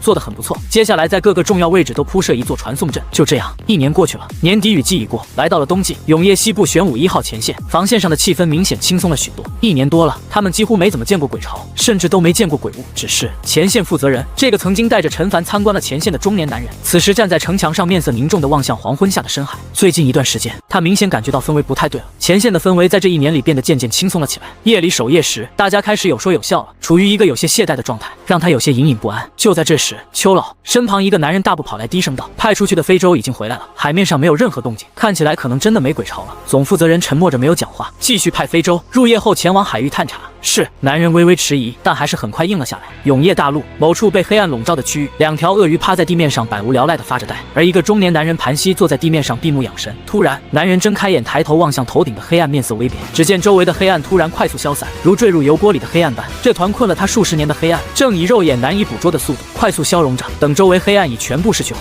他正身处一座小岛沙滩上，四面环海，而头顶是血红夕阳。即将入夜，大阵被解除了。这家伙主动解开了大阵，不知为何，一丝隐隐不安感出现在他心头。那位黑暗褪去，一团看不见人形的阴影，浑身缠绕着雾气，以一种从未有过的语气望向中年男人，复杂了。我们的游戏到此结束了，我不再需要新大陆的坐标了。在去年的雨季中，栖息之地原始大陆遭到了入侵，一批鬼潮占领了栖息大陆，并在雨季里对鬼潮进行了洗牌重组。如今各个前线都是他们的鬼潮，他们的实力强大至你无法想象。今夜便是总攻之日。永业大陆某处被黑暗笼罩的区域，2条鳄鱼趴在地面上百无聊赖地发着呆，而一个中年男人盘膝坐在地面上闭目养神。突然，男人睁开眼，抬头望向头顶的黑暗，面色微变，只见周围的黑暗突然快速消散，如坠入油锅里的黑暗般。这团困了他数十年的黑暗，正以肉眼难以捕捉的速度快速消融着。等周围黑暗已全部逝去后，他正身处一座小岛沙滩上，四面环海，而头顶是血红夕阳。即将入夜，大阵被解除了。这家伙主动解开了大阵，不知为何，一丝隐隐不安感出现在他心头。那位黑暗褪去，一团看不见人形的阴影，浑身缠绕着雾气，以一种从未有过的语气望向中年男人，复杂了。我们的游戏到此结束了，我不再需要新大陆的坐标了。在去年的雨季中，栖息之地原始大陆遭到了入侵，一批鬼潮占领了栖息大陆，并在雨季里对鬼潮进行了洗牌重组。如今各个前线都是他们的鬼潮，他们的实力强大至你无法想象。今夜便是总攻之日。中年男人站在原地没有讲话，只是面色阴沉的双指轻触额头。刹那间，一只巨大的眼睛突然悬浮在天际间，近乎遮住血红夕阳的光芒。当眼睛缓缓睁开，他看见了，他俯瞰着整个永业大陆，他看见了永业大陆所临海域深处，在那永业和白昼的交界处，在那现实世界无法看见的地方，源源不断的鬼潮正在不断集结。那些鬼潮无论是数量还是强度，都比永业大陆之前所面临的鬼潮强出数倍。他看见了，他又看见了以前他所在的那片大陆被鬼潮沦陷的那一天，正如现在这般。他看见了永业大陆沦陷，看见了最后一道鬼火熄灭，最后一道防线碎裂的样子。为什么会突然这样？他面色微微煞白，忍不住出声询问。出了变数，面前这道被黑暗笼罩的阴影缓缓道：“实际上，在去年雨季初期，鬼族便发现原始大陆裂隙延伸的速度开始骤增，必须找到新的大陆，留给鬼族的时间真不多了。这个时候，鬼族已经放弃天道了，放弃拥有一个属于鬼族的天道了。你身为天道，你应该知道天道意味着什么。天道意味着你能接收来自这个世界的生命，意味着你能往更高的地方走一步，意味着真正被这个世界所接纳。鬼族只有杀死永业大陆上的所有人类，彻底占领永业大陆，才能诞生属于鬼族的天道。因此，在去年雨季的前10天，几乎没有一处前线沦陷。鬼族第一次派出高层和永业殿高层进行了一次正式长谈。鬼族希望永业殿能割让出永业大陆一片底盘，让鬼族栖息。这种栖息，鬼族是诞生不出属于鬼族的天道，依旧不被这方世界所认可，但至少生存了下去。永业殿拒绝了，谈了10次，拒绝了10次。鬼族每次都做出了新的让步，直至去年雨季中旬，原始大陆被入侵，一批鬼潮，他们自称自己是皇族，当然其实也是鬼物，实力比我们强得多，手段也比我们多，短短时间内便占领了原始始大陆，并将鬼族内部清理重新整合。严格意义上来讲，我现在应该是皇族的一员，鬼族已经不复存在了。而如今他们已经整合完毕，开始集结兵力。今夜这一战将会是永夜大陆最后一战。我在此地困了你这么多年，这最后一战就不困你了，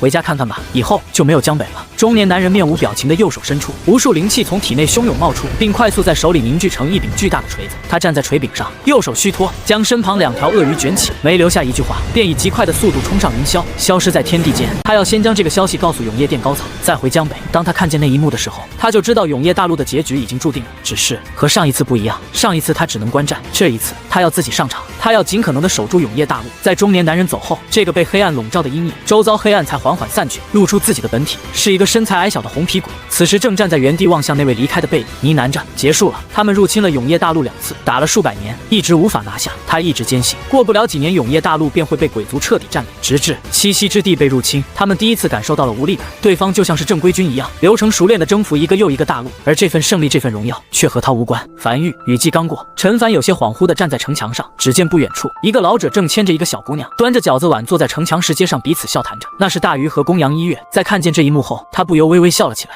距离第一次见大鱼已经是很多年前的事情了。大鱼如今已经是个小孩，寿命没几年了。无论是新大陆的赐福，还是江北的赐福，守夜人都无法吸收。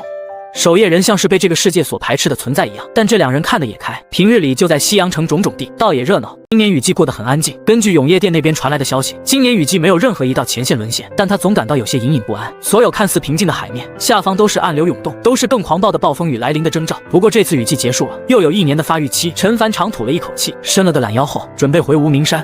今晚好好睡一觉。又是1年过去了，制定下今年的发展计划。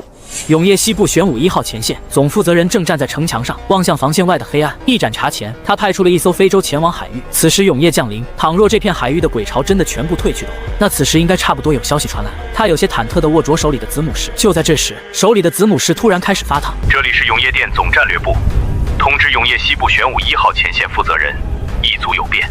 今夜是永夜大陆的最后一战。消息来得有点晚，但应该也够大家和自己的家人告别了。感谢诸位这么多年来为永夜大陆的无私付出，很遗憾没有看到胜利的那一天，让我们带着遗憾在地狱相见。这是永夜殿下达的最后一条命令，再次感谢诸位多年以来的付出。感谢。负责人愣在原地，一时有些没反应过来，手中的子母石已经切断通讯。紧接着，他手里的子母石再次传出一道急促且惨烈的声音：鬼潮，鬼潮，好多鬼潮！这里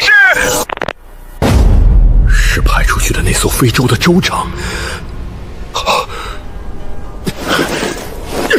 一击戒备！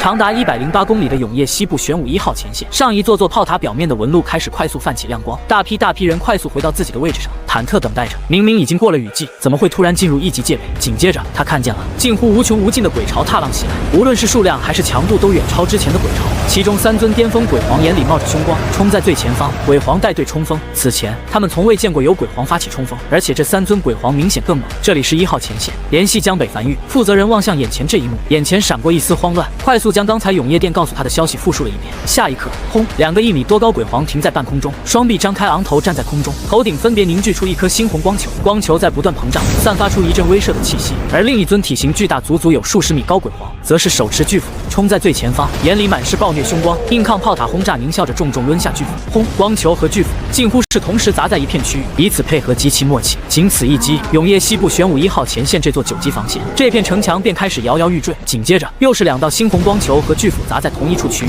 轰！这片城墙出现了一个缺口，源源不断的鬼潮顶着炮火轰炸，以一种近乎癫狂的疯狂顺着这个缺口开始疯狂涌入。这道从未有失手记录的防线，迎来了他第1次沦陷，也是最后一次沦陷。而在鬼潮中，一个身材矮小、被黑袍所包裹的鬼物，正缓缓张开双臂，散发一道道幽绿色光芒，光芒范围之大，几乎笼罩了所有鬼潮。所有被光芒所笼罩的鬼物速度更快，眼里凶光更甚。樊玉原本温和的气氛瞬间消散，警报声响彻在各个角落。刚准备入睡的陈凡，此时面色凝重的快速穿衣，前往洞穴内的战略室，望向摆在桌子上的沙盘。他已收到了永夜殿的信息，永夜西部玄武1号前线也给他送来了信息，准确的说，是1号前线即将告破的消息。鬼族突然迎来一股势力极强的增援，在今夜发起了总攻。他有想过鬼族会发起总攻，可他没想过会来得这么突兀，近乎没有一点征兆。停顿了数息后，快速下达一个个指令：启动樊玉导弹储备基地，紧急支援永夜西部玄武1号前线，启动江北临时防线，我亲自带着防线前去暂时堵住缺口，后勤阁则将其他区域人口全接至江北，其余人准备随时启动火种计划。火种计划是他很早就开始为之准备的一个计划。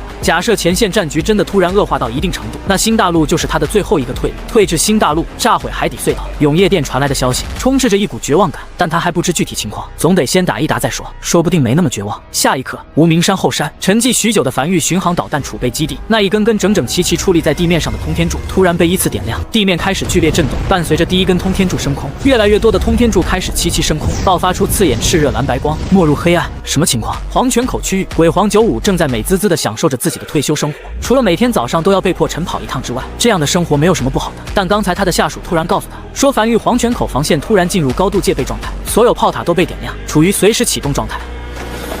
这是唱的哪门子戏？这1年以来，我们和繁育相处得很融洽，彼此井水不犯河水，怎么突然要开战的样子？但下一刻，他突然看见到一道炽热的白光从天边依稀出现，并不断逼近。还没等他反应过来，他看见了更多炽热白光刺穿黑暗，如同流星雨一般从他头顶上空快速划过。那每一道白光都携带着一种极其恐怖的气息，近乎令人窒息。近了，近了，越来越近了！躺在院落里的鬼皇95，此时已经下意识翻身缩在院落角落里。天上的那炽热白光距离他越来越近了，他看清楚了，那是一道道散发着恐怖气息的白光，身后绽放着的是蓝白色的雷电，如雷公之怒般，数十道白光正划破夜空，朝远处激射而去。一眼望去，足足有数十道，此时已经快速划过头顶，消失在夜空尽头。不是冲我来的！鬼皇95面色煞白的从院落里蹦起来，白光发射的方向是永夜西部玄武1号前线。军师，军师！大王，我在这里。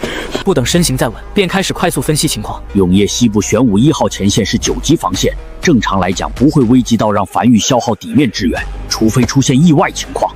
而这个变数很有可能便是去年雨季上面下达命令，让大王你偷渡来清除繁育这个源头。栖息之地内出了变故，上面的人有了一笔强有力的支援，具体支援哪里来的不知道，但专门挑雨季过后重前线放松警惕的时刻发起总攻。今夜鬼族可能发起总攻了啊！这么快？鬼皇95面色微变，他没想到总攻这一天来得这么快。他原本在永夜西部玄武1号前线海域里还留了一批鬼，但这批鬼物从去年开始就联系不到。对我们有何影响？不会有太多影响。鬼族本就占优势，此时又获得了支援，用不了多久，永夜大陆应该就要彻底沦陷。届时我们再回归鬼族就好。这样啊，那我们要不要现在开始全力进攻繁育防线？这样日后回归也能有个说法。万万不可！虽然开启总攻，但永夜大陆如此之大，也不可能一夜沦陷。但倘若我们开始全力进攻繁育防线了，刚才那些白光可就不仅仅是从我们头顶划过了。听你的！鬼皇95眼中闪过一丝后怕，他差点把这件事忘了，随后不由长吐了一口气，望向面前这只已经老矣的鬼物，有些神情复杂道：这么多年还好有你，等战争结束后，咱俩一起正式退休。等我们鬼族有了自己的天道，我们就可以被这方天地所认可了，我们也能有自己的后代。老鬼笑了笑，从睁开眼时，我所看见的便是大王你，只要能左右在大王身旁，做什么都好。就在这时，夜空尽头再次有数十道散发着恐怖气息的白光划破夜空，鬼族想要彻底占领永夜大陆，只是有人不愿。永夜西部玄武1号前线，在3尊鬼皇联手之下，城墙转眼便出现了一个缺口，近乎无穷无尽的鬼潮无惧生死的顶着炮塔的从缺口冲进去，开始大肆屠戮防线后方的后勤人员，一时间死伤无数，岌岌可危。但就在这时，永夜正浓，一道炽热白光以肉眼难以捕捉的速度划破夜空，从遥远的北方而来，并在距离地面仅有一段距离时，化作3根通天柱，精准落在这个缺口处。轰！剧烈的爆炸声响起，沉闷巨响几乎响彻天地间，无数蓝白色的雷蛇开始无尽咆哮。这个缺口处的鬼潮被彻底清空，距离最近的那个抡着巨斧的鬼皇，猩红暴怒瞳孔里第一次浮现出一丝恐惧，但也只来得及将身子蜷缩在一起，巨大的身子便被炸至粉碎。这根通天柱几乎在他头顶引爆，没有任何存活下去的可能。守住，守住！城墙上，总负责人在看见这一幕后，通红的眼眶中闪过一丝蜥蜴撕心裂肺的高吼道：“77号区域附近的建筑师速来修复，守城队尽力清除闯入防线的鬼物。”一个个建筑师快速赶来，眼中虽有恐惧，但还是尽可能的将心情冷静下来。身后后勤人员快速搬来一箱箱高级鬼石，伴随着鬼石化作液体，无数道由白色线条组成的城墙快速重新浮现在缺口上，缺口被补上了。而就在这时，天边再次袭来数十道刺眼白光，那炽热的光芒驱散了永夜，落在永夜西部玄武1号前线外的各个区域。轰轰，整条大地开始呻吟，地动山摇，整条地平线被点燃，无数橘红色火焰夹杂着蓝白色的雷蛇冲上云霄。原本的鬼潮已经化作火海，此起彼伏的鬼物惨叫声如阎王催命般刺耳响起，那是繁育之源。守住了！前线负责人下意识屏住呼吸，望向防线外，那2个体型较小的鬼皇此时也化为灰烬。没有了鬼皇破城，剩下的鬼潮会好处理很多。急忙拿起手里的传音符，急促道：“所有位于77号区域附近的武王速来支援！刚才才这片区域沦陷，不少鬼巢闯入其中，这批鬼物必须得尽快清除。但在他看不见的地方，躲在永夜深处鬼巢中央，一个被黑袍所包裹的瘦小鬼物，瞳孔毫无波澜地望向面前这道防线。哪怕3头鬼皇近乎瞬间陨落，也没有太多反应，只是缓缓举起手里的木枝，嘴里呢喃着一些听不懂的咒语。下一刻，一道猩红色的光芒以他为中心，快速朝四周笼罩而去，范围之大，将长达108公里这片区域的所有鬼巢全都笼罩进去，扩散速度之快，近乎眨眼便至。而从海底刚刚钻出来，正在冲锋姿态的新一批鬼巢突然止住身子，数息后，只见所有鬼物身上的气息都暴涨一丝，猩红瞳孔中凶芒更盛。原本鬼巢中的鬼王体型开始暴涨，直至暴涨至数十米高，赫然已成鬼皇。片刻后，鬼巢中的鬼王开始齐齐化为鬼皇，一头头鬼皇从鬼巢中拔地而起，一眼望去，竟看不清鬼巢中诞生了多少只鬼皇。鬼巢的冲锋再次袭来，而这一次更加势不可挡。完了！在看见这一幕后，这个前线负责人手中的传音符突然松了下来，眼里闪过一丝绝望，呆呆正在原地望向防线外的一头头拔地而起的鬼皇，惨笑了起来。仅仅他这片区域，他就看见了4头鬼皇，守不住了，哪怕有梵玉的支援也守不住了。此时防线上的单体火力炮塔开始齐齐开火，集中那一头头鬼皇，虽然能造成不小伤势，但短时间内却无法击杀。他踉踉跄跄地站在城墙边缘，俯瞰着那批鬼巢，仿佛已经看见了防线沦陷的画面。就在这时，身后突然伸出一双厚重有力的大手，将他的身形稳住。只见他一直信任的副手，此时正面无表情的沙哑道：“重新介绍下，梵玉暗阁成员楚修，奉玉主命，暂时紧急全权接管永夜西部玄武1号前线指挥权。”随后没有多说，只是拿过负责人手里的传音符，沙哑道：“防线各个区域汇报当前区域的鬼皇状况，并将具体坐标告诉我。”下一刻，各区域的战况汇报在传音符内响起。而楚修在收到这一则消息时，又通过手里的传音符快速将情报送到狱主手里。而在江北防线上，陈凡望向面前的导弹发射面板，面无表情地听着耳边来自前线梵玉暗阁成员的汇报。这次和上次不一样，上次黄泉口防线遭受袭击，他没有具体情报，只能通天柱洗地不间断轰炸，浪费了不少通天柱。而这次他有了具体坐标，梵玉无名山后方沉寂许久导弹储备基地。此时一根根通天柱拔地而起，在空中分解，并没入永夜，以极快的速度支援1号前线。他此时并没有收到来自永夜店的更多消息，暂不清楚其他前线什么状况。他现在只能抱以最坏的打算，先守住前线，然后尽快将这片前线后方所有百姓和资源全都拉到江北，做好死守西荒岛乃至退守新大陆的打算。不知过去多久，梵玉黄泉口防线开始引入地面，为江北防线的外出让路。长达170公里如长龙的江北防线驶入黄泉口区域，一道声音响彻天地间：“梵玉出行。”话音落下，原本栖息在黄泉口区域的鬼巢，像是逃命般疯狂朝两侧逃去。这是他城墙的满级效果，声如鸿怨。你站在城墙上所发出的声音，可响彻天地间。黄泉口区域，鬼皇95正骇然地望向前方在夜色里快速前进的江北防线，迟迟看不见头。这是他第一次看见江北防线出现，梵玉支援的力度可谓是空前绝后，而这也代表着1号前线那边真的遭遇大敌了，真的开战了，这次真的是总攻了。不知为何，他心里隐隐有种不安感。其实他觉得这1年里就挺好，如果能一直保持这1年的生活状态就很好了。但很多事情发生并不如他愿。紧接着，他看到数百艘非洲成队列全速行驶，这是他这1年里见过梵玉动作最大的一次。永夜西部玄武1号前线，那个躲在黑暗里身穿黑袍的矮小鬼物，在看见那被猩红光芒笼罩催化出来的一头头鬼王被远处袭来的炽热白光精准点杀后，毫无波澜的瞳孔离里，偏头望向北方，第一次有了波澜，嘴里露出一丝讥讽。梵玉1级大陆能诞生出这种势力，倒是有趣。没记错的话，1级大陆应该没有通天柱的使用权限吧？但也就止步于此了。他轻点额头，皮肤开裂，一滴猩红的精血从伤口飘出，缓缓悬浮在半空中。去！一声低喝声响起，下一刻，一道愈发的光芒以他为中心，再次将大片鬼物全都笼罩进去。这次没有催发出鬼物，反而是让每头鬼物表面的皮肤开始快速膨胀，冒出一个又一个疙瘩。紧接着，噼里啪啦的爆炸声开始极其密集的在防线下响起。被催逐后的鬼物撞击在城墙上后，褐红色的液体洒在城墙上，开始腐蚀着城墙。这可是到9级防线，但在这些褐红色的粘稠血液下，城墙表面却开始渐渐脱落。按照这进度，哪怕这道防线足够厚，但不等天亮都会被腐蚀出窟窿。所有建筑师听我口令，下去修复城墙。不用。身旁楚修轻摇了下头，止住了负责人的行为。什么叫不用？负责人下意识询问。因为狱主已经来了。楚修偏头遥望向北方，就那样静静看着。他已经很久没见过狱主了。以前在梵玉的时候，经常能看见狱主在墙头上发呆。离开梵玉后，看不见这一幕后，总感觉心里空荡荡的，像是缺了根主心骨一样。下一刻，地面开始微微震动，隐隐能看见，在视线尽头，一道如长龙般的防线正以极快的速度碾过鬼巢，沿着海岸线挡在永夜西部玄武1号前线前方。与此同时，一道声音在整个天地间响起：所有人退去，此地由梵玉正式接管。这道声音平静却又夹杂着不容置疑的气势。眨眼间，他们只看见这道高达200米的防线已经从远处驶到他们身前，并快速速越过他们，径直朝远处驶去。与此同时，负责人手里的传音符响起了陈凡的声音：“辛苦了，你们退下吧，这里交给樊玉。”陈凡的声音显得极其平静，如同一根强心剂一般，让原本慌乱的负责人近乎瞬间就冷静下来。随后，这道防线上的式神炮处于启动状态，一枚枚猩红光球重重砸在鬼巢中，清空着江北防线和永业西部玄武1号前线2道防线之间的所有鬼巢。无数猩红血蟒在鬼巢中横冲直撞，哐！当江北防线的手段重重撞在连绵山脉上时，宛如卡扣精准上锁一般，牢牢矗立在海岸线上。此时2道防线之间的鬼巢已经清理完毕，坐落在江北防线上的数千座式神炮开始咆哮开火，一枚枚猩红炮弹如同不要钱一般落入鬼巢中，而这些鬼物自爆后的粘稠血液对城墙造成的腐蚀近乎为零，而好不容易腐蚀出来的那些缺口，在铜管的修复下眨眼便完好无损。江北防线不仅仅是一座10级防线，还是一座鬼血纹路吸收了数年的10级防线，实际强度要远超寻常10级防线。终于赶来了，陈凡站在城墙上，面无表情地望向前方鬼巢，在永业西部玄武1号前线摇摇欲坠，即将沦陷前，他赶来了。这批鬼巢强度更高，数量也更多，但根据暗格成员的回禀，这批鬼巢时不时会被一阵光芒所笼罩，每次光芒笼罩，这批鬼巢都会加强。在鬼巢中央有一个类似于祭祀的鬼物，在增强这批鬼巢。他已经大概猜到了坐标，范围性的 buff 加持，大概率位于防线对面鬼巢的中心位置。他望向面前的面板，手指微动，远在繁育无名山后山的10数根通天柱开始拔地而起，猛地腾空并解体。目标：永业西部玄武1号前线中段77号区域鬼巢深处。那只瘦小的鬼物正坐在一只高大鬼物肩膀上，身旁海浪不断翻涌，面无表情地望向这道从远处疾驰而来的防线。一道10级防线，看来今夜这道前线是攻不进去了。等明晚吧。他距离防线极远，倒是不担心那通天柱波及到他。明明距离极远，但他的视线仿佛能穿过无数鬼巢，清楚看见那道防线。就在这时，他看见一道炽热白光，并未如往常一样落在防线外的鬼巢，反而是落在永业深处的海域里。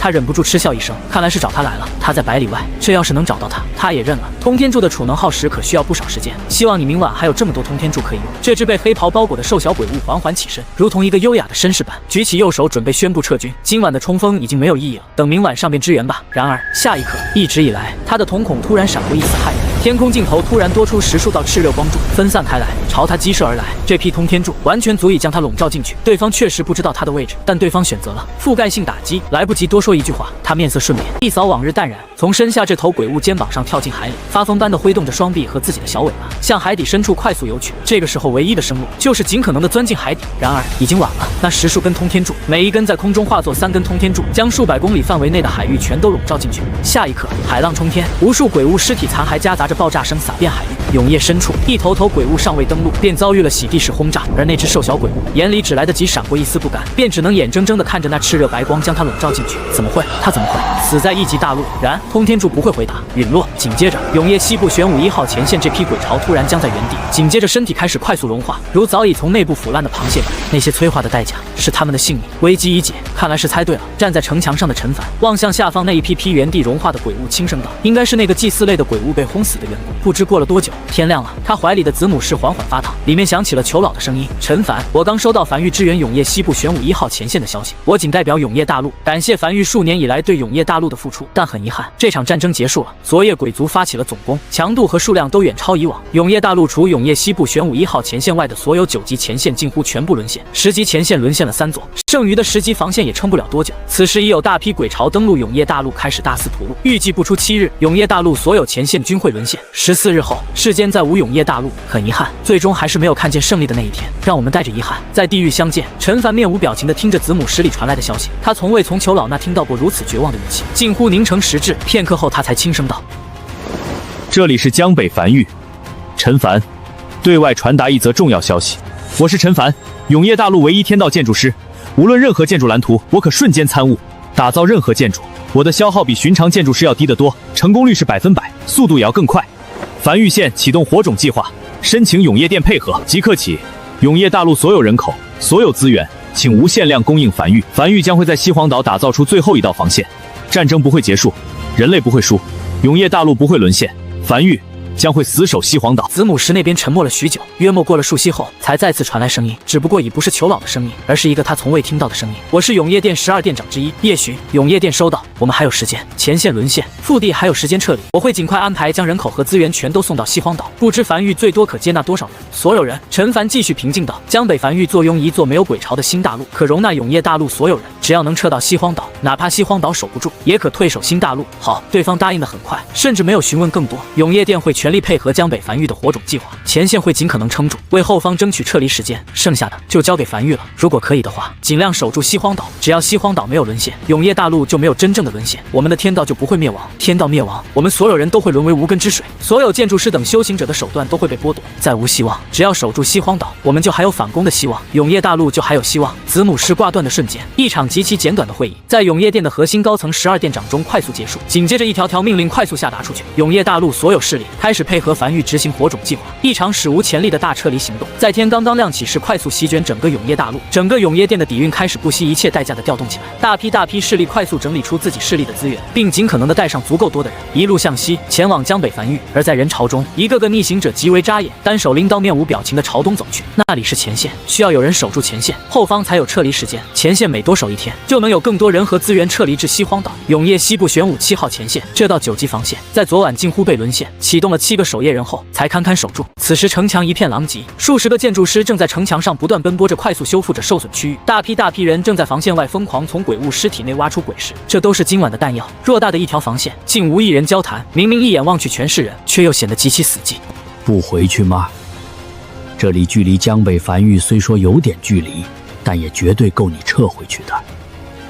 回到西荒岛就安全多了。不了，附近已经没有守夜人了，有我们在，这道防线还能再撑一夜，多这一夜就能多活很多人。也是，我还从没见过完全体的火星孙启动后会是什么画面。我也没见过。不过天一，话又说回来了，我俩启动真有那么大的效果吗？说不定杯水车薪呢，总得试试。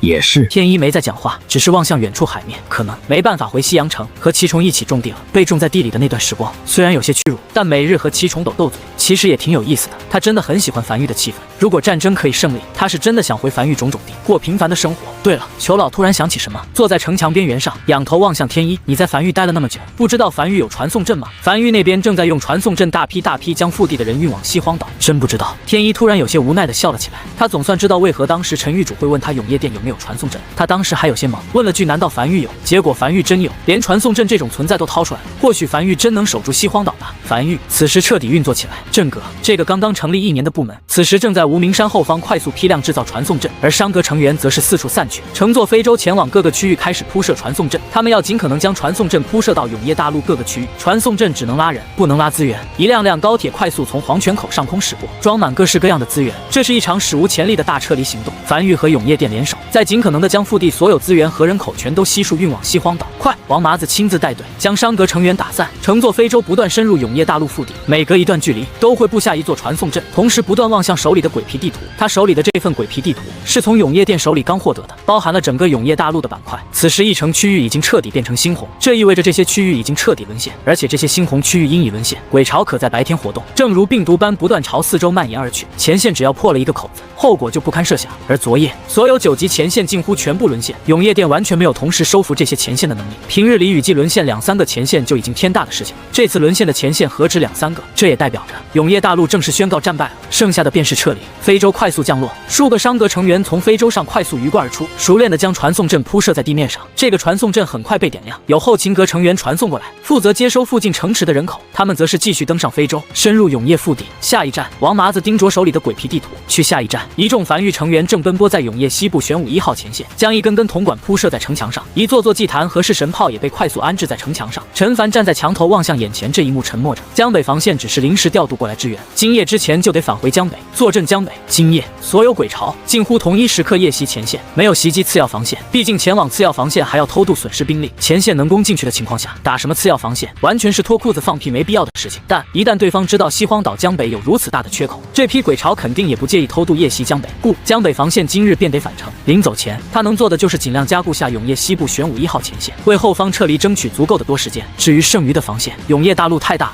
他顾不过来。也庆幸在鬼巢夜袭之前，永夜殿提前得知了消息，及时通知到各个防线，这才没有被打一个措手不及。而通过永夜殿那边的消息，他也得知那位这些年被鬼族困于一片区域，昨夜得以释放。这些锅碗瓢盆就不要了。玄武平原、玄武城民房内，一个中年男人正大包小包地收拾着家当，将一个个被褥装进包裹里，急促道：去了西荒岛，吃点野草什么的也能饱腹。主要带上棉衣和被子。这么多人去了西荒岛，江北繁育怎么可能给所有人供暖？如今正值冬季，天寒地冻的，还不知道要被冻死多少人。快快，走了走了！当家的身后穿着碎花棉袄的女人眼眶里满是泪花。我们真的要走吗？鬼族真的打到玄武平原吗？我们好不容易扎根在玄武城，这就要走？废话！男人有些焦急的怒骂道：“前线都基本快没了，你说能不能打到玄武平原？人只要活着，就总有希望。快走！”繁育的传送阵已经传走一批又一批人了。这一幕发生在玄武城的各个角落，无论是城内的势力也好，百姓也罢，又或是商贩屠夫，都尽可能的带上自己认为最重要的东西，乌泱泱的在玄武城城主府的人组织下，朝城外的传送阵赶去。一批一批人化作白光消失在原地，通过传送阵多次中转前往西荒岛。人群中，糙汉男人肩膀上扛着大包小包的包裹，手里拉着自己婆娘和孩子，婆娘同样拎着几个包裹，而梳着辫子的半大小孩则是紧紧握着手里的拨浪鼓，有些慌乱的跟在父亲身后。小孩不知道发生了什么，只知道父亲今天好像有些慌乱。城主，我们也该走了。玄武城的城墙上，一个老者登墙，望向站在城墙上的那个中年男人的背影，低声道：“夫人带着孩子和随从在院落里等待，随时可以启程。”中年男人没有讲话，只是站在城墙上静静地望着下方那些逃荒人群。玄武城坐立在玄武平原数十年，他这辈子的心血都在玄武城，让他走，那和让他死没有任何区别。男人双手背负在身后，良久后才轻声道：“你带着他们前往西荒岛吧，我就留在这里了。我要亲眼看着这座城池走向覆灭。”他轻轻抚摸着城墙表面，低声道：“所有人都走了，老朋友会孤单的，我留下来送他一程。”身后有些驼背的老者沉默片刻后才沙哑道：“遵命，按照城主你的命令，城外鬼火已经铺设完毕，老奴定护好夫人安全。”渐渐的，黄昏浮上天际，这座曾经几乎代表着玄武平原的玄武城，人气越来越冷淡，能看见的人也越来越少。而中年男人什么也没做，就这样站在城墙上。他依稀看见年幼时自己拽着父亲的手登上城墙，满脸好奇地询问父亲是怎么打造出来玄武城的。父亲笑呵呵地回答他：“只是打造了出来一个雏形，后面还需要你去完善。”他当时也不知打造一个城池是什么概念，只是奶声奶气地回答着自己肯定要将玄武城打造成天下第一城。不知过了多久，男人突然笑了起来。也罢，城外玄武城唐家家主带着唐月等一众唐家族人大包小包地站在传送阵旁，望向站在城墙上的城主。沉默许久后，唐家主才沙哑道：“走了，我们还能回来吗？”唐月眼里带着泪花，此时他才知道那个曾经说自己是商会会长的人，便是江北繁育陈凡。此时所庇护的西荒岛，便是永业大陆最后一个安全之地。会的，唐家主轻拍了下唐月的肩膀，走了。下一刻，唐家一众人消失在原地，偌大的玄武城再无一人，走得空空如也，只有散落在城门口的一地狼藉，象征着这里曾经有过很多人。夜幕降临，永夜如期而至，近乎在黑暗从天边席卷而来的一瞬间，地动山摇，在玄武平原四周内将整个平原都笼罩起来的连绵山脉开始缓缓崩塌。这意味着玄武平原多年以来未被破坏的阵法显现开始碎裂。玄武平原没有一道防线，只因玄武平原的节点完好无损，但此时伴随着玄武平原所接壤区域纷纷沦陷，被夹在其中的玄武平原节点也开始齐齐碎裂。那矗立不知多少年的连绵山脉开始齐齐倒塌，地面因此震动，无数鬼潮穿过灰尘，面目狰狞地冲入玄武平原。这是海底鬼潮第一次登陆玄武平原。不知过了多久，站在城墙上的中年男人渐渐回过神来，望向玄武城外一个个在永夜降临后被点亮的鬼火，数百座被点亮的鬼火让他能极其清楚地看见远处袭来大批鬼潮。只是那些鬼潮明明在奋力冲锋，却距离城池越来越远，迟迟没有一头鬼物冲至城墙下。嘿，男人笑了起来，下意识快速收敛笑容，保持往日沉稳，但很快又反应过来这里已经没有旁人了，这才再次笑了起来。不过下一刻，鬼潮中突然传来一道刺耳的尖叫声，响彻天际。紧接着，这些鬼潮像是突破了某种限制般，开始加速冲向城墙，距离越来越近。中年男人脸上的笑意缓缓僵住，恶臭近乎凝成实质扑面而来。那无数头鬼潮距离他越来越来近，这是他第一次见过这种场面的鬼潮。紧接着，安置在城墙上的炮塔开始纷纷开火，一头头鬼物被砸成粉碎。只是玄武城毕竟是一座内陆城池，是一个势力打造出来的城池，不是防线，而面前的鬼潮又是突破了前线的鬼潮。那零星炮火宛如小孩打闹般，掀不起一丝海浪，近乎眨眼间，无数鬼潮便以摧枯拉朽的顶着炮塔轰炸冲上城墙。而此时，早已经回到城主府内的城主，双手有些微微发颤的点燃三炷香，站在自家祠堂内，望向父亲的石碑，一鞠躬，城破；二鞠躬，无数鬼潮冲入玄武城，一头眼冒凶光的鬼物冲入祠堂，望向男人那灰暗的背影，狞笑挥起手中镰刀。男人轻叹了一口气，眼中闪过一丝不舍。三鞠躬，冲天火花从玄武城中央冒起，整座城池铺在地面上的青砖快速浮现出一条条被点亮的猩红纹路。刹那间，整个玄武城被炽热橘红烈焰所笼罩，无数鬼潮惨叫嘶吼声响彻天际。从此世间再无玄武城之名，无数鬼潮为其陪葬。玄武平原宣告沦陷。西荒岛夜已深，但繁育黄泉口防线却极其忙碌，今日接收了大批资源和人口，大量后勤阁成员操控着巨鬼在兴起的一道10级防线上快速铺设着铜管。祭坛。是神炮等一众建筑，1到10级的繁育黄泉口防线根本护不住西荒岛，他们需要更多的10级防线，2道、3道乃至4道，越多越好。鬼巢尚未至此，今夜永夜大陆又有不少区域沦陷，留给他们的时间不多了。繁育很多成员从昨夜到现在完全没工夫合眼，忙得根本停不下来。与此同时，陈凡也在来回奔波在3道防线间，1道到10级防线雏形拔地而起，紧跟着的后勤阁成员快速完善。从昨夜到现在，他也未合眼，他打造建筑速度再快也需要时间，他没法在睡梦中打造建筑。而此时，他刚刚在江北打造完一条新的江北2号防线，同样是10级，长达170公里，坐落在江北1号防线后方。2条10级防线够吗？城墙上，绝喉的声音有些微微发颤。这是总攻，新大陆那边7到10级防线都沦陷了，不够。陈凡深吸了一口气后沉声道：“我在江北荒原新打造了100座砖窑，你让后勤阁那边的人迅速接纳好逃亡人口，并挑选出精干人手，快速上手，学会如何操控巨鬼，让这群人用巨鬼在江北垒出1条乃至2条防线来，越多越好。”少爷，绝喉心里微微咯噔一下，少爷是真的忙得有些忘事了。砖窑打造出来的砖块强度很低，根本拦不住鬼巢的。我知道，陈凡望向绝喉，但只要高度达到200米，便可以将其伪装成10级防线，让鬼巢感觉有些棘手，暂缓进攻，给我们争取足够多的时间。我们接收资源和消化资源都需要时间，打造防线也需要时间，只要先唬住鬼巢一段时间，我们就能将假防线变成真防线。明白？绝喉瞬间便明白过来什么情况，当即转身吩咐下去。好在樊玉经历过不少大场面，樊玉成员也个个身经百战，哪怕此时西荒岛突然涌入如此多的人口，陷入一片混乱，但樊玉依旧能维持运转，不至于被一瞬间冲垮。很快，数千头巨鬼开始踉踉跄跄地行走在江北荒原上，夜色下有些颠颠撞撞，但很快便走得越来越稳。坐在江北荒原的砖窑开始生产一块块巨砖，这些砖块个个巨大，比人都要高出几倍。除了用巨鬼，寻常人根本不可能搬得动。长达170公里的假防线，这是一个极其庞大的工程。这个工程甚至比陈凡打造1道真防线还要大得多。但此时西荒岛什么都不多，唯独人多。伴随着越来越多的巨鬼走出来，一道长达170公里的假防线渐渐拔地而起。站在城墙上的陈凡望向这一幕，面无表情的沉默着，没有讲话。接收人口可以动用传送阵，但接收资源就必须用非洲和高铁，速度要慢得多。此时他并没有接收到多少资源，更多资源都在路上，还尚未抵达樊玉。他必须先拉出一个假把式出来，免得鬼巢打算先处理掉樊玉，宁愿大代价偷渡也要来西荒岛，那就有些难以处理了。至于有用没用，他也不知道，先试试再说。通往新大陆的传送阵快速多次运作，将老弱妇孺全都运到新大陆。3年期限已过，未淋过金雨的人也可以前往新大陆，剩下的青年壮丽则是被樊玉快速吸收，派往各处。此次鬼巢非比寻常，他必须做好海底隧道可能被摧毁的准备。一旦海底隧道被摧毁，2座大陆之间就只能依靠传送阵来往了。但传送阵只能传人，难以穿物资，这意味着粮食什么的基本就运不过来了。他没多想，从怀里掏出一瓶丹药，取出1粒清凉丹丢进嘴里，瞬间清醒了不少，才乘坐非洲朝关东平原的7号防线。他需要再打造1条10级7号防线。就在这时，一道袖珍清风突然从天边疾驰而来，稳稳当当停在陈凡面前。永夜大陆夜已深，但今夜不如往日，哪怕已经入夜，也依旧有大批非洲和高铁驶入西荒岛方向。永夜店几乎出动了所有非洲，这些非洲只有一个任务，那就是将资源运到西荒岛。平日难得一见的非洲，在黄泉口区域上空铺天盖地的不断往返。而在极远处，永夜大陆南部，永夜南部白虎4号前线，一个身穿青袍的中年男人正站在已沦为废墟的防线上，身旁2只体型巨大、伤痕累累的鳄鱼趴在地面上大喘着气。早已沦为废墟的防线上堆满了无数鬼物尸体，而在前方是从海底登陆愈来愈多的鬼巢，只是没有发起冲锋，而是集结在一起。怎么称呼？鬼巢中走出一个体型巨大的鬼皇，而坐落在其肩膀上一个身材矮小的鬼物跨越数千米望向中年男人，声音响彻天际：“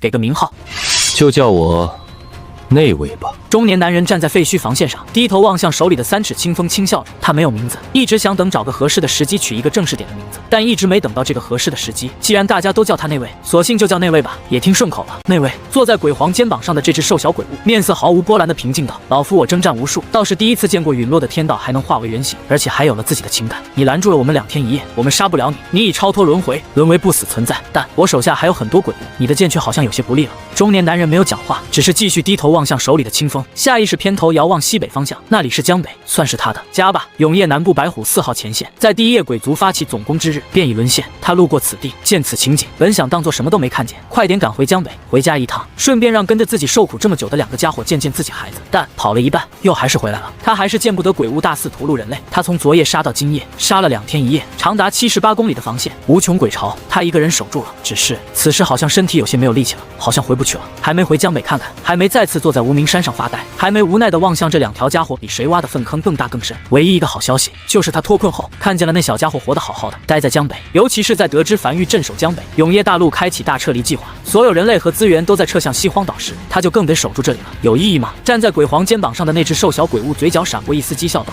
就算你拦得我们又如何呢？其他防线你顾及得过来吗？中年男人偏头望向远处鬼巢中那只和他对话的瘦小鬼物，突然笑了起来。你真的好小一只。放肆！这只鬼物瞬间面色阴沉下来。我们皇族以小为尊。是吗？那为何要站在巨兽肩膀上和我对话呢？是怕我看不见你吗？这个站在鬼皇肩膀上的鬼物眼里凶光更甚，但还是迟迟没下令继续冲锋。海底那些没有灵智的鬼巢根本不敢冲击这个男人，他只能让自己手下大军冲锋。但他手下的鬼物死一个他都很心疼。算了，他突然也笑了起来。口舌之快一直是你们人类更擅长一点。既然你愿意在这里耗着，那我就跟你耗着，我不着急，咱们慢慢玩。又错了，我可不是什么人类，这是一错。我没打算跟你在这里耗着，这是二错。你距离我太近了，这是三错。这只站在鬼皇肩膀上的瘦小鬼物脸色瞬变，几乎是第一时间便跳下鬼皇肩膀，快速朝鬼巢深处逃去。这2天1夜，他明明判断出男人最远的攻击范围波及不到他这里才对，但已经晚了。他突然感觉被阴影笼罩，下意识抬头望去，只见一柄极其巨大的锤子正突兀悬浮在他头顶上空，朝他重重砸下来。轰！地动山摇，一个巨大的锤坑浮现在鬼巢中央。那只瘦小鬼物，包括那只被遗弃的鬼皇和范围内的一众鬼巢，在这一锤下被齐齐砸成肉酱。一击之下，身旁鬼巢纷纷朝海里逃去，如往日他坐镇江北那般。中年男人望向眼前这一幕，眼中闪过一丝笑意。终于等到你露头了，小小一只说话还挺狂。远处的锤子快速缩小，并朝他击射而来。男人一把抓住，塞进怀里，才重新拎着手里的3尺清风，朝下一道防线走去。今夜暂时不需要管这道防线了。而在天边，不知何时浮现出红云，那红云刺穿永夜，洒落着血雨。天地间隐隐有悲音传来。男人见状，撇了撇嘴，不就是燃烧了一点天道精血吗？这种天地异象整得他快死了一样。而且他真的很想辟一个谣。首先，只有灵智的鬼王。鬼皇陨落后才会有天地异象，海底的那群鬼王鬼皇陨落后是不会有天地异象的。最重要的，到底是谁传的？那天地异象是天地为鬼王陨落而起，这不纯扯淡？这里的天道是永夜大陆的天道，怎么会为鬼王陨落而起？那是开心好吗？真的是，也不知道是谁乱传的谣言，还天地而泣，他一个鬼物也配？喂，真不用将你俩送回去。他偏头望向跟在自己身旁的2条鳄鱼，别叫我们喂。其中一条体型较大的鳄鱼有些不爽的闷声道。那陈凡到底会不会起名字？凭什么给我孩子起名叫魏魏？这是什么破名字啊！我现在听见这个字就来气。就是。另外一条鳄鱼今日也颇为少见的不反驳，而是颇为认可的点了点头，愤愤不平道：“我取的小花难道不好听吗？其实感觉都一般。”中年男人笑呵呵地朝前走去，每跨一步都是数里远。天道不会被杀死，但天道精血燃烧没了，也就死了。他还剩2滴，还行，够用了。他时常感觉自己是个异类。按理来讲，天道不该有情感，他有了。按理来讲，上次自爆后他就该陨落，但他以一种奇怪的状态活下来。他也不知道自己是什么，但就这么着吧，差不多得了。身旁2条鳄鱼如往常一样斗嘴了半晌后，那条体型较大的鳄鱼沉默许久后，还是忍不住开口道：“老大，陈凡他们找到了一个新大陆，应该就是老大你的那个大陆。你曾经是那座大陆的天道，你要不跟着樊玉一起撤回新大陆吧？那是你家，那不是我家。”男人摇了摇头，漫不经心地轻声道：“那里的天道已经死了，对如今的我来讲，永夜大陆才是家。老大，当天道是种什么感觉？挺无聊的，一睁眼一闭眼就数百年过去了。都身为天道，不能想干啥就干啥。你想多了，天道是没有情感和欲望的，连实质都没有，什么也不会干。那听起来是挺无聊，感觉比我们被困这么多年都要无聊。真要是这样比起来的话，那确实比你们要无聊得多。毕竟你们还有彼此可以玩，我那个时候可是什么玩的都没有。喂，老大，你这样说就很奇怪了，不要叫我喂。老大，你刚才还叫我们喂了呢。一码归一码。永夜西部玄武7号前线，今夜是鬼巢发起总攻的第2夜。永夜大陆已有40%区域彻底沦陷，没有支援，没有后勤，所有防线背水一战。而永夜西部玄武7号防线也到了弹尽粮绝的这一刻。此时距离天亮还有1个时辰，但这道防线所储备的鬼石已经快消耗完毕了。炮塔渐渐熄火，越来越多的鬼巢肆无忌惮地发起冲锋，城破只在一念间。该我们上场了。盘膝坐在城墙上的裘老缓缓起身，动作迟缓地褪去上衣，如同剥落出一片枯死的树皮。当最后一片布料滑落，他枯瘦的上身暴露在永夜的风中。他已经老了，很老了，肋骨根根分明的凸起，随着他沉重呼吸微弱起伏。肌肉虽然干瘪，但如老树根茎般紧紧拧结在皮肤下，在昏暗光线下勾勒出硬朗线条。怎么样？虽然老了，但这体格看可的还行。老师风采依旧，不如以前了。我这一辈子没什么成就，挺失败的。当年你师娘让我瞒着自己孩子是守夜人的事，不想让他加入永夜殿，但我那时有些犯轴，一直想着别人的孩子都能去牺牲，为什么自己的孩子不能牺牲？事后你师娘和我分道扬镳，离世在他乡。有的时候想想，其实也挺蠢的。永夜殿真的差这么一个守夜人吗？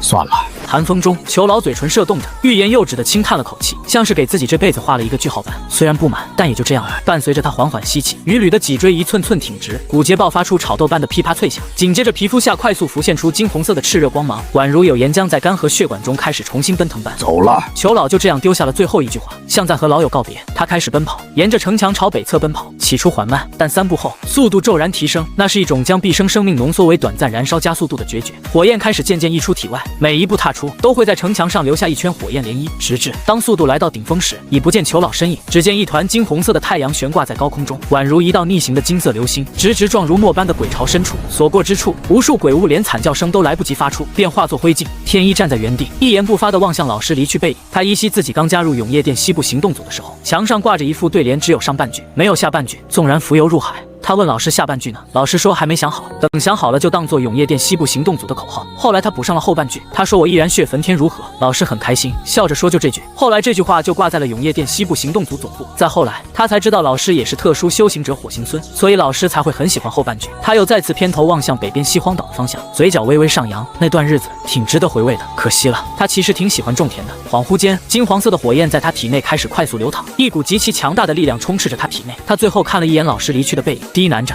纵然浮游入海，亦要燃血焚天。伴随着皮肤表面的金光越来越盛，直至将他整个人包裹成一团人形的行走猎人。他的呼吸渐渐破损起来，每一次吐纳都会喷出带着火星的金色雾气。他开始朝防线南侧跑去，速度越来越快，直至同样跃在空中，鹰击长天，撞向鬼巢。这一刻，2颗太阳在永夜西部玄武7号前线战斗。防线上，无数守城的士兵面色沉默地注视着这一幕。他们知道，这种大人物有无数种活下去的机会。如果想要撤离，这些大人物可以在第一天就撤到西荒岛去，但这些大人物没撤，而是留下来和他们一起断后。总得有人断后才行。天亮了，永夜西部玄武7号前线守住了。当一众人走出防线，开始从鬼物尸体里挖出鬼石，准备今夜的防守时，看见了2堆灰烬，看不出人形，但所有人都知道这2堆灰烬的主人。人们只是匆匆扫了一眼，便没过多停留，开始忙碌着挖取鬼石，但却会默默绕开。此后世间再无求一死和天一之名。永夜店西部行动组原组长、永夜店西部行动组代组长战死在鬼族发起总攻的第2夜。永夜西部玄武7号防线的总负责人是一个年事已高的老者，此时正颤颤巍巍地在城墙上堆了2个小土包。他从裘老和天一的临时住所里翻来了一些衣物，弄了2座衣冠冢。他还从裘老的衣裳里翻出一本日记。第1页是兴奋自己加入了永夜店，并成为永夜店行动组成员。第2、3页是成家生子。第3、4页是亡妻王子。第5页较长，亲族尽亡，孑然孤存，余岁何求？唯血洗长夜。老者翻着翻着便笑了出来。裘老在日记里定好了自己的临终遗言，说在临死前一定要高吼一句求一死，但求一死方显霸气和洒脱。只是有些微微遗憾，他昨夜并没听见这句话。走好，老者缓缓起身。今夜就来陪你们了。这座防线的所有人都知道，今夜或许就是最后一夜了，但无人退却。或许是觉得这个时候逃走有些丢人，又或许是了无牵挂，也有可能是妻女先走一步，可能会有各种各样的原因，但也不得而知。他所看见的就是无人退却。他转身望向防线后方，白皑的平原上，密密麻麻的骷髅马车正在连夜北上，赶往西荒岛。一眼望去，极其壮观，在清晨下散发着金黄色的光芒。他们知道防线存在的意义，便是让更多人能撤到西荒岛。不是每个人都能有机会坐上非洲高铁乃至传送阵，更多人还是依靠骷髅马，但哪怕骷髅马也是普通人是买不起的。那些势力也承担了自己的责任，打造了大批辆骷髅马带上沿路能看见的人，从而形成了这壮观的逃荒一幕。动物有迁徙，人类有逃荒，某种意义上来讲，其实没有什么区别。无一人讲话，气氛显得有些压抑。维纳清晨第一束光打下来，永夜大陆撤离西荒岛的消息，鬼族最终还是得知了。梵域，鬼族的原始大陆，原本的鬼族首领此时头颅正悬挂在大殿上空，王座上坐着一个身材瘦小、手持权杖的鬼物，像是侏儒一般坐在巨大的王座上，显得极其不和谐。此时，这只鬼物正面色认真地低头修剪着自己的指甲，不知过了多久后，才满意地轻吹了一口气。一道命令随着指甲粉屑飘出：不用偷渡，浪费兵力，按计划继续推进，先将永夜大陆上的所有人类清除完毕，再去西荒岛将剩下的人一网打尽。一级大陆能诞生出这样的势力，倒是有一番奇遇，但不重要。一级大陆就限制了这个势力的上限，再强也不会对他们造成什么影响，顶多是多苟活一段时间而已。对了，这只身材瘦小的鬼物突然想到了什么。那个自称自己叫那天的鬼皇，从监狱里拉出来吧，放到前线去。那几个最难啃的前线，让他去打主攻，明白？大殿下方传来一道沙哑的声音。这个自称自己叫那天的鬼皇，私自放走那位，从而让永夜殿提前知道消息，有了防备。虽然不影响大局，但一点惩戒肯定是少不了。随后，这头鬼物才在怀里摸索了许久后，掏出一个铃铛。紧接着，他的声音在大殿内悠悠响起：“请问，将整座永夜大陆围在中间的那道雷雨海域是何物？”他们皇族是通过鬼族原始之地出现裂缝，先入侵了原始之地后，才来到这永夜大陆。他们皇族也算是征战数数年，曾经沦陷2座大陆，但从未见过此等情形。那雷雨海域让他隐隐感觉有些不安。他晃了晃手中的铃铛，很快，一道毫无感情的声音从铃铛内响起：“天机不可泄露，无法告知。”这只坐在王座上的鬼物眼睛微微眯起，他没想到连问天灵都无法给他答案。他没见过的地方出现在1级大陆，那就意味着这是机遇。他继续询问：雷雨海域是为了保护永夜大陆，还是囚禁永夜大陆？天机不可泄露，无法告知。我若沦陷永夜大陆，这道雷雨海域可会迁怒于我。天机不可泄露，无法告知。有点意思。他舔了舔嘴角，继续询问：可有人通过雷雨海域？有。这次问天灵终于给了答案，不再是天机不可泄露了。通过雷雨海域的成功率是多少？10成。他眼中闪过一丝茫然，有些不可置信的再次询问一遍，得到的答案依旧是10成。这个雷雨海域的具体来源连问天灵都不知晓，他还以为是个什么厉害的东西，结果通过雷雨海域的成功率竟然是10成。10成，那不就意味着是个人就能通过吗？可他明明从那个雷雨海域中察觉到了一阵很危险的气息，当即也不再停留，随我降临永夜大陆，前往雷雨海域。海域深处，不远处阴云近乎压在海面上，海浪翻涌，无数鬼物在海浪中翻涌，而空中是无数道闪电在漫天飞舞。你带队进去。这只手持权杖的瘦小鬼物踩在一只鬼皇的肩膀上，命令身旁一个鬼皇带队前往雷雨海域。只见这鬼皇只是瓮声应道，便踩着海浪冲向雷雨海域。在进入那片区域的一瞬间，惨叫声陡然响起，只见一道急粗无比的雷电从天而降，将这头鬼皇径直劈进深海里。他嘴角微微抽了抽，再次掏出问天灵晃了晃。现在成功率是多少？10成。那里失败了一个，没死。他不说话了，难道没死就不算失败吗？好吧，可能确实不算，只是暂时被困在这里。至于什么时候出来，那就是天知道了。据说进入这片区域的鬼物会自动获得长生，近乎永垂不朽，唯一缺点就是余生都会活在痛苦中。先拿下永夜大陆，再回去问问看有没有见过这种东西。这只手持权杖、身材瘦小的鬼物耸了耸肩，将问天灵塞进怀里，重新回到原始大陆。他手里这问天灵可是好东西，就是消耗大了点。离去前，他又问了句：你认为皇族有必要让西部鬼巢放弃攻打前线，偷渡前往西荒岛吗？是先拿下永夜大陆整个板块，还是先拿下西荒岛？随便。什么意思？问天灵只知过去，不知未来。这个雷雨海域是过去的，你怎么不说呢？天机不可泄露，无法告知。废物。5日后，刚入夜，陈凡站在江北防线上，遥望黑暗下的翻涌海面，呢喃着。今夜便是鬼族发起总攻的第7夜，剩下的就靠天意了。这7日，永夜大陆近乎彻底沦陷。很遗憾的是，虽然西荒岛接纳了大量逃亡人口，但依旧有大量人在逃荒路上被鬼巢所赶上。此时的西荒岛已经彻底封岛了。他相信，在永夜大陆的很多角落里，肯定还有一些没来得及赶到西荒岛的人。但樊玉尽力了，很多势力人没赶来，但将资源交给了永夜殿派出去的非洲。资源来到了西荒岛，永夜殿的非洲只接资源，不容耐人，运力不够。一开始他还能收到来自永夜殿殿长亲自传来的消息，后来就渐渐收不到了。就在这时，他怀中的子母石久违发烫，里面传来一道陌生的声音，这是来自永夜殿的最后一条消息。永夜殿第12殿长于刚才战死在玄武东部青龙13号前线，永夜殿12位殿长悉数战死前线。如果樊玉能传承下去，请记录此事。子母石那边极其嘈杂，夹杂着无数鬼物的嘶吼声，他还没来得及说什么，子母石便被挂断。入夜，西荒岛正式封岛，一道道灯火通明的防线矗立在3个缺口处，开始了最后的抵抗。还有少数防线没有沦陷，但也差不多了。鬼巢即将袭来，大战即将降临。玄武东部青龙13号前线，一个叫封江书的年轻男子匆匆挂断子母石，满脸血污的紧紧握住手里的匕首，望向面前已经登上防线的鬼皇，咧嘴笑了起来。这道防线已经沦陷。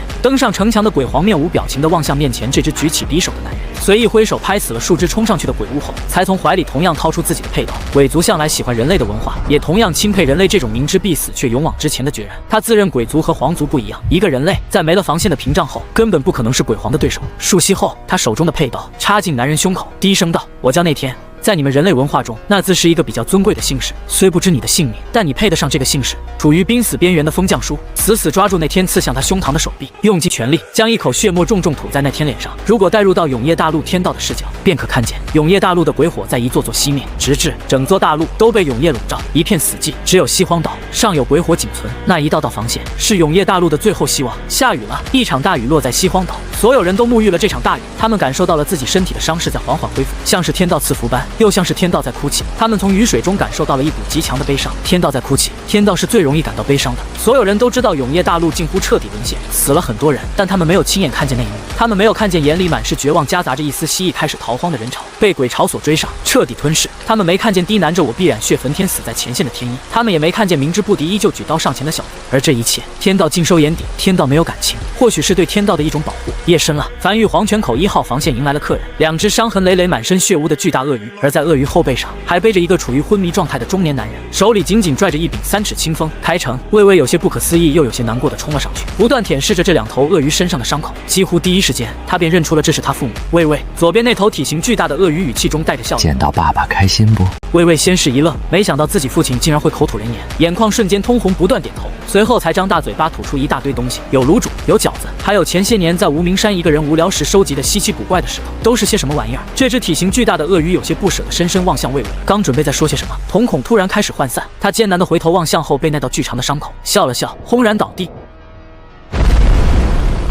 身旁另外一只体型较小的鳄鱼只是满眼慈祥地望向魏魏，艰难地将地面上一个卤煮吃进嘴里，挤出一个笑容，好吃，魏魏。紧接着爬了几步，爬到那头轰然倒地的鳄鱼身旁，也缓缓闭上双眼。魏魏不会讲话，只是眼眶通红，有些发狂地冲到远处赶来的陈凡身旁，用头托起陈凡，就快速赶到自己倒地的父母身旁。虽然没有讲话，但意思也极其明确。别着急，魏魏。陈凡先上前一步，将手放在那巨大的鼻孔下，没有感受到鼻息。一旁的繁育成员已经开始浇灌圣水。赶来的药王谷的谷主有些棘手道：“狱主，药王谷对治疗异兽不太精通。药王谷放眼永业大陆不算特别强的势力，此时真是有些赶鸭子上架。”小秋，陈凡面色凝重地从怀里掏出传音符，联系上小秋，准备开始让小秋派几个近些日子赶来繁育的精通医疗的势力。就在这时，陈狱主，让我们来吧。人群中走出一行人，为首人有些眼熟，江南何家。正是，没想到陈狱主还能记住我们。前些日子加入繁育防线，共守西荒岛，救火有功。是一番简短交流下，魏魏的父母被交给了这伙人。他记得这伙人，江南何家，一个隐士家族，对异兽研究颇深，主要业务是为异兽打造灵宝。一开始还在繁育开过店，后来就倒闭了，实在没有那么多人会给异兽买灵宝，异兽数量太少了。这人你们药王谷带下去，小秋那边已经派人支援你们，不惜一切代价救火。陈凡望向鳄鱼后背上那个身穿青袍的中年男人，沉声道：“是这个男人。”他已猜到是谁了，就是曾经居住于无名山的那位，如今已重伤昏迷。做完这一切后，陈凡才走上城墙，站在雨夜内望向城墙外的鬼火范围。黄泉口，他在这里共打造了4座防线，都是10级防线，这里也是打造数量最多的。另外2个缺口都是3到10级防线，这里肯定是主攻方向，毕竟只有攻打黄泉口不用偷渡，要想前往其他2个缺口都需偷渡，偷渡代价可不低，偷渡一次就是10不存1。在有防线堵住缺口的情况下，西荒岛内部是不会被天阵降临的。今夜应该就能见到第一批鬼潮了。他此时深吸了一口气，空气中的冰凉让他稍微清醒一瞬。这7天内他总共睡了不到12个时辰，全靠清凉丹来提神醒脑。他一部分时间用来打造防线，另一部分时间打造建筑，剩下的时间全部用来快速鉴定其他势力带来的医宝，寻找能派上用场的。其中主要鉴定方向是建筑蓝图，他需要时间，只要能撑住1个月、1年，等他把这次的资源全都消化完毕，他有信心发起反攻。时间，此时他最需要的就是时间。今夜就是鬼潮第一次正式黄泉口向繁育发起总攻。夜深了，黄泉口区域的地平线开始蠕动，起初只是视野尽头永夜在不自然起伏，渐渐的隆起一道横贯天际缓慢推进的弧形长墙，先是数亿只飞舞在空中鬼虫，发出阵阵令人头皮发麻的高频嘶鸣，紧接着是在大地上狂奔的无数鬼物集群的集体咆哮。正规军来了，一眼望去，黑压压一片，宛如一座咆哮涌来高达100米的黑暗海啸，空气中夹杂着极其浓郁的恶臭味。黄泉口区域，一座城池内，数百万鬼物双膝跪地，城池外为首的鬼皇95带着一众亲信双膝跪地，望向前方朝他狂奔而来的大批鬼潮，深吸了一口气后大吼道：“鬼皇95在此攻打繁育防线已久，恭候鬼族降临，愿为鬼族冲锋陷阵。”鬼潮从中间分开一阵裂隙，越过他们，化成2股鬼潮，直朝繁育黄泉口1号防线冲去。无数噪音和黑影瞬间将他们笼罩，如同坠入深海般。不知过去多久，一只站在鬼皇肩膀上的瘦小鬼物俯瞰着跪在下方的鬼皇95，眼里闪过一丝轻蔑。鬼族早亡了，你现在看见的是皇族。跪在地面上的鬼皇95微微一愣，他不知道啊，没人跟他说啊，但还是瞬间反应过来。鬼皇95愿为皇族冲锋陷阵，学3声狗叫，汪汪汪！鬼皇95毫无羞耻之心的跪在地上学了3声狗叫，生怕对方不满意一般，又加了3声，有趣，实在有趣。站在巨大鬼皇肩膀上那只瘦小鬼物笑得合不拢嘴，双手鼓掌。跪在你身旁那几个也叫来听听，汪汪汪，汪汪汪！此起彼伏的狗叫声不断响起。不好，我不喜欢老狗。下一刻，一股灰白色光柱突然从这只瘦小鬼物指间猛地射出，将跪在鬼皇95身后的那只老鬼瞬间笼罩进去。那只早已年迈的老鬼几乎瞬间胸口便被洞穿，生机快速流逝。汪！跪在地面上的老鬼嘴里还保持着喊汪的嘴型，低头望向胸口快速流逝出的粘稠液体，仿佛释然一般的伸手拽住鬼皇95的衣裳，颤声道：“大王，我先走了，你别冲动，活下去，要娶婆娘的，你还要。”话音未落，老鬼眼神开始涣散，拽着鬼皇95的右手也渐渐无力脱落下去，倒在荒原上。跪在地面上的鬼皇95有些怔怔地回头望向这一幕，耳边噪音极多，但此时他好像渐渐什么都听不见了。往日的一幕幕重新浮现眼前。大王真厉害，成鬼皇了！大王，你觉得95这个名字怎么样？在人类文化里，95是极其尊贵的意思。大王，万万不可此时进攻繁育防线。大王，等战争结束后。喂，废弃老狗让你这么伤心吗？恍惚间，他又听见了周围那嘈杂的声音，其中夹杂着一道刺耳的调侃声。跪在地上的鬼皇95转头望向不远处站在一尊鬼皇肩膀上的那个眼中带着讥笑望向他的瘦小鬼物，缓缓起身，庞大的身躯在鬼巢中极其扎眼，拍了拍自己膝盖上的灰尘，捡起一旁地面上的重任，呢喃着：“我可不叫威。”下一刻，滔天鬼气宛如实质般，瞬间从他庞大的躯体内炸开，大量灰尘炸起。只见鬼皇95从灰尘内猛地窜出，双手高举屠刀，怒吼着：“老子叫95！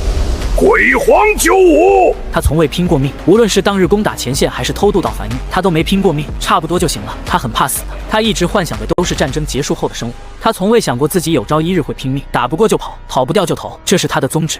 但在老鬼死去的那一刻，在这个陪伴了他许久的军师就这样在被嘲笑中随手杀死时，他感觉胸腔处有一团前所未有的怒吼在猛烈燃烧。轰！重刃猛地砸下，那只瘦小鬼物身下的那座鬼皇被一分为二。他从没爆发过真正的实力，但这并不意味着他弱，只是那只瘦小的鬼物此时正站在一片血雾中，单指举过头顶，抵住那重刃，眼中带着一丝讥笑。傻大个生气了呢？只是弱小者的愤怒看起来实在是好笑。嘿，眼眶通红的鬼皇95低头望向地面上那个用一根指头就挡住他重刃的瘦小鬼物，突然笑了起来。他发现自己挺失败的，这辈子什么成就也没有，但也还行，好歹过了1年的田园生活。他偏头望向不远处自己这1年来辛辛苦苦种出来的，正被无数鬼巢肆虐践踏。他觉得自己这辈子应该要做一件事，他要让这小玩意儿给老鬼陪葬。手里重刃猛地翻转，将地面上的瘦小鬼物挑在空中，以掩耳不及迅雷之势猛地吞入腹中，随后才深吸一口气，声音响彻天地间：“陈凡，老子是鬼皇95，把你那个手段轰向这里。这里有个大人物，老子帮你困住他了，给我轰击！老子要他一起陨落！”声音刚落，鬼皇95突然腹部剧痛的轰然倒地，身子蜷缩在地面上，双手死死捂着肚子，撕心裂肺的高吼道：“轰他妈的，老子要他陪葬！”腹部的血洞越来越多，剧烈疼痛让他忍不住剧烈挣扎。不远处，原本跪在地面上的一众鬼巢早已起身，而最前面的鬼皇95轻信低头看了眼老鬼尸体，低吼一声，开始奔跑，冲至鬼皇95身上，将鬼皇95压在身下。越来越多的鬼巢开始发起冲锋，将鬼皇95牢牢压在身下。远远望去，只能看见一个巨大的肉球，那是一个由数万鬼物组成的肉球，并且还在不断增多。嘿嘿，透过缝隙，最下面的鬼皇95看见了划破天空的3道冷白光柱，感受着体内生机渐渐逝去，有些得意的呢喃着：“不叫唤了，兄弟，下面等我。婆娘没给你娶到，但我给你带了一个好东西。”下一刻，巨大的爆炸声响彻黄泉口区域，无数鬼物碎片飞舞在空中，3根通天柱化作9根，对黄泉城进行覆盖多次打击。不，那只瘦小鬼物在绝望的惨叫声中湮灭。鬼皇95亡。只是这一幕不影响鬼巢整体，大批鬼巢携带着漫天恶臭，势不可挡的朝繁育黄泉口1号防线发起冲锋。这将是繁育有史以来遭遇过的最大一次鬼巢。鬼皇95死了，漫天鬼巢涌过黄泉口区域，依旧宛如浪潮般席卷整个大地，无人在意鬼皇死亡。而在95死后，那只巨大的虚幻玄武缓缓消散，化作白点彻底消散在天地间。近了，愈加近了！亲自站在繁育黄泉口1号防线城墙上的陈凡，面无表情地望向远处那奔腾而来的鬼巢。下一刻，长达27公里的黄泉口防线，矗立在上面的27000座式神炮上的纹路被齐齐点亮。27000座式神炮在铜管的补给下瞬间点亮，开始咆哮，在狭隘的一个谷口开始不计代价狂轰乱炸，整个世界都为之颤抖。猩红色的炮弹宛如蝗虫般高高抛至空中，染红整片疆场，甚至淹没了鬼巢，重新改写了这个世界的本色。轰轰轰，地面疯狂颤抖，无数血色长蟒在鬼巢中不断涌动，每一次都能带走数只鬼物的性命。陈凡虽一言不发，但双手还是忍不住紧紧按在陡墙上，眼睛直勾勾地望向前方鬼巢。一眼望去，长达27公里的繁育黄泉口1号防线近乎被猩红光芒所笼罩，从高空俯瞰而去，这道猩红防线成为了永夜大陆上的最后一束光。来吧，陈凡站在城墙上呢喃着，望向那在是神炮的狂暴火力下被快速屠戮的鬼巢。他知道这只是开始，鬼巢的攻势不仅仅如此。如今的鬼巢数量虽然极多，但尚未冲击至城墙下，便被漫天猩红炮弹笼罩进去。只要鬼石足够，是神炮不熄火，鬼巢就永远冲不上来，甚至摸不到防线以下。大战一触即发。